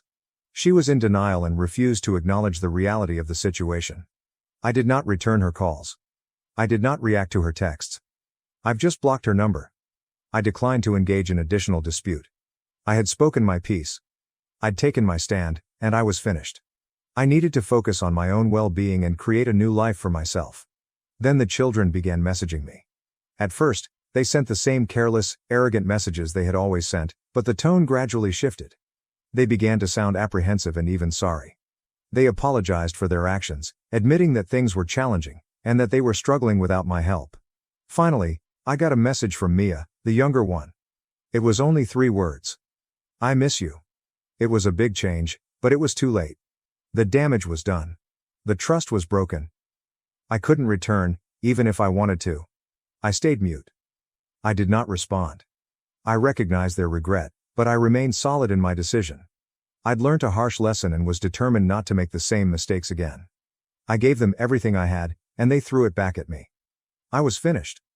My silence was my response. It was my way of saying, you made your choice, and now you have to live with the consequences. So, that is my story. It's not pretty, but it's genuine, and it taught me some essential things. The most important rule is to never allow others to take you for granted. Never beg for respect. Never waste your energy on individuals who do not appreciate you. And if you feel used or insulted, move away. Do not hesitate. Do not look back. It's a difficult lesson to learn and even more difficult to apply, but it's necessary for your own well-being and self-respect. You deserve to be treated with kindness, respect, and love. And if you don't get it, you have the right, or obligation to walk away. Some individuals only recognize your worth after you're gone, and by then, it's too late. It's a terrible truth, but it is nonetheless a truth. Do not wait for them to recognize your worth. Know your worth and act appropriately. It is not about selfishness, it is about self-awareness. It is about protecting your heart, mind, and soul. Thank you for reading. I hope my story can help someone out there who is going through something similar. Remember that you are not alone, and you deserve to be happy. Do not let anyone tell you otherwise. Choose yourself. After my parents refused to help babysit and compared my children to my sister's kids, I stopped helping them with free house repairs. The following day, My phone burst. Thanksgiving was intended to be a time for family, excellent food, and a reprieve from reality, but it turned out to be a disaster. We were all gathered at my parents' new property, which I had spent the previous 2 months renovating for them. They had asked me to do it, so I accepted. New floors, plumbing repairs, repainting, and electrical work. I spent every free hour there, covered in dust and sweat, ensuring that everything was flawless. Meanwhile, they sat peacefully in their flat, waiting for the house to be completed. I did not complain. They were my parents, and helping them was the right thing to do. In exchange, I had requested only one thing: occasional babysitting. Not every day, not every weekend, only when I needed it. My wife died a few years ago, and I was doing my best to raise my children alone. But sometimes I needed assistance. I believed it made sense, and they had always agreed, until that night. We were in the middle of supper when my father laid down his fork and said, "We're not going to babysit your kids anymore." I assumed he was kidding, but his expression was serious. The table became quiet. Then he went on to imply that they were exhausted, that my children were too much, and, worst of all, compared them to my sister's children. He mentioned how well-behaved, quiet, and easy they were, unlike mine. I looked over to my sister. She didn't say anything, just sat there smiling. Something inside of me twisted. I'd spent 2 months fixing up her house for free. They had never had to lift a finger, and now they were telling me that my children, were a burden to them, that they weren't as good as my sisters. I took a big breath and tried to hold it together. Then I said, "Really? I'll stop fixing your house." There was silence. My father just looked at me like I had hit him. My mother stepped in and tried to smooth things over. She started talking about how I didn't realize how difficult it was for them, and how much they had done for me. She made it appear as if I was pushing them to do unpaid work, while in reality, I had barely asked for anything. Before I could react, several of our other relatives spoke up. They did not like it. One of my aunts remarked it was foolish to talk about my children in that manner, especially in front of them. Another uncle pointed out how much I had already done for my parents, thereby saving them thousands of dollars on repairs. My sister remained mute, soaking all the accolades for her wonderful children. I stood up. "Thank you for a great Thanksgiving dinner," I told you. "I'm extremely grateful for everything." I then turned to my children and informed them that we were going. We collected our coats and hurried to the car, leaving a table filled with startled expressions. That night, my children questioned me why their grandparents had said those things, and why they were constantly comparing them to their cousins. I moaned and stroked my cheek. The world isn't always fair, and sometimes grandparents aren't the nicest people. They gazed at me, expecting for more, so I made sure to express what was most important. "But I love you both more than anything." I went to bed, weary. I had no regrets, but it hurt nonetheless. The next morning, I had 52 missed calls from my parents. When I saw 52 missed calls, I assumed something horrible had happened. My stomach dropped. I instantly called my mother back, half expecting to hear about an emergency. Instead, as soon as she answered the phone, she began ranting as if I had personally set fire to her home. "John, you need to come over right now," she urged. I frowned. "Why? What happened?" She skirted the question and insisted that I come over. My father also got on the phone, his tone tense but controlled. "Just come, John. We need to talk." I was not foolish. I knew exactly what this was about, but I knew I had to leave nonetheless. My children still had some belongings in their house, and I did not want to leave them behind. So I informed them that I'd be there in an hour. When I got inside their flat, I knew things hadn't calmed down overnight. My mother was pacing. My father was standing in the kitchen with his arms crossed, and my sister, who had seemingly decided to become even more involved, was seated on the couch, as if she were moderating a presidential discussion. It began immediately as I closed the door behind me. My mother leaped in first. "John, don't you think you overreacted?" I stared at her. "Overreacted?" My father jumped in. "Look, we're sorry if we hurt your feelings, but you can't just refuse to finish the house because of this." I nearly laughed. There it was.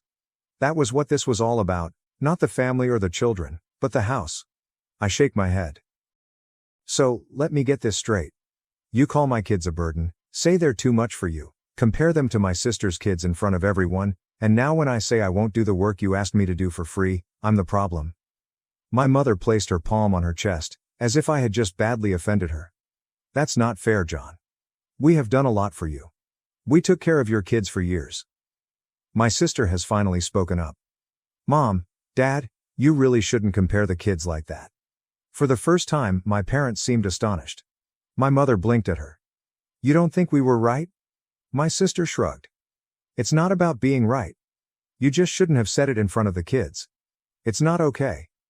I must admit, I didn't expect her to say that. She wasn't exactly defending me, but she wasn't supporting them either. Instead of backing down, my father turned back to me. John, we just want this to be over. You're not going to cut us off over something so small. I looked him dead in the eyes. Watch me. My mother gasped, as if I had threatened to place her in a nursing home. My father began to say something else, but I was done. I went to the closet, got my children's clothes, and proceeded out the door. And that was when my mother said it. John, you're being selfish. I paused. Selfish? After 2 months of free labor? After bending over backwards to help them? After never complaining about all the times they needed something from me? I turned around. Selfish? You want me to work on your house, but you won't even look after your own grandchildren. You want my time, my effort, my energy, but the second I need something, it's suddenly too much for you. My mother opened her mouth to respond, but I was finished.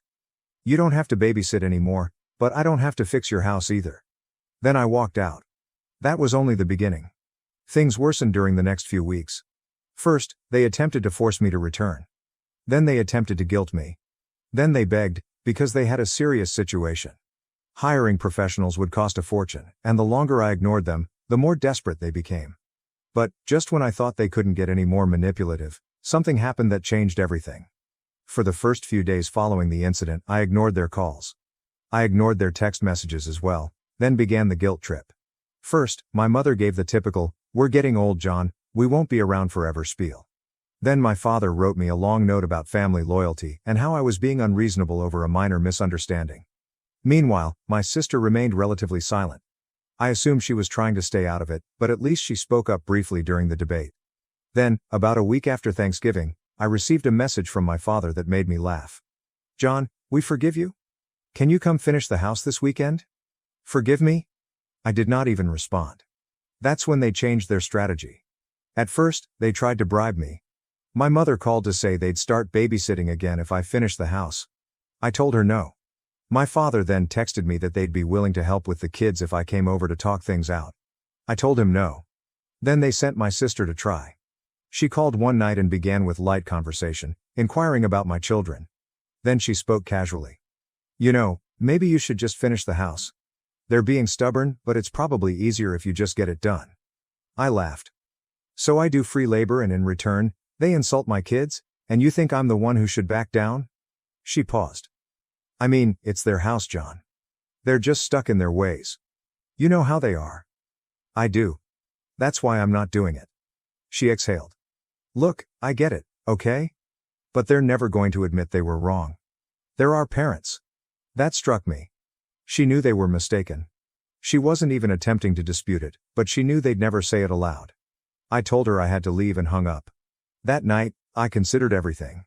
About how for years, I had done things for them without expecting anything in return. About how they had never showed me genuine appreciation. They acted as if it was my responsibility to help them but an inconvenience to help me. And I determined I was finished, completely. That was the night I blocked their numbers. 2 days later, my sister arrived at my place unexpectedly. I opened the door and noticed her standing there, looking embarrassed. We need to talk, she said. I allowed her inside. She sat down at my kitchen table and stared at me for a moment. Then she sighed. They called the contractor, she explained.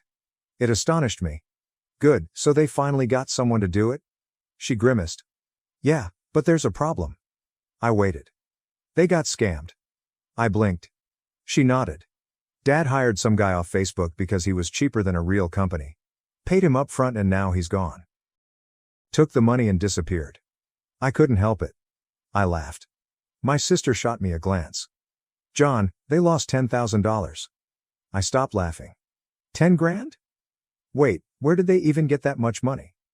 They borrowed some of it, she told me. From family. That part took me off guard. Who? I asked. She hesitated before saying. Uncle Mark, Aunt Linda, even Grandma. I sat back. They borrowed from other individuals to avoid acknowledging they needed me, and now they were $10,000 in debt with a half-finished house. I shake my head. That's not my problem. My sister nodded slowly. I know, and I told them that. That made me pause. You what? She exhaled. I told them they should have just apologized to you. That they did this to themselves. For the first time in this disaster, I felt a shift. My sister, their favorite and golden kid, had actually spoken up for me. She leaned forwards. John, they're desperate. They want you to come back. They're still being stubborn, but they know they messed up. I crossed my arms. She shrugged. And I think you should make them beg. Hearing my sister say that threw me off. She had always been their favorite, the one they admired and supported. And now she told me to make them beg? I raised an eyebrow. You really think they'll do that?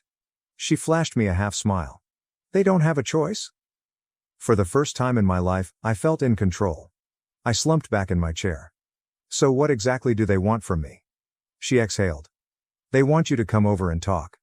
I laughed. Yeah, I've heard that before. She nodded. I know, but this time they're not in control, you are. And she was correct. I did not go that day. I did not go the following day either. I let them sit in their messes. Allow them to sweat. A few days later, my mother broke. She wrote a rambling text that was part apology and part excuse. She admitted that they may have been unjust and should not have said what they did. But what is the funniest part? We should have handled things differently, but you also overreacted. I genuinely laughed when reading it. Even when they were desperate, they had to assign some blame. I ignored the message. Then my father tried. His response was simpler. John, we need you. Come back and finish the house. We'll figure everything else out later. No apologies, just say, we need you. I also overlooked that. The next night, my sister called. Okay, she said.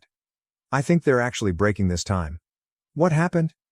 They told me to tell you they're sorry. I blinked. Wait, they actually said that? She paused. Well, they told me to tell you, not in those exact words, but... I exhaled. Close enough. She then said something that astonished me. They asked if I thought you'd ever speak to them again. That made me pause. For the first time, I realized they were truly terrified. They were concerned not only about the house, but also that they had pushed me too far. Honestly, they had. I agreed to meet with them, not because I wanted to, but because I wanted to hear from them. I told my sister I'd come over on my own terms. When I walked into their apartment, they seemed less confident and more apprehensive. My mother had been crying. My father looked fatigued. I sat, crossed my arms, and waited. Finally, my father sighed. We messed up, John. That was as close to an apology as I was going to receive. He went on to say how they didn't plan to hurt me, but were frustrated, exhausted, and stressed. That the home had gotten overbearing, and that they had spoken inappropriately. Then my mother finally spoke. Her voice was quiet. We love you and the kids. And, for the first time, I believed her. I waited for them to be silent for a bit before saying, I'm not finishing your house. My mother gasped, like if I'd slapped her. My father tensed. John, he answered. I cut him off. You had 2 months of free labor from me. You had help whenever you needed it, and the one thing I asked for in return was too much for you. Now I'm done. I'm not angry anymore, but I'm not fixing your house. Silence. My mother seemed to want to quarrel, but she didn't. My father stared at the table. My sister was just watching. Then I stood up. But I'm willing to move forward if you stop treating me like I owe you something, if you stop treating my kids like they're less than my sisters, and if you understand that from now on, if I help you, it's because I want to, not because you expect it. They nodded because they had no other option. I left that day feeling I'd won. And for the first time in a long while, I felt liberated. Things did not suddenly improve following the meeting. My parents were not suddenly better people, and I wasn't foolish enough to believe they wouldn't try to push the boundaries again. But something had changed. They realized I wasn't going to be their handyman, backup plan, or safety net. They were afraid because they knew I was about to walk away. For a few weeks, there were no needless phone calls or guilt trips, only silence. It was nearly calm. Then, one afternoon, I received a text from my mother. Can we take the kids this weekend? We miss them. I stared at the text for a moment. This was the same woman who had referred to them as a burden and had made comparisons to my sister's children in their presence. Has she suddenly missed them? I tried to dismiss it, but I remembered my children. So I asked her, do you want to go? They paused. My youngest Ben appeared hesitant. My oldest Emily Crossed her arms. Are they going to be weird again? I was honest. Maybe. They thought about it. Then Emily shrugged. I guess we can go. So I quickly said. Sure, I'll drop her off at 5. My parents were not the same that weekend when I dropped her off. My mother seemed extremely kind, as if she was trying too hard to show she wasn't the bad guy. My father was silent. I stayed for a few minutes, just enough to ensure my children's comfort. Then, before I left, my father pulled me aside. We really love them, John, he remarked. We just messed up. It wasn't a full apology, but for my father, it was as close as I could get. I just nodded. Good. Then don't mess up again. Later that night, I received a call from my sister. I have to tell you something, she said. Her voice conveyed seriousness. What is it? She exhaled. Mom told me something the other day about why she stopped babysitting. I sat upright. Because they were tired, right? She paused. No, that wasn't it. At least not the whole reason. I frowned. What was it? She took a deep breath. You were jealous, John. I blinked. Jealous of what? She paused. Of you. Of how much the family stood by you at Thanksgiving. Of how close you are with your children. About how you became the center of attention when they're used to it being me. That really threw me. That doesn't even make sense. It does to them, she explained. You felt like you lost control, like people were looking at you as the good son, the responsible one, and that pissed them off. I sat there, trying to digest everything. My parents were more than just tired of babysitting, they were bitter. I'm bitter because I was a nice father. It was wild. It was sad. And that just reinforced one thing for me, they would never really change. I did not inform my parents what my sister said. It wouldn't have altered anything, but I did modify how I handled them from that point forward. Everything was on my terms. When they wanted to see the children, only if my kids wanted to. If they needed my assistance with something, they had to ask, not assume. If they ever disrespected my children again, that was it, no more chances. And the best part? They knew. For the first time in my life, I was not simply their son. I was someone they needed to respect. And that was worth everything. For a while, everything remained polite. My folks were on their best behavior. They didn't push, guilt me, or ask me for help around the house anymore. It was almost as if they had finally understood. Until they hadn't. My aunt contacted me one Sunday afternoon and asked, John, did you see what your mom posted on Facebook? It was never a pleasant sentence to hear. When I opened the app, there was a lengthy, dramatic post from my mother about how family members should always help one another and how some people forget where they came from. After everything we've done, it's heartbreaking to see our own son turn his back on us. She did not mention my name, but everyone understood who she was talking about. And the best part? She concluded, at least we still have our amazing daughter, who never left us. That was it. That was it. I was done. I didn't text or phone her. I wrote a simple response to the post. You're right, Mom. Family should help each other. That's why I spent 2 months fixing your house for free while you sat in your apartment. That's why I asked for nothing in return except that you treat my kids with basic respect. And when you called them a burden and compared them to my sister's children, I realized that you don't want a family. You want servants. And I'm not playing that role anymore. I pressed submit and saw the torrents open. The first comment came from my uncle. Wow, I didn't know the whole story. This is messed up. Then my aunt. John is right. You took advantage of him. He gave you everything and you repaid him by insulting his children. Unbelievable. Then my grandmother, the one from whom they borrowed money. You told me you needed the money because John refused to help you, but you never told me why. Now I see the truth. Comment after comment sided with me, and the best one came from my sister. I love Mom and Dad, but John is telling the truth. They treated him unfairly, and he has every right to leave. My golden sister, the one they always favored and supported, didn't defend them. I sat back and watched my parents' reputations crumble in real time. About an hour later, the post was deleted. My mother tried to call, but I didn't answer. She then texted, "Was that necessary?" I responded, "Was your mail necessary?" There was nothing. A few days later, my father caved in. He simply wrote, "We were wrong. We're sorry." No excuses. No blame. And, frankly, I didn't need anything else. I never worked on their home again. They had to hire someone at full price. I would never let them shame me into anything again. If they wanted to see my kids, it was because they wanted to, not because they forced it. And what's the biggest change? They never compared my children to my sister's children again because they knew if they did, it would be their final time seeing her. I had placed them in their place, and for the first time, they realized it. I'd won. I refused my aunt's outrageous request, but she manipulated my husband into leaving me. I later found out he had been having an affair with her.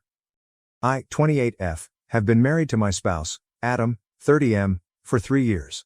We had our ups and downs, as any marriage does, but I thought we were relatively stable. That is why the entire situation has taken me entirely by surprise, and I am now wondering whether I am somehow responsible for this catastrophe. My aunt, let us call her Natalie, has always been strange, to say the least. Growing up, she was the type of person who would perform a favor for you just to hold it over your head for the rest of your life. As a child, I remember her as an overbearing presence, always talking about how much she had done for everyone and how much they owed her. It was simply her method of retaining control. She is known in the family for being manipulative, but I never expected to get caught up in her games, especially not like this.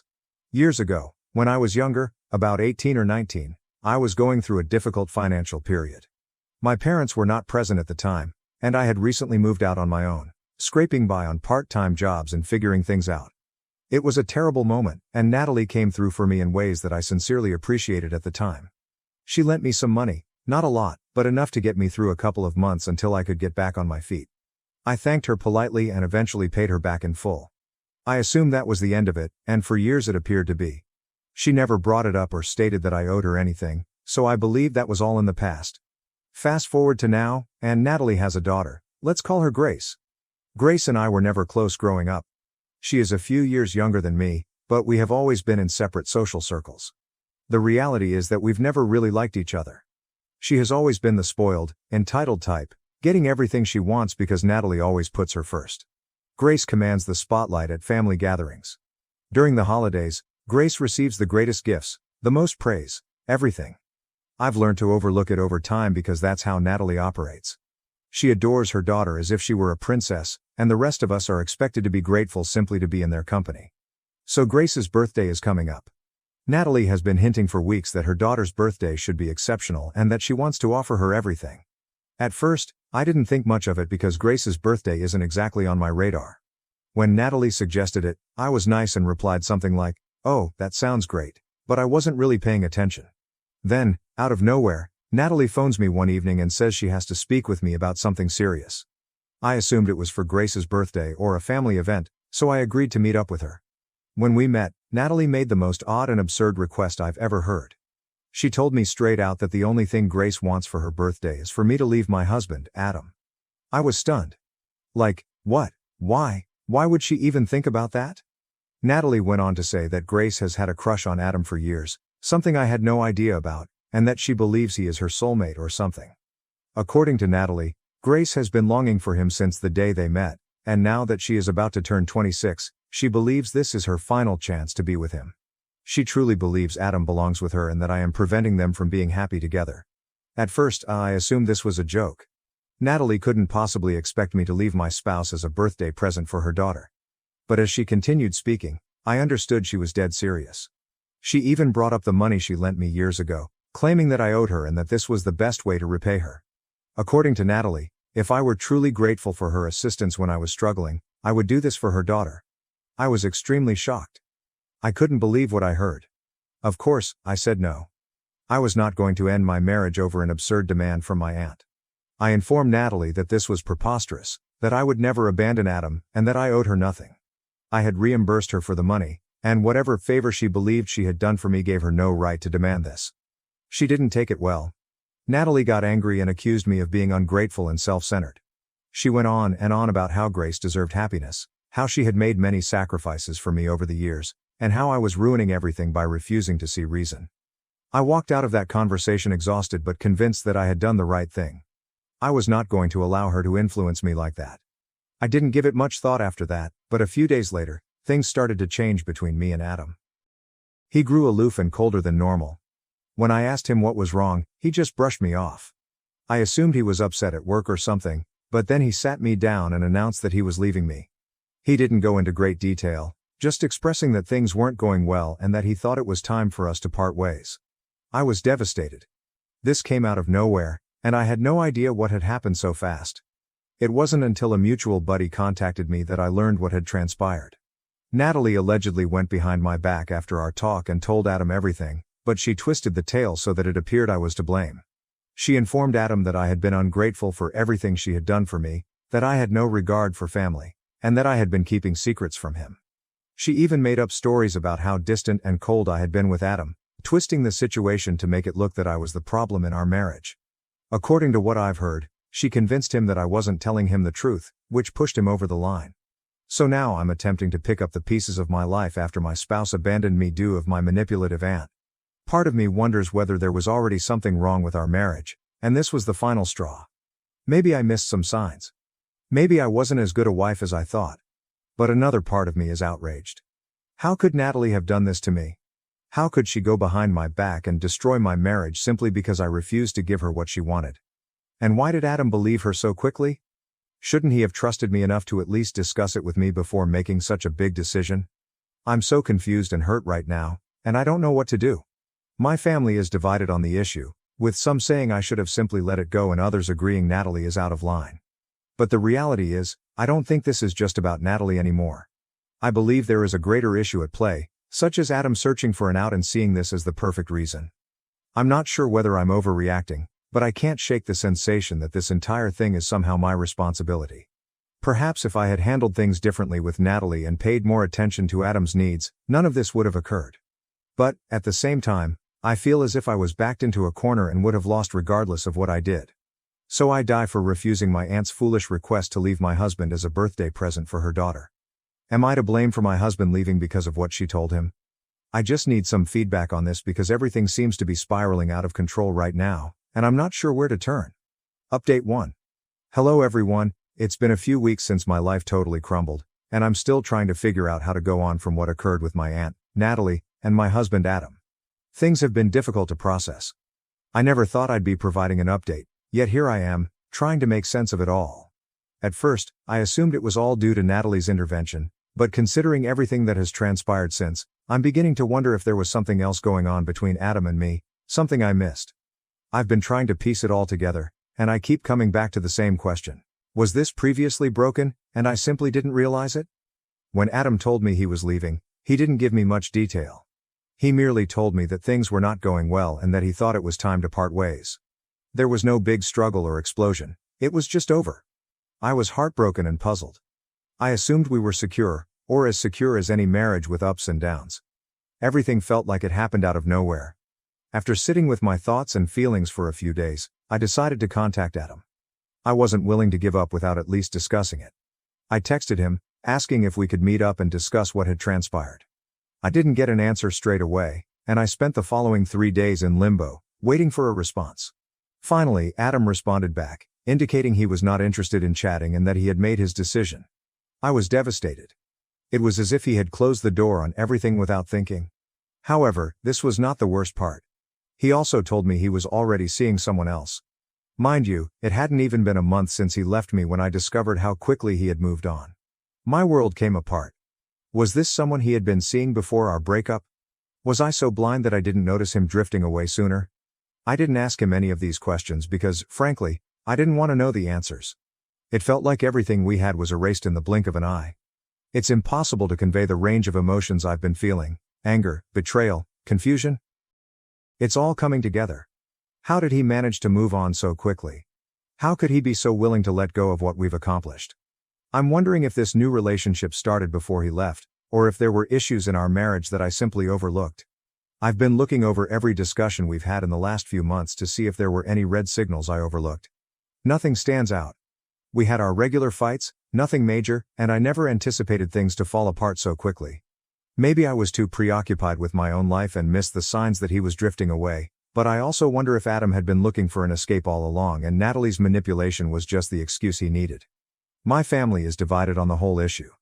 Some people say I should have let it go to prevent the conflict with Natalie. Others agree that Natalie was completely out of line, and that I made the perfect decision by refusing her. However, in the end, none of this matters. The damage is done. Adam is gone and I'm forced to figure out how to restart my life now that he's moved on with someone else. I haven't spoken with Natalie or Grace since everything went down. They are no longer a part of my life, and I am grateful not to be exposed to their toxic energy. The thought that Natalie could go behind my back, influence Adam, and essentially ruin my marriage still baffles me, but I've recognized that there's no sense in attempting to undo what happened. What's done is done, and I need to go on. I'm going to be honest. I believe Adam is seeing Grace. I mean, it just makes sense that Natalie wanted me to end my marriage so Grace and Adam could be together. So, perhaps that is what is happening. I don't know, but I want to find out. Regarding Adam, I wish I could say I'm over it, but I am not. I still love him, and I probably always will. But I know our marriage is over. He has moved on, and it is now my turn to do the same. It will take time for me to recover from this, and there are days when the pain is terrible. But I want to get past it someday. Update 2. Hello everyone. First and foremost, thank you so much for all of your support, guidance, and kind words on my last post. I never anticipated so many people to care about my predicament, and it has meant everything to me. Before I begin the update, I'd like to address something that many of you mentioned. Many people suspected Adam was seeing Grace, and to be honest, I was beginning to believe it as well. Natalie had pushed me so hard to leave Adam for Grace's sake, and the way things turned out convinced me that there was something between them. Why would she make such a foolish request? I couldn't believe my aunt would ask me to leave my husband as a birthday present for her daughter if Adam and Grace weren't already dating. That's when things took an unexpected and really distressing turn. About 2 weeks ago, I got a message from Stephen, my Aunt Natalie's husband and Grace's father. I hadn't spoken to him in a long time, especially after things had gone bad, but he pleaded to meet in person, claiming he had something vital to tell me. Given how crazy things had already become, I was doubtful at first. I didn't want to get engaged in any more family drama, especially after what happened to Natalie and Grace. But something about Stephen's tone made me want to hear him out, so I agreed to meet up. When we met, Stephen appeared tired, as if the weight of the world was on his shoulders. I knew straight away that whatever he had to say would not be easy. He began by apologizing for Natalie, Grace, and all that had occurred. I had no idea where he was going with this, but then he revealed something unexpected. Adam was not seeing Grace. He was seeing Natalie. Yes, it's my aunt. Natalie, my manipulative and toxic aunt, is 50 years old. I was speechless. My mind went blank as I tried to figure out what he was saying. For a brief moment, I believed I had misheard him, but Stephen went on to recount everything in horrific detail. Natalie and Adam appeared to have been having an affair for some months. Stephen discovered it when he returned home early from a business trip one weekend. He walked into their house, into his bedroom, and found Natalie and Adam in bed together. My spouse and aunt, in their bed. Stephen admitted he had no idea how long it had been going on, but based on some of the texts and messages he discovered, it had been at least a few months, if not more. Natalie had been seeing Adam behind my back as she pressed me to leave him for Grace. The whole birthday present foolishness was just a distraction, a ruse to deceive me and everyone else while she secretly had an affair with my husband. I felt as if the ground had been pulled out from beneath me. I thought I was prepared for anything, but this exceeded my expectations. I was having trouble understanding what Stephen was saying. Natalie, among other persons. I knew she was manipulative, but I didn't expect her to do this. And Adam, the man I thought I knew and had built a life with, had he been sneaking around with my aunt the entire time? But it didn't end there. Stephen went on to inform me that Natalie had decided to leave him. Natalie intended to leave Stephen on Grace's birthday, and she and Adam were apparently planning to blow everything up. Yes, you have read right. She planned to devastate her own family on her daughter's birthday before fleeing with my husband. Grace was completely oblivious of all of this, which was just another layer of deception. Natalie had used her daughter as a pawn in this horrible, twisted game, fooling everyone into believing Grace had affections for Adam while, in reality, she was sleeping with him. Stephen informed me about it, and I sat there startled. I was unsure how to react. I had been concentrating all of my efforts on determining whether Adam was seeing Grace when, in fact, Natalie, my own aunt, had misled me in the worst conceivable way. After Stephen finished telling me everything, he handed me his phone and showed me some of the messages between Natalie and Adam. I couldn't look at them for long because it was too painful, the way they talked about me, their plans, and how they were going to start over after the dust had fallen. It made me physically ill. I still can't believe it. I spent weeks trying to believe that Adam could have feelings for Grace, but now, this was beyond anything I could have anticipated. Natalie had planned the entire affair from the beginning. She misled me and her own spouse while secretly having an affair with my husband. I've been trying to figure out where I should go next, but I'm still in shock. I thought I was dealing with a husband who left me for another woman, but now I'm having to accept the fact that he left me for my aunt, whom I considered family. I'm not sure if they're still seeing each other or if their little scheme failed when Stephen caught them. Part of me doesn't care at this point. What is done, and regardless of what happens to them, the harm has already been done to me. I wish I could say there is a silver lining, but for the time being, all I can do is attempt to get through it. I'll keep you all updated if anything changes, but for the time being, I'm just figuring out how to move ahead after everything that's happened. Thank you for your continued support. It has been a lifeline during this horror. Update 3. Hello everyone, it's been a while since the last update, and a few things have happened in the interim, so perhaps this is the final update to the horror I've been experiencing. I faced Adam, and while the outcome was not what I had hoped for, it did provide some closure. I suppose I always knew I'd have to address him personally.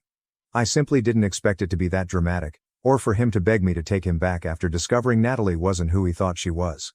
It's tough to understand how I felt leading up to that moment, but I knew I couldn't move on with my life unless I confronted Adam. I needed to express my feelings and get the complete truth from him, no more running or second guessing. So I finally reached out to him and told him we needed to meet and chat. We met in a park, somewhere neutral, where I felt I could keep my emotions under control.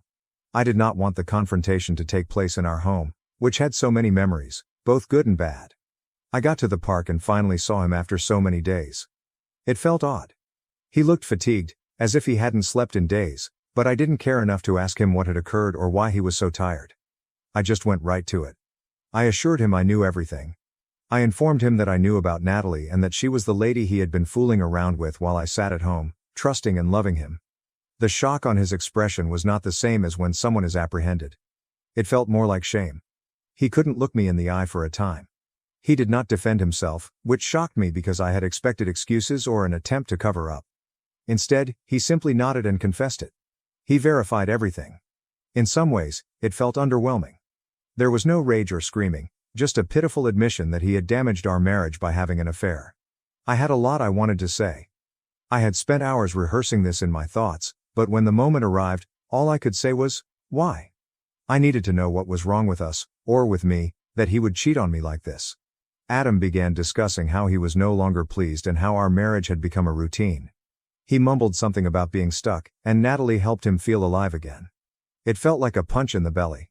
I couldn't believe he was using boredom as an excuse to wreck our lives. I stood there feeling disgusted. I informed him immediately that his selfishness had cost him everything.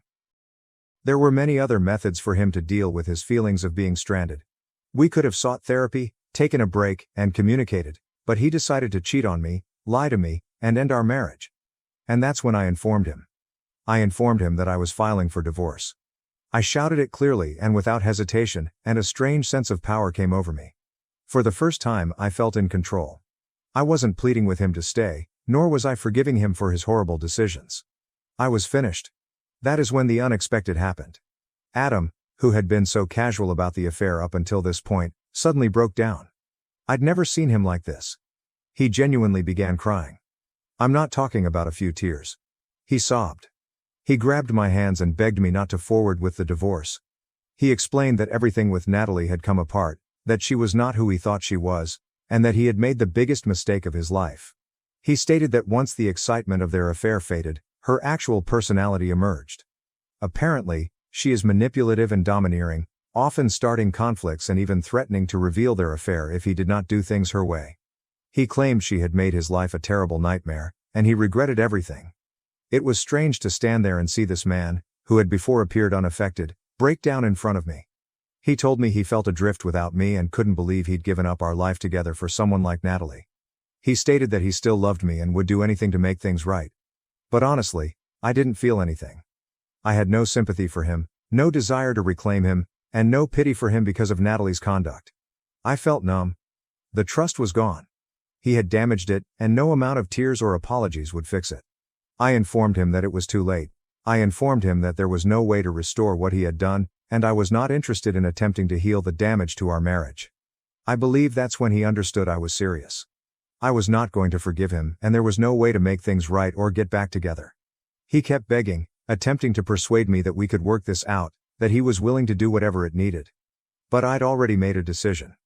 I informed him that I deserved better, that I was moving on with my life, and that we had no future together. I believe part of me was expecting him to become defensive or lash out, as he had done in the past when we battled. But this did not happen. Instead, he broke down even more, realizing he'd lost me forever. I departed after that. I walked away without looking back. I've already filed for divorce, and it feels like a great weight has been lifted off my shoulders. I'm not claiming it's been easy. I still find it difficult to breathe at times because I am so heartbroken and deceived. But I know I made the correct decision. I know this is what I need to do to improve myself and start a new life. According to what I've heard, Natalie is furious with Adam for attempting to reconnect with me. Apparently, things between them worsened not long after the truth was revealed, and they are now both unhappy. Adam is paying the price for his decisions, and while I would never wish such chaos on anyone, I am no longer concerned. I don't care what happens between them. I'm just happy to be free of it. I've cut Natalie out of my life permanently. There is no forgiveness, no opportunity for reconciliation. I have no room in my heart for folks who betray me like way. She has left, and I am now focusing on myself. This has been the most difficult experience I have ever had, but it has taught me a lot about my own strength. I've discovered that I don't need someone who disrespects, lies, or cheats on me. I deserve a partner who appreciates me and our relationship, and I will never settle for anything less again. So that's it. I'm taking each day as it comes. It will take time to heal, but I am confident that I am on the correct path. Thank you to everyone who has offered me advice and support along the process. It mattered more than you could ever realize. I'm now ready to be done with this drama and move on with my life.